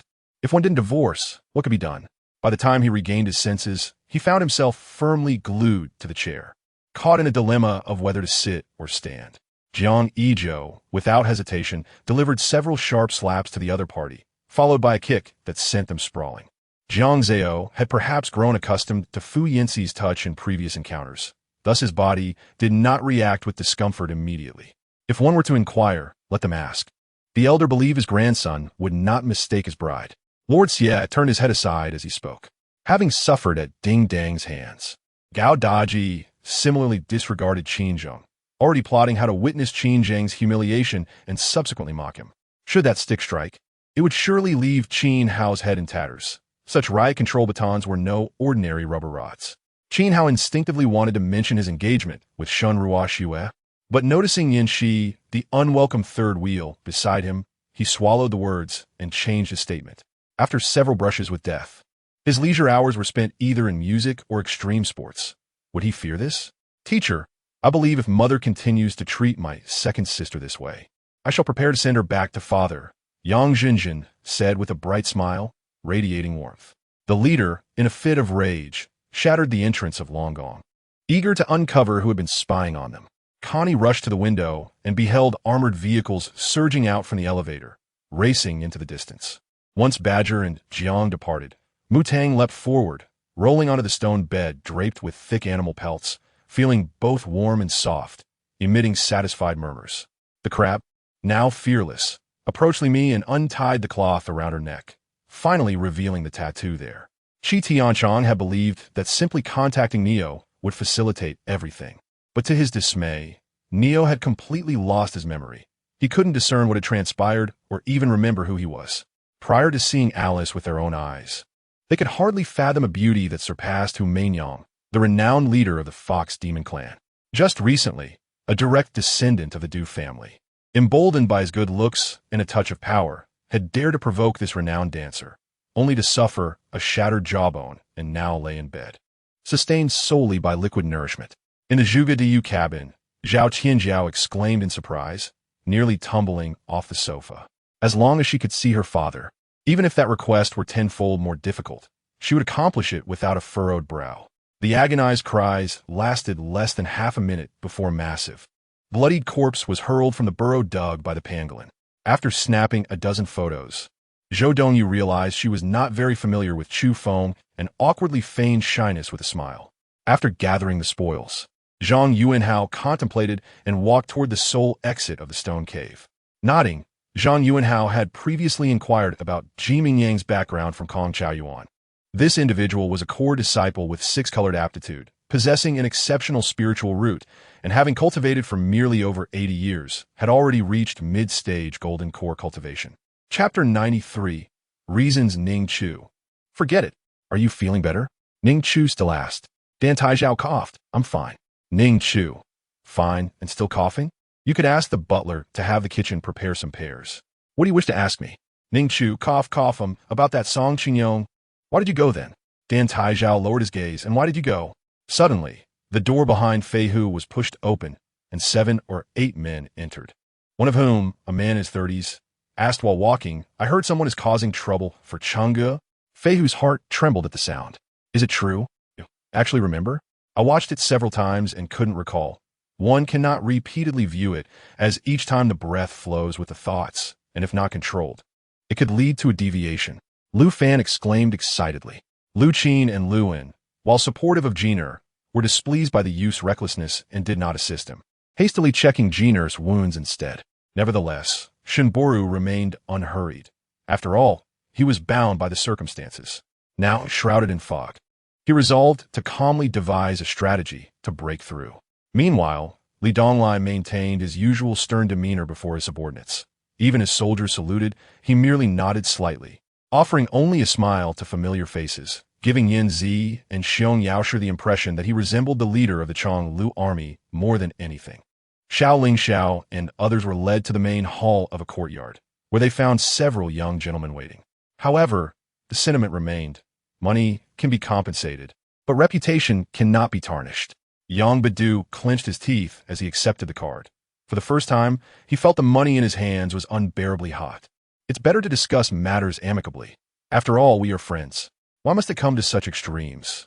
Yin de maintenait à chiaful demi-anor. Knowing his life was in their hands. I beg your pardon for the offense caused this morning. Please forgive me. However, did you summon me here for some form of punishment? Fei Hu's eyes revealed a hint of disdain, as leaders often exert their authority. After all, these newcomers possessed considerable talent.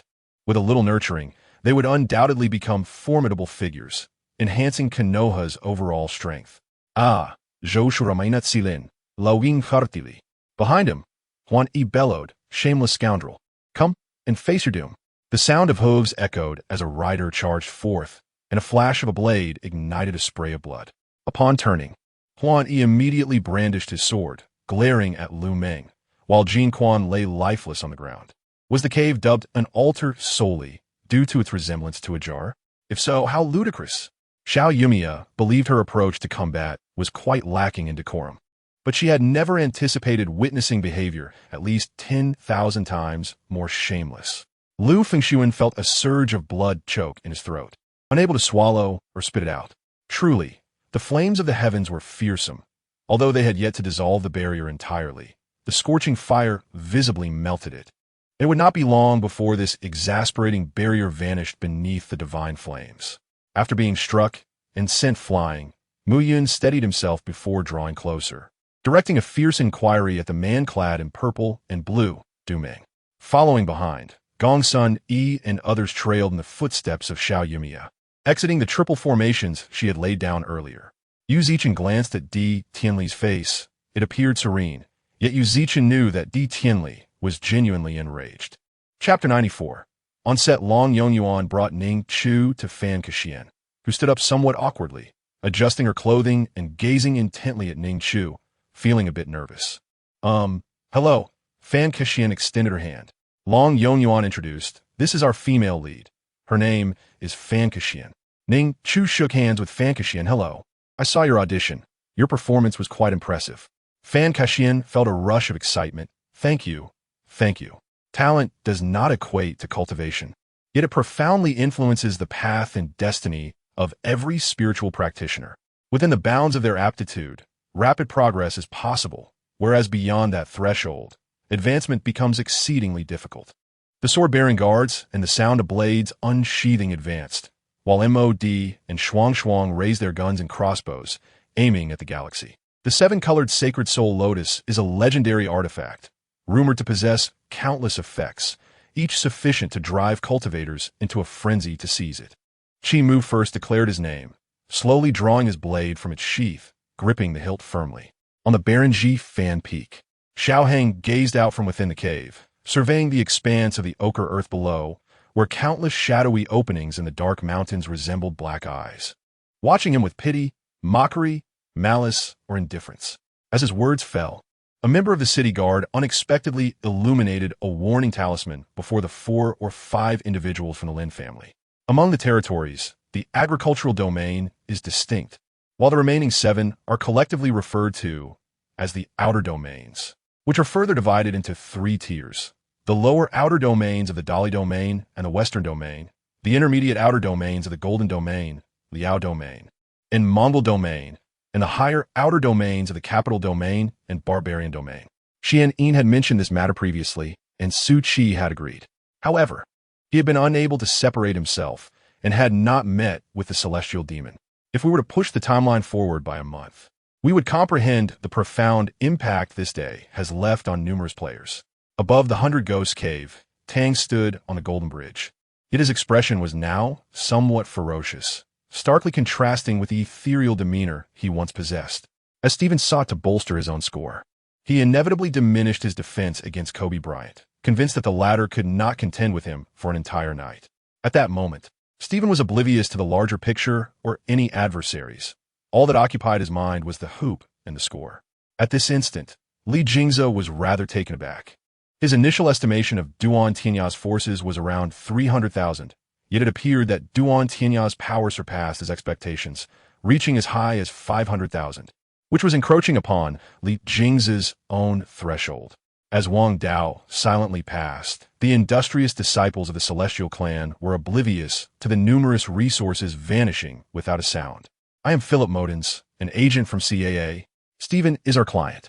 May I inquire if you have any evidence to forcibly bring my client here and leave his home in disarray? Modens stepped forward to question. However, the rare tranquility and serenity surrounding them held no appeal at this moment, particularly for the 2 elderly figures in black robes beside Yun Fei, whose bodies radiated a volatile aura. causing the fresh air to grow heavy with tension, stirring the surrounding flora. Elder Asina, please follow me. Lin Tian gestured with a semblance of formality, smiling as he spoke. Wang Dao suddenly erupted with a formidable presence, his aura rolling skyward, shaking the very earth. The fearsome energy spread forth, directly targeting the youth of the giant clan. Minister Banson's voice was low and somber as he bowed his noble head. In Mr. Locke's eyes, Minister Banson was merely an inconspicuous passerby in the grain wars, destined to be replaced in a couple of years, while Locke's grain enterprise would continue to thrive. Chapter 95. The new project. Zhang Kerson's new project is a talent show, yet the market is already saturated with such programs. Mine is different, Zhang Kerson asserted.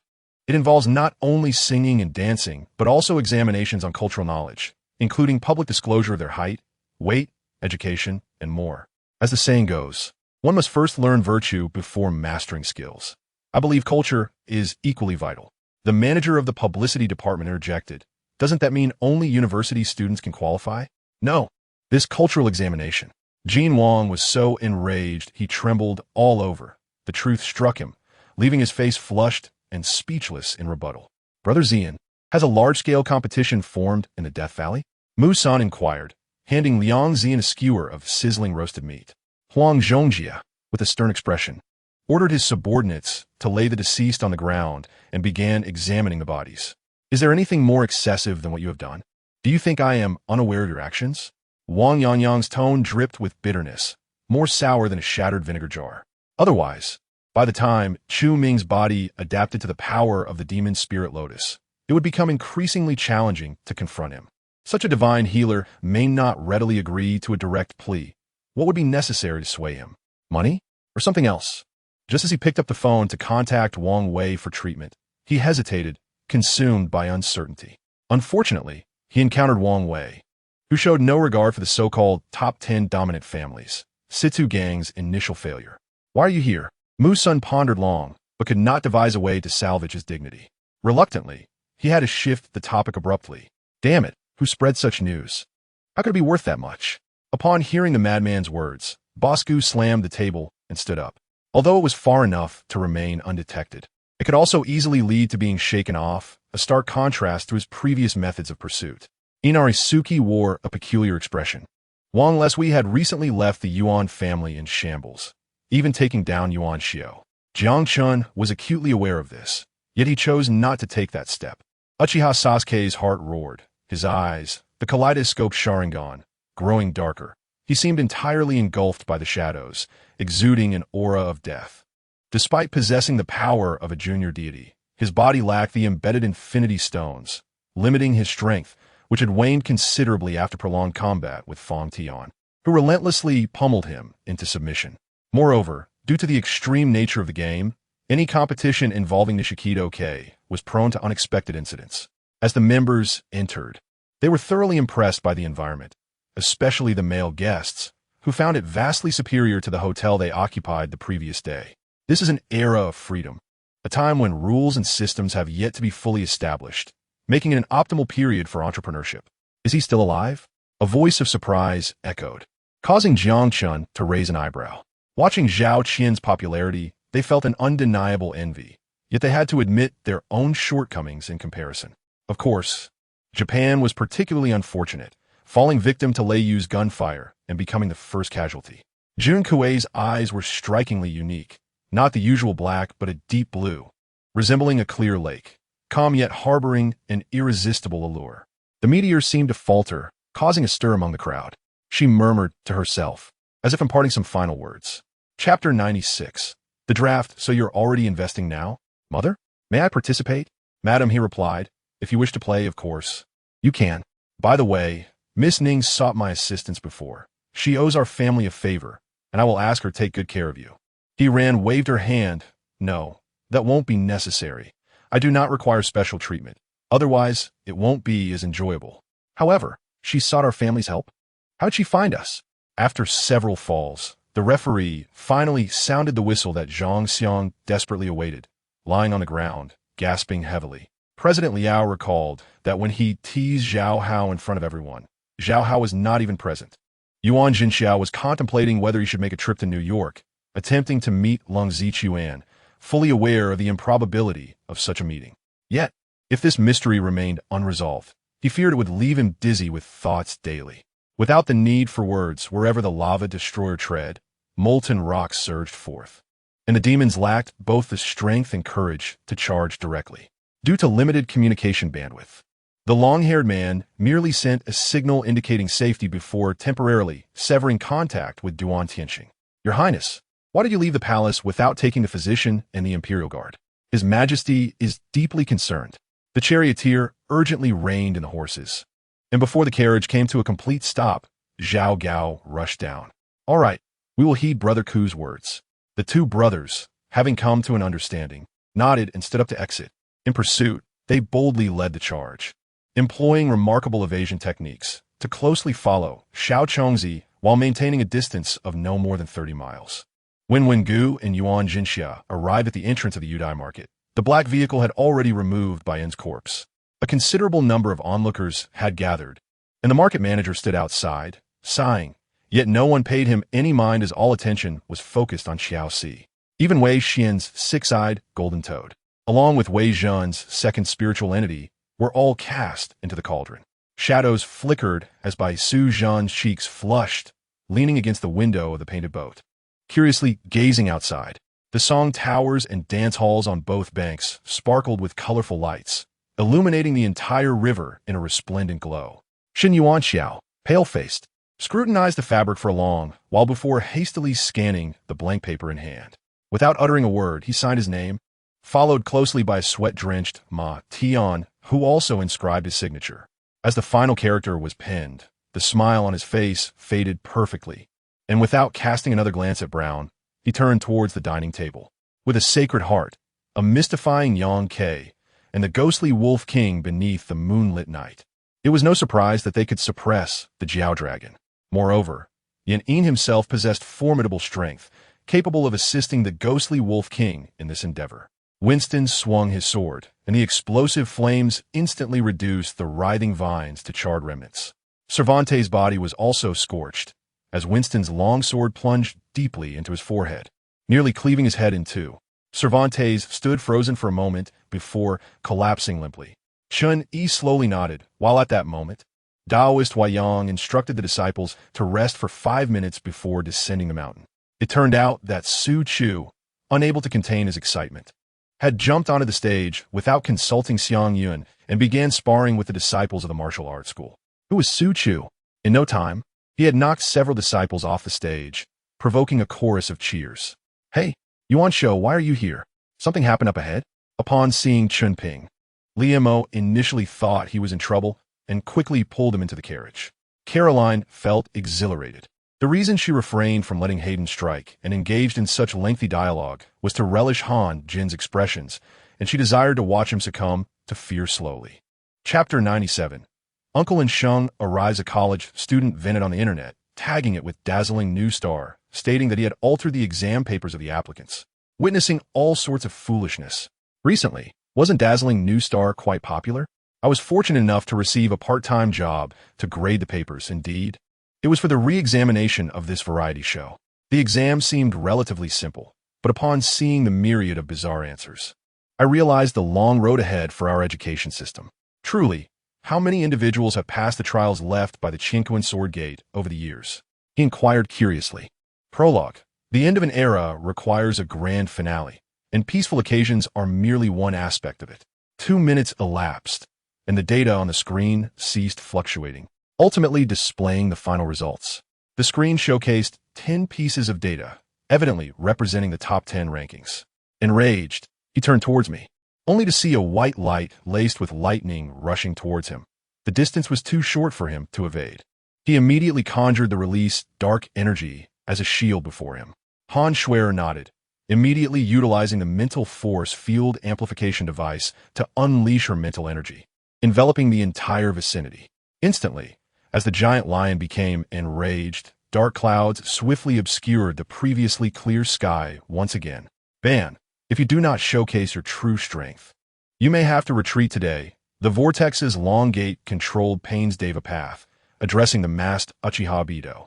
Gao Tengfei frowned and asked, Will this malevolent aura affect your health? After speaking, Yi glanced at me, evidently reflecting her own concerns. Over the years, how many have successfully navigated the trials left by the Qiankuan sword gate? He pondered curiously.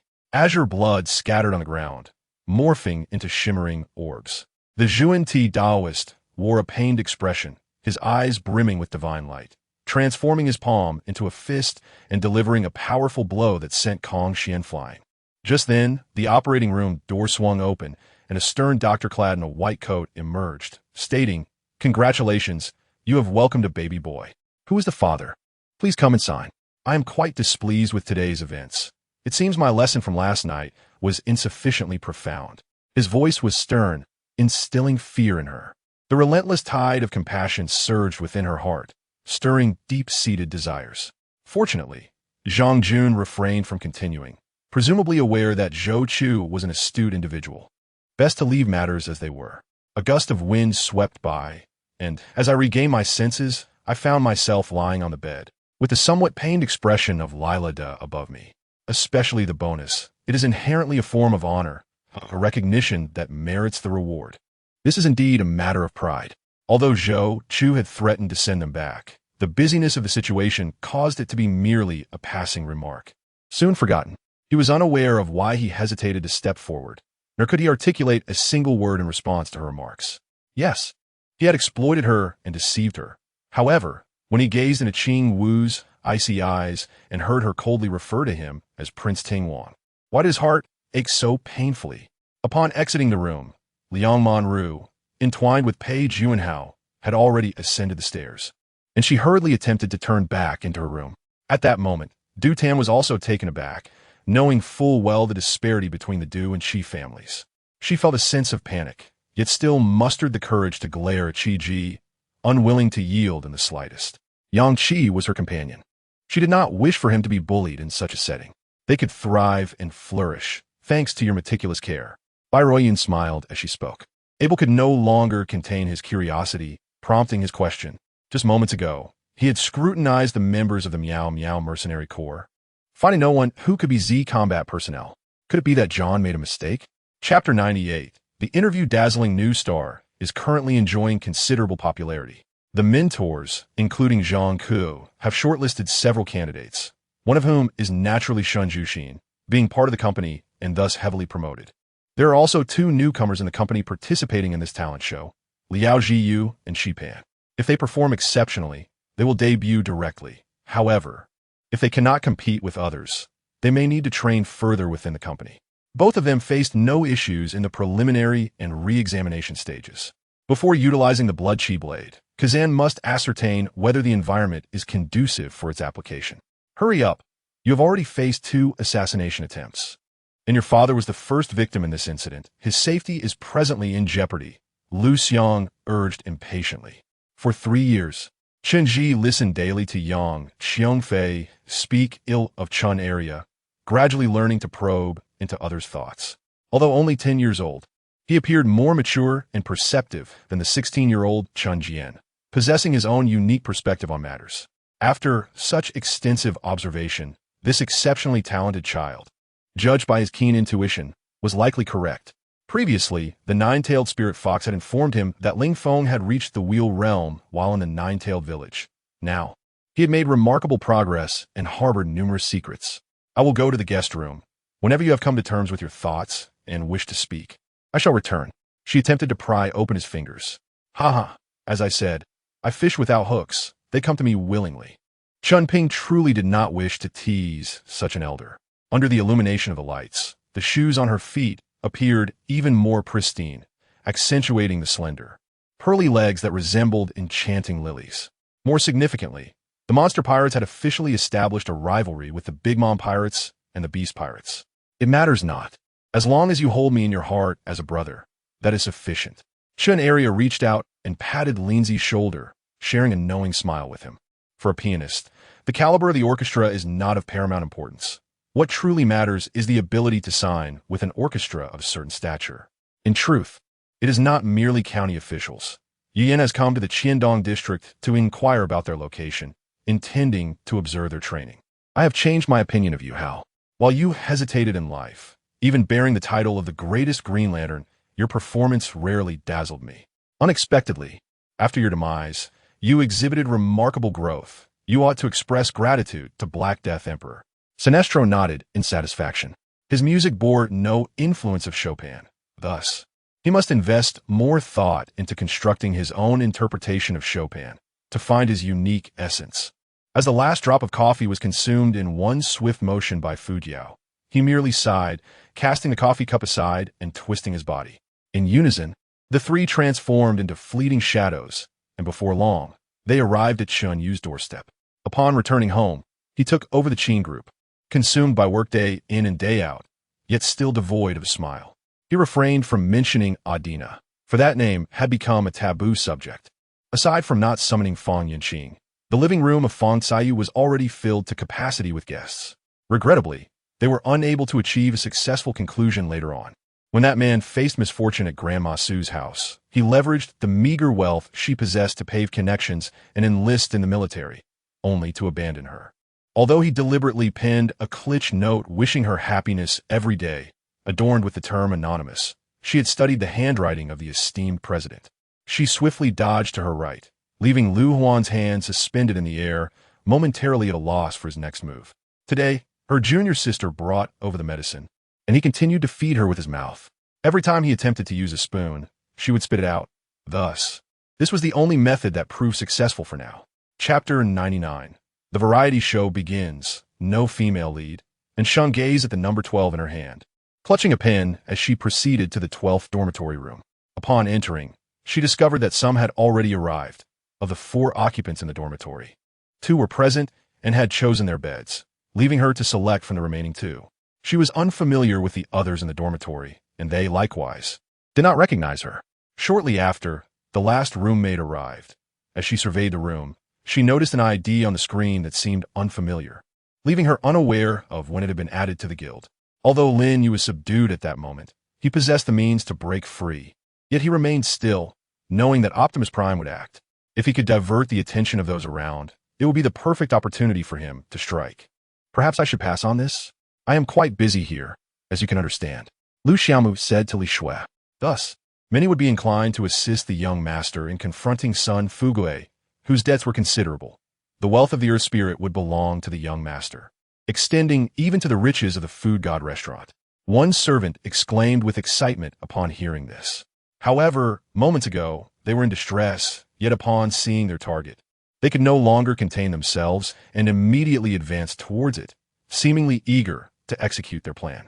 Therefore, while still digesting the clues provided by Freud, Zhang Luo had no intention of commencing an investigation immediately.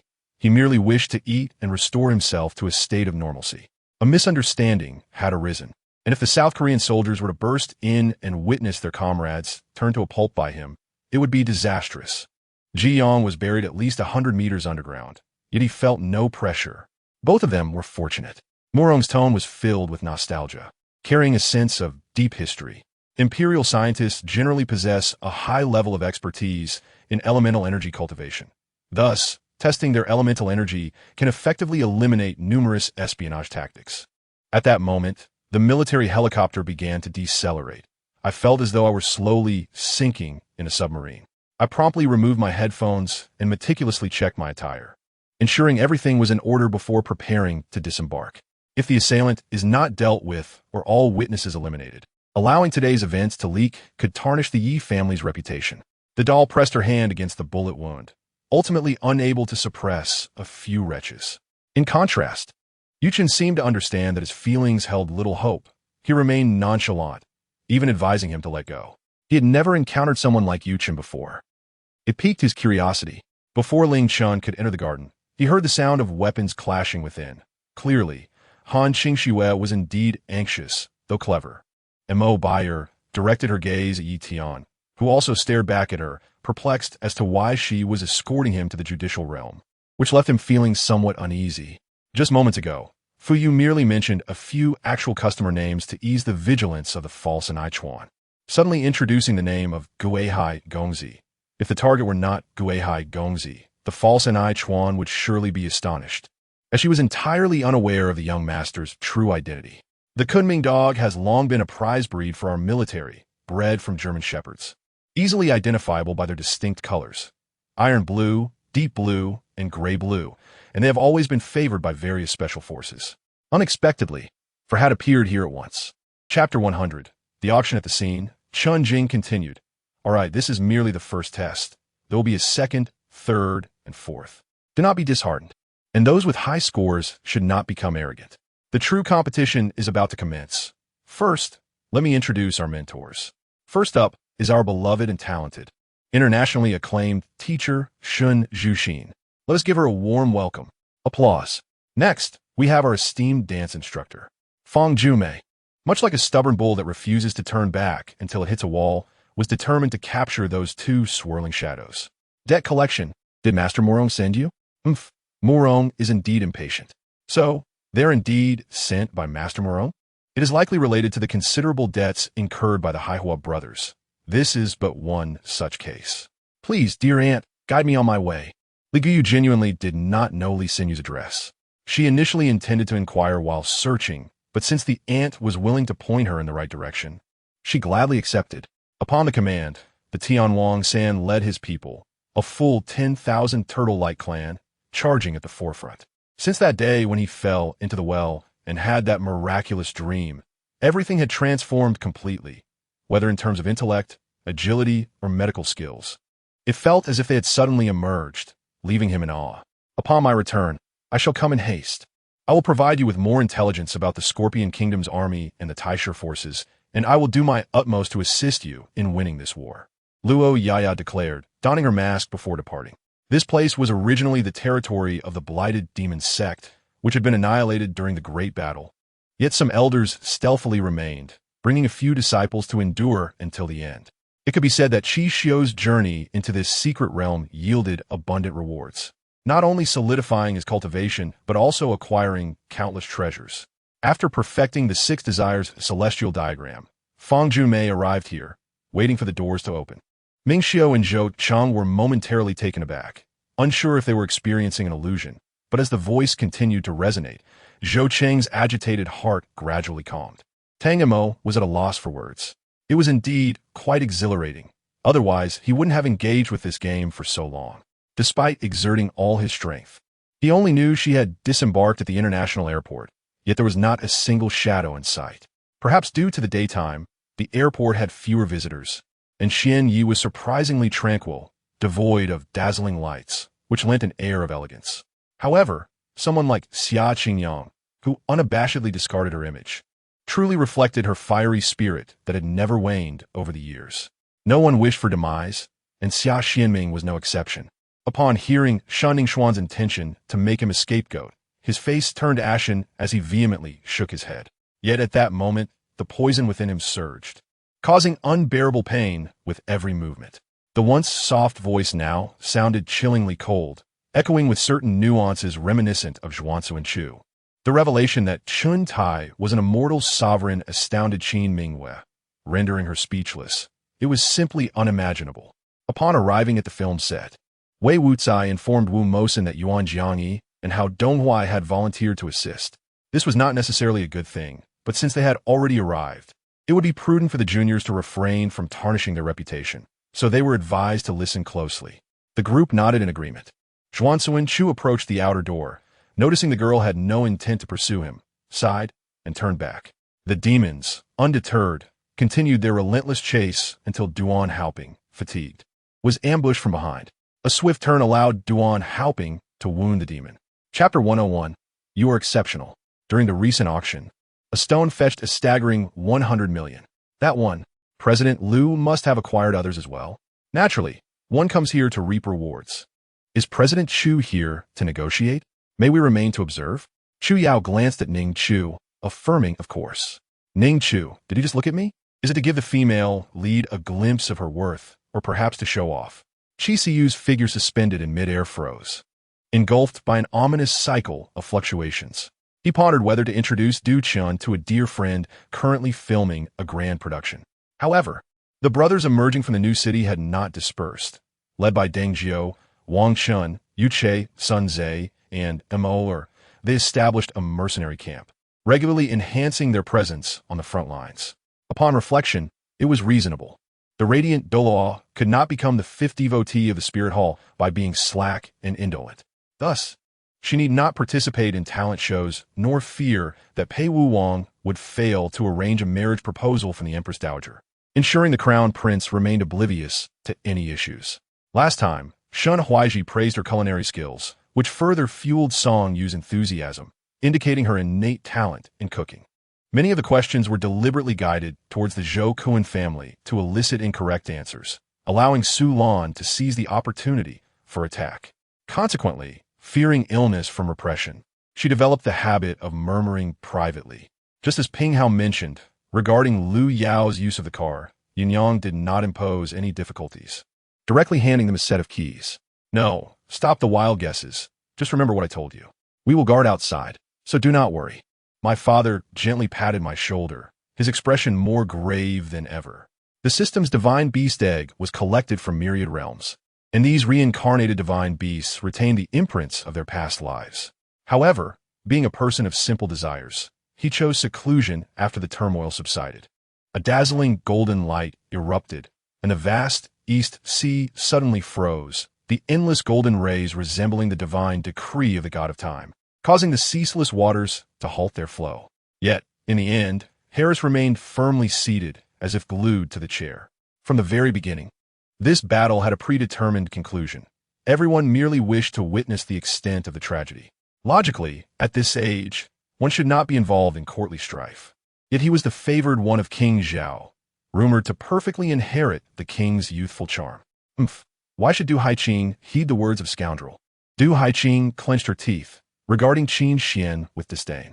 At this moment, the handcuffs had transformed into two white, circular rings, resembling bracelets adorning Lei Luo's wrists.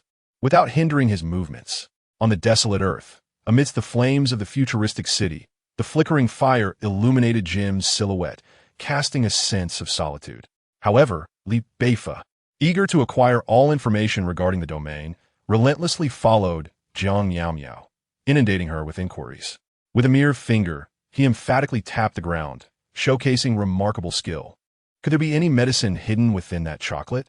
Su Chang pondered carefully, deciding he must remain vigilant, for in this desolate wilderness, the actions of those around could be exceedingly ruthless and calculating. The metallic shields used for defense were no ordinary ones. They were crafted from the bones of extraordinary beasts mixed with rare metals, extensively procured by the Dragon Kingdom over the past 8 months. After all, this was Xiangnan, a territory managed by the corpse delivery family for a millennium, surely harboring familial ties unknown to the state. Chapter 102. Attending the press conference. Ning Chu extended her hand. All done, signed. Chen Yisen handed her the phone. What game is this? The clothes look fantastic. Haha, if it weren't your phone, I would have already spent money on them. They're not expensive, just 688, 888. Ning Chu, do you enjoy playing? Then you could try it out. I can arrange for you to have one, and you can provide some feedback. What game is this? Celestial Moon, but to Wei Er's surprise. Some knights appeared as if they hadn't slept in ages, but were not truly in slumber. His strength was waning. Yuan bore some wounds, but sensed the change in the power of Wei Er's darkened attacks. Indeed, the giant centipede not only inherited the invisibility and flight abilities of the stealth mantis, but also its agile form. First, the term brothers offended Lin Mali's sensibilities. Wang Hu. You fool, calling the beautiful Lin Mali brother has ignited her ire. It should be siblings. Wei Er dashed down from the stone pillar to the window, where he saw the vast azure sea, a large rock slowly sinking beneath the surface. Luo Yin observed this spectacle, marveling at the absurdity of life, as a reprimanding scene transformed into a reunion. No, that smile seems familiar. Chang Jianfeng's mind involuntarily conjured images of Kalia and Ifizi.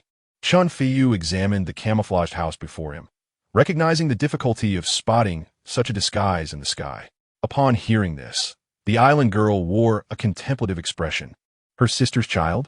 Although it was a pity not to have her own and her sister's child, surely her sister would not wish to see her child harmed. Shernan closed her eyes, feeling the sea breeze caress her face, a smile gracing her lips as she walked slowly to the bow of the battleship. Leaning against the railing to gaze at the distant sea, allowing her thoughts to drift away with the wind. Therefore, without a true entity, it was impossible for them to genuinely establish a connection. Li Xing's hands, unbeknownst to him, had begun to sweat, the dampness making the armrests of the chair slippery. After 2 years of suppressed homesickness, Luo Yu could no longer contain her protests towards the two beside her. She now deeply longs for the trio of the Luo family and Pei Pei, as well as her friend from the fantasy game. But most of all, she yearns for the countless delicacies and entertainment facilities of Blue Star. Apologies. Dongfang Xiao spoke without hesitation, and in that very instant, transformed into a streak of azure light, charging fiercely towards Xing Baladin. However, upon seeing that it was Gongsun Sanshao, Long Xianxian, and the others restraining Chu Xingyan and Chuya, her heart immediately eased. It was then that Hong Yue realized there was a gaping hole a few inches from her chest, exposing her crimson bodice, and she hurriedly accepted a cloak to shield her from the awkwardness before her. Regardless of any sense of arrogance involved, Zhou Bingran remains one of the most prominent figures in the martial world today.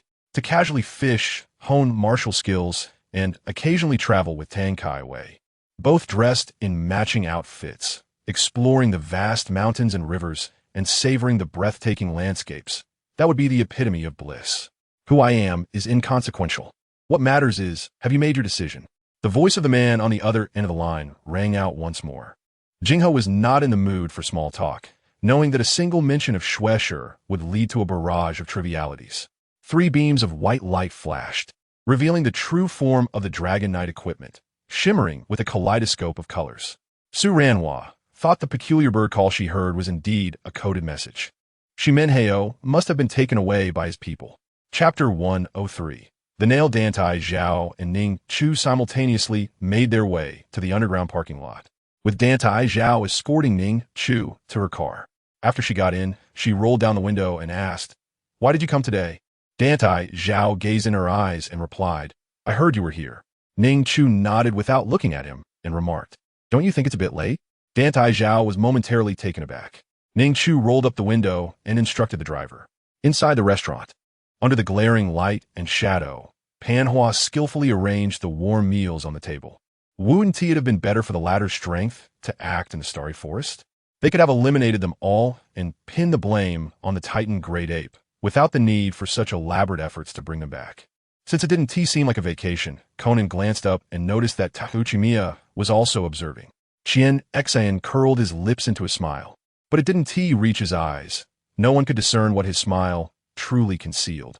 The avatar never revealed its current level as a magical artifact. Do you have any speculations about it?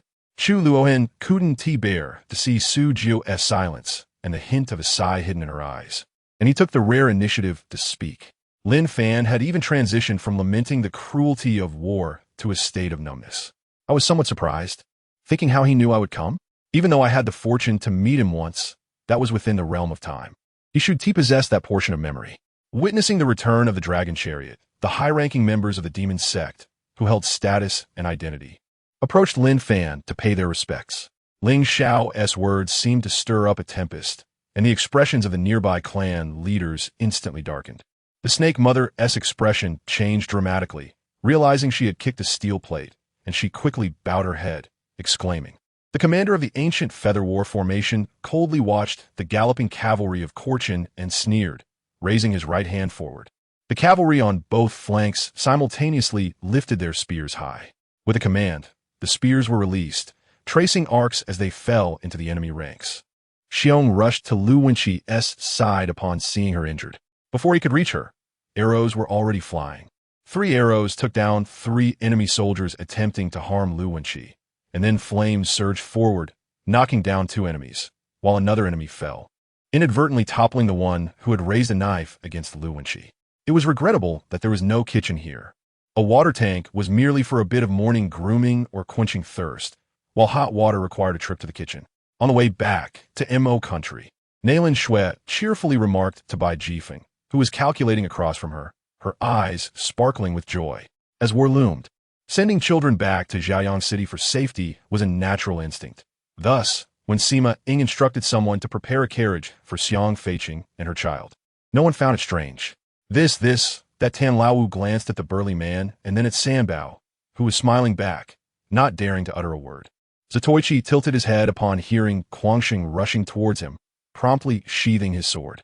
The long blade of Zatoichi was exquisitely crafted, and once sheathed, it fit perfectly, resembling a blind man's cane. Reflecting on that life-saving gust of wind on the mountainside, it was likely the sound made by this beast passing by. And coupled with the incident at the mountain peak, unexpectedly, he had been saved by this mysterious spirit beast twice. Yichio and Fire exchanged glances, while Hongya expressed deep admiration, compelled to reassess Xinyu, who appeared delicate and fragile. Although the Jiaozhou army had surrounded them from all sides, the Shu army, having achieved their goal, swiftly retreated.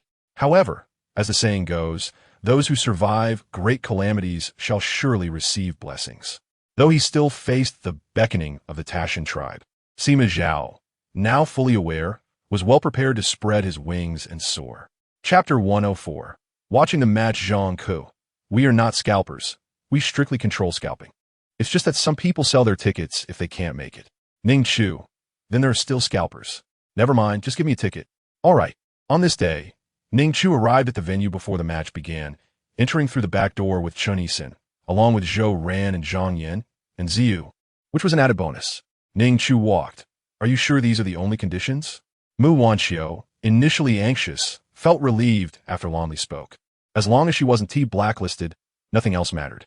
The entertainment circle is vast, and there are many ways to avoid being in the same frame as Lonli. Lin Yin stared directly into the eyes of the liquid monster, as 81 golden swords flew out from within him, swirling around him. Such flattery was quite pleasing to Feng Chao Shi, who wore a smug expression, making everyone feel nauseated. I was unclear. It seemed the well-known card-playing agents in the company all had artists under their wings, and I hadn't heard of anyone being available. Zhang Sui replied honestly. I'm not an outsider. I will become the future president's wife of your company, so I suppose I don't need an introduction. Fan Yulian reiterated her identity. His son undoubtedly had principles, which was why the old man turned a blind eye. Directly stripping Hua Xiong of his power and allowing his son to become the executive president of the Hua family. Now, Mu Jinghan wanted to separate rooms, moving his belongings from Man-Man's room back to his old room next door. No need. The past is past. In this life, one can only look ahead, continually moving forward without looking back, don't you think? Having said that, Jinghe smiled radiantly, her smile blooming like an orchid, reflecting the rosy dawn, full of vitality. This being had not been seen in the world for countless ages, existing far longer than the celestial horses, celestial beings, and celestial tigers of the heavenly tribe. He had never considered this matter before, but now that it was perfectly resolved, he felt it was indeed essential to investigate thoroughly. Ice Spirit Crystal? The legendary, extremely cold crystal that can only be nurtured in extreme ice? Shuexingran stood up suddenly, her face filled with excitement. I pressed my lips tightly together, treading on the path paved with dry leaves, listening to the delicate crunch of the leaves as the gentle wind lifted the yellowing, aging leaves from the trees, swirling gracefully in the air like drunken revelers, falling softly onto the ground. Were it not for his current inability to wield any magic other than slaying demons and healing, would this divine being truly appear so disheveled? In the distance, Orium and Yashura stood side by side, gazing at the chaotic battlefield. In an instant, no one was left to cast accusations. Curiosity drove them to seek the identity of the Wu family member who had procured the Sea Spirit rune and to whom it was intended as a gift.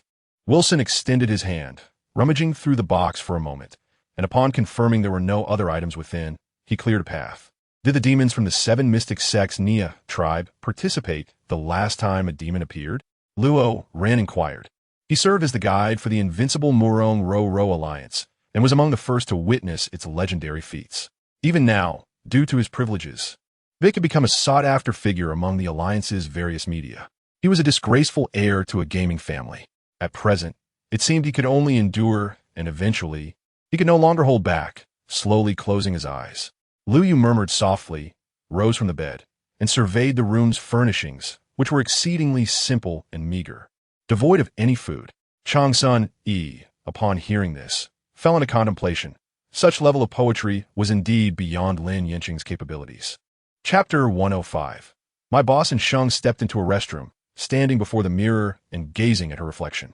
Following the conclusion of the competition, They would have 2 days of respite and would be able to access their phones. She intended to investigate why Ning Chu had appeared here. At that moment, the backstage restroom was nearly deserted, as everyone else was engrossed in the competition, leaving Sheng alone. Outside, as the first group of matches concluded, Ning Chu rose and announced, "I'm going to the restroom." Just then, Sheng was jolted back as a powerful force thrust her into the embrace of a solid wall behind her. After listening to Shui Qinghe's explanation, Jiang Li's confidence gradually returned. The afternoon would be secure. The Spirit Hall was dismantling the shackles of class. Without its comprehensive awakening, Wang Bao, do you believe you would have had the opportunity to awaken your spirit? Tang Ying continued, as it appeared that Sheng Hong was about to be swayed. He was unexpectedly interrupted by Ming Lan and Su Zhang, who adopted a firm stance, showing no regard for Sheng Hong's reputation. To be frank, individuals like Luo Yunting typically abstained from even barbecuing. Why would he engage in such an activity? If he desired food, he would simply instruct someone to prepare it and serve it. Exiting the porridge shop, Yizheng deliberately glanced at Fat Baby, who sat idly at his stall, devoid of any customers. The cool night air mirrored his desolate heart. Mu Qingge first implemented a strategy of isolation, directing soldiers to separate the infected from the healthy, excavating an air raid shelter for the infected to reside in. Moreover, there were taxes involved. After paying the taxes, it was fortunate if 60 taels of silver left them with 40, and for a family of several mouths. Their annual expenses would require at least 7 or 8 taels of silver. You have arrived? Many individuals were seated at the altar, most of them aged and meditative, showing no reaction until an elder, sitting atop a tiger's head, opened his eyes upon sensing the arrival of his kin. At this point, Han Xian had long abandoned any hope of escaping Zhang Xian's clutches, for Zhang Xian was a master of the martial king level. Now, the only course of action was to attack relentlessly, exhausting Zhang Xian here. Yet, how could she maintain her composure? In his eyes, Wei Yang was flawless, while she was lacking. Those formidable factions boasting 13 stars, or more certainly had true immortals. Even if he summoned a first-tier immortal puppet, it would be a daunting challenge to contend with them. Qi Shuani returned to the Qi family's auction house and entered the Snow Treasure Palace, where he unfurled the pure Yang scripture. This scripture was penned by the pure Yang alchemist, and its contents primarily detailed methods for refining medicine and herbs. Although Qi Shuani had considerable knowledge, the interplay of information illuminated previously obscure points. At this moment, chaos reigned among the crowd, as they realized she had lost her memory. Di Qing approached her, lifting her and placing her on the bed. Strangely, she harbored no suspicion towards Di Qing, merely gazing at him in a daze. She recalled that during her time at the Spirit Gate, CIXN had mentioned that this object was formed from the essence of heaven and earth, absorbing natural energies, making it an exceptionally rare treasure. It was a rare sight to see Shen Mingxian smile, bringing joy to Lin Chuxia, who generously offered her candied hawthorn to him, urging him to taste. Perhaps it was akin to tempting fate, taking risks when life hung in the balance. One could not, as in times past, always seek the safest path devoid of peril. Embracing this risk and charging straight into the eye of the storm may seem the most perilous. It might just be the calmest place. Sister Wan, Wei Yang shouted toward Xiao Wan, attempting to break free from Li Yunhao's embrace to reach her side. Unfortunately, Li Yunhao held her tightly, refusing to let her move. Beneath the palanquin, eunuchs were already in attendance. As Wei Yang leaned forward to exit, Li Yunhao directly carried her down from the palanquin. Shu Boyan felt a tinge of disappointment. Hua Zixian whispered in his ear, "Pay no mind to these superficial individuals. There will be better opportunities soon." The youth's ears flushed, and his face warmed as he took larger strides. Chapter 106. And Sheng investigates. Having returned to her homeland for some time, Shen Juxin had come to understand the dynamics within the circle, encountering numerous scandals that left everyone astounded. There were whispers of married male stars having wives within the crew, and female stars with 2 boyfriends, both of whom were aware of each other's existence. Such is the nature of every circle, Chun Yisan remarked, as the 4 great kings sensed Long Xian approaching. They swiftly maneuvered to the side. "Hello, you must be Sister Yang Yang, Ding He." Left Chun smiled in response to Ding He's warm demeanor. In a certain area of the camp, several individuals gathered together, laughing and enjoying a hot pot meal. Shortly after, Wu Hui arrived. unceremoniously kicking left Shen's shoulder and forcefully seating herself between Sima Yi and left Shun, effectively separating the two while embracing Sima Yi. To his surprise, he discovered that the beast bones he had unscrupulously purchased at the Luyang market in Jian Mountain and the miraculous turtle shell he had seized from the Baiwa auction house had not been lost. They were still intact among the resources he had gathered. It was this man who had shattered his cultivation, rendering him forever unable to return to the innate realm. Due to Chao Feng's early capture, he was unaware of the details surrounding the demise of the first-tier star masters, such as Pejun Xingzhu, Wuchu Xingzhu, and Lianzhan Xingzhu.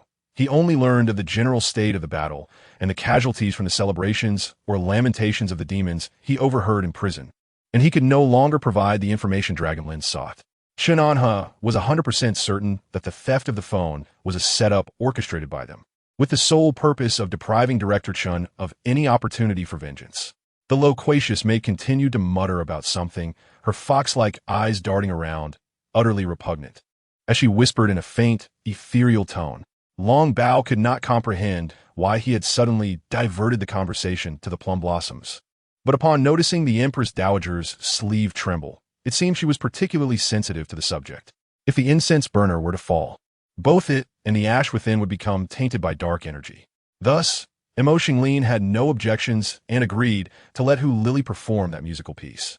The series of gunshots sent panic rippling through the citizens above, prompting them to cover their heads and tremble in hiding. Li Guizhi clutched her money, counting it multiple times. Those 10 large bills seemed ready to bloom in her hands, and her joy only grew with each count. My father doesn't care about me, Li Laifu remarked before proceeding to select 2 sets as if they were among the 4 great celebrities. Indeed, the world is replete with the bizarre and the absurd, and sometimes one can be unjustly branded as a criminal and sentenced to imprisonment without cause. Healing Yuan's holiday had already reached its 20th day. The family simply packed their belongings and boarded the train back to the Haitian province. The hand that had grasped her chin instinctively released, and for a moment, he stared at her, the intoxication more pronounced than before. Wang Shui, intent on befriending him, extended his hand for a handshake, only to be poisoned. Moreover, he was not a member of the Wang family, but an outsider who had infiltrated. Wang Zihao shouted at the judge. Cheng Zheng gazed at Song Li's retreating figure, his lips quivering. The mockery in Song Li's eyes pierced his heart like a needle, shattering the reputation he had painstakingly built over half a lifetime. Zhou Yin immediately heightened his vigilance, yet a flicker of hope lingered within him, that his talent in the great way had indeed captivated this young noble. Upon reaching the 3rd floor, Hu Li settled Jiang Fan and Huang Fu into a 6-person dormitory. After dropping off their luggage, Jiang Fan and Huang Fu accompanied Hu Li to the classroom. A chill swept across her neck. The person before her bore a stern expression, and the inscrutable depths of his gaze unsettled her, causing a wave of disquiet to wash over her. She took a moment to compose herself, striving to maintain her calm. With this offensive, the pressure that had previously enveloped them dissipated instantaneously. The individuals who had been confined finally regained their freedom. Chapter 107. Encounter with Lu Jiaya's mother after Ensheng departed, she researched Director Zhang Ku, only to discover he was affiliated with Ainua Yin. Furthermore, she learned that Ning Xingxian had previously mentioned that the company he had introduced to Ning Chu was also Ainua Yin. Hence, the program she was currently participating in was produced with Ainua Yin's investment. And to her astonishment, she had once sought the favor of artists from Ning Chu's company. It was no wonder she had felt like a subject of ridicule in front of Shenzhou Xin. No wonder she had found Mentor Shin peculiar. Perhaps her performance in the cultural exam had been subpar. After surveying the surroundings thoroughly, Yu Haoran became increasingly convinced that the realm of cultivation had strayed far from Earth, perhaps on a star distant from it. Then you all should move out of the courtyard and not reside within the academy, Zhan Haochu remarked, intentionally creating difficulty. Li Jingtian's red sports car slowed significantly while navigating a turn, ultimately making the turn without any drift. With a sore throat, Nanji felt no desire to utter another word. Similarly, she wished to leave the hospital room at once. Gung Gong shuddered. He was aware of Yu Rong's troubled heart, but in his mind, only Ma Wan occupied his thoughts. Yet, the thought of Yu Rong's plight filled him with sorrow. He felt a lump in his throat, unable to utter a word. You seem to have grown larger recently, the man observed, his gaze intensifying, his voice suddenly turning hoarse. Although he had seized an opportunity, the numerical disadvantage was glaringly apparent. Over 60 against more than 150, a disparity not easily bridged. Your great Sui dynasty's 5 armies have likely met the same fate as yours, completely annihilated. My emperor has dispatched 5 armies, each as formidable as yours. You may rest assured and reunite below. Zisu Skop. Gung Gong lowered his head, unable to meet Gung Bing's gaze, murmuring, "Brother, it is I who have tarnished the Gung family's illustrious name and caused our entire family to be bound. My younger brother Gung Sha also met an untimely death." He choked back tears and reached for the wine. The arrival was none other than Zhang Xiao, who had previously offended Lin Yang at the entrance of the Hai Tian group. One couldn't help but marvel when he wasn't angry. He truly appeared to be a remarkable gentleman. Alas, it lasted but a fleeting moment. Lu Zhangshi was imprisoned, and Lu Shuanghan fled in fear of being implicated. Lu Shantian was nowhere to be found, and Lu Shanchao had not returned since marrying that old bachelor. The Lu family had utterly collapsed. Tonight, there will be only one chapter. Do not wait, Jiu Chu Lu Shan announced. I've been measuring all day, and my eyes are sore.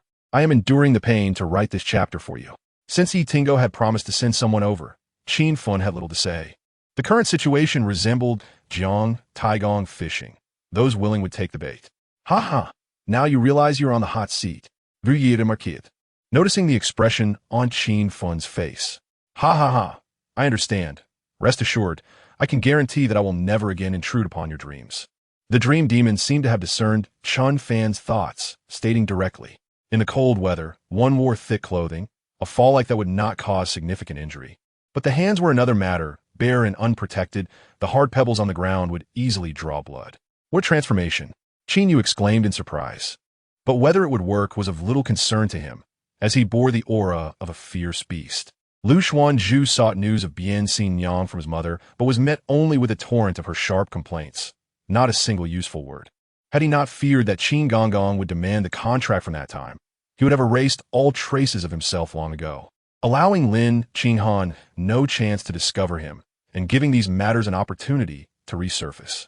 The structures were all built from exceptionally sturdy stones, each adorned with exquisite carvings.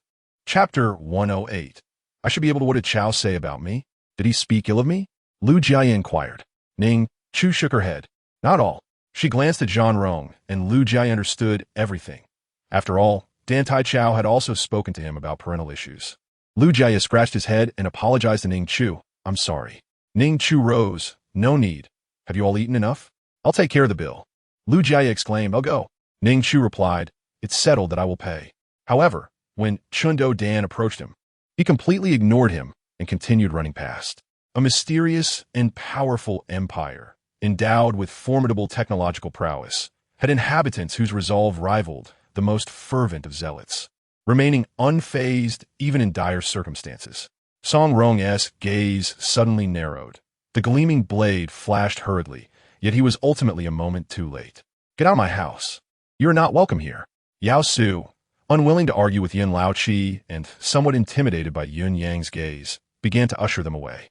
My movement startled Yi Bu Xiang and Yang Shu, who had not yet moved far, and they hurriedly approached. Such a Fa suddenly unlocked a door that even Luo AI found troublesome, which was quite miraculous. Luo AI had initially intended to break down the door, knowing the difficulty of unlocking it, but had given up on the attempt. The sword light had yet to arrive, yet the coldness surged, intensifying to an alarming degree, as if it sought to freeze Chu Fengyun into an ice sculpture. I have sent someone to bring you something to eat. Please have a bite, Yin Yang said, his concern evident. It appears you will not shed tears until you see the coffin. Today, I shall invest some effort to teach you a lesson, Chao Guifei signaled, and a eunuch unveiled the red cloth from the wooden tray, revealing a row of silver needles beneath. Feeling the warmth of her clothing and the absence of frostbite pain, Chu Qi inhaled deeply, a sense of happiness blossoming within her. No, without the master of the Immortal Gate's permission, you cannot enter. A sudden fright gripped him. Yet it was too late. Lin Chuan's hand had already brushed against the edge of the Immortal Gate. Zhao Qingran, dazed by his kiss, thought to herself, this is what they call happiness, isn't it? The might of 1,000 troops cannot obliterate all of an opponent's malice in one fell swoop. It must be eroded gradually, so the adversary remains unaware of the subtle changes. In an instant, the already deeply wronged Li Zi felt as though her fragile heart had been pierced by a bullet upon hearing her husband speak thus, scattering countless sparks of anguish. Many rolled their eyes at Lin Chuan's words. He was merely a xiansheng, while the eagle that had just flown by exuded the pressure of at least a golden immortal of the third layer. These two were not on the same level. However, as their superiors spoke grandly, they found it difficult to refute. No, if it were an ambush, it should have occurred the moment they exited the passage. The success rate would have been much higher then.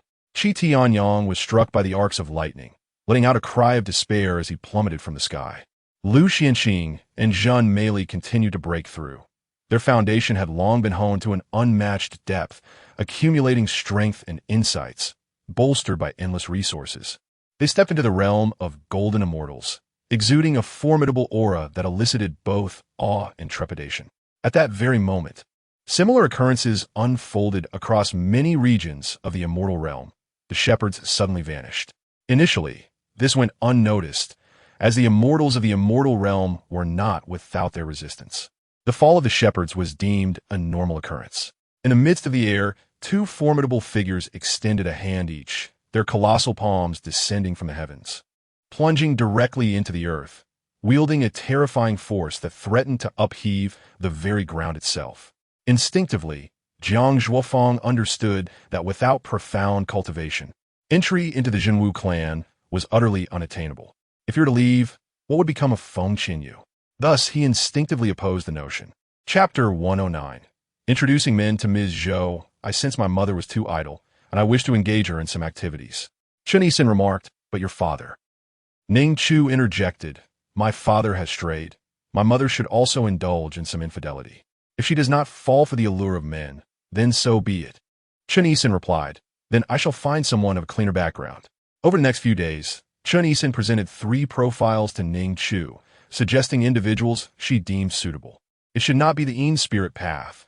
I have not sensed that aura, Duruo stated, adept of perception, as she pinpointed Zhang Lin ahead and the ominous presence of Black Moon nearby.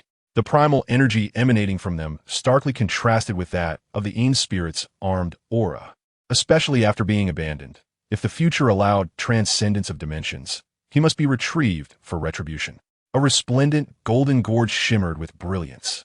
A magnificent golden crown adorned with mystical patterns sparkled. Although the demon race was not devoid of benevolent beings, after purging the great Hengshan demon clan, he discovered that over 80% of demons bore a profound aura of resentment and heavy karma. Baiyu groaned as he awoke, lamenting the potency of human liquor. Yet upon observing the serious expression of Bao Lu and the familiar giant Wood's son, he found himself perplexed. Yin Zhou and Hong Yi stood guard, while Lin Lin led the others into a spatial realm to recuperate, subsequently casting the two into that space as well. Are you afraid I will kill her? The princess scrutinized Xiao Che, noticing the wariness in his eyes, as she gestured toward Shen Yao. Had it not been for Shi Bai's restraint of her most adept toxins, the duel would have concluded in Su Juanming's defeat within a brief span. Did you manage to win me over in front of him? Shun Ming Tang had previously feared her father's disapproval of the union. This, however, allowed Xie Peizhi to exhale in relief, finally shedding this burden. Shun Ming Tang's willingness to adopt her was in gratitude for her grandmother's kindness. She could not rely on Shun Ming Tang without guilt. After ensuring the safety of Zhang Nandu, according to Yang Ren's character, he would head straight to the government office, demanding the release of the detained individuals and lifting the sanctions on Rinxin Hospital. Qianemo had already caught a glimpse of Baiyu's calm demeanor, clouded with concern, prompting a barely audible sigh. After a moment's hesitation, she pushed the door open. I have consulted the auspicious dates, she stated. In truth, I did not mind the dates. I would rather marry you sooner to avoid prolonged uncertainty. As you tend to change your mind, Shintu Yi said gently. Half an hour later, the grand vessel resumed its journey, navigating to the left peninsula to drop off these ordinary individuals at residence. The brothers clinked their bottles together, then down to drink in a single breath, reveling in their comfort. Hearing this, Chang Zhuangyu inhaled deeply, his gaze fixed on Qinya, emotions of admiration, shock, and murderous intent swirling within his eyes. At that moment, the initially vigilant 3 wolves noticed Qin Ya's cultivation, and their guarded demeanor relaxed, revealing a hint of disdain. Above, the voice of the supreme old lord resonated softly, devoid of joy or sorrow. This supreme old lord was evidently not the same as the one from the investiture of the gods. Otherwise, he would not refer to Yun Shao as a fellow Taoist. The formless Tao power, devour, Mu Chun bellowed once more, surrounding the menacing spider with formidable, formless Tao power, consuming it whole. Coughing blood was an old ailment. Shintayu deliberately chose not to dwell on it. Exhaustion weighed heavily upon him, leading him to lie down, seeking to numb himself, hoping that upon awakening, he would feel rejuvenated. Furthermore, it seemed that the so-called supreme being of the divine race posed no resistance in Lin Feng's hands. Now was not the time to reveal his identity. It was a rare moment for Li Chengfeng to exhibit such gentleness and affection towards her. Navigating through the cosmos was undeniably dull. After a week of travel, Lin Feng and his companions finally received word of the next group of students on another planet. Chapter 110. Acquaintance Zhou Erqin frequently visited a beauty salon named Mei Hui for her maintenance, and today she proceeded there as usual. Recently, she had been experiencing poor sleep and decided to opt for a sleep assistance package. After changing into comfortable attire and lying down, a nearby attendant approached with essential oils, beginning with a massage of her head, gradually moving down. As the attendant reached her feet, Zhou Erqin suddenly winced in pain, prompting the male attendant to hastily bow and apologize. Guyu bore a fortunate expression. After his marriage, he had traveled far and wide, often for months at a time. Upon his return, he had contemplated numerous strategies for handling the situation. Murong Qingran was even more astonished as she scanned the empty tent, noting the orderly arrangement of single beds and neatly stacked mattresses, indicating it was clearly the soldiers' quarters. Presently, the entire Sea clan, aside from the merfolk, remained oblivious to the entrance of the dragon ancestors' domain. Even if they were aware, they could not enter without guidance from the merfolk. Cheng Yin-Fin and her husband arranged the accommodations for Elder Cheng and his wife, both wishing to contribute in whatever small way they could. They understood that only the eldest branch could intercede on their behalf for them to gain access. Just then, Mo Fengwu's eyes flickered, and she swiftly stepped forward, ascending into the air above the stone hall. Flashes from various media cameras illuminated the scene, and even the security personnel, accustomed to such spectacles, found themselves overwhelmed for the first time by such an aggressive presence. The security department had already requested reinforcements multiple times. If this continued, they might find it impossible to maintain control. The previously calm driver anxiously scanned his surroundings, praying he would not be driven to the brink by such dramatic events. With a crackle, icy spikes, under Asan's command, struck Chen Rue simultaneously. As time passed, the preliminary rounds drew to a close, and the audience, expected to cheer, was instead enveloped in an atmosphere of profound gravity. His willingness to accommodate the Zhao family was sufficient proof that no matter how tumultuous their behavior, it remained merely a private commotion and had not yet reached the brink of collapse. Although still slightly hungry after the meal, Tianming felt significantly more at ease, planning to leave everything he had to complete for the next time. Finally, he could rest. Cheng Lingji felt her head growing increasingly dizzy. She had already been astonished upon learning of his identity, and it took considerable mental preparation to accept him. Now, to be informed that he was the mastermind behind the business prodigy, Huanyu International. At this moment, Bald Chong appeared quite comical, leaning on a cane, his rear end bandaged, and bouncing as he walked. Cold Hen wielded a rusted blade that suddenly blazed with brilliance, seemingly more dazzling than the sun above, as it charged towards Long Feiyun. Upon disembarking from the plane, they did not exit the airport, but were instead led down another passage. 20 minutes later, they took off again, this time heading to Rakaz. Zhu Yingying spoke of eating as if it were a given, yet this struck Mo Langyue as amusing, especially in light of her plump figure. Just moments ago, this girl had appeared utterly heartbroken, stung by others' words, but now she seemed blissfully oblivious.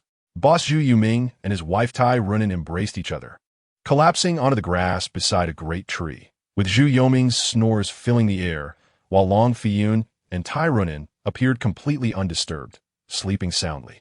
The young master, perceptive and wise, understood that his wife had been plotting against him all along, yet he said nothing, willingly allowing himself to be manipulated. Why? Some questions, if not asked in the moment, may never find an opportunity to be voiced again. Chapter 111. Declaration of War. This program is overseen by notaries. You may inquire with them should any issues arise, and if the fault lies with me, I extend my apologies. Shun Jushin sat comfortably with her arms crossed and legs crossed, observing Sheng without a trace of fear. After a brief exchange among the two notaries, it was confirmed that Minter Shun had no concerns. Suddenly, Jiang Yi picked up the microphone and stated, I assigned you the lowest score, in my view. The most vital quality for an artist is their moral integrity. To their surprise, he did not consume much, so after their meal, Kangxi called for Hangzhou. Fourth master, you compare Tang poetry with song lyrics. How absurd. Which fool conceived this? The atmosphere tensed, and the subordinates of the elder slowly raised their weapons. At a mere command from the elder, they would strike. For him, any delay was advantageous, as long as he did not confront Shi Zhishuan within the Luohan formation. Escaping that array would render subsequent matters manageable. Xing Yuan Fong whispered something grave, prompting Gao Yi to nod repeatedly. Moments later, the two departed the scene. Zhu Rong proceeded to divide the others into 4 groups, striving to blend talent from various factions to enhance their collective combat effectiveness. Yi Chun casually accepted a helmet, his figure shifting as he brought the 7th princess back to the arena, stating indifferently, I shall accompany you for a mere 3 seconds. Act wisely. With that, he donned the virtual helmet. However, upon seeing the figure seated on the altar, a flicker of surprise crossed his eyes. When the sun finally ceased its scorching intensity, Yang Hao led his men back to the capital of Beihan. Crossing a ridge, he became entranced by the solitary city on the vast plain before him. His 100 soldiers stood equally spellbound. Among the beads, a thumb-sized carved coral caught the eye, a stark contrast against the white bodhi seeds. Such a venomous remark from the elder reveals the depth of his animosity towards Mu Tongxue, the once beloved now transformed into a source of profound hurt. Leaf, would there be no room for leniency? Wang Wei immediately sensed the impending series of events. With a mere 10 minutes before disembarking, Luo Xingxin could not resist searching for He Qianyao. Being invited to hunt with the princesses, how could that be an ordinary envoy, let alone a guest accompanying the princes? Let us see who possesses the audacity to pilfer from my brocade guard. With that, Qiu Luchen followed Tang Xuanfei. Ma Yuding shyly smiled at them before slowly approaching Hu Yuqing. Qing Su, a renowned expert from the Xuanwu continent and a frequent visitor to Huanhai City, commanded respect, prompting Duan Shuero to tread carefully. You were about to say something, but didn't finish. Su Huang, plump and nonchalant, inquired. After hearing Su Zipei's words, Mu's mother felt a profound sense of injustice. At home, her husband failed to understand her struggles, while outside, her sister could not empathize with her hardships. According to Wei Hanchuan, this house had been vacant for some time. He initially thought it was for sale, but later learned the owner intended to reside there. Having no plans to sell, an inexplicable fury surged within Su Yun, directed at this oblivious individual. Breathing heavily, he turned menacingly to find the very Lord Denny, who had previously embarrassed himself and boasted of wealth, now sprawled on the ground, clutching his arm and wailing. In the blink of an eye, a broad road perpendicular to their position appeared, teeming with shadows like a slowly undulating dragon. The cacophony of clanking chains, groans, and wails filled the air, and I gasped. This road could only be the path to the underworld. Chapter 112. Ning Xingxian's Assistant's Declaration of War? What do you possess to declare war against me? Is it money procured from Ning Xingxian or from some man? Or is it your status as an illegitimate daughter? Perhaps your identity as a student at the Kyoto Academy of Arts? Ning Chu scoffed, and Sheng, if you wish for secrecy, one must refrain from wrongdoing. If you do not act, who would leak information? Do you think I have the time to monitor you every day? And even if she did, so what? A declaration is a declaration. The demon seeks to uncover the treasures hidden within Chengxushan. How could I know? Mr. Sheng has never mentioned it to me. Long Yun fabricated a pretext, hoping to pass through unscathed.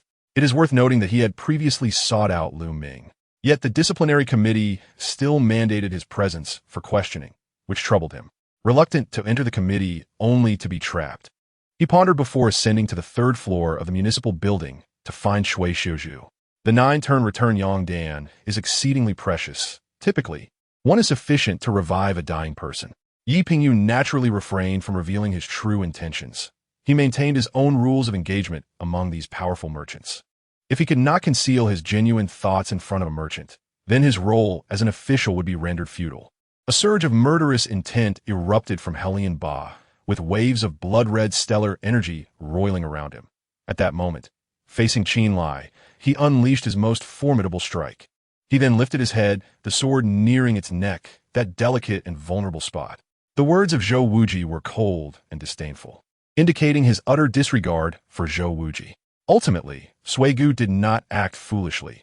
After Ma Chao's statement, he hastily ordered his soldiers to open the city gates, allowing Ma Chao's 100,000 troops to pass freely. Of course, but rest assured, the Hanhai Moth clan cannot remain here. I will naturally escort them away, and you shall become the true ruler here. Han Yi spoke slovely. The essence of this competition lies in its comparative nature. If your spark pales in comparison to others, do not blame them. Strive for improvement. The elder presiding over the contest did not even lift his eyelids. The grotesque beast's massive beak struck down towards the pink flame, but the next moment, it collided with the ground with a resounding crash. Upon seeing Shihua retreat, Yang Ran stepped forward. Within his eyes, the sacred magic fire spiraled upward, releasing a terrifying heat that rendered the surroundings scorching. Accompanied by the conjectures of the supreme being Ji Run, chaos erupted in the area where the Heartless gathered, as numerous soldiers adorned in golden armor and riding upon colorful clouds appeared out of thin air, plunging directly into the Heartless gathering area. Secondly, Qin Yilong was indeed furious. With a childlike mentality, upon learning he was the captain, he could not resist playing pranks. Cinnamon Qin Yilong understood. However, this time, he had been thoroughly outmaneuvered, nearly falling victim to the defenses of the hidden dragon. Slightly translucent, the orb contained what appeared to be raging flames, constantly churning within. Gazing at this formed purple-black orb, Xiaoyan exhaled in relief, beads of cold sweat forming on his forehead. It seems this item's condensation is far from the simplicity I envisioned. This fool. If only the Dream Spirit Lord had taken charge, it would have been easier, Chun Sinan exclaimed. Their transgressions were minimal. The blame lay entirely on Yu Buyun. Lu Shougong allowed those individuals to regain their freedom, without the system's comprehensive assistance. Bai Jie found it impossible to promptly discern the levels and abilities of the demon race before him. Nevertheless, given the system's nature, this demon was certainly no match for Bai Jie. Otherwise, the system would have issued a warning. Chapter 113. Rap Party, although she was not called upon, and Sheng remained diligent. Just 2 days before the commencement of the Fourth Palace, and Sheng posted a clarification that she truly had not heard at that time. I genuinely did not hear it at that moment. My ears were enveloped in headphones, lost in music. The brief pause I took was due to my ovulation period, and I swear I truly did not hear a thing. Anqing recalls that she had her hair down at that time, yet whether she wore headphones remains uncertain. If there were not immense hope of reaching the final step, how could one be so fervently devoted to shattering the shackles of the world? Gazing in the direction of Li Ruojing, Lu Haisheng realized he had never witnessed her anger before. His heart was a tumult of emotions. Subsequently, a series of processes was required, including a dyeing machine, a quick freezing machine, a drying machine, and a packaging machine. The couple also made their way here, along with Jiang Li's friends, filling his hospital room with lively chatter, thus diverting his attention. Perhaps it was a fleeting moment, or perhaps it stretched into eternity. Li Wei's vision brightened, unveiling a violet-hued world before him. A sense of curiosity and exploration took root in Roger's heart, spreading like a seed. He had never been a compliant individual. The servers were serving each table with a delicate soup of water shield and perch, and while those gluttons were preoccupied indulging, he seized this opportunity to showcase his refined nature. His gaze was cautiously fixed upon the magma below, his senses heightened to their utmost, searching for that elusive aura, his eyes brimming with excitement and fervent combat spirit. At the bar, Tang Xing crouched at the entrance, the night air brisk and invigorating.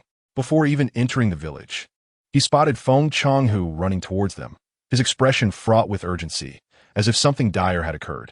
Most importantly, to impart negotiation skills in front of a seasoned businessman like 520 yen was akin to displaying one's folly in front of master.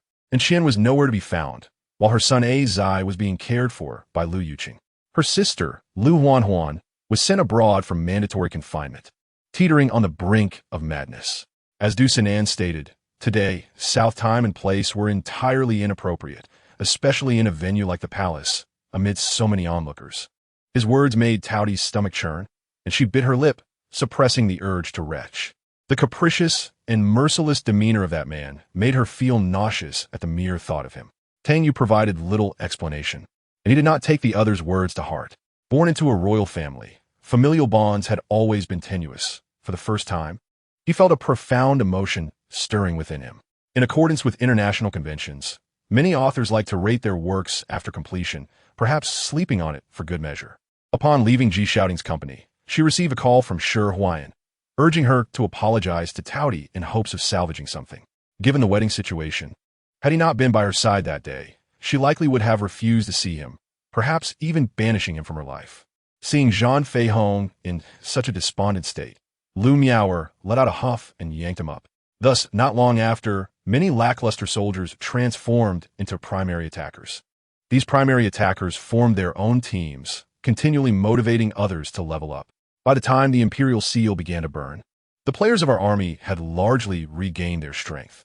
Commander Li Huatian and several elders from Beijing were among the first to arrive, accompanied by Huang Qikuan and the familiar Canglan. Despite having 0 combat attributes, both attack and defense at 0, the 4,100 health and mana, along with a recovery rate of 16 for both, filled me with delight. According to the Grand Script S experience, achieving such high health and mana required at least level 100. Upon confirming it was indeed Ma Qianan, whom Mao Chang hastily ordered his team to holster their weapons, then leaped from behind the half-buried deadwood, joyfully rushing forward. Chapter 114, Dantai Chao's Birthday. Ning Chu gazed at the room card in silence, reflecting on who might have placed it in her bag. Chen Ichi leaned in for a look, exclaiming, "Who is this? Trying to rise in status this way? And why is his face so large? Does he think anyone would be interested in them? A group of toads hoping to feast on swan meat?" Ning Chu contemplated the boys present that evening. The leading actors, the director, 2 assistant directors, the cinematographer, the set designer. Typically, a team would have at most 2 heroes equipped with punishment, ensuring the junglers' protection of their resources, preventing outsiders from pilfering them. It seemed the rain moths evolved in the lake, emerging as rain moths before returning to the basin during the breeding season.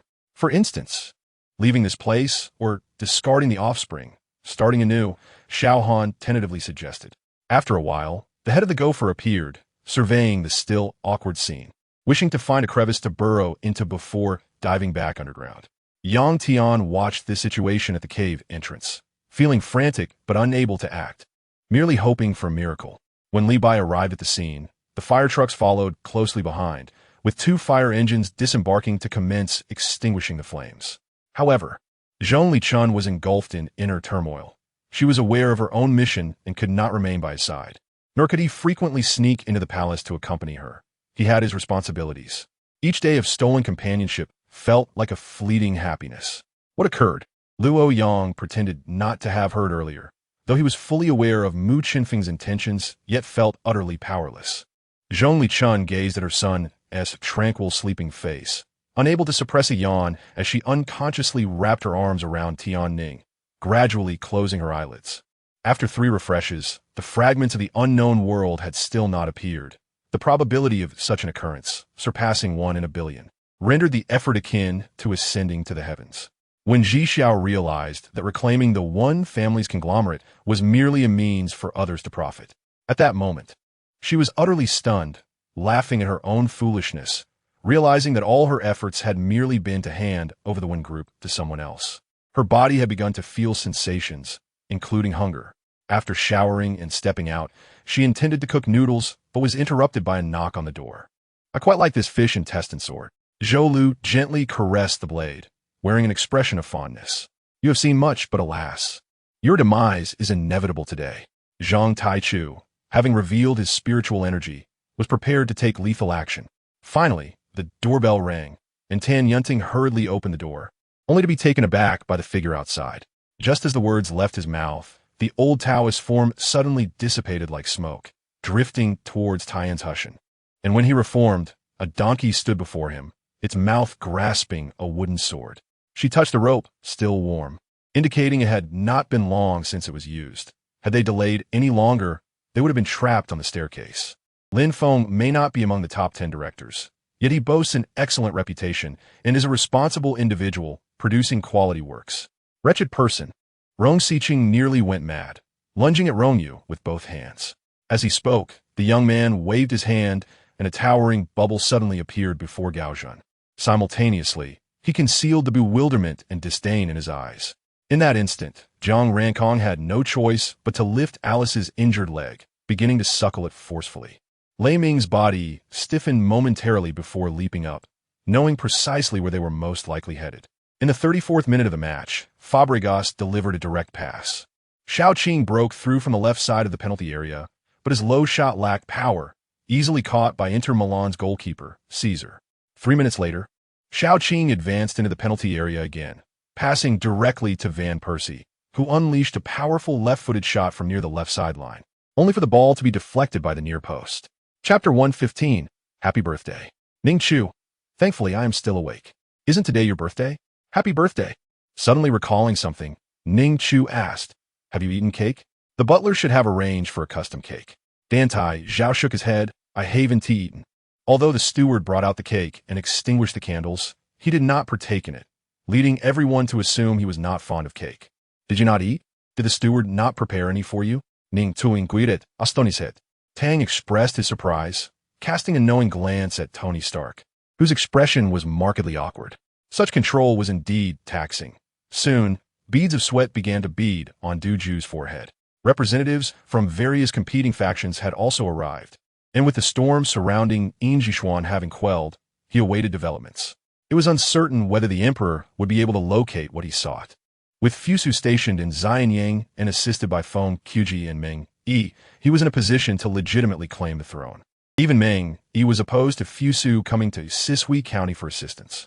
Ironically, the headstrong boy had ventured out on his own, without knowledge of the city's sentiments or the garrison's military readiness. Yang Kai could only analyze the situation with the various armies, yet he had not finished speaking. Alas! My sword! Lu Xiangling exclaimed, eager to leap into the water to continue her pursuit, but was abruptly pulled back by Tang Huazong, who seized the Zhouqian Leiwen's sword and dove into the river. Does Lord Lightbert truly value this? Claire shook her head, too weary to refute the rumors. Explaining that she had no special relationship with Lord Lightbert would likely be met with skepticism, making her appear contrived. So, she decided to let others speculate freely. Not only did she feel discomfort at hearing her own high-pitched voice, but she also felt a shiver run down her spine. However, his lengthy discourse suggested he intended to treat her as a mere tool, as if for a sacrificial offering. In an instant, the cavalry broke through the shield formation, leaving the soldiers of the Imperial Army in a dire predicament surrounded on all sides. Many began to kneel and weep, surrendering in the face of the merciless blades. He found himself nostalgically reminiscing about the days spent at home playing with Pei Zhuxian. At least those moments lacked such fatigue. If that were the case, it would be splendid. Even if they gained the master's favor, we would undoubtedly deserve to be the primary household. However, Su Bayer's beauty was striking, and even a lackluster hairstyle could not diminish her allure. Yet, the disparity in soul power between her and her opponent was vast. He could only maintain his efforts for less than half a minute before faltering. The pirates erupted in excited cheers. Their journey east took significantly longer than anticipated, and now returning would cause them to miss the planting season. However, if they could seize the wealthy merchants of the island republic, they might still make a handsome profit. Observing Lin Mo's demeanor, the madam realized that he likely wouldn't fault her for the incident. Shen Sun was acutely aware that the pain he felt rendered him incapable of holding a bowl without trembling, a fact that would soon become apparent. From tomorrow onward, once the alliance is established, the leader shall continue to rise with the dawn. After all, Sister Bayer had the word system, a boon indeed. The clock struck noon, and Su Menglin hesitated, reluctant to press the button. Ultimately, Su Qingyu firmly guided her hand down. In that moment, Su Menglin closed her eyes, unable to bear the sight. In this world devoid of magic, no one was there to heal him.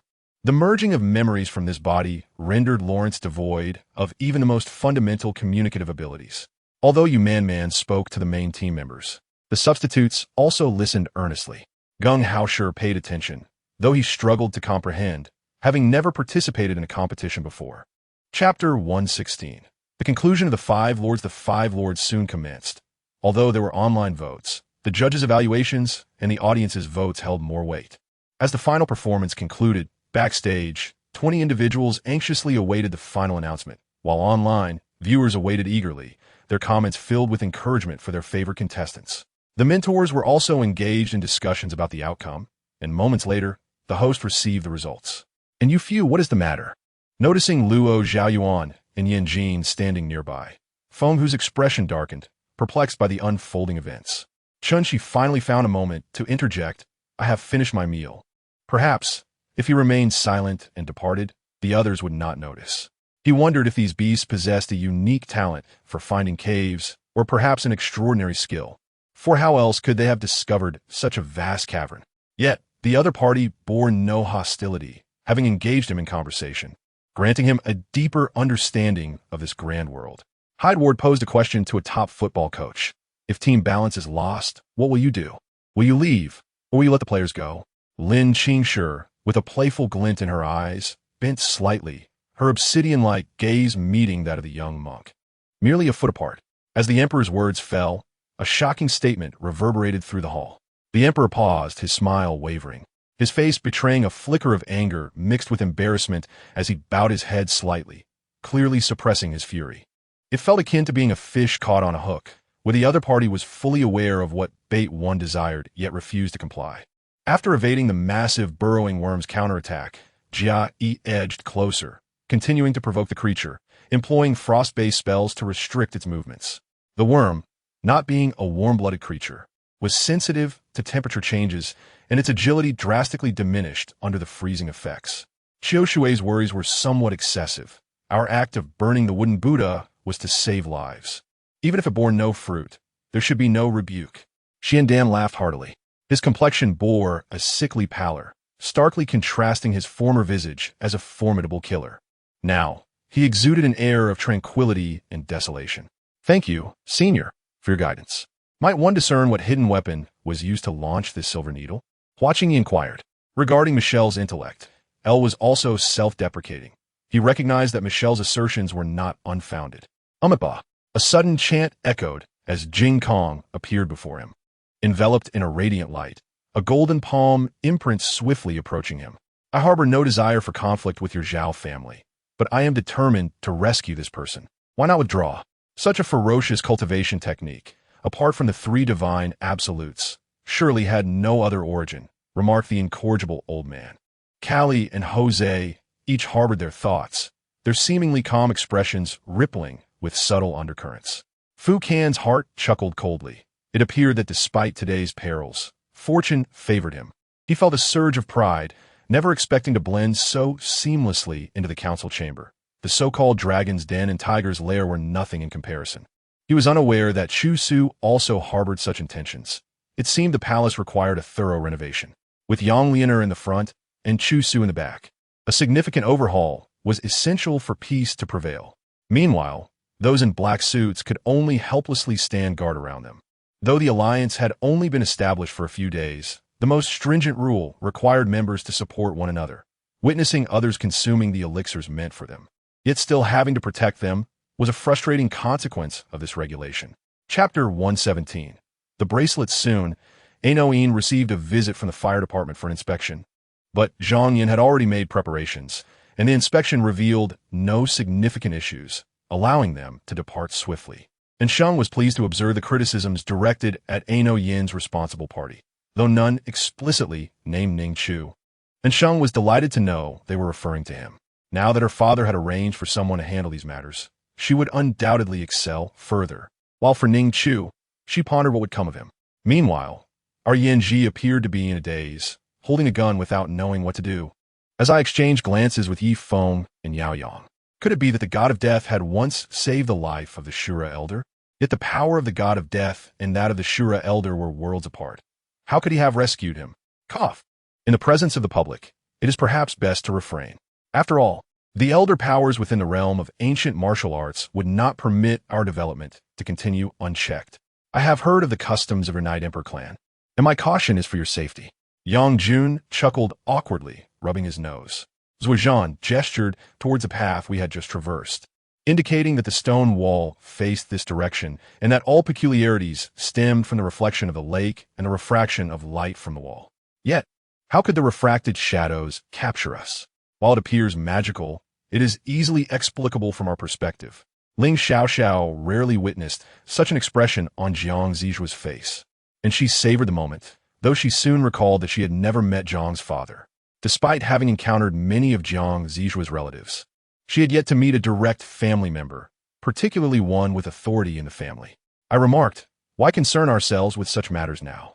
Having water is a blessing. We should quickly fill our containers, as Chun Shahan awaits replenishment." I produced my water flask, ready to fill it after the body floated past in the river. As the red light illuminated, Mo Wantong gently closed her eyes, murmuring, "Xiaofeng, forgive me," though their love had faltered in the haze of uncertainty. She felt an inexplicable sense of guilt towards Yi Xiaofeng. In the grand hall on the first floor, the dazzling lights illuminated the expansive space, where Aunt Wu and the servants had long since retreated. "Governor, my visit is not to request funds, if that were the case. Sister Shufang would not welcome me next time," she reassured. "Rest assured, I will arrange matters with Lei Mingjie." The marriage contract subsequently signed assured that Mary would wed either Fran Oisi or his second son, Duke Henry of Orleans. The true martial emperor paid his respects to the supreme lord of the heavenly sacred, the emperor of the northern polar purple microcosm. The emperor of the jade heavens and the emperor of the purple microcosm returned the courtesy, with the third seat naturally reserved for the true martial emperor. Within the extermination sword array, a fierce battle ensued, returning the focus to the duel between Li Song and Lao Jun. At this moment, Zhuang Wangu sensed the current chaotic primordial state was different from that of 300,000 years prior, which had been more pristine, whereas now it seemed less so. Indeed, the lectures occurred merely twice a month, each lasting only 2 hours, leaving ample time for leisure. The Jade Void Palace exuded a rather frigid atmosphere, with its golden immortals more commonly residing in Kunlun Mountain than within the palace itself. Fortunately, the Master, the Primordial Supreme, also appreciated tranquility. The resonant chime echoed throughout the palace, its walls adorned in cool hues. As one ventured halfway, the ferocity of the insects became apparent, shrouding the sky. Kijingzi shouted, realizing that neither the youth in the cave nor Bo Yitzao could escape this calamity. He raised the yin-yang mirror into the air, a beam of white light emanating, unaware that these insects were mere manifestations of blood without souls, rendering the treasure useless despite its supernatural nature. Chapter 118. Withdraw from hot searches. Moreover, that lady is 100 times more beautiful than you. This bracelet fits her perfectly, unlike you with your elongated appearance. And Sheng felt a pang of anxiety. How could Iran know Ning Chu? It seemed impossible. If they were acquainted, why had she never encountered her in their circles? And if she knew Ning Chu, she should have been aware of her identity long ago. What lady? I don't know her. This bracelet was a gift from my father. And Sheng feigned composure. Most people cannot swim, yet it is impossible to drown them. Their strength is evident. Such is the nature of Delado, manifesting both materialization and transformation abilities, extending the duration of attacks. Yin Gu said, and that's not all, as the dark-bone lion surged forward, leaping over the bronze skeleton to collide with the colossal stone giant, triggering a knockdown effect. The dazed stone giant fell heavily to the ground, bewildered. That old man with yellowed teeth did not appear, yet his murky eyes radiated murderous intent. The dual blades in his hands met the cold edge, a domineering aura emanating from the elderly figure. There is nothing of value.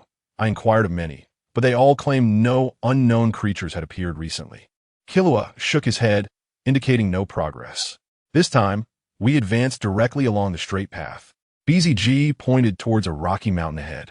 The rock-paper-scissors tournament is a public event, and the distribution of prizes is evident. Hence, preemptive measures are necessary to guard against many vying for the cards.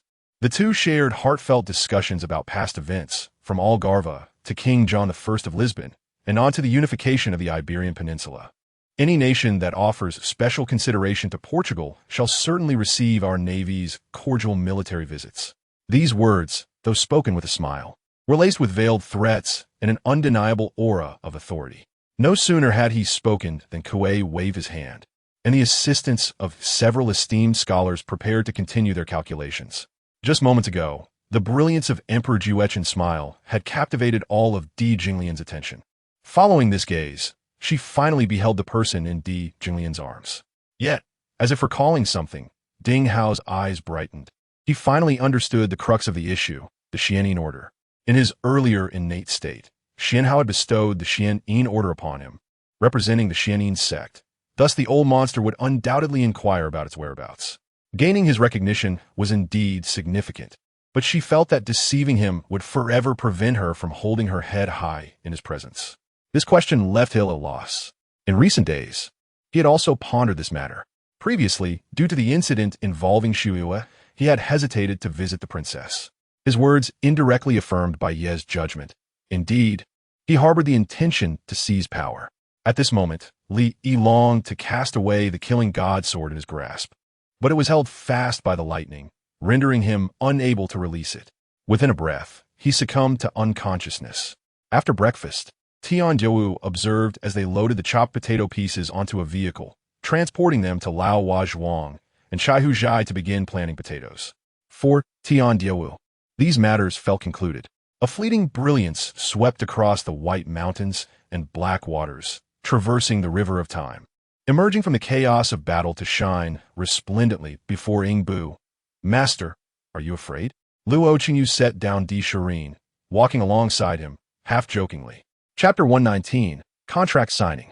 Enrone was aware that Shang's biological father had given her several million, yet he had only received 20,000. He called again, demanding 100,000. Have you lost your mind? Where would I find 100,000? And Shang shouted. Enrone replied, doesn't your biological father exist? I know he gave you several million. Who told you that? And Shang questioned, puzzled. Enrone responded, just that. Unbeknownst to what transpired years ago, this place was haunted by countless vengeful spirits. The souls of the fallen lingered here, filled with resentment, eager to rend everything asunder. This is not good. It seems someone is breaking through a realm. The commotion in Dream Spirit Mountain can only be caused by that black flood dragon. The master had once said that the black flood dragon was a peak spiritual beast. Could it be that it had directly advanced to a demon beast? Gu Jian exclaimed. This speed, even with Mo Yang's cultivation, was too swift to react. A wave of foul air assaulted his senses, and then darkness enveloped him as he lost consciousness. Those collaborating with Christopher Nolan's production team are indeed among Hollywood's finest. Seeing Chang Xuan in such a state, Zhang Xiujing sensed something was amiss. Her intuition had always proven remarkably accurate. The light of flora not only fosters growth, but also possesses the extraordinary ability to heal plants, disregarding external conditions. Observing Huang Hao's demeanor, the leaders present were at a loss for words. Under normal circumstances, Chang Xuan would not have probed further into this matter. However, in the current context of selecting a vehicle for Zhang Xiujing, he felt compelled to ask repeatedly. Consequently, with the emergence of that enigmatic seed, a fragment of rationality hidden within them was thoroughly awakened. Ho Yong was not foolish. Any reasonable person could discern that he was destined to win this gamble. Jiu Qian was evidently a rational individual as well. So why did he still choose to engage in the wager? There must be something he was relying on. Upon hearing this, Okajing, after 5 years of marriage, could no longer suppress his inner wolf. Previously, he had relied on Shan Zhuoxing's initiative in such matters. Mingze, how are things on your end? After Yingyue emerged, she promptly called Wu Mingze, who had been there for 2 days, uncertain if he had discovered anything. Yet, those who had nurtured me with unwavering care, akin to parents, could withstand various calamities, divine retributions, and the claims of the supernatural. But they were utterly helpless against the relentless passage of time. They had aged. In a corner of the stone pillar, the old man slowly opened his eyes, gazing at the chessboard where the murderous aura resembled a vast ocean, causing him to furrow his brow. Yingyue departed from the second-floor room ahead of time, arriving at the junction between the second and third floors, where she found herself confronted by an operating table. Indeed, while I prefer not to engage in lengthy discussions with those individuals, it would be better not to deal with them at all. Although Wang Hao was acutely aware of the immense benefits that could arise from establishing this alliance, thoughts of the potential troubles it might bring made him contemplate withdrawal. As the conversation reached this point, Shi Xian, Ling Feng, and others found themselves speechless, unable to articulate further. After bathing and lying in bed, unable to find sleep, I fidgeted with my phone, seemingly hesitating over whether to make this call. Su Jinyan was evidently a bit inebriated, wrapping her arms around Ji-su's waist and leaning against him, pouting in a manner that seemed to invite mischief. Truly, it is often the less attractive who create the most trouble. She ought to don a veil to hide her face and remain indoors, avoiding public view altogether. Young Master Qin was fortunate to have ended the engagement early. Otherwise, it would have indeed been embarrassing. I fixed a steely gaze upon Bao Yuan, contemplating that if he dared to let Li Yinyang go today, I would sever all ties with him. Shan Jiu let out a high-pitched scream, shattering the barriers of her nightmare and returning her to reality just in time. She curled up on the bed, trembling for a while before calming down, then drew back the curtains to bask in the gentle sunlight. After returning to school from Ainuan, Zheng Qingfeng immediately informed he ran and Zhuang Ro about encountering Ning Chu. Her hands were soft and warm. When she drew near, I caught a delightful fragrance, truly enchanting. Zheng Qingfeng reminisced about that moment. What, you even shook hands with her? He ran squealed in disbelief. I've never even had the chance to shake her hand. Boo-hoo, I'm so jealous. Zheng Qingfeng. Fly far away. Don't get caught and cooked. Gu Ran remarked to the distant pigeon. Having been burdened by the title of illegitimate child in a past life, this time, let the legitimate heirs experience the disdain and contempt of others. In contrast, Suzhua remained unfazed, leisurely smoking as if blocking the full force of a thunderous strike were as effortless as eating and drinking. The architectural styles on the island were indeed varied. The red building on the exterior resembled a classical palace, with interiors boasting a captivating ancient aesthetic.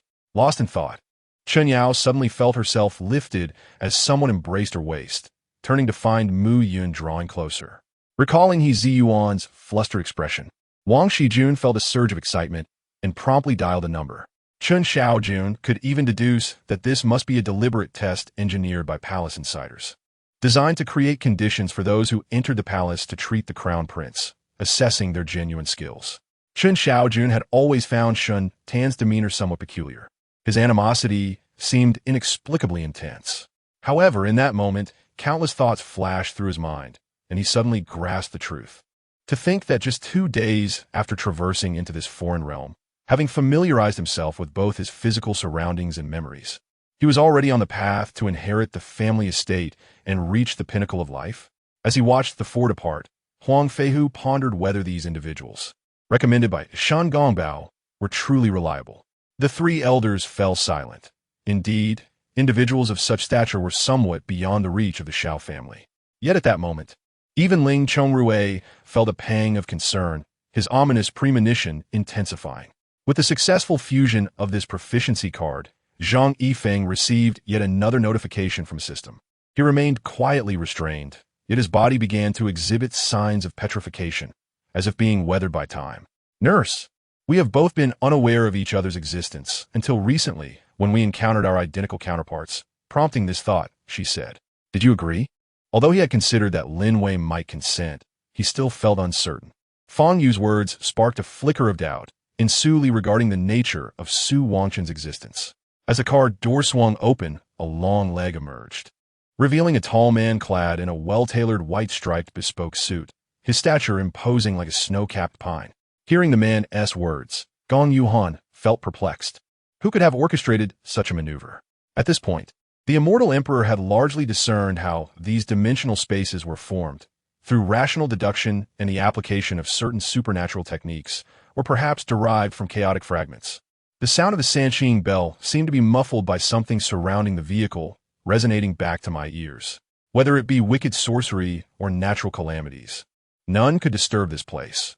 Thus, the location of Wuyo Temple remained peaceful and harmonious, with the populace living in tranquility, almost resembling a utopian paradise. It was not that Lu Ruian did not wish to acquire finer possessions for himself. To put it plainly, although this world of Dragon Balls had undergone certain adaptations from the original narrative, it still held value. Natalie cast a glance at the silent Li Han, while Zhong Ziki appeared astonished, realizing that everything his grandfather had said was indeed true. Moreover, Ning Chu's previous investments had proven her discerning eye. He had also reviewed the content of the legend of Empress Dowager Shu, which had indeed been well executed, although it was uncertain whether they had only shown him the polished aspects. "I knew Yin. Who was the previous owner?" Qi Jing inquired. The assistant checked and found that it had previously been a small, insignificant company under the Ning Group. However, after a new owner took charge, sweeping reforms were implemented, including signing Shun Jushin and subsequently investing it. Hua Yu's palms were slick with perspiration, having initially anticipated watching Su Zheng's embarrassment, only to find that this fellow had unexpectedly earned several thousand taels, stirring feelings of both surprise and anger. Just then, the food goddess establishment was suffering immensely from Su Zheng's consecutive victories, leading the agents to intervene, yet they were unable to subdue him. This force was terrifying. Jing Ling realized that she could not resist it, and when the suddenly appeared man grasped her wrist, it felt as though her meridians were sealed, causing all her spiritual energy to vanish in an instant. In the room, a doctor in his 50s was attending to an elderly patient lying on a bed. Upon entering, Ning Feng and the others chose not to disturb the doctor, instead quietly observing him as he took the old man's pulse. As Su Zhe shifted his attention to the situation behind him, Annie had already crashed down upon him, causing him to finally notice the presence of Blind Monk. Fourthly, it was necessary to utilize specific heroes. Camille, under the conditions of using the E-skill, even without vision. The distance of the E-skill would increase if there was someone present in any direction. The three did not linger on Wall Street, but rather hailed a taxi to their next destination. With a golden microphone in hand, Xing Ku, escorted by 2 security personnel, made his way directly to the stage. He had never anticipated that Yi Zhusheng could engage in such a fierce battle with Yun Wu, which instilled in him a newfound respect for Yi Zhusheng. The towering 100-meter walls stretched endlessly, isolating Waki Mountain Gorge from the entirety of Angry Dragon Academy, leaving behind only 2 colossal black iron gates. However, to his surprise, the severely injured Tontian butterfly effortlessly evaded capture. As Dong Dong noticed Dudu's prolonged silence, he seized the opportunity to speak first, silently lamenting Dudu's ineffectiveness in critical moments. Yun Xiao was engulfed in pain and exhaustion, ultimately resorting to sitting on the edge of his bed. After a brief struggle, he succumbed to fatigue and lay down. Duan Jinrui blurted out, "What is the current situation?" A blush of shyness and embarrassment crept onto his face as he pondered how to address the situation. But the man in the snow-white robe did not afford him the luxury of contemplation.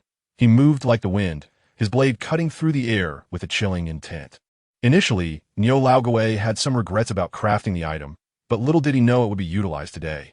The ancestral hall stood solemn and dignified, with the tablets of departed ancestors standing tall, showcasing the rich historical legacy of the great sect spanning millennia. Each tablet bore witness to a glorious life story. A magnificent golden dragon surged forth from the dragon scales, encircling the colossal sword.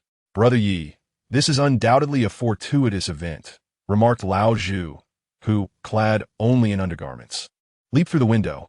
Upon seeing Daoist Xuanji and Zhang Miaoqing enter the main tent, Li quickly rose to greet them with a cheerful smile, inquiring about their purpose for visiting. Rising early, he wrapped himself in a blanket and made his way to the vacant alchemy room of Wenrenya, retrieving a soft couch from his storage ring and dozing off once more. Lu Qingxi arrived first at the bedside of Ying, disregarding the blood on her body, and began to gently relax her muscles. As Dun Dao cradled Ying and prepared to leave, Lu Qingxi felt a sharp pang in her heart. The emotion she had long concealed transformed in a profound heartache in that moment. Chapter 122. The Gift Despite the Impressive Promotional Efforts. The sponsorship situation for the Legend of Empress Shujia was not particularly favorable, with many sponsors primarily contributing due to the protagonist's influence. Initially, Qi Jing harbored some apprehensions, but Ning Chu reassured him to wait until after the broadcast. Before long, the airing date of the Legend of Empress Shujia arrived, and Ning Chu eagerly posted in her friend circle, encouraging viewers to share screenshots of their comments on the show for a chance to receive a small gift. This time, instead of a broken blade, there lay several iron blocks on the table, with an empty space beside them whose purpose remained unclear. Could the deceased be connected to the worker's friend? If so, what was their relationship? However, with no knowledge of the deceased's activities, we could not speculate recklessly. It seemed we must let the truth speak for itself. Li San began to analyze. Such overt support for Yao would undoubtedly garner immense goodwill from his faction, potentially securing the backing of the royal forces. The beast cultivation studio nurtured beasts through specially developed potions and equipment, combined with various monster meats and herbs, followed by rigorous training to achieve their goals. Tom believed there was a hidden secret within this, and driven by curiosity, he and his companions commenced an investigation. Before 4 p.m, Kelson knocked on Lin Rant's door, reminding him it was time to depart. As for the small area of Gao, there were hardly enough soldiers to defend, with half of the few available officials having fled. No need, I will hunt some game next time, Nie Jiqing stated before departing. Later, Nie Lao instructed Guan Haiyan to inform Song Yue'er to visit the old residence when she had the time, knowing it pertained to the slingshot matter. Zhang Yanzu, too, was incensed, realizing his opponent was no ordinary madman. Though he was uncertain why he was targeted, it was evident that his adversary would not relent without experiencing some hardship. General, is the eldest son truly unscathed? Shouldn't I take his place? Luo Gan, the captain, proactively offered to fight in his stead, deeming Gu Jinyan still too inexperienced. Silence enveloped the surroundings. The once garrulous newcomers who had critiqued the parachutists now stood frozen in fear, rendered mute and motionless. It's not the same. Your rank is merely a title here, while mine holds no significance in the city, Qinggong remarked. My gratitude to Mr. Conan and Captain Ding Jun. Huang Yueying raised an eyebrow, sending a ripple of thought to both Grandpa Man and Zhang Dingjun. In light of his demanding tasks today, Yen Chuin obliged his request, using a tissue to wipe the sweat from Shun Jiarui's brow. Never mind. Leaving from here will yield the same result. Xiaowan muttered irritably, taking a deep breath before stepping towards the less crowded area. Time slipped away, and suddenly, a resounding explosion echoed in the cave, causing the dried grass around Xiao Yu to swirl violently, some even shattering under the forceful gusts. Fang Xiaoping finished his instant noodles, closed the door, locked it, and propped it shut with a chair, gently lying on the bed, while silently waiting for the moment of entry to arrive. Because he possessed an extraordinary identity. He simply did not know how many years would pass before he could meet the child again if he were to depart. After binding an adequately long length to the Kuan Xian sword, Xiao Yu wielded it and ascended the cliff, embedding it firmly. Many shook their heads, realizing they had exerted all their strength, their internal power unresponsive. Impossible. No entity on this planet could disrupt physical detection with psychic energy. Siakeli Jie rebutted loudly. Chapter 123.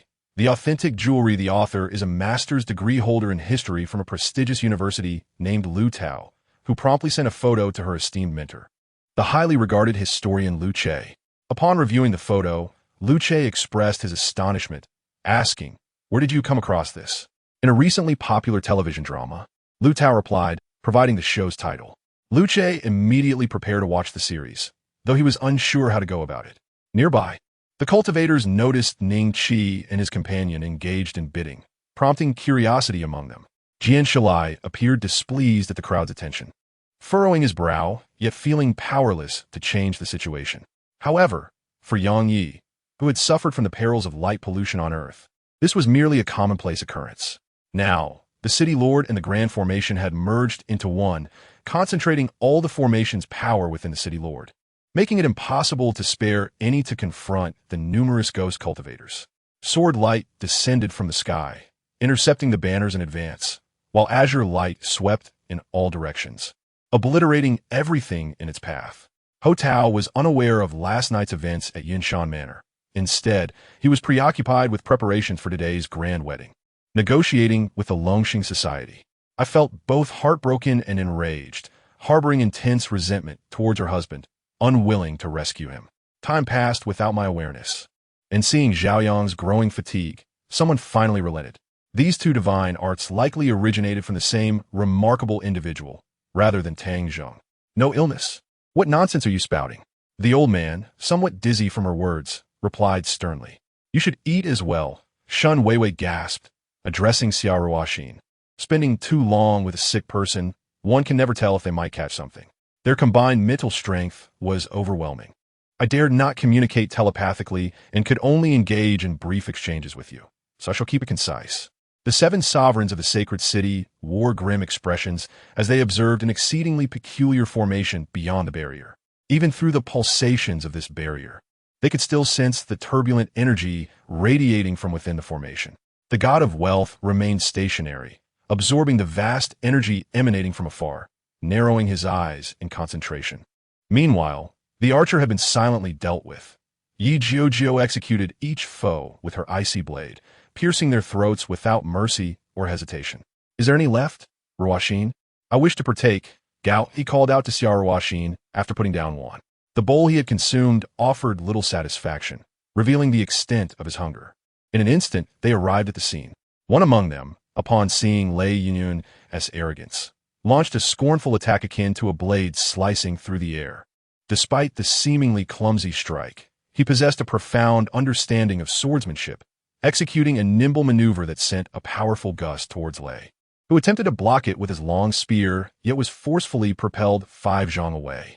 Qin Yang shot a disdainful glance at the lecherous Fu, realizing that the latter had likely harbored intentions against him for some time. On the mountainside, 3 pairs of startled eyes peered down at Guohao, who was howling in distress after being beaten. Their laughter echoed in the air. The pot is meant for cooking. Abai suddenly realized that Du Feiyu was mocking him, snorting in annoyance before departing. Chu Chan felt an unusual solidity beneath his feet, yet as he prepared to act, numerous earthy yellow light pillars surged around him. This spectacle stirred Wang Dadong's interest, and upon recalling that his nephew Zhao Hanyu was traveling in the Republic, he decided to gather his belongings and join. What has frightened the 2 elder sisters and the crown prince? Song Roshue stood up in urgency. "You asked for my assistance, yet expect me to devise a solution? Let us first navigate this immediate challenge," Li Daguang declared. Chapter 124. The Masked Woman Ning Chu, adorned in a mask and hat that obscured her identity except for her eyes, posed for a photograph alongside Qi Jing, who beamed with joy, giving her a thumbs up while resting his wrist on her shoulder. After their group photo, Qi Jing suggested, "Ning, shall we take another? I promise not to share it online. Can we capture a moment where your face is visible?" He was fully aware that Ning Chu wished to remain anonymous on the internet. Ning Chu hesitated, just as a luxurious carriage, shrouded in ominous clouds, descended from the heavens. This extravagant vehicle was drawn by a colossal scorpion and a black-scaled venomous python, exuding an unsettling aura. Yi Xinting, however, was unconcerned, asserting that she was not engaged in anything shameful, but merely wished to undress and ascertain the truth. As long as the lighting was adequate and no one was watching, she would proceed. Dong Junqing, unabashed, wielded dual pistols, tracing a vast arc in the air, brandishing the renowned dragon and phoenix Yin-Yang spear, moving with a speed that evaded the naked eye, akin to a meteor streaking through the darkness. Plummeting towards the brow of Li Tianzhu, a voice emanated from Su Xing's left, yet Long Kei's blade swung toward the right. The strike penetrated his body, but fortunately, Su Xing had the foresight to don the royal robe. However, the ferocity of Wu Banzwang's strike nearly obliterated the 9-clawed true dragon embroidered upon it. Su Xing quickly unleashed a wave of purple malevolence. Luo Lan gradually acquired over a dozen Eternal Master artifacts. Aside from those he kept, only 10 remained. Yet among these, merely 4 were of the first rank, suitable for the altar's master to consume. Hu Bin discerned the intent of Qiao Na, who sought one final encounter before their separation, a desire he mirrored, knowing they would never again share such intimacy. Wang Zijuan glanced at his compass, instinctively checking the Polaris overhead, feeling a chill envelop him. Deputy Governor Du was ever astute. Upon Hu Bin entering with the young man, he surmised the latter must have a request of him. Otherwise, attending Hu Bin's wedding alone would not warrant such an early arrival, let alone visiting his home. Jiang Feng wore an expression of profound injustice, spreading his hands in protest. "See, I was merely complying with your wishes, yet it has not yielded the desired outcome." 20 minutes later, Weber entered Victor Morris's office, clutching several unopened packages. Since the invitation had arrived, not attending would render the divine effort futile, he thought with a smirk. Zhong Hun, watching Ouyang Shui's retreating figure, shook his head, but had more pressing matters to attend to as he hurried toward the gate. From a distance, he spotted the silvery aircraft, and a radiant smile nearly broke across Xianming's face. Ever since that day, Zhang Yun felt as though they had grown up in the same household. Yet Li Lu had strayed, while Shan Mingyao, deliberately led astray by Li Lu, remained unharmed. Huanzi nervously approached to assist Ji Wan in lifting the injured onto the bed, observing the damp clothing and bleeding wounds, causing Ji Wan to frown. Meanwhile, news of the incident spread rapidly, igniting a fervor among players, flooding the forums with discussions at an unprecedented rate, all centered around the trio's madness. It's impossible. It can't be happening. The imperial concubine did not respond to Chior's words, merely repeating the phrase in a daze. This time, however, he was hindered by Ji Wan, unable to pursue the matter. Unexpectedly, he found himself confronted by the newly crowned emperor, who had foolishly initiated the conflict. As they disembarked, the fishing boat collided violently with the rocks, injuring Zheng Cheng and leaving others with various wounds, yet they all managed to reach the shore. Upon their arrival, they discovered familiar and unfamiliar fishermen awaiting them. Chapter 125, Jealousy at Last. Dantai Chao called Ning Chu to congratulate her on her success, praising her keen insight. Ning Chu was taken aback by his thoughtful gesture, but felt a surge of happiness, replying, "Thank you, but it pales in comparison to your accomplishments." Dantai Chao replied, "No, you are truly exceptional." Having heard such compliments from him countless times, Ning Chu felt elated to receive acknowledgement from such a highly successful individual. Meanwhile, at the upper echelons of Boi, Guze intercepted Gumei as she exited the elevator, having plucked a rose early that morning, perhaps one he had personally cultivated, making it all the more special for her. She found herself at a loss for words, feeling a sense of grievance. It was as if she floated within an invisible bubble, as the delicate manipulation of the leaf wind caused droplets of essence to seep from the spiritual plants. If I were to perish, for instance, if Hong and I had slain me earlier, would you have felt anxious seeing me in such a state? Luo Yunqi inquired softly. The proprietor of the herbal shop entered, holding a porcelain vial, approaching Yan Mingyu. Li Ling and the head of the guard, Wu Xiong, boarded one flying vehicle, while Duke Zhou Lu took another, both vehicles heading straight for the castle of the Soul Body clan. A smile graced her face as Mu Yun turned, bowing to the two elders seated high above. This fierce battle raged on for an extended period. Even as the Ice Saint's spirit grew weary, Huang Wui continued to harness the boundless energy from the magic sword. Xiao Yishuan set his sights firmly, feeling an indescribable surge of ambition rise within him, compelling him to unleash a roar of exhilaration. However, the opponent abruptly brushed Mu Tong's hand aside, clearly displeased with his actions, leaping back onto the arena to present the object he had earlier retrieved. The external situation grew increasingly chaotic. The once unparalleled force within the universe, the cold domain, now found itself in turmoil, with even half-step transcendent beings emerging, leaving the future uncertain. Zhang Fuji gazed at the dim sum and, without a hint of hesitation, devoured the entire plate in one go. As Lu Jiao had not disclosed his second awakening to anyone, apart from the Song family, the Lu family, and the core members of the Balance, none were aware of his newfound ability to devour. Yet, in pursuit of the truth and to facilitate a better understanding of Chu Zhiji, while also clearing Su Sangwa's name for his peace of mind, Chu Zhiji's diary stood as the sole piece of evidence to be presented.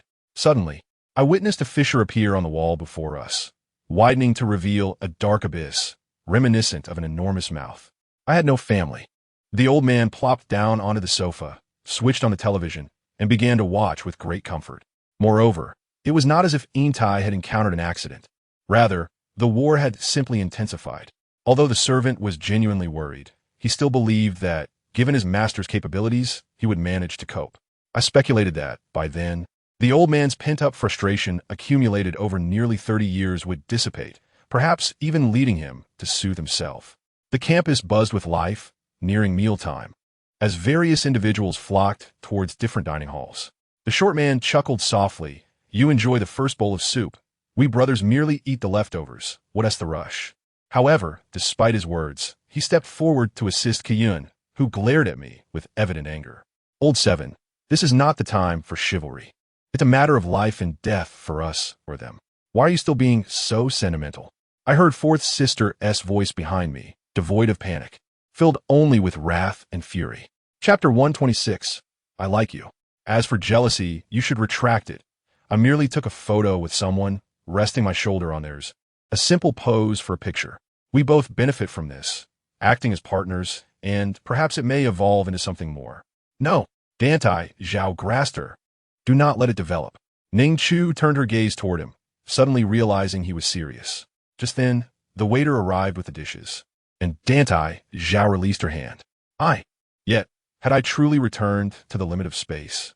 Y&T, I first thought of spiritual weapons, especially after Fiora had specifically reminded me. I retrieved an apron from the back of a chair at the dining table, donned it, and tied the strings behind me as I stepped into the kitchen. A young Taoist, wielding a long knife, was accompanied by an old man. Surely you cannot be unable to guess who they are? The man who initially spoke boomed. The Knights of Jerry and others had endured great hardships during their skirmishes with Crit and his cohort, and, seeing Jerry sprawled on the ground, they rushed forward, swords drawn, heedless of any consequences. What is going on? Dr. Wei had clearly been at the hotel. How had he returned ahead of our? The speaker was a man whose voice indicated he was not young, yet Wu Yong, hiding beneath the operating table, could merely see a pair of large feet descending the steps. In Chen Yufan's astonished gaze, a colossal virtual screen suddenly materialized within the office, and at Han Feng's casual command, the X-Galaxy's interstellar landscape unfolded before Chen Yufan. Those who dwell here in death are condemned to a lowly rebirth in the next life, with their descendants burdened by the hardships of existence. Indeed, matters of such significance do not only involve beasts. The immense powers of humanity are equally present. Thus, the entire Qinglong territory buzzed with activity, as humans and various formidable beasts came to extend their congratulations and visits. The battle raged throughout the night, causing only minor casualties to the half-beast army, without threatening the overall defense. This is a provocation, a grave threat to the British Empire. I demand additional funding in Parliament to construct a new type of armored cruiser. First See Lord William Palmer shouted loudly at Prime Minister Lord Salisbury. As Uncle Snake guided Alfred, he suddenly sensed a formidable presence approaching. System notification. You have accepted the quest, second profession employment test, and you will be immediately transported into the temporal secret realm. Will you proceed? At this thought, he secretly rejoiced that the Red Cloud ancestor had not fallen into another world. I felt a sense of elation, for even if our Storm of Silence were to perish in the Security Bureau of St. Mary, the embers of Storm of Silence would not extinguish. Leo was now fully capable of bearing the banner of Storm of Silence. And Jean spoke in a tone that suggested a disregard for life and death, calmly asserting his thoughts. Over a month had passed. While the time was not lengthy, the effort that Park Chushi had invested was considerable. Future films would not be rushed in such a manner. However, the warmth that enveloped her once more dispelled the unease in her heart. Though it was merely a brief initial encounter, the figure had indelibly etched itself into her memory. The Patriarch's actions had two purposes. The first was to ascertain whether Yi Yao demonstrated loyalty to him, willing to brave dangers for his sake. He had invested heavily in Yi Yao. If the latter remained loyal to his former allegiances, the Patriarch could not condone it. Crystal Zheng was preoccupied with thoughts, feeling envy toward the bond shared between the two. This was not to say that Park Chushi treated her poorly. Rather, he viewed her as a sensible younger sister, while Taylor was regarded as a confidant. Chapter 127. I want to pursue you again. Dantai Chao placed her shoes before her. No, why say that? Ning Chu slipped on her shoes. It's nothing. The old you would not have acted this way. Dantai Chao reflected. I suppose I didn't need to do such things before. You seem perfect, needing no assistance. Ning Chu considered this, realizing it was true. She had always appeared flawless before him, and the notion of not wearing shoes was unfathomable, especially with so many servants around.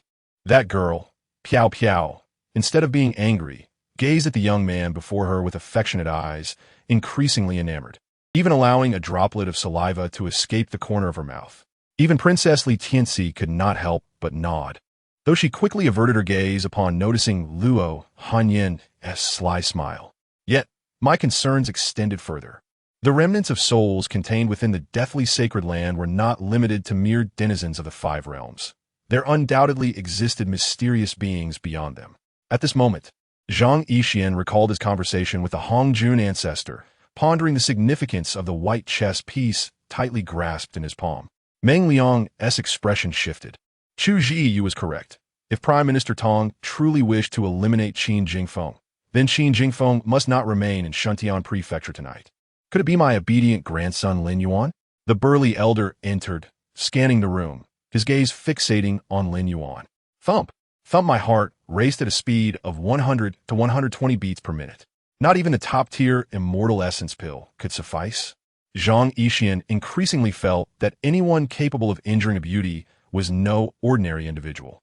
Seeing the enchanting man approach, Lan Yuxuan turned to flee, intending to evade him. But the innkeeper's shout from behind inadvertently drew the enchanting man's attention. The two who came to personally offer their congratulations were named Buhi, practitioners of orthodox cultivation techniques. Given that few practice such methods in Jiuli, forging connections with fellow cultivators would facilitate future exchanges and sparring. Hence, this individual was eager to come in person to establish a good rapport. Within the valley, flames blazed, thick smoke swirling upwards amidst the drizzle, transforming into various shapes in the air with a gentle breeze. Actually, I feared injuring you too severely, so I held back a little. Qinqing patted Xuanfeng's head. In a land without a master, rather than allowing them to descend into chaos, it is better to seize the moment to establish a grand empire. Upon entering the encampment, one would be further astonished by the accommodation capable of housing 300 individuals, alongside spacious stables. The reserves of grains and vegetables are abundant. What should we do now? Should we reconsider the previously decided plan? After all the effort put into capturing a traitor, Yue Wei had initially intended to extract some valuable information from him. But now that plan has fallen through, and a hint of dissatisfaction crept into her tone. What? You are Mu Yin? Is that for real? How could that be? Mu Yin could never be as handsome as you. It must be your scheme. Danqing's expression was one of disbelief. Escape? Does it have 9 lives? Only a spirit cat possesses 9 lives. The sword saint suddenly fell silent, as if he had come to a realization. Su Sheng twisted the horn again and pressed down the window. He greeted with enthusiasm, Director Tang. They are a group of announced officials. What I mean is no fighting, whether inside the store or outside. In the arena, Zhong Tuxin spoke from afar, his voice barely audible, before he could tear down the agenda. I had already delivered a reprimand. Where's the band? Why haven't they arrived yet? He turned around and nearly stumbled. Hey, are you capable or not? If not, we can still escape now. If those corrupted corpses get too close, we won't be able to run. Zhao Zong looked at Yu Ying with skepticism, extending to 30 minutes. They found the Bull Prince, with New York as the destination, the most suspicious. Chapter 128, Learning Ning Chu. Today marks the death anniversary of his parents, so I accompanied him to visit uncle and aunt. After all, many of the jewelry I possess were left to me by aunt. Shinisan, left to you? Ning Chu. When I married Dantai Chao, he gifted me many items his mother had left, saying they were for his future daughter-in-law. However, after our divorce, Dantai Chao did not reclaim them. They were all given to me. It's written in the divorce agreement. Shinisan nodded. Ai Yana was unclear about it all, but she ultimately proceeded with her decision, hoping she would not regret today as hasty choice. I have mentioned before, regardless of what it is, if she desires it, I will fulfill her wish. What Zijing also spoke with difficulty, acknowledging that Gu Anqi's demeanor was a result of him. Mama Tong personally kept watch at night, preparing warm jujube tea in the thermos. The room was warmed by 2 basins of charcoal, likely to prevent dryness in the middle of the night. She wanted to awaken Yin Xiaoxue from her delirium, knowing full well that Yin's mother was aware of her daughter's involvement in the matter.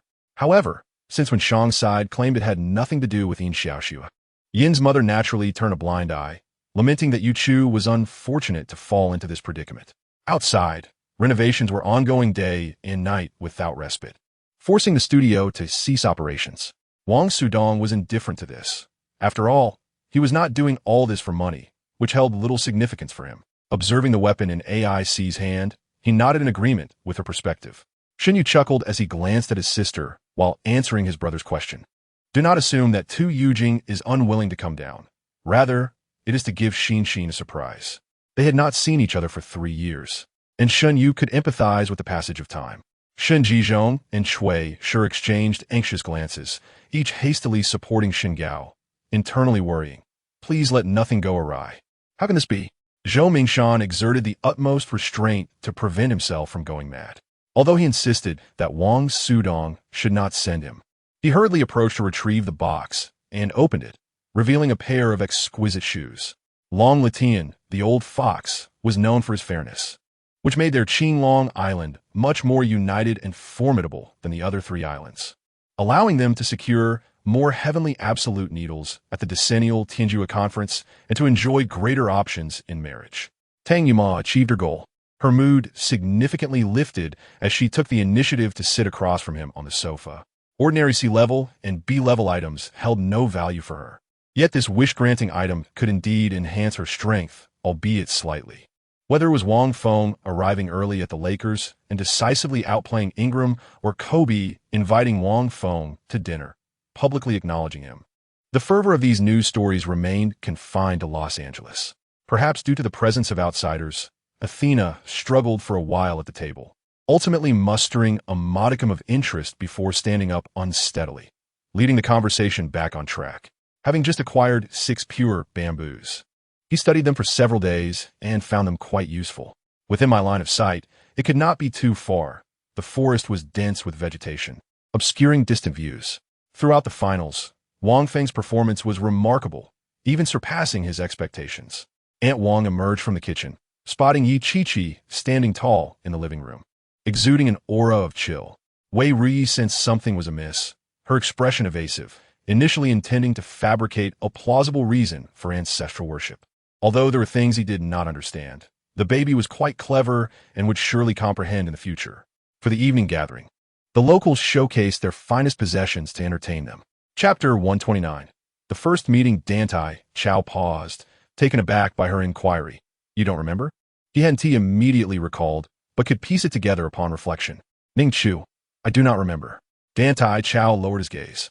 Their first encounter had been at a hotel, orchestrated by Zhou Erqin and Ning Xingxian, who had somehow learned of his stay there and sent Ning Chu, hoping for a chance encounter. However, Ning Chu had run into Fan. Wang Dalong smiled slightly and spoke to Lin Kai, acknowledging that he understood these principles. It would become evident based on the situation at the time. Lin Kai's reminders would ensure he did not forget these details. Zhou Haonan attempted to grab a phone, only to be kicked away by Lu Yao, and in that moment of falling, he inadvertently spat out a fish, a scene utterly ridiculous. Suddenly, Lu Zheng felt something in his hand, round and resembling a pill. He was holding Xine's hand. Where did this come from? Meanwhile, Ning Jiheng did not spare a glance at Yu Yueling and directly approached Lin Ruo. Though it was a live broadcast with Zhan Shun present, Su Lang and the others dared not utter a word, their heads bowed as they played games, provoking a barrage of ridicule in the comments. After subduing the two, Lu Yao collapsed at the bedside, using her last ounce of strength to grab her phone and unconsciously dial Zhan Shen's number. And this is what I did. I call the shots. You must agree to one condition before I give it to you. Otherwise, I'll only give it to Uncle. Gun Yen said. The middle-aged man gestured for Wang Dalong and Lin Kai to enter his home for lunch. For instance, in the nascent soul stage, such practitioners could at most fight 1,000 meters above ground, and their condition would deteriorate. Jiang Xiao glanced at Yu Qiao, who was quite attractive, yet her cultivation was only at the earth immortal level. It was unclear why she worked as a maid on this fortune mountain, knowing that even on the Xiling continent, countless earthly kingdoms existed, where an immortal would be highly sought after. Many ordinary people took pride in having ventured into ruins and returned safely. It can only be said that this world has everything. El Shu felt this fit into the category of why there are so few foreigners. The Florangi people were fierce and possessed astonishing attacking power. This made Scarface retract his initial disdain and begin to seriously assess his opponent. In a remote county, no one wished to go, so the position of county magistrate might be given to newly appointed scholars. Beyond that, he was not too clear. Li Riji shook his head. Jean speculated, sitting glumly on the bed, ultimately unable to endure it any longer, and had to turn off the lights, forcing himself to sleep in the dark. As sleepiness enveloped the space, Jean seemed to hear unusual sounds from next door, accompanied by Shi Chen's low, fragmented speech. Yet, sending troops to attack the Ming dynasty was even less feasible for Silva. Thus, Silva sought neutrality, ensuring neither side would be offended.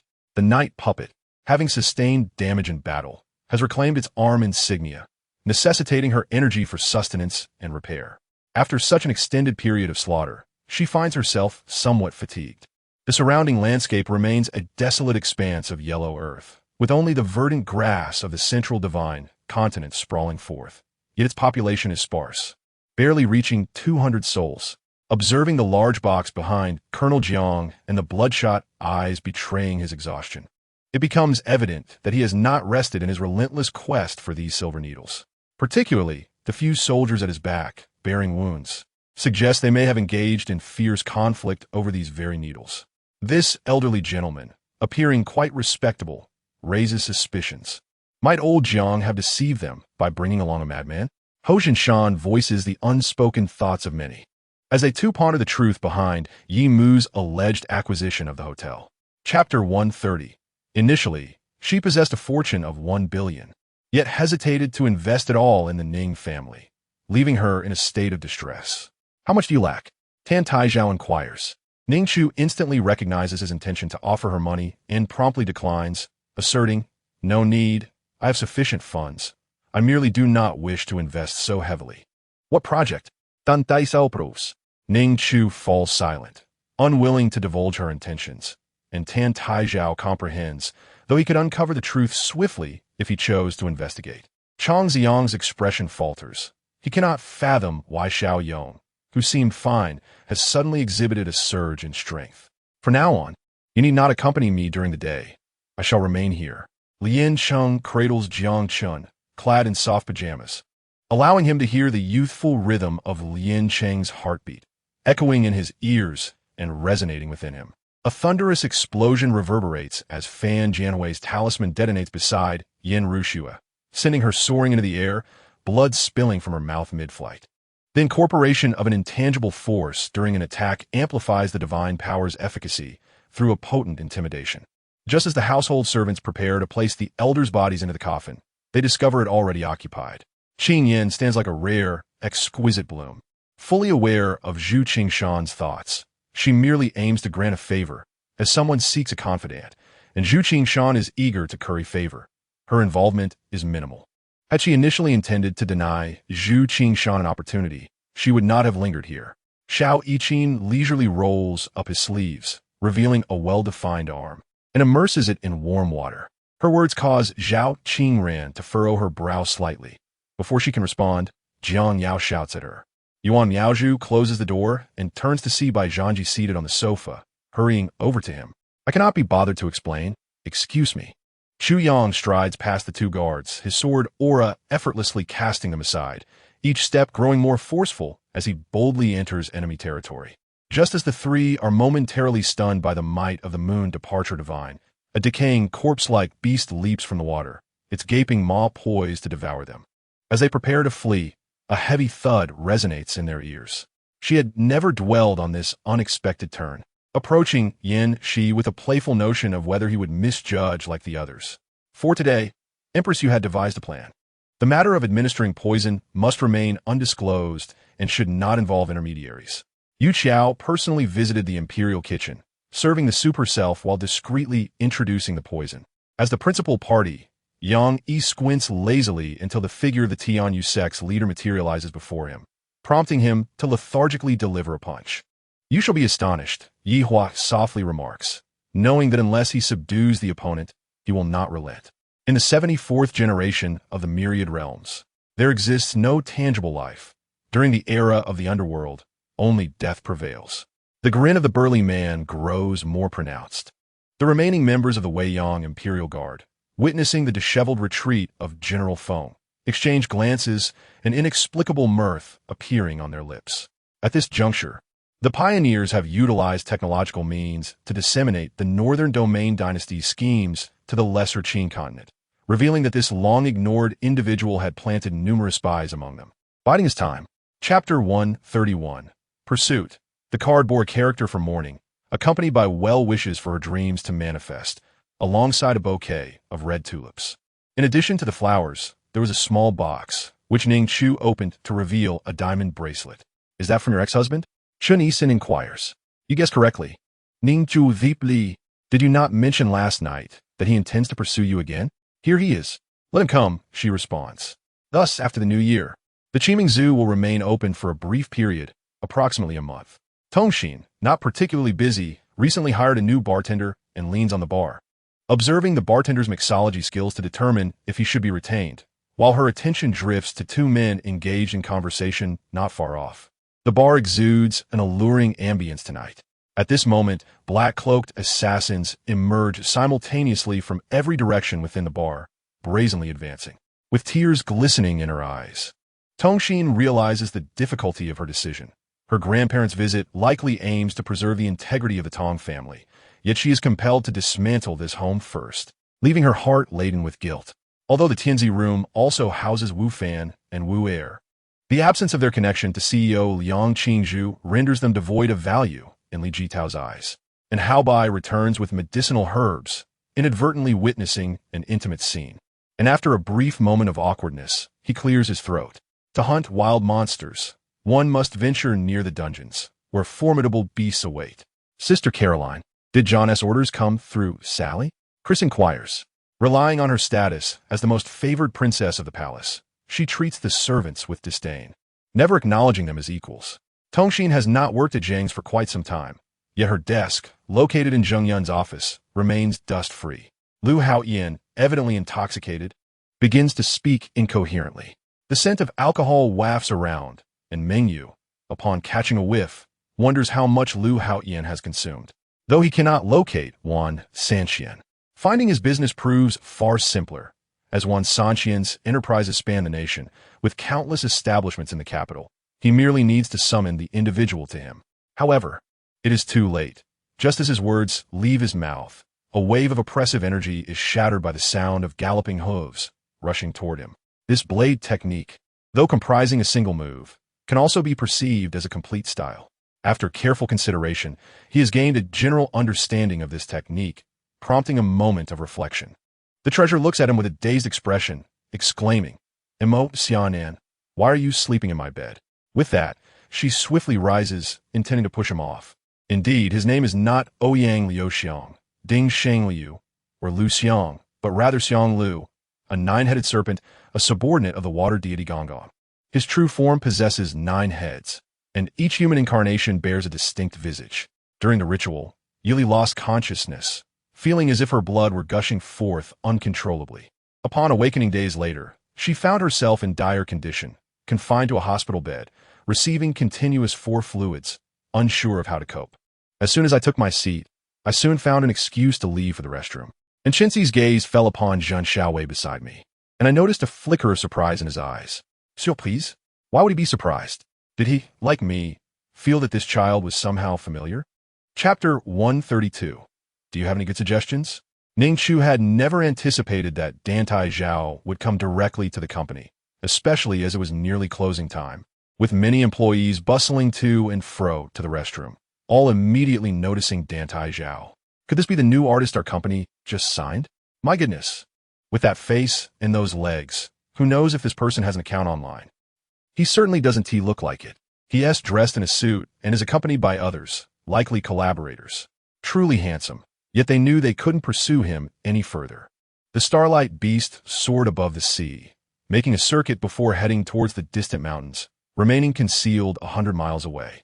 Sensing the aura emanating from Wei Qing, Tang Yao murmured to himself, then felt a slight tremor in his body. Waiting indefinitely for the plan to commence could stretch into an uncertain future. Even though my current level of power grants me a long life, can Huaiwei afford to wait? The golden lightning, black patterned golden thunder, and purple fire golden thunder each paused momentarily before suddenly launching into an attack against one another. Su Yang chuckled and shook his head, realizing that perhaps Yang Pingfan could not comprehend his thoughts, or that others would struggle to do so. As he gazed at the ferocious crimson giant python charging towards him, Lin Feng maintained a calm demeanor, though a thought crossed his mind. Additionally, he visited the Iron Palm sect, ranked 8th on the heavenly ladder list. And after a year of acquaintance, he found he could trust only this individual among the talented scholars at the academy, requesting him to look after Ji Ruyan during his absence. Su Yang inhaled deeply, recognizing that they were all part of the same circle, suggesting that those individuals shared a common background. Before Yang Yanting could finish her words, Tang Yao had already bent down, gripping her ankle with one hand while the other rested on her high heel. I was filled with indignation, having playfully struck classmates in moments of frustration at school, and instinctively raised my hand to hit her, seeing her appear so carefree. Lu Jing, like most others, believed that Chu He could not possibly improve further. Yet this revelation was enough to astonish him. A realization struck Chu He.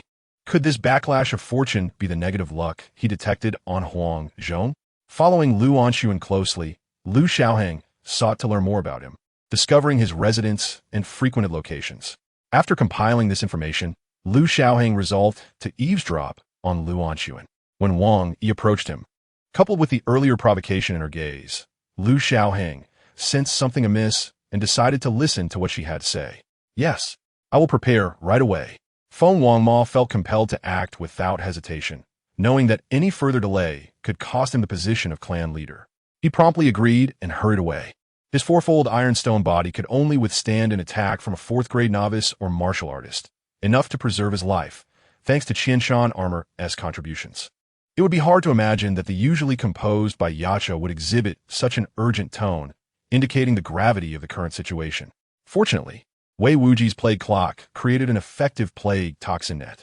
The poisonous giant sword seemed to hesitate against these toxin nets, refraining from making excessive slashes, which limited its actions significantly, resulting in a standoff in the battle, with both sides claiming victories. As Anishu can create true crimson substance, it is no wonder that the second-generation Anishu is nicknamed the Sea of Stomach Forest and also bears the moniker of Blood Feast. The war dragon concealed itself within a residential building, while AI Meng observed the bloodstains on the ground, calling out into the eerily quiet building, engaging in a psychological battle of sorts. The all-knowing one nearly lost his composure, but managed to restrain himself, focusing on the matter at hand. Chapter 133. Shall we have a drink? No, I comprehend it myself. Ning Chu devoured a large piece of meat, uninterested in further conversation. Dantai Chao responded affirmatively. After Ning Chu and Dantai Chao finished their meal, and Sheng and Chu Yao still had not completed theirs, Dantai Chao glanced back, saying, "Once they are finished tonight, I will send you the details." Ning Chu agreed. Dantai Chao rose and extended his hand towards her, asking, "May I invite you for a stroll?" Ning Chu felt a surge of righteous indignation, passionately expressing her thoughts, while Zhong Yang, initially caught up in the fervor, found himself distracted by her exuberance. Regarding the two young men's rather crude actions, none of the onlookers dared to speak out, dutifully stepping back to clear a path for them. Zhong Yang, the princess of the Flame Dragon Empire, finally comprehended Chen Ao's true identity. It made sense. How could ordinary royal relatives and noble scions hope to protect her when accompanied by a host of Dao lords and a terrestrial deity? "I've finished my meal. Thank you for the dinner," Yi Qingchang said, raising her gaze to meet his deep, dark eyes. The cacophony around them abruptly fell silent, causing everyone, not just Sun Fei and her companions, to momentarily freeze in astonishment. Even those from the opposing Han Korean faction stared, wide-eyed with indignation. As Li Chen activated his all-seeing eye, a sudden explosion resonated in the air, causing a sharp pain in his eyes as if struck directly, nearly eliciting a cry. The third to ascend the altar was Yi Matian's sister, Yi Moxing, accompanied by a half-beast demigod leaning on a staff. The millennia-old tree demon, unaware of the farmer's formidable strike, observed as the farmer gasped for breath, seemingly drained of vitality. Just then, the giant hand blossomed with peach flowers, an odd sight as not only that hand, but his entire body was adorned with blooms. She intentionally mentioned Gongyan Nan, hoping that this prince would show leniency in consideration of her royal brother, wishing to avoid trouble here, not wanting to burden Gongyan Nan. Qianqian incessantly spoke of her son, worrying whether once born, he would prefer only him and neglect her. Xinyuan Tianyue frowned slightly. Lu Shan could hardly believe it, as Tang Zeng leaned forward, sensing an unexpected depth in their connection. The longer they walked, the more the light circles elongated, forming an illusory tunnel of light. Not to mention that Wang Hao easily dealt with Ma Xingkong. On the other side, Sun Wukong faced Tai Qing without any means of retaliation, enduring the blows. Under numerous constraints, the sword hero ultimately refrained from comforting Zhao Meiren, merely allowing a hint of sympathy to flicker in his gaze. Debt? Yes. The steward of Lishanjin had indeed incurred a debt, yet it had all been repaid. Wang Wu nodded in affirmation. However, compared to Feng Lin's unremarkable demeanor, the upcoming match featuring Su Qiuo would push emotions to their peak once more. It was a pity for the sword hero that if the peach blossom juice was not extracted, it would serve no purpose merely resting quietly within the backpack system. Li Chieju's consciousness caught a glimpse of only a portion of the jade slip's contents, not the entirety. Yet after reading the initial segment, he understood the significance and value of what lay ahead. After tidying up the lively mechanical puppets, he clapped his hands, bringing his index and middle fingers together, then rubbed his forehead, initiating a divination of fate. Seeing someone approach, the one who had previously sealed her powers, the green serpent let out a furious roar. A tempest rising around her, echoing her wrath. Professor Mage instructed the students to transform a white mouse into a black pipe, emphasizing that the more authentic the pipe appeared, the higher the score. Several students managed to create a pipe, yet despite their efforts, the color remained far from black, resulting in their disappointment at not achieving full marks. Chapter 134. An evening toast. Is this your approach to management? Ning Chu raised an eyebrow. One could say so, Dantai Chao replied. Thank you for your guidance, Teacher Dantai. Allow me to treat you to a drink. Would you share more insights with me? Dantai Chao instructed the driver to the human realm. The human realm was a club. The driver navigated another route and soon arrived, where the doorman promptly opened the door. Dantai Chao exited first, followed by Ning Chu. Upon entering, a gentleman greeted them respectfully. Inside the black iron cauldron, a pure medicinal liquid had amalgamated with the cores of third-tier, ferocious beasts, forming a perfectly round red elixir that emitted restless sounds within the cauldron. Pei had originally intended for her sister-in-law to be the main guest at Su Shi's gathering. Yet to her dismay, the Wang family had invited the wife of Zhou Tongji, a woman of esteemed status. Feng Yi smiled brightly, her grin more dazzling than the June sun. No, but I suspect it's rather simple. Just chop the chicken and wash it. At that moment, a few errant chicken feathers fluttered down onto his head, inexplicably bringing a touch of joy. Jean Foucher stifled his humiliation, refraining from further harsh words.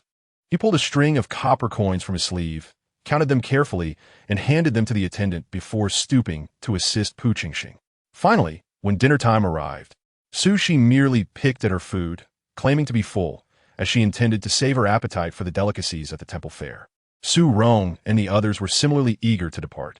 Yesterday, Vice President Pang had suddenly confronted Yi Shuijing and had specifically summoned Lu Qingqing to the office, which surely had its reasons.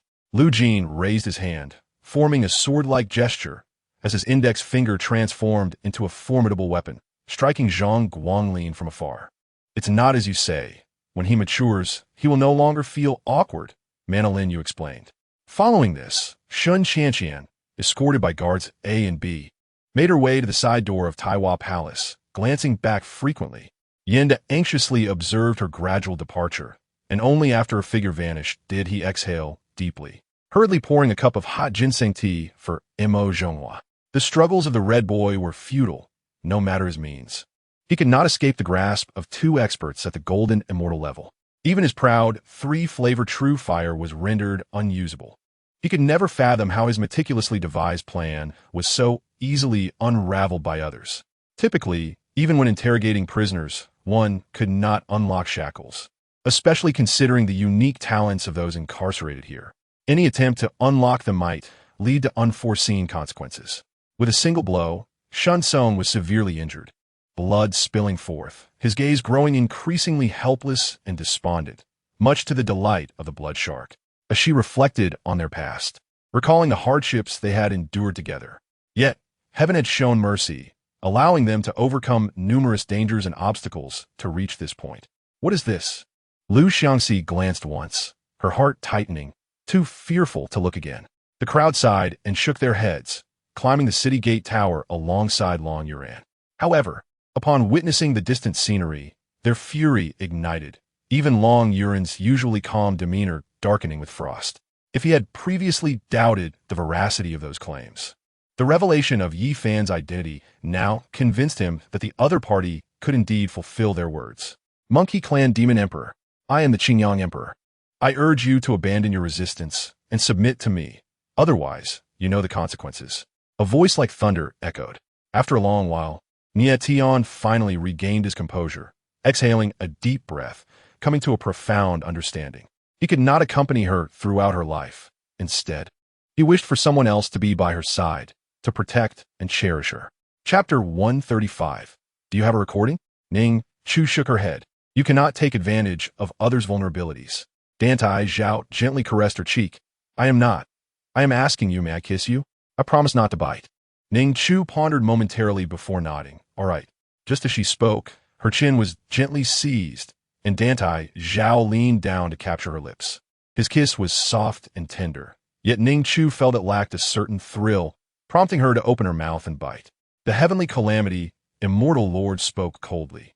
Closing his left eye, one hand raised to cover it while the other suddenly pointed at the blood-colored spirit snake. Most importantly, he was currently afflicted by the soul nightmare curse, and he feared that before the endless darkness and solitude could drive him mad, he would be consumed by the curse, becoming a mindless killing machine.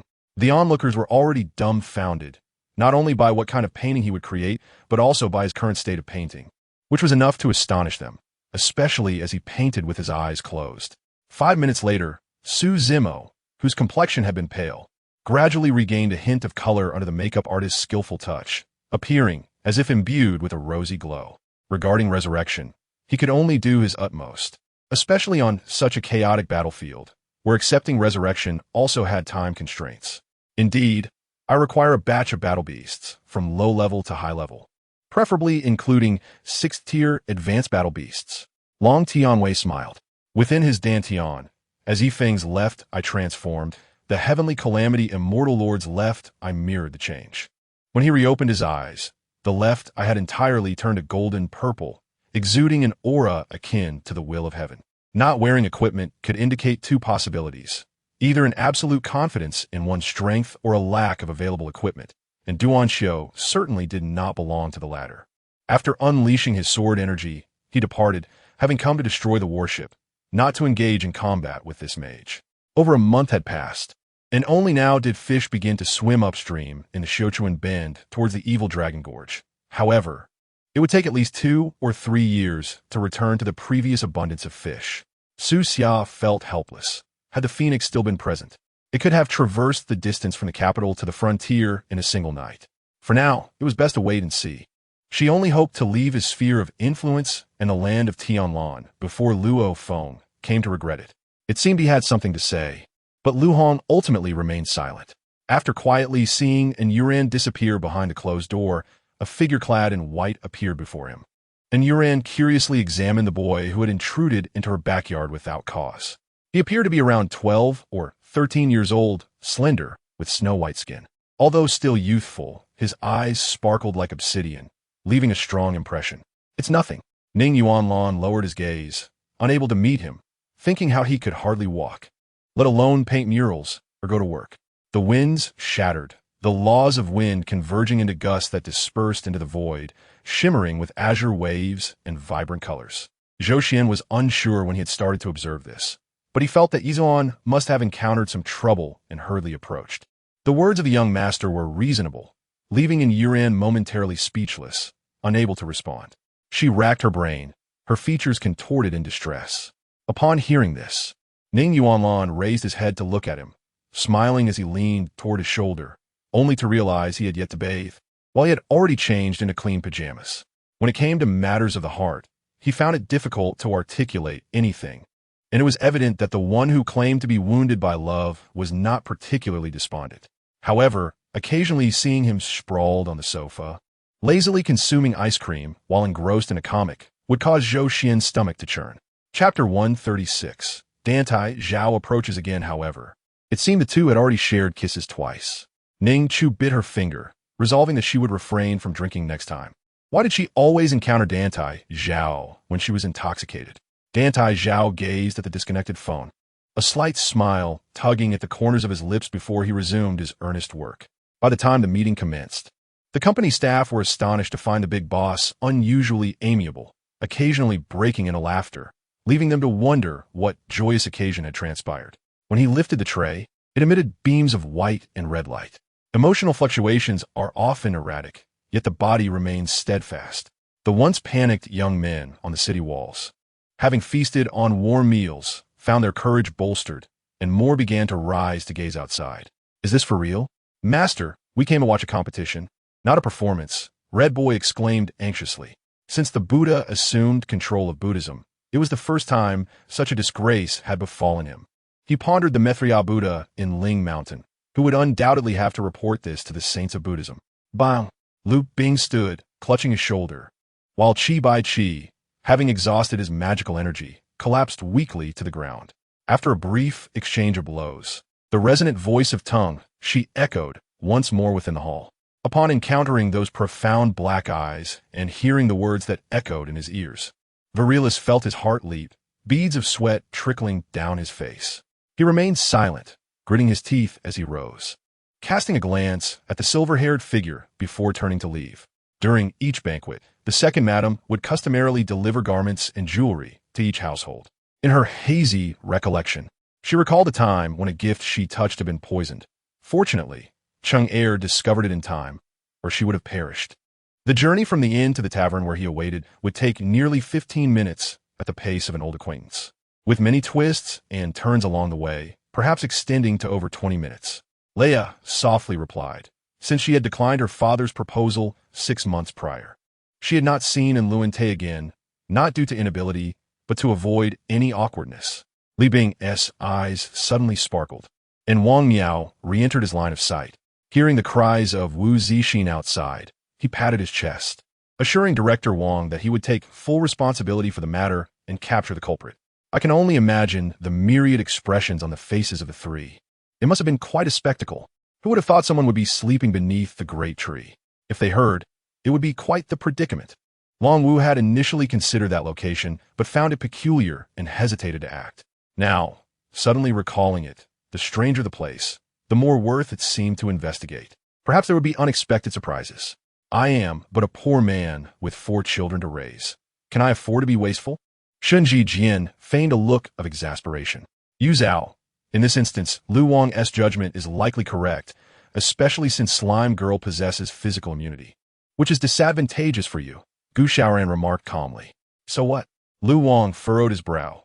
This is war, devoid of optimal choices. One day, if I fail to capture you, I might face severe punishment, perhaps even execution, and find myself transported to this place. In Tian, Yao lamented increasingly. According to the Maya's meticulously calculated calendar, Morrison believed humanity should heed the prophecy of destruction on December 21st, 2012, and take early preventive measures.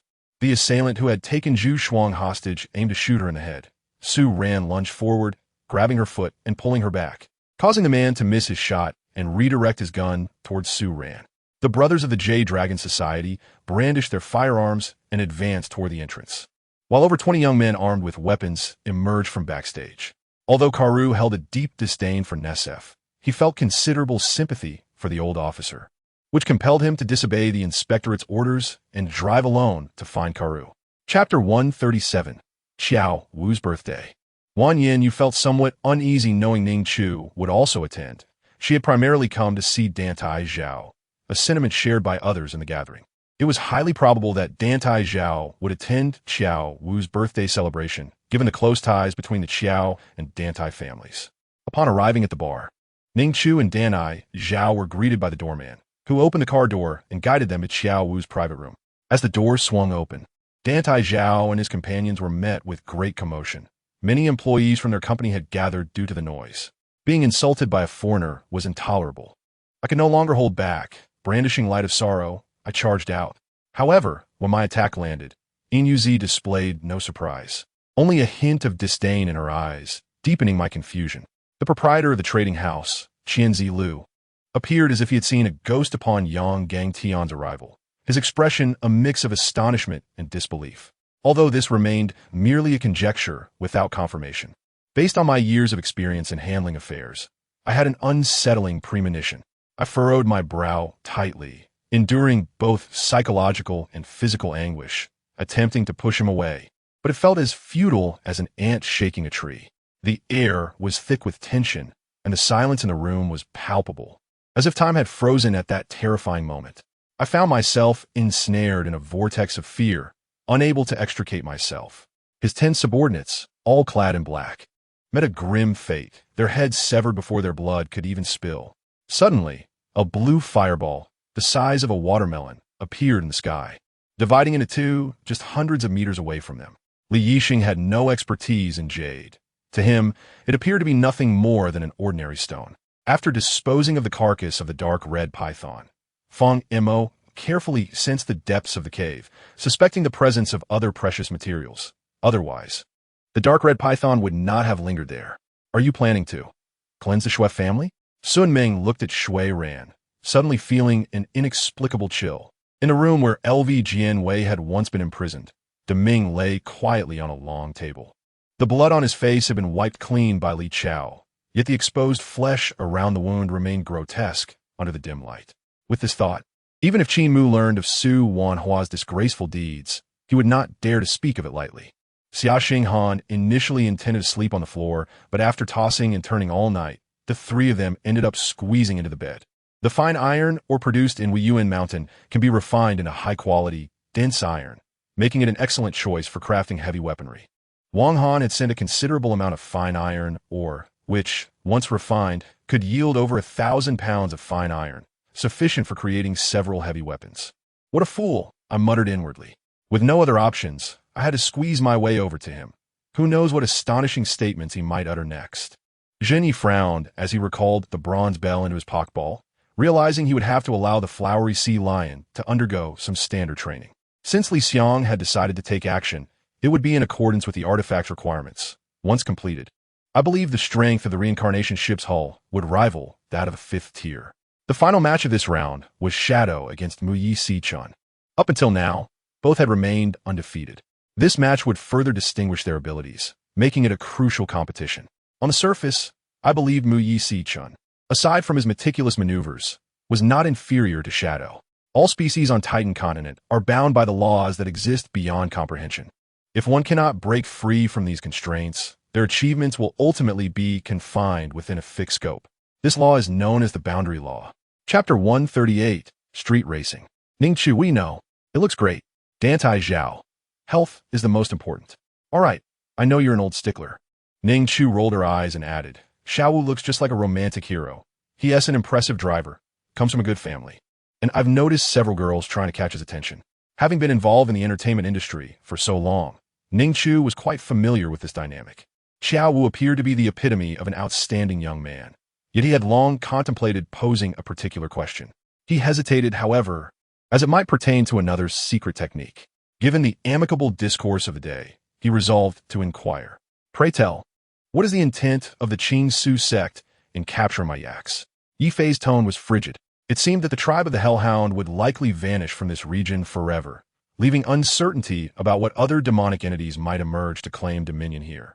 After months spent traversing secluded mountains and forests, he felt a twinge of weariness.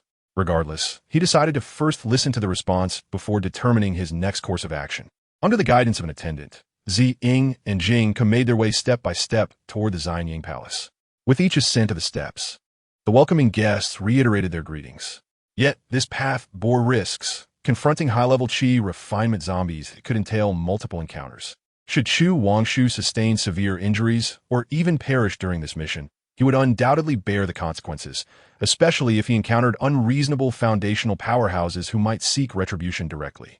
However, the rapid pace of his consumption was not entirely detrimental, for the energy derived from those entities was absorbed for healing.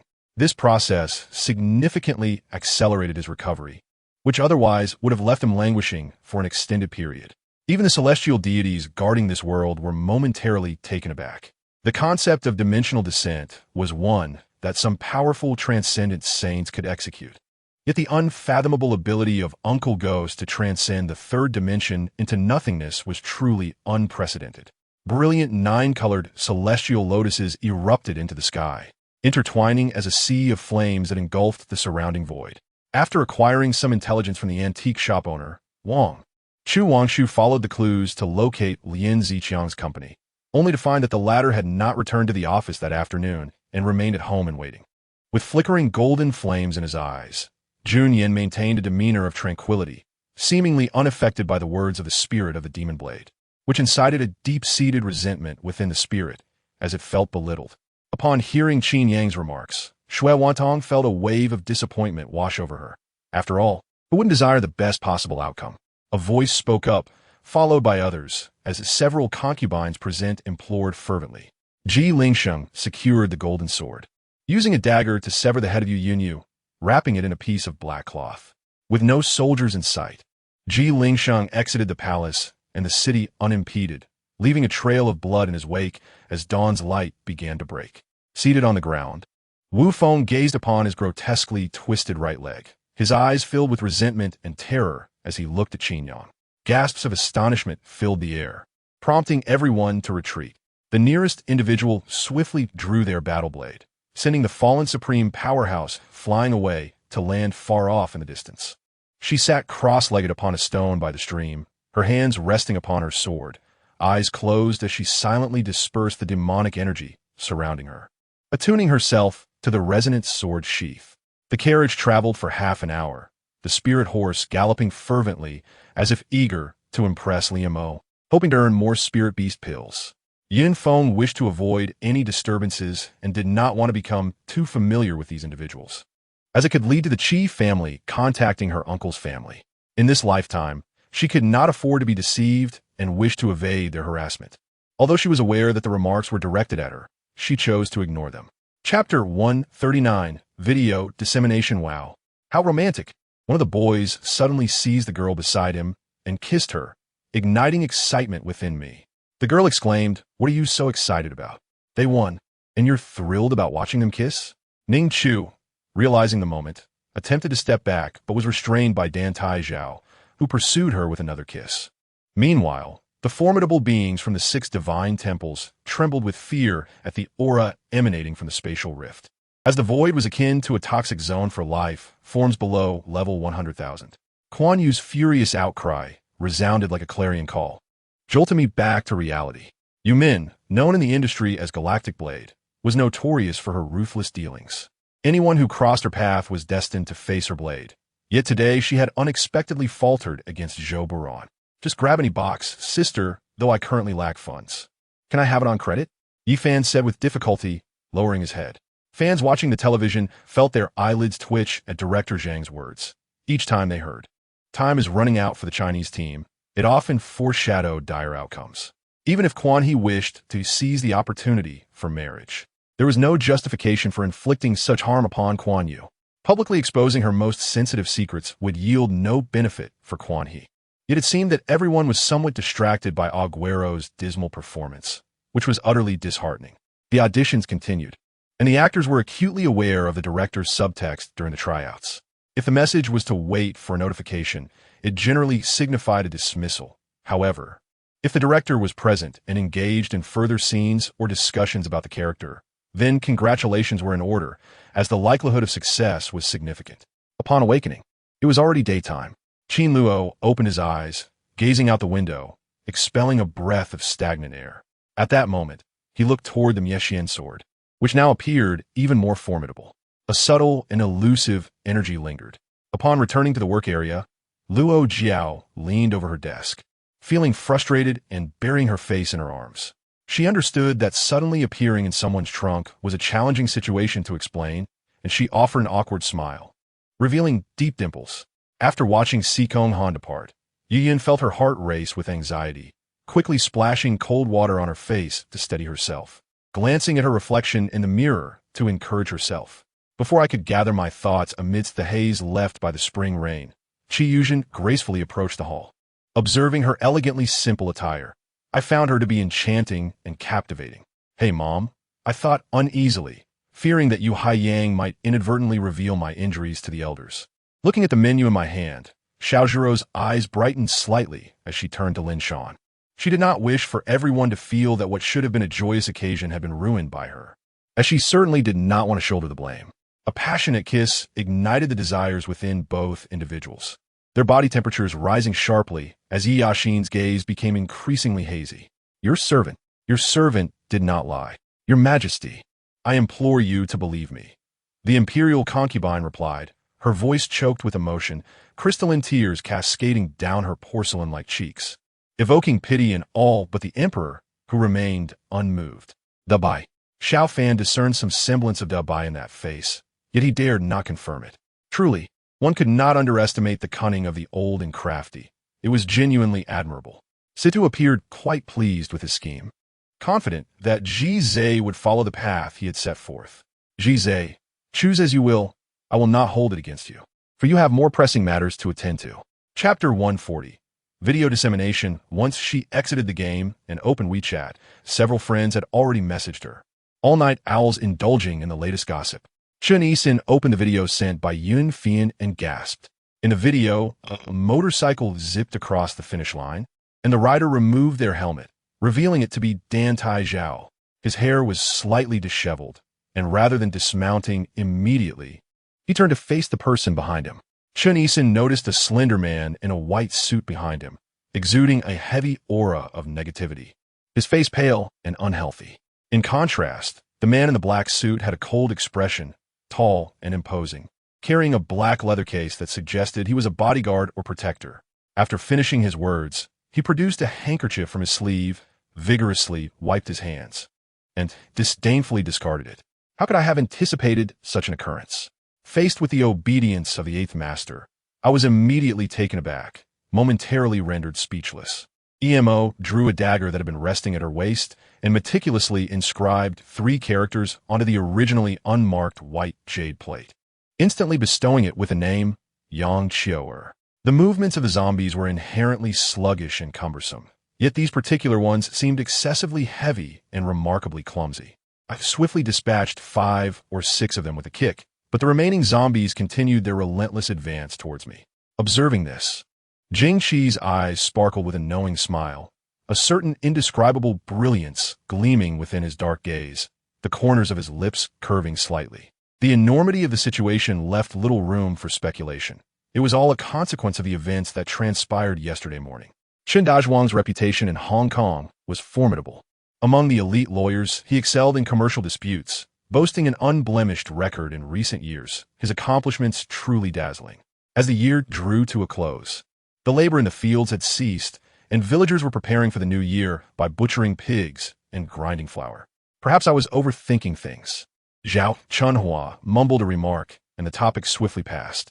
Adding to the atmosphere was the proud demeanor of the large white cat, which remained silent, refusing to utter a soft word.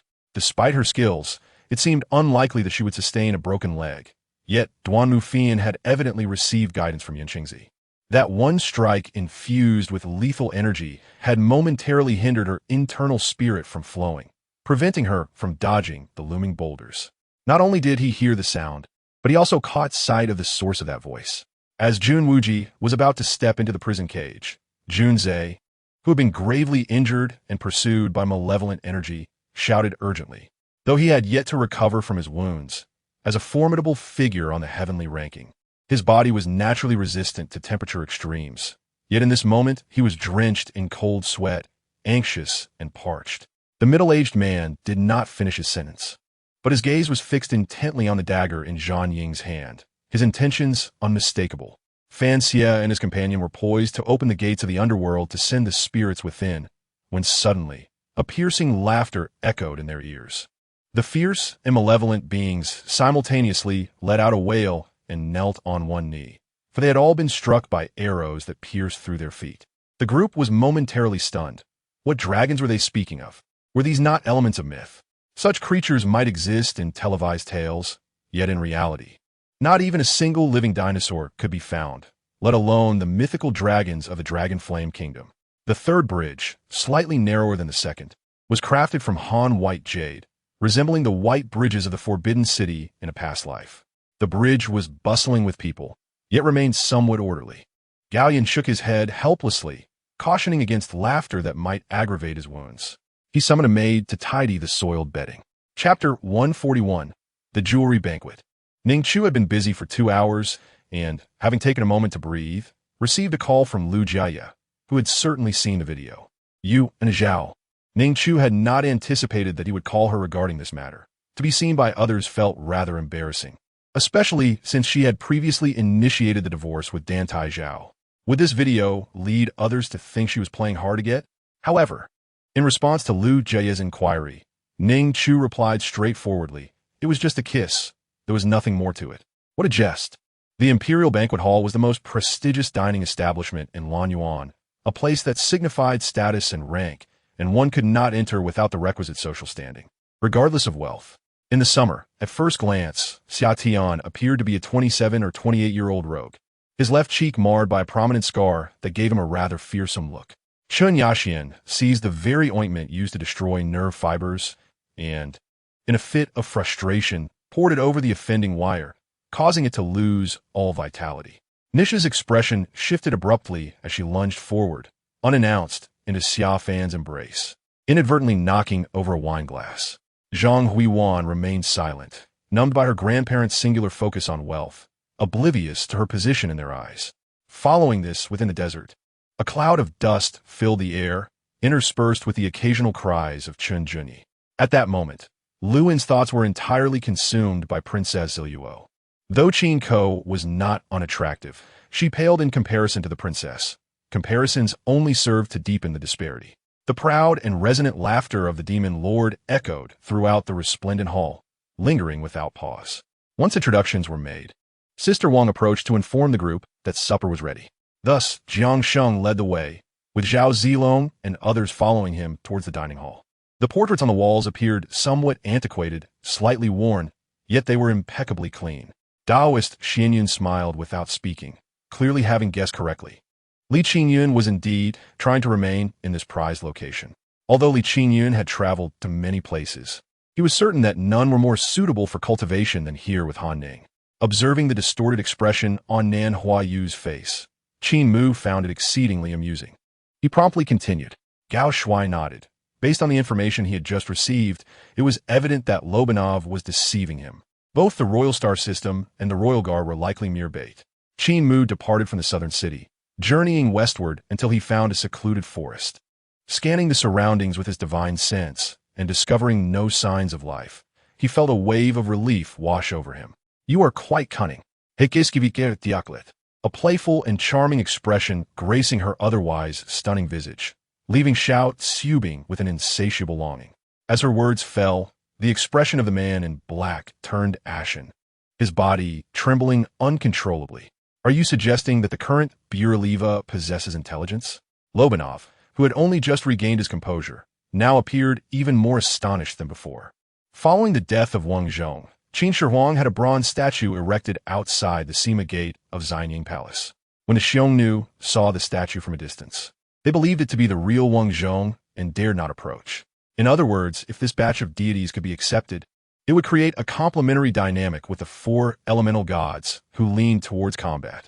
Within the membranes of the three worlds, countless divine warriors, organized in neat three-dimensional formations around miniature planes serving as war fortresses, awaited the moment the membranes intersected to launch their assault. The man who had initially attacked, upon seeing Xiao Feng charging at him, instinctively swung his sword down, taken aback, and hurriedly sidestepped. Chapter 142, The Jewelry Banquet. Ning Chu exchanged a glance with Shun Zhuxin before following Lu Jiaye out. Meanwhile, Su Qi remarked to Shun Zhuxin, "So your boss is quite familiar with my young master." Shun Zhuxin smiled. "I'm not entirely sure. I just know that my boss is indeed close with your young master. Otherwise, how do you think I secured this endorsement? It's not like I'm using my boss's connections." Su Qi laughed heartily, patting her shoulder. "I like your straightforward nature. This program, targeting more popular celebrities, had garnered high viewership. Before the grand sacrificial ceremony concludes, we must not allow those demons to wreak havoc. Otherwise, we shall face the backlash of the laws." The national master expressed his concerns. In truth, this was merely Shangguan Su's instinctive reaction. He felt as though someone was watching him, hence his outburst.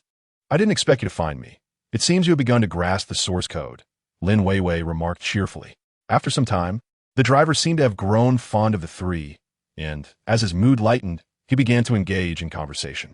Suddenly, he felt the urge to pay his respects, but time had slipped away, leaving him without a gift. Yak waved the bouquet of flowers he had just picked from the fields with his left hand and tossed a large machine part he was holding in his right towards Levi. Upon hearing these words, I finally understood why Kiliza was unaware of Kalada's demise. It appears he could only ascertain Kalada's whereabouts, yet remained oblivious to his fate. The line between pretense and reality blurred. If it is not mere pretense, then it must exhibit no flaws. Regardless, the cipher prepared for Injia was fabricated, so I might as well indulge in drunkenness. The casino manager, security chief, and supervisors of the main hall and private rooms accompanied Zhao to meet their employer, Ram. The will and essence of the people's beliefs are remarkably similar. However, such volition cannot be directly absorbed by cultivators. Thus, practitioners of faith can harness this power. Yin Luotan gazed at the Mecca, soaring towards them in the distance, a cruel smile gracing his lips. Wang once smiled slightly and reassured, of course, rest assured. I shall not harm you. His gentle gaze fixated on Lu Shuqing, provoking an even greater disdain within her. This is what they call the observer is confounded. Many of my friends on QQ and WeChat overlap. For this group, they have already felt envy once, so why would they feel a second time? After a night of anticipation, and Xia was infuriated to learn from her that there was still no news. She retrieved Lu Xiaoxi's phone, added her WeChat, and relayed the events of the evening. I shall go at once. The commander promptly rose and swiftly departed with his subordinates. However, he was destined to find nothing. Surprisingly, Xiao Shuai became invigorated. Upon spotting a high school math problem nearby, he wasted no time in picking it up to solve. Zhao Qingyu did not expect that in merely visiting the front desk to collect materials, she would witness Zhang Chufeng enter without a security card. And Xia's previously cool demeanor suddenly transformed into a radiant smile. Thank you, Manager Chu. It is my husband who is concerned for me and insisted on picking me up. And Xia's blushing, joyful expression pained Chu Xing's eyes. As a charming voice fell, the previously indifferent Emperor Yuheng, observing the audition, immediately raised his gaze. He was reckless, yet not foolish, openly acknowledging the act of fleeing without hesitation. Bei Qingning appeared somewhat perplexed. Why did she feel that Lu in the business context implied Lu Jin? The absence of the phrase marital status made her heart race, yet Mu Yuzhu spoke of it so lightly, seemingly unperturbed. This malevolent force unsettled Shun Xiaxia, causing her to involuntarily retreat several steps. Chapter 143. Sleeping while receiving video calls Lu Jiaye. No, I fear you might compete with me. Dong Zhengfeng immediately waved his hand. Not to that extent. He did not believe he could outdo her. He glanced at the business card Ning Chu had handed him. Did her agency have other artists besides Shen Juxin? Perhaps my family's clothing line also requires a spokesperson, although teacher Shen might be a bit costly. Lu Jiaye, indeed. The previous top 10 of dazzling new star seems to have signed with her agency, so it should be more affordable. In her daze, her lips were gently pried open by a long, cool finger. Exhausted, she did not wish to open her eyes, yet she knew whose hand it was. The Mo family's puppet technique is remarkably wondrous. The puppets can form military formations, serve as household servants, and even be carved into beautiful maidens to attend to one's pillow. Wen Yin knew that such a brief reaction time could not constitute effective defense and questioned whether they possessed the ability to form one. As the two stepped out of the great emperor's temple, a tremendous sound suddenly resonated from within the grand hall. Bai Su waved outside the hall. Sister Qin, Lord Bao Qing Tian is here. Why do you not come forward to pay your respects and express your grievances? Upon entering a tranquil courtyard, the gentle fragrance of lotus flowers wafted through the air, soothing his increasingly agitated heart. In the center of this cave, there lay a vast lake occupying nearly 1/5 of the total area. Xin Yueying repeatedly pored over the materials provided by Gu Qingyang, diligently reciting the key points.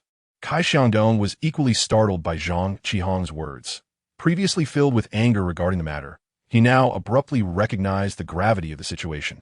The ability to communicate within the game at any time will greatly enhance future territorial governance and coordination during large-scale battles. Therefore, Li Haoyu, Luo Xiang, and the others were currently preoccupied with their own issues and could not spare the energy to trouble Qin Yu. Damn it! Upon finding no unusual signs in the room, Fizi muttered a curse before leaving the office. I attempted to pull him back, but he bared his teeth and shouted at me, causing me to fall to the ground in shock, nearly striking him in the face. Upon hearing this, Zhang Xi's eyes reddened, murmuring, if there's anyone to apologize to, it is we who owe you an apology. The blazing gunfire struck fiercely against the blood-red cocoon, akin to a hammer against solid stone, igniting a flurry of sparks. When Qin Yu heard this sound, he had already exited the stone gambling exhibition. Parting ways with Xia went to seek Wang Zheng and Wang Yuan. As the fireball surged, those present sensed impending disaster. It was clear that another explosion was imminent, and given the close proximity and the presence of several flame soldiers, The chance of escape was virtually nil. Elder Feng paced at the temple entrance, sighing repeatedly while occasionally glancing towards the distant square. Soon, he halted and turned around. Then, Jianan produced a magic wand, clearing the black mixture near the wound, revealing the pristine skin beneath. As she recalled having just told Qinyu to stop pretending and hurry outside, Tang Yiji immediately felt flustered. Falling to the ground, Tai Muyin looked up in shock at Lu Yuxuan. The previous strike was undeniably delivered by Lu Yuxuan herself. Yet, Tai Muyin was puzzled as to why Lu Yuxuan's strike possessed such formidable power, for her strength was not inferior to his own. Zhong Lingyu remained silent, suddenly gripped by an ominous feeling that spread within him, the nature of which eluded him, yet it felt distinctly unsettling. He hoped no trouble would arise. "What is the matter, Captain? Why have you returned? Were you not instructed to focus on your work within the aircraft division?" The general's expression was grave as he regarded Lei Si. Chapter 144. Giving in Sheng shares, I saw your group photo in your moments, said Dantai Chao. Ning Chu. You no longer merely enjoy viewing moments. You now relish making calls as well. Previously, their conversations were primarily initiated by her calling Zheng Cheng, who would then transfer the call. As for moments, what were those? How could someone as busy as Dantai ever find interest in such trivial matters? Dantai Chao fell silent. He indeed had not cared for such things before and had not performed well in the past, hence this. Dugu Zhan hesitated. It was genuinely difficult for him to divulge those individuals. After all, they were merely venting their frustrations without taking any real action. Alternatively, he thought that if he perceived it this way, he would naturally not expose those who shared similar sentiments. Gu Xiaoduo trembled and collapsed into Yu Shi's embrace. Seeing this, Yuzi also felt similarly and said, "All right, you may leave now." She wore a smile, remaining as gentle and compliant as before, as if nothing had transpired. Yet everyone felt less at ease than before. Previously, Huang Ruofeng had already sensed something amiss. If he rashly intervened, he risked revealing his identity. During this round of weapon rain, nearly everyone with a modicum of strength acquired their desired weapon. Even the low-grade Qianghua Yusue could elevate his prowess by at least 2 levels, if he were to obtain an intermediate grade. He was confident of directly ascending by 4 levels or more. I just remembered something. The old master has passed away, but what of his corpse? Is it still discarded at the Murong residence? Upon mentioning Murong Zayan, Su Qing became somewhat agitated. Zhou's figure swayed, and Li Shuwen called out, "Father." However, Li Weicheng paid no heed, his gaze solely fixated on Lan Shi, and he dismissed the room full of people, turning to leave. As Li Weicheng and the Lan family faded from view, Zhou's heart felt as though it were being torn apart. "Do you have any objections regarding this matter? This is a transaction between my magical domain and Suju," Qitian remarked with a hint of displeasure. "Come out. Stop hiding. What was just shattered was merely your avatar." Jack sheathed his sword with a sigh. Liang Ingshi glanced at the key in his hand, confirming its authenticity, and then knelt on the ground, fervently clearing away the firewood scattered on the floor. Once the wood was removed, he began to dig into the earth with his hands. Jiwu stood up and walked out of the hall, but Ji Qian had vanished without a trace. Jiwu searched the entirety of Huaiyue Palace, but found her nowhere. When Situ Zhe laid eyes on Zhang Shui, his expression turned complex, yet he sensed that Gao Wanjing was trying to break free from his embrace. Although he released her, he instinctively reached out to keep her close. Yi Fengwei, upon hearing those words, felt a sense of relief wash over him. He nodded gently, but still held a tinge of sorrow for the prematurely departed child, Yuqin. At 10 o'clock in the evening, the faint moonlight filtered through the pale blue curtains, softly illuminating the room. Throughout the weekend, Su Mianmian had sequestered herself in her chamber, avoiding any encounters with Li Jinya, constantly inventing excuses for him to leave. She splashed cold water on her face multiple times in the bathroom, and only after the redness subsided did she feel a semblance of calm. But what to do about the marks on her neck? Chu Luowei discerned a curious truth. The seemingly carefree Qiao Weiya was, in reality, exceedingly shy when it came to matters of the heart. Yi Fenghui gently waved the fan in his hand, stirring the embers in the medicine furnace to maintain the proper heat. She listened intently to Fei Mo's every word, trusting him completely. According to his assertion, it was Luo Wanqin who first informed Yi Qingqing and Fei Tianqi about her blood condition. The two rode gallantly, with Ji Qian leading the way and Mou following closely behind, lacking a saddle and reins. Mou wrapped his arms around Ji Qian's waist to ensure her safety and prevent her from falling. Chapter 145. The fight. Just as Zhou Erqin was about to strike again, Ning Xingxian intervened, exclaiming, "What are you doing? Is this any way to behave? Is this amusing to you? I am merely discussing matters with you. Nothing has been decided." Zhou Erqin shouted back, "Nothing has been decided? When have you ever consulted me? You initially said to drive her out, then instructed her to call you uncle, provided her with an education, and even offered financial support to that wretched mother. What have you done?" Upon her arrival, he said, "Stop acting aloof and help me today." Bu Fan gently patted Lin Fuman's head. "Oh no, this outfit is far too uncomfortable. Brother, please go ahead and speak with Lord Liu. I'll change into something else and be right back." Yang Ying fabricated an excuse to her escort, eager to retreat. A desperate cry, accompanied by a sharp, slicing wind, surged from a distance. At that moment, Jiang Yao, whose body had been rigid, seemed to break free from its constraints, plunging forward. After receiving the ball, Shan Qingji noticed the other 4 players from Jiangxia High School scatter, creating space for him to launch an attack. Lu Xingyue's voice grew increasingly faint as he lowered his gaze to the star wheel in his hand, his eyes reflecting a profound melancholy.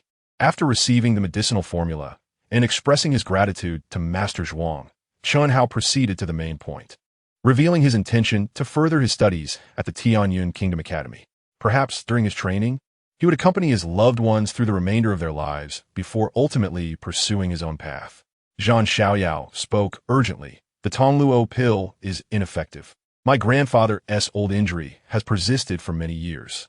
While traveling, we heard rumors of a potential remedy for his condition, but he forbade me from accompanying him." Lika took a deep breath, excitement bubbling within her. Could it be that she could turn invisible?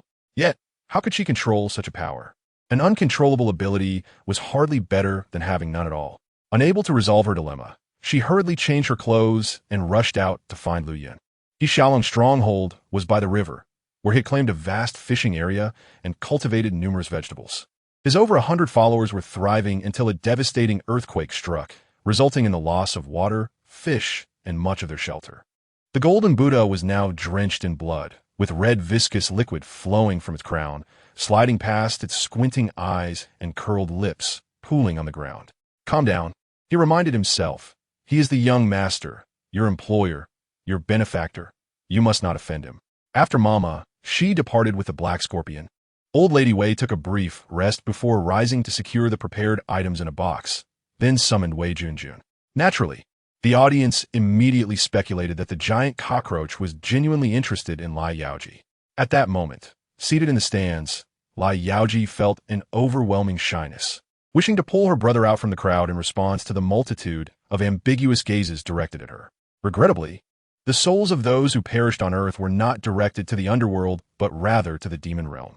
Jiang Yueming was unconcerned about the medical expenses. Despite her recent breakup with Lu Mingyu, he had pampered her in the past, providing her with ample pocket money, most of which she had saved.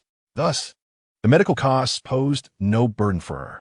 Having resolved to retaliate, she knew she could not remain passive. Though she bore some injuries, she could still ensure those individuals faced the police. Even if they were bailed out, the upper echelons would drown them in disdainful words.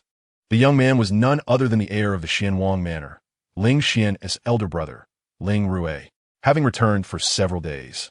Today marked the second time Ling Xian had seen his brother. Reflecting on this, Ling Xian couldn't help but feel a sense of shame. Chapter 146. Giving money in Sheng's face was awash with tears. "Sister, how could you say that about me? Mr. Chu and I genuinely care for each other. Is it wrong to love someone?" Ning Chu shrugged. "Of course it is wrong. Your gain is not an issue for you, but harming my interests is certainly wrong. I am quite hypocritical in this regard. You may champion love as you wish. If you were to leap off a cliff in a fit of passion, I would surely applaud. However, when it comes to my family's land, that is a different matter." "Mother, it's merely some physical training," Hua Sibei interjected, concerned about putting Alan in a difficult position. Matters of the military should not be discussed lightly.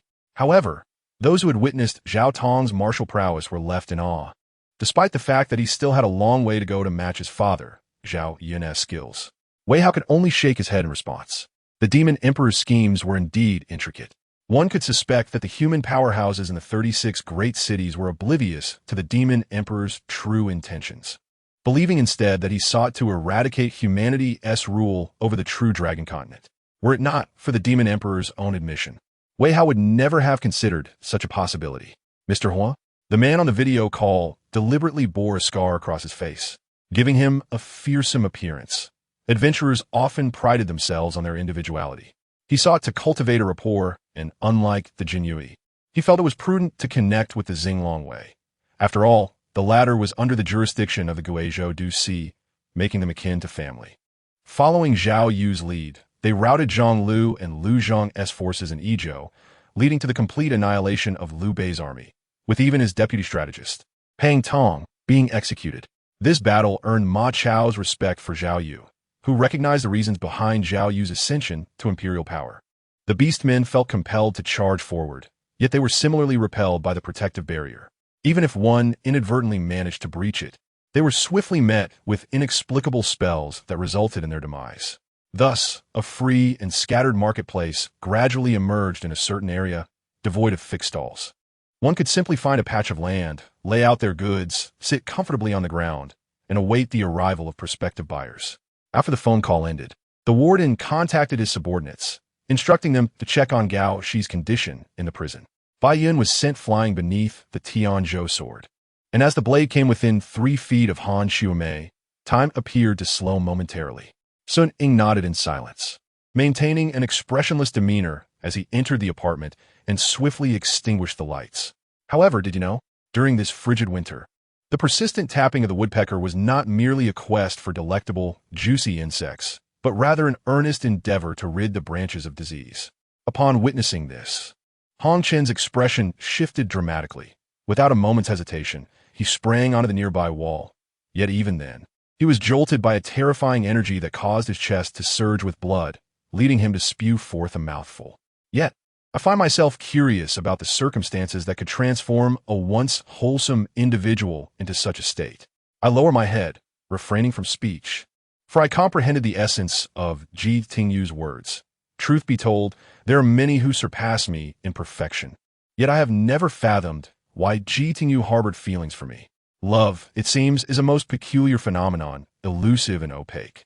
Children, the voice seemed to pierce through the air, reaching our ears. A flash of crimson light enveloped the phoenix, which, already vibrant, now appeared as if it might take flight from its perch at any moment. Chapter 147. Introduction of the Phoenix Man.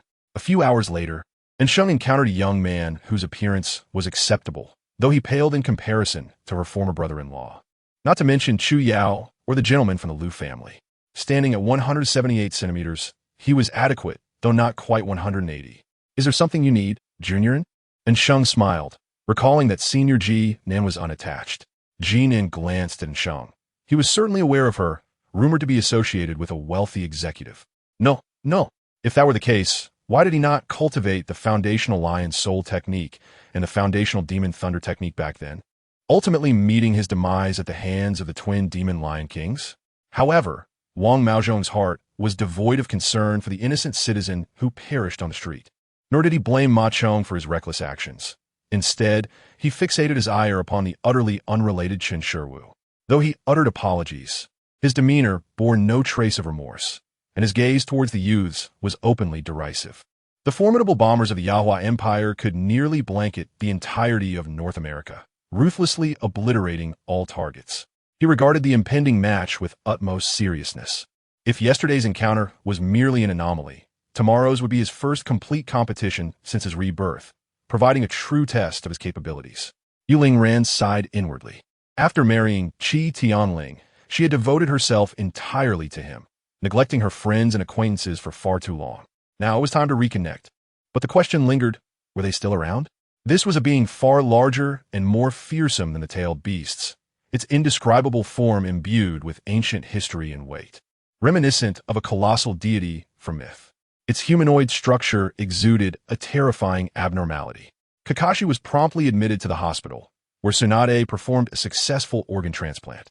The excised flesh was replaced, and with sufficient rest, he would naturally heal. However, Guy was not as fortunate. Unlocking the 8 gates was tantamount to suicide, yet he managed to salvage his life. This time, there was no need for Feng Tian to act. Captain He Lizhong and the battalion commander beside him each grasped a bottle of incendiary grenades, imitating the procedure as they launched the projectiles. Upon hearing the commotion, they saw Zhou Hu raising his hand. This prompted a collective expression of confusion, as Zhou Hu had always been disdainful of such antics. When had he become so enthusiastic? Xie Hun's exerted true essence in a fist failed to impede the fire sparrow in the slightest, as if his golden fist melded seamlessly into the creature's form. At this moment, Xie Hun panicked and swiftly turned to flee on his sword.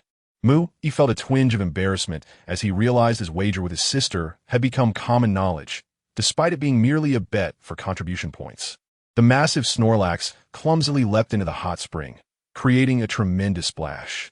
She lifted her eyelids and coldly regarded the Dou family, remarking that even the most mundane matters could be rendered anew, far superior to the trite performances on the stage. The Dou family seethed inwardly. Unintentionally, his gaze drifted toward General Wen's daughter, Wen Yuzhou, slowly descending to rest upon her bleeding hand. His dark eyes widened in shock, though his smile remained. His expression grew increasingly frigid. General Wen, with keen insight, discerned his anger. In the mountains, mist swirled, rendering visibility nearly non-existent. The pure white fog carried a faint fragrance, as every creature greedily inhaled the dense mist. The figure emanated an aura that instilled fear in all beings. Though it was terrifying, it also conveyed an unparalleled serenity, as if a true deity had descended. After a prolonged stalemate, witnessing Luo Xinlin's helpless expression, Rue Wen reluctantly decided to release him. As Zhongbo exited, Li Tsuifan furrowed her brow, seemingly aware that the elder had something to convey. Chapter 148, The Catman. Ning Chu sent a message to Dantai Chao inquiring about his attendance at the press conference. Dantai Chao was also in a meeting, with bandages still wrapped around his head. As his manager continued discussing PP, he noticed his phone light up and discreetly placed it under the table to reply. Are you going? Ning Chu. I should be there on the winter solstice. Dantai Chao. All right, I will attend as well. Ning Chu noticed Mo's lips twitch slightly. This time he was certain that despite Su Bai's seemingly composed demeanor, he was indeed addressing him, albeit in a covert manner. After donning the attire, he gazed into the mirror, feeling inexplicably drawn to the delicate gauze and lace adorning it. Can you not sing? Or are you too timid to try? Li Meiqi reveled in her triumph, knowing that Feng Qingqing lacked vocal prowess.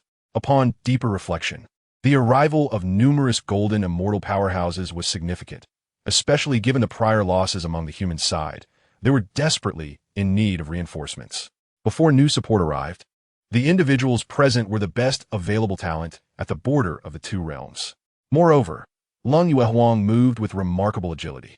Even if Yi Yinkong were not entirely focused on confronting Baiming Ao, he would remain unaware. The entire underground city was outfitted with lighting fixtures. The soft and bright illumination powered by magical energy, transmitted through shards of the city's heart.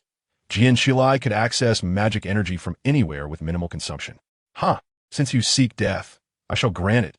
Yikan had always been impatient. This detestable Hong Yun had defied her, and she contemplated killing him, reasoning that she could always find more handsome men in the human realm. As they exchanged glances for a moment, Prince Long Ye's gaze shifted to Mo Yuan, cold and lethal intent resurfacing in his eyes, a chill enveloping his brow. Suddenly, a chime resonated in Jian Qilai's mind. Yao Qi had activated their soul contract, fostering a sense of belonging to the underground city and gaining its recognition. What? Your mother? Where's she? Can I summon her? Lao Yi was filled with joy, his grip tightening, while Yu Fei felt a sharp pain in her wrist and instinctively withdrew her hand. Yet, there were not many people in this ghost market. Despite the bustling atmosphere, it remained confined to that single street. Yes, rest assured, I shall take care of it immediately. With that, Dai Li seized the evidence and rushed to Chiang Kai-shek's office.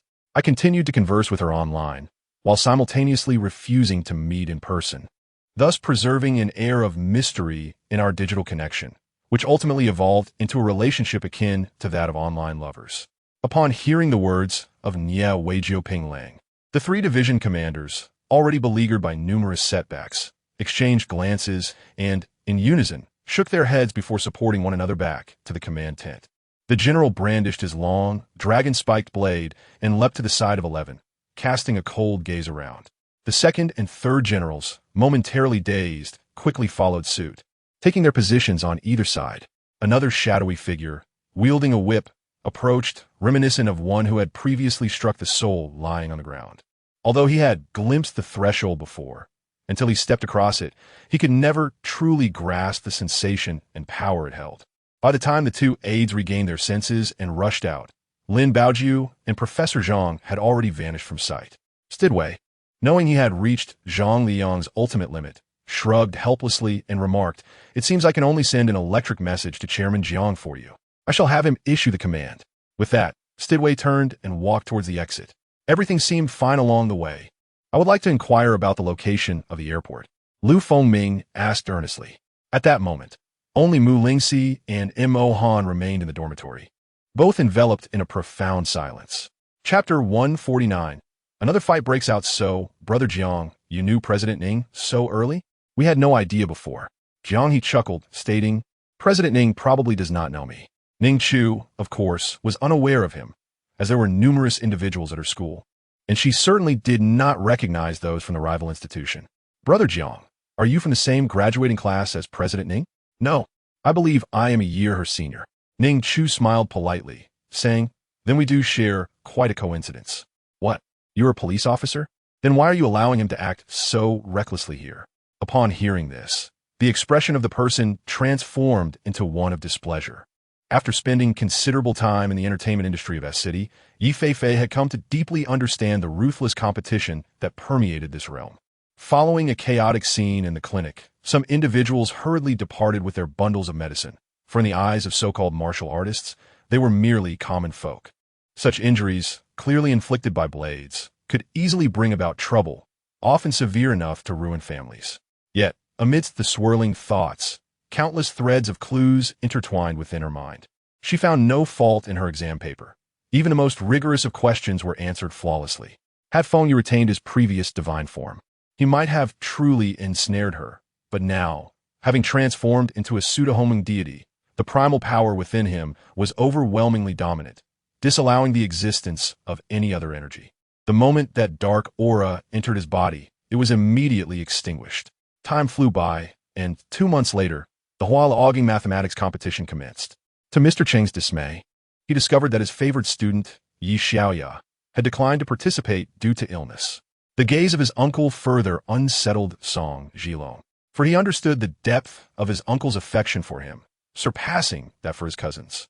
Even Kuang Xinglong was momentarily taken aback, for he had been confined in various locations around the world, gathering information through myriad means, and thus was aware that the mastermind covertly supporting the Morning Star Dragon was Theseus. This knowledge instilled a sense of trepidation in Kuang Xinglong, as one must possess genuine skill to operate as a hidden puppeteer.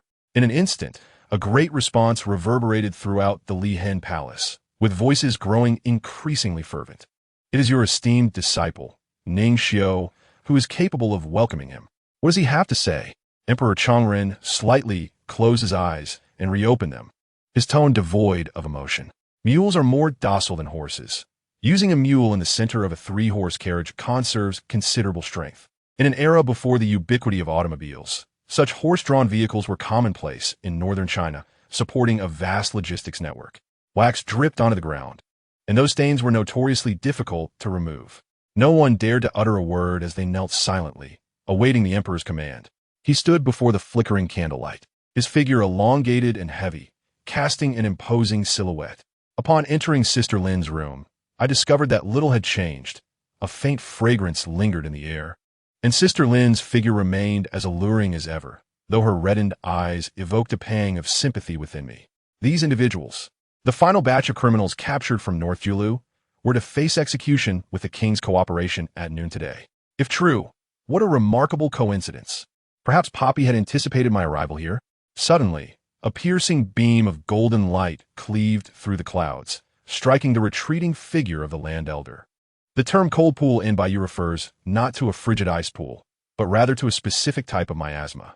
Individuals entering this miasma would gradually succumb to paralysis of their limbs and mind, leading to death.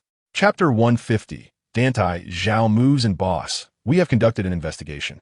The man in the underground parking lot is a student from Kyoto Art University. His visits to feed the cats were indeed coincidental. He mentioned there were feral cats, and upon encountering them for the first time, he felt pity and has returned several times to feed them. The property management had also observed him. He had not committed any wrongdoing, appearing merely kind-hearted. Upon hearing the name Kyoto Art University, Ning Chu felt anything but reassured. And Sheng and Wenxingli both. Yanhao had learned some information about the upper realm from Guzhongzhu. In fact, many sects in the mortal realm could connect with the upper realms, particularly sects like the Great Xia and Great Wei, which frequently established contact with the true spirit realm. Yanhao closed his eyes, quietly listening to the hushed conversations of the surrounding cultivators, gradually discerning some details about the Jinlu sect, which provided him with a clearer understanding. At that moment, a sudden scream pierced the air, followed by a series of system alerts. The guardian of the Pan Sheng Stone, the Niu Gui, grew somber upon witnessing the Lord of the Underworld approach once more. Although only a fraction of the dragon's soul power had been refined, the dragon god's might was terrifying. At the same level, the dragon god could easily slay a martial deity. Shaking his head once more, Yi Tian continued, "The five-element sword tomb is indeed real, but it surely harbors mysteries. It seems the 8 sects entering the 5-element sword tomb face dire consequences. Well then, since that is the case, I must inform you that the gentleman you mentioned is now here to find you." Letting out a deep sigh, Li Xiaofan replied earnestly. Zhang Luyun had somehow acquired a remarkably sharp dagger, currently cutting into his own clothing, evidently in the process of crafting the so-called alternative military attire. Thus, at this moment, they all hoped to endure. If they could hold out for a month, they would be victorious. With the involved party nodding in agreement, the matter became easier to negotiate.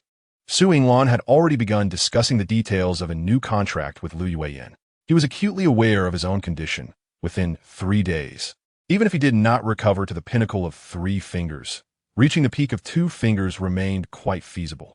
At this juncture, Defeng, seated nearby, appeared somewhat perplexed, uncertain of what Lu Fan truly meant. "Fiery old ghost, do you still intend to oppose my Lu Shizong? It seems this time you may lack the capability to do so," Liu Pei coldly stated, casting a glance at Yulin, who provided her with a sense of reassurance. The climate had begun to cool, and the temperature of the spring water had noticeably dropped. Li Meihong, tumbling into the water, created a tremendous splash, followed by her piercing scream. The giant lizard relentlessly gnawed at the serpent-scorpion demon in its jaws, its robust limbs deeply embedded in the rocks, rendering resistance futile. Eagerly, she reached out and twisted off a piece of lamb, handing it to the venomous dragon beside her, before taking another piece for herself. Su Qianwei had not anticipated the return of Lien Shun, who had vanished for several days, and this time, he appeared at her workplace. Upon seeing Chu Yunfei, the members of the Tang family were momentarily taken aback, their faces betraying a palpable disdain. Chen Tairan, however, was preoccupied with thoughts of how to address Zhao Bujing should they cross paths later. Fang Guannuda, recalling his promise to the elder of the Gao family to protect the upper echelons of Huaxia at a critical moment. In other words, the advancement elixir was not merely a gamble, but rather a process akin to water dripping into a vessel. Once ingested, an individual could automatically absorb the latent energy contained within. Upon reaching the pinnacle of this stage, one would naturally advance. The matter was simply a misunderstanding on our part. The bald man, noticing the security captain's gaze, quickly sought mercy from Song Gaiyan. Several days later, Sheng descended from her dormitory, only to be confronted by a woman who slapped her across the face. Sheng's previously fair visage quickly swelled. "You heartless wretch, I once provided for you, yet now, when your uncle is ill and in need of your help, you refuse to offer a single coin. Truly the daughter of a shameless woman. Have you no gratitude? Your uncle, how unfortunate to have raised such an ungrateful wolf. Someone, please adjudicate this matter." As the uproar continued, Yu Wu remarked, "This labyrinth is of your design. I am aware of its contents, so the issue should not be insurmountable, correct?" The sect leader glanced at Shui Yuwu, seeking confirmation. Bobby's protective realm could only last a minute before dissipating, the golden ring beginning to dim. It was indeed a daily spectacle, visually pleasing yet frustrating. Lin Fei hastily diverted his gaze from Yao Yao's alluring figure, resolutely reminding himself to uphold his principles and not be seduced by a mere system. A chill enveloped me, akin to plunging into a frozen cavern, my heart racing as fear engulfed my being. However, his extraordinary attribute lay not in martial prowess, nor in the path of cultivation, but in his very way of survival. She demanded we refund her half the money, claiming that it was effortless for us to utter a few words the previous night, insisting we profited from ill-gotten gains. Lin Shiru fumed beside her, having witnessed the remarkable abilities of Song Tianji during her time here. She could not tolerate anyone tarnishing the image of her idol. Once the guests had lined up, Lin Tian began selling live ginseng soup, which was entirely sold out within 10 minutes. Such battles involving mediators allowed for ample maneuverability. Should circumstances shift slightly, an opponent could easily exploit the mediators to evade capture. Even if I remained unaware of his reasoning for having Lu Chang call his father, Lu Chang'e would never engage in a venture without certainty. Mistakes? One must learn to rectify their errors. Tian Xiao's tone suddenly took on a more delicate note, sending chills down Dong Hanming's spine. Mingzhu wept inconsolably, her delicate constitution making her prone to emotional outbursts. Though often perceived as calm and composed, she was, in fact, internally tumultuous. Feng Yindiao, she uttered coldly. As an Hong Han stepped into the chaos, Lan Xiu lingered for a while, noting the late hour and the evident fatigue of Dongfang Luyun, before rising to take his leave, with Dongfang Luyun personally escorting him to the door. Bu Jingping, though possessing remarkable abilities, remained merely a departmental cadre, his life seemingly destined to follow this path.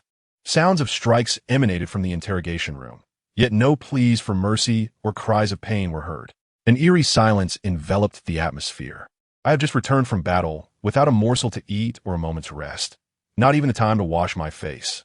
And you dare come to speak of an investigation? There remained time.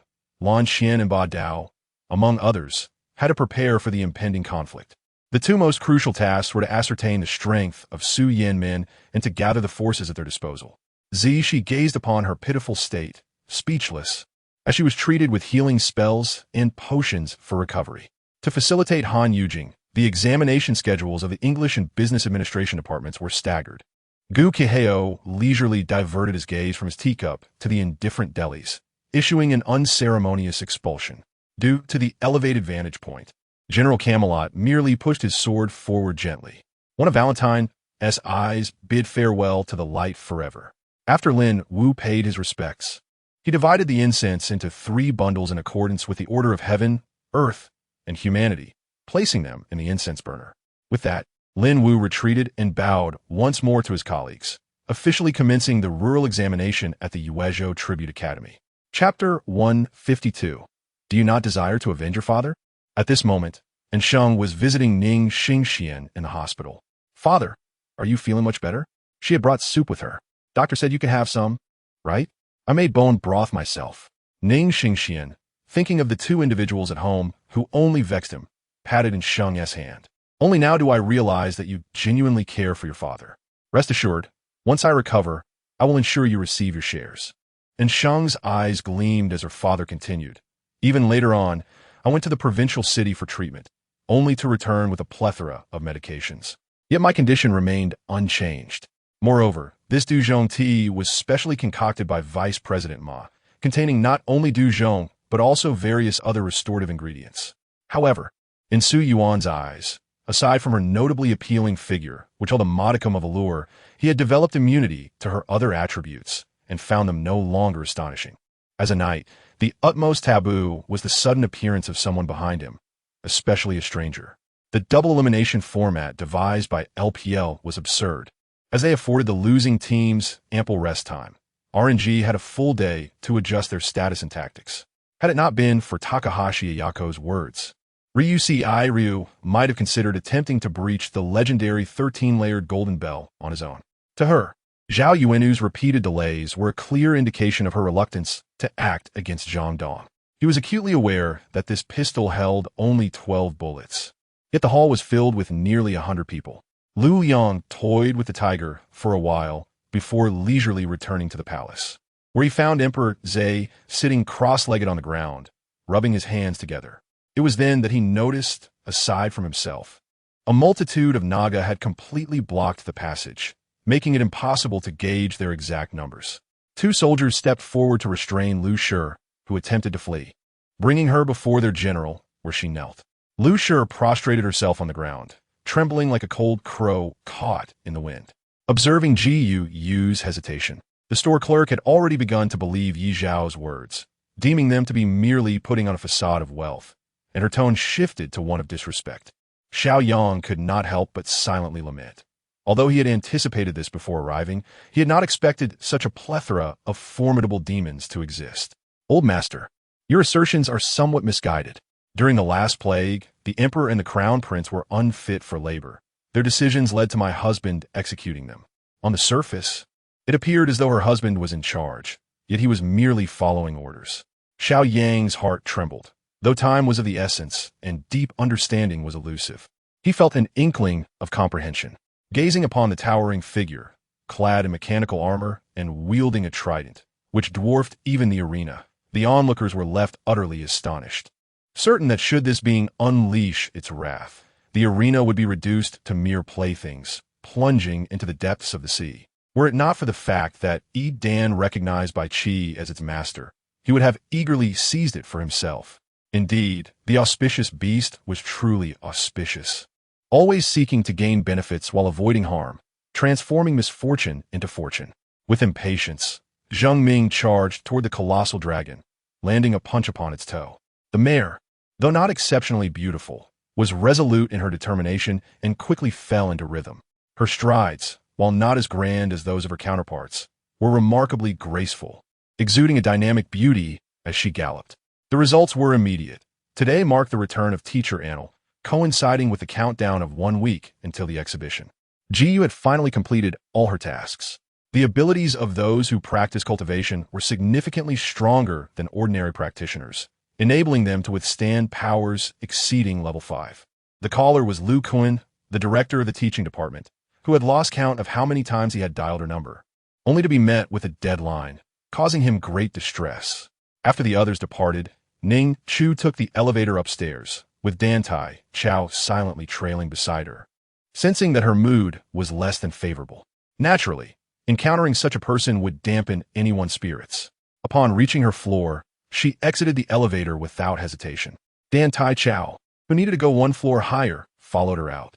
As Ning Chu opened her door and cast a glance at him, she inquired, "What are you doing with me?" "ISN to your home above?" Dantai Chao replied, "Why not?" Qing Qing's frail form trembled slightly, her complexion paling as she instinctively lifted a bowl to her lips, tears finally spilling down her lashes. "It's the Yinzi Building S Supreme Hall," an elderly man exclaimed in astonishment, recognizing the assassin's signature sword emblem. Qin Shou squatted brazenly, producing several silver needles and deftly inserting them in a Zhang Hao's leg at specific acupoints to slow the blood flow. Witnessing the gruesome wounds gradually cease their bleeding, he retrieved a roll of gauze from his pocket and performed a simple bandaging. The sales assistant, who had once possessed a modicum of charm, paled in comparison to Jean Sher, who was now clad in new attire. Jing Yi suddenly realized, shifting awkwardly as embarrassment washed over him, fearing the surrounding demons would mock him. As he glanced around, he noticed the demons dancing with fervor, oblivious to his presence. Gathering his courage, he recalled the day he had danced with Qi Huan and began to imitate her movements. Shui Zhu retched violently, nearly expelling bile, collapsing onto the ground in exhaustion, his round face comically landing in the pile of filth he had just produced, splattering muck in all directions, a truly nauseating experience. Gu Jiuzhan frowned slightly, yet with a touch of resolve declared, "This is his fate. What can I do? Besides, our own tribulations are imminent. I have expelled him from my sect. Life and death are predestined. Why invite more troubles?" The root of the withered dragon tree was a rare artifact capable of breaking curses, suggesting that with it, I might reverse my inability to advance to the poisoned sovereign realm. Lianing explained excitedly. Monk Wu Jia, unfazed by the chatter, stated, for safety's sake, I should imbue him with the power of the great Vajra. "Sister, I'm a bit tired.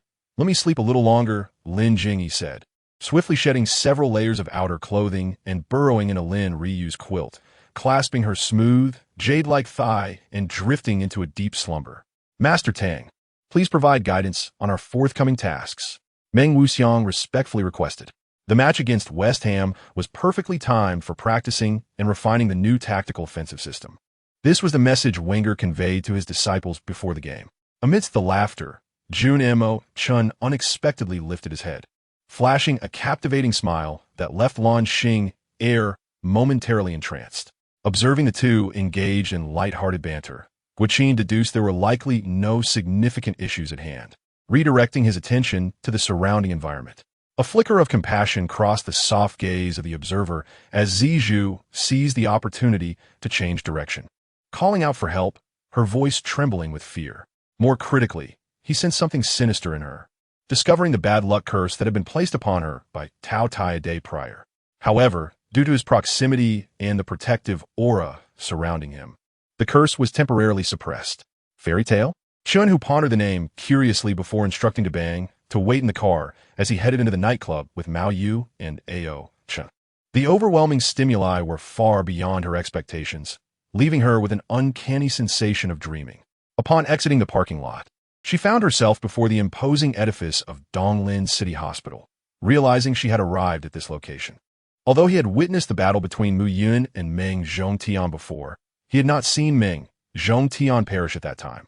Now, witnessing Mu Yun directly slay a divine being left him in a state of shock. Chapter 154. Winter Solstice. Ning Chu quickly finished all 3 dishes, with Dantai Chao doing the same beside her. He took the bowl from her hands, asking, "Do you want more? I can get you some."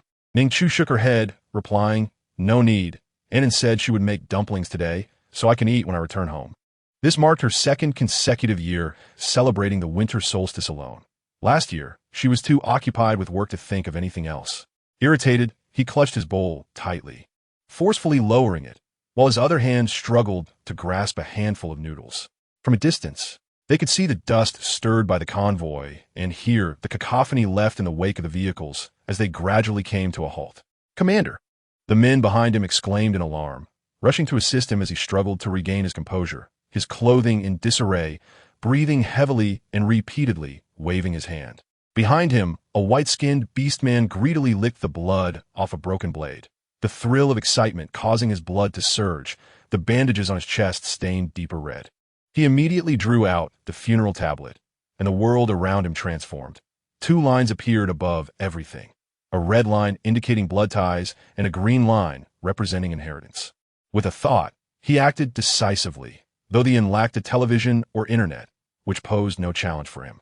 He unfurled the poster apartment, bringing along Jonas and Soundwave as they entered. Both men scrutinized their surroundings, causing the audience and participants to halt their activities and turn towards the sound.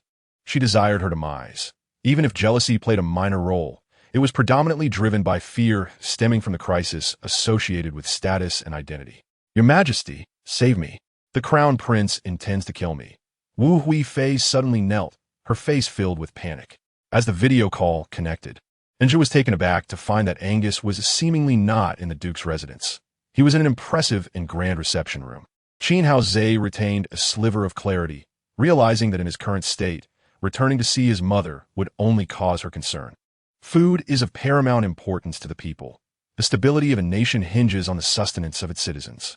If the populace is clothed and fed, the realm shall know peace. Otherwise, survival itself becomes a challenge, and rebellion becomes as commonplace as daily life. With the command of one Yin Zhongfu issued, the city of Changzhou fell into immediate tension. Soldiers rushed to the walls to reinforce defenses, while commanders busily coordinated troop deployments and devised strategies for defense, enveloping the entire city in an atmosphere of urgency and foreboding. After taking just a few steps, Zhang Ma suddenly heard a dog bark behind her. Quickly turning to see a robust dog lunging at the boss ahead of her, Aguan opened his mouth, seemingly full of complaints, before reluctantly picking up his chopsticks and slurping down the porridge. "Come down. It's your spiritual energy that has exposed our location." Bian Dian Soteth, placing a hand on Shun Feng air and casting a concealment spell. In the realm of cultivation, possessing certain secrets was not uncommon, including some secrets about Xue Ling, Xue herself. Chu Liang's secret, which he had inadvertently glimpsed, was already somewhat intrusive. To publicly disclose, it would be excessively inappropriate. Du Ming felt a complex mix of emotions towards Zhang Ruofeng. On one hand, he was a devoted fan of the masked hero, but on the other, this idol had rather shamelessly taken away his childhood sweetheart. In the tribe, the only activities that persist through winter are iron smelting and lime production, both of which are conducted after the onset of the cold season. In truth, these efforts are quite superfluous, as the wood spirit possesses the capability to counter the attacks from the law heart. However, A2 does not share this perspective. Suddenly, the green flames are thrust into the earth, spreading rapidly as if they were ordinary flames igniting wood. Chapter 155. Winter Solstice. Meanwhile, Zhou Erqin arrived at Wen Xingli's residence. Upon seeing her, Wen Xingli's expression shifted. He frowned initially, then his eyes brightened with surprise. "What brings you here?" he inquired. "Sister, have you eaten? Today is the winter solstice. Happy winter solstice. I made dumplings. Would you like some?" Zhou Erqin felt a warmth in her heart. "Yes, please." Wen Xingli hurried to the kitchen, but upon entering, his expression changed. He took out his phone and messaged Zhang Yin, indicating that Zhou Erqin had reached the 6th level of the fire palm technique, which is already at the limit of an Earth Origin Realm warrior. If one considers the effectiveness of fire martial arts focused on attack, the 6th level of the fire palm is comparable to low-grade Heavenly Origin martial arts, or even superior. In this diary, the recorded content diverges from what Elder Ahong mentioned in 2 aspects. First, Alsa Khan's years of travel in the interior were 8, not 5 or 6. Second, Yi Ximei hails from the northern part of Xiang, rather than the southern part. Chu Haoyan collided with the water curtain, feeling a sharp pain in his nose, as if he had struck a solid pane of glass. His figure became visible. Helen nodded and asked, "This is an excellent idea, but what can we do for the tribe?" Gulong shifted his hand seals, gathering the surrounding resentment within him as he soared to engage Jiao Kuei in a fistfight once more. The 3 turned a corner and returned via another street. As they passed a flower and bonsai shop, the captain paused, gazing into the store for a moment. Wang Yao was taken aback, and a cold smile crept across his face as he was about to speak, but Zhuge Liang interrupted him directly. Wang Yao shook his head in confusion, unable to discern whether this was a dream or reality, and continued up the steps toward the celestial palace. He hastily stuffed fruit from the plate into his mouth with his oily hands, attempting to alleviate the effects of the alcohol. Meanwhile, Li Ao flew to the edge of the pool, standing beside the thousand whiskers illusionary beast, which, in Lin Feng's eyes, was merely a lake. Realizing that his age was gradually increasing, his family no longer wished to wait and began pressuring him to go on blind dates. The next set, subsequently, she was pushed into the changing room. After trying on dozens of outfits, she finally received a nod of approval for a green chiffon dress adorned with pleats, perfectly tailored to accentuate her delicate curves. "Brother Mo, please speak. I shall comply with anything Feng Ming can accomplish," Fan Feng Ming stated to Mo Ming. After serving the old prince, he filled a bowl for himself and lowered his head to eat porridge, ignoring Yi Lucheng entirely. "That's good. I'll take this outfit. Yun Jie, you're too kind," Yang Shirua said with a cheerful smile. He furrowed his brow and suddenly saw Huang air rushing over, his expression anxious as he whispered a few words in Ouyang Lietian's ear, whose countenance darkened immediately. The walnut struck Anping Wang, causing him to clutch his head and flee, with his injuries intensifying as he was forcefully expelled from He Hall. When Mu Qingyu awoke, the first sight he beheld was Jiang Jingluo lying beside him. The sense of her presence was profoundly comforting and joyous. Previously, when the Hunger Lord had just ascended to demigod status, many emperors attempted to slay him. Unfortunately, none succeeded, and those emperors fell before the Steel Knight Legion. 6 months after this event, the area was indeed developed, yielding numerous stone figures, stone horses, and various ancient artifacts. Feeling completely at ease, old Zheng exchanged pleasantries with the elder, recognizing him as the clan leader, believing that since the other party had referred to him as a friend, he would not act unfavorably toward them. Old Zheng took the excuse of Han Wei being drunk to bid farewell, and the clan leader did not attempt to retain him, allowing Tian Duo to escort them home. After Zhuge finished speaking, Alan furrowed his brow and asked, "Zhuge, are you suggesting?" Chapter 156. Shall we verify? Dantai Chao pressed his ear to the door, listening to the footsteps fade away before emerging, just in time to hear Ning Chu say, "Mr. Qi, happy winter solstice to you as well. You mentioned a Christmas party and hope I can attend?" I may need to check my schedule. How about I give you a response tomorrow? That sounds good, he replied. Happy winter solstice, goodbye. Dantai Chao listened intently. Mr. Chi? Is he the one who had his hand on Ning Chu's shoulder in a previous photo? Upon hearing this response, the lazily swaying pure white creature paused, its silver eyes glinting briefly in approval. There was indeed an abundance of food. Her space in the life butterfly's space had scarcely been utilized. The noble consort beckoned Lin Qingsnow to come closer, and Lin Qingsnow hurriedly crawled over. The noble consort leaned down and whispered a few words in her ear. Steward Lu wore a troubled expression, as this matter was one the young master did not wish her to know. However, he felt it necessary to inform her during such extraordinary times, so she would at least be aware. Mother, let's do it this way. If Yi Chun comes back tonight, I'll discuss it with him, Su Ning decided. Tang Liuli understood all too well. Should she be forced apart from her child, the heartbreak would be unbearable. Perhaps it would feel as though her heart might shatter. How could this be possible? She had already obtained a royal flush. Logically, the opponent's hand could not surpass hers. In contrast, Li Guangling's hand was indeed the finest on the table. Your Highness, do you have any orders? In the room, Chongda assumed the prince had summoned him for something, which prompted him to enter. However, the furniture in the new house needed to be tailored precisely to the dimensions of the groom's residence. Thus, Quan Lu made such a remark. The great river languidly sprawled on a nearby bench. He had just chased Feng Xian, but was met with a cold shoulder. After pleading for a long time, he was denied entry. Shortly thereafter, Yi Miao called for him to discuss matters, leaving him with no choice but to depart. After 20 exchanges, Gongsun Feihu began to exert his strength, opting not to utilize the monkey fist but instead executing the same tiger crane double-form fist as his opponent, simultaneously countering their attacks while using his feet to wreak havoc on the ground. Although Alexander the Great was immensely powerful, unrivaled in Europe, he was not an effective or competent teacher of fighting spirit knowledge to others. Killua retreated a few steps following Lamoto's force, lightly tapping the ground before charging back towards Lamoto, lifting his right leg to deliver a fierce and sharp leg whip. Subsequently, both parties exchanged blows without anyone clearly taking a defensive position or launching an offensive. The ball remained with whoever possessed it, with one side attacking and the other defending. It would not remain in the backfield indefinitely. Just moments ago, Karapika had called to inform that someone had discovered traces of the spider heading towards the Gao Desert. Following this, everything in the White Yak tribe expanded and multiplied, but the pressure on the land of White Yak also increased. Nyotapeo quickly added Wang Ping on WeChat. For in this era, WeChat serves many purposes, greatly facilitating work and communication. Furthermore, her arm support was severely rotting, with numerous damages causing constant leakage of magical disintegration liquid. Due to the compromised sealed environment, the originally integrated heat dissipation system was directly damaged, leading to severe heating in several areas. Although Brian said nothing, Lu Yuxing discerned much from his attitude. However, these secrets could not be revealed by him, so he chose to remain silent.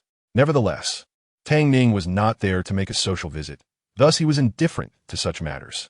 However, he would certainly seek to acquire medicinal herbs near the Horseman tribe at a fair market price, and that was without question. Chapter 157. Christmas. Dantai Chao did not leave immediately. Instead, he searched on his phone for how to prepare it. Online instructions suggested boiling brown sugar eggs. But Ning Chu was already eating. Warmth enveloped the room, and she was having breakfast. Dantai Chao seemed unaware of his own capabilities, lowering his head in some frustration. Ning Chu, observing his demeanor, encouraged him to go to work, asserting, "I am not so fragile. Furthermore, you're not my boyfriend. You are merely my neighbor upstairs." Dantai Chao practiced diligently until past 11 at night, finally managing to reach level 51. The experience required for this upgrade was indeed daunting. Your first protector must surely be His Majesty, the prince revealed to the boy a staggering truth. Retreating step by step until they halted beneath a grand tree. The city lay in ruins, corpses littering the streets, blood staining the ground, and faint flames still flickering from some buildings, emitting thick black smoke, while the air was heavy with the scent of blood and smoke. In recent days, Zhou Zian's actions were well known to Jiang Shuyan. She understood the circumstances preventing phone calls. Guanhai. Gao Fei suddenly spotted Guanhai, who was merely a mile away. and shouted out. The 8 green lanterns symbolized the 8 corners of the world, while the 9-tiered pagoda represented the 9 cycles of reincarnation. The voice from the Tower of Heaven resonated with an ancient solemnity, filled with sanctity and authority, compelling submission. I am done eating. We merely came to check on Han. Take good care of her, and do not let her suffer any grievances. Otherwise, I shall not spare you, Xia Huishua stated before beckoning Ling Feng to leave with her. At that moment, a tall figure suddenly appeared nearby, halting their departure. Jiang Ruoxi, wrapped in a thick coat, sat by the floor-to-ceiling window, her complexion still somewhat pale. Yuan Wan ascended the stairs, entering with a glass of water and a few pills. She had heard of the XM Group, where the young and capable president had outmaneuvered 99 companies to become the rising star of the capital's jewelry industry. If there is anything you are dissatisfied with, please voice it. I wish for your stay here to be as comfortable as possible, Han Xin remarked. Moreover, with the increasing levels of free players and the ability to recruit soldiers, while an individual soldier may seem insignificant, it is essential to recognize that the Qinghua society boasts the largest membership among the 7 major legions. Such an enemy is not to be trifled with. Seeing that he was reluctant to elaborate, Han Xiao did not press further, merely gazing in Zheng Cheng's direction with a somewhat distracted expression, as if deep in thought. Upon witnessing Meng Ting in danger, the other members of the Flying Tiger Army rushed forward, brandishing their weapons towards the adversary. Yet, as the foe turned around, wielding a pair of iron halberds, 2 soldiers from the Flying Tiger Army fell lifelessly. By the way, your words have made me forget my priorities, Sure pouted playfully, as she enjoyed being coy in the absence of her boyfriend. Additionally, only when the populace is prosperous can they devote more energy to self-improvement, which in turn cultivates more exceptional talents for the nation of Nu'a. Consequently, whether transitioning into military officials or civil servants, an increase in skilled individuals will stabilize the nation's foundations. Ning Xiqing remained silent, yet her eyes, glistening with unshed tears, seemed to silently convey her struggles. Upon returning to the celestial realm, Sun Bu San first sought out Yang Jian, finding solace in their meeting. He later returned to the television station, where he casually conversed with the chief director, Hong Bo, about Wu Qi. In truth, aside from the desire to take action before becoming incapacitated, they harbored another unspoken intention. Upon observing the performance of this account, astonishment filled their hearts, and the audience was equally taken aback by the nearly flawless results. Chapter 158. The Benefactor? Ning Chu promptly recommended several makeup artists and online beauty streamers to her, suggesting she take a look for reference. I hope to witness your progress on our next meeting. All right, thank you, Ning. Just as she finished speaking, Ning Chu's headset vibrated. Upon glancing, she discovered it was Chun Yisan. She nodded to Ding Yan, excusing herself. Ding Yan remarked, Ning, you are busy. After Ning Chu departed, someone approached Ding Yan, inquiring Ding Yan when Yan Hua called last night. He was in the midst of being ruthlessly ravaged. How could he possibly know? An automated automotive production line offers a capacity far exceeding the 5 manual production lines currently at the Asian machinery factory. A disparity rooted in the essential differences between human labor and mechanical equipment. Thus, when the crowd in the square quieted, Jiang Xinger purposefully sought to temper her impassioned expression into a calm reminiscent of bygone days. As she stepped forward, the void trembled, causing Long Hao and the others to feel a dizzying sensation. Had Kitano Shin been aware of the technical standards at the Asian machinery factory, he likely would not have held such opinions. His rudeness stemmed from the fact that most individuals were merely spectators. Otherwise, the entire building would not be so congested. Indeed, this design involves the diesel engine. Fang Dongping continued his work on a draft. Upon hearing of this reckless ambition directed at Long Ji, Yi Qiu involuntarily closed his eyes, silently praying for Zheng Cheng to be spared undue suffering. In truth, as Chun Fan had stated, his ability to reach such an agreement with the American government was not solely due to relinquishing 50% of the shares in his cosmic technology company. There was a more significant reason. He had also disclosed the manufacturing methods of the battle armor. Yet today, this scene unfolded in Xuanwu City, on the very territory of the Su family. She had arranged everything to mirror her mother's preferences in life, intending to display real lilies of the valley. But since she seldom returned home and had no one attend to them, she settled for a pod of artificial ones. The late-night childbirth was perilous. Upon witnessing the situation, the noble concubine Zhuang promptly organized personnel and accompanied Ning de Ing in the delivery room, instructing Liang Xijie and Su Mo to assist, as if harboring some secret scheme. Upon hearing this, George shook his head helplessly. Look at the car you were driving. You have the audacity to criticize others while cruising in a Lamborghini supercar? Master, what is the Dragon Guardian Arrow Guard?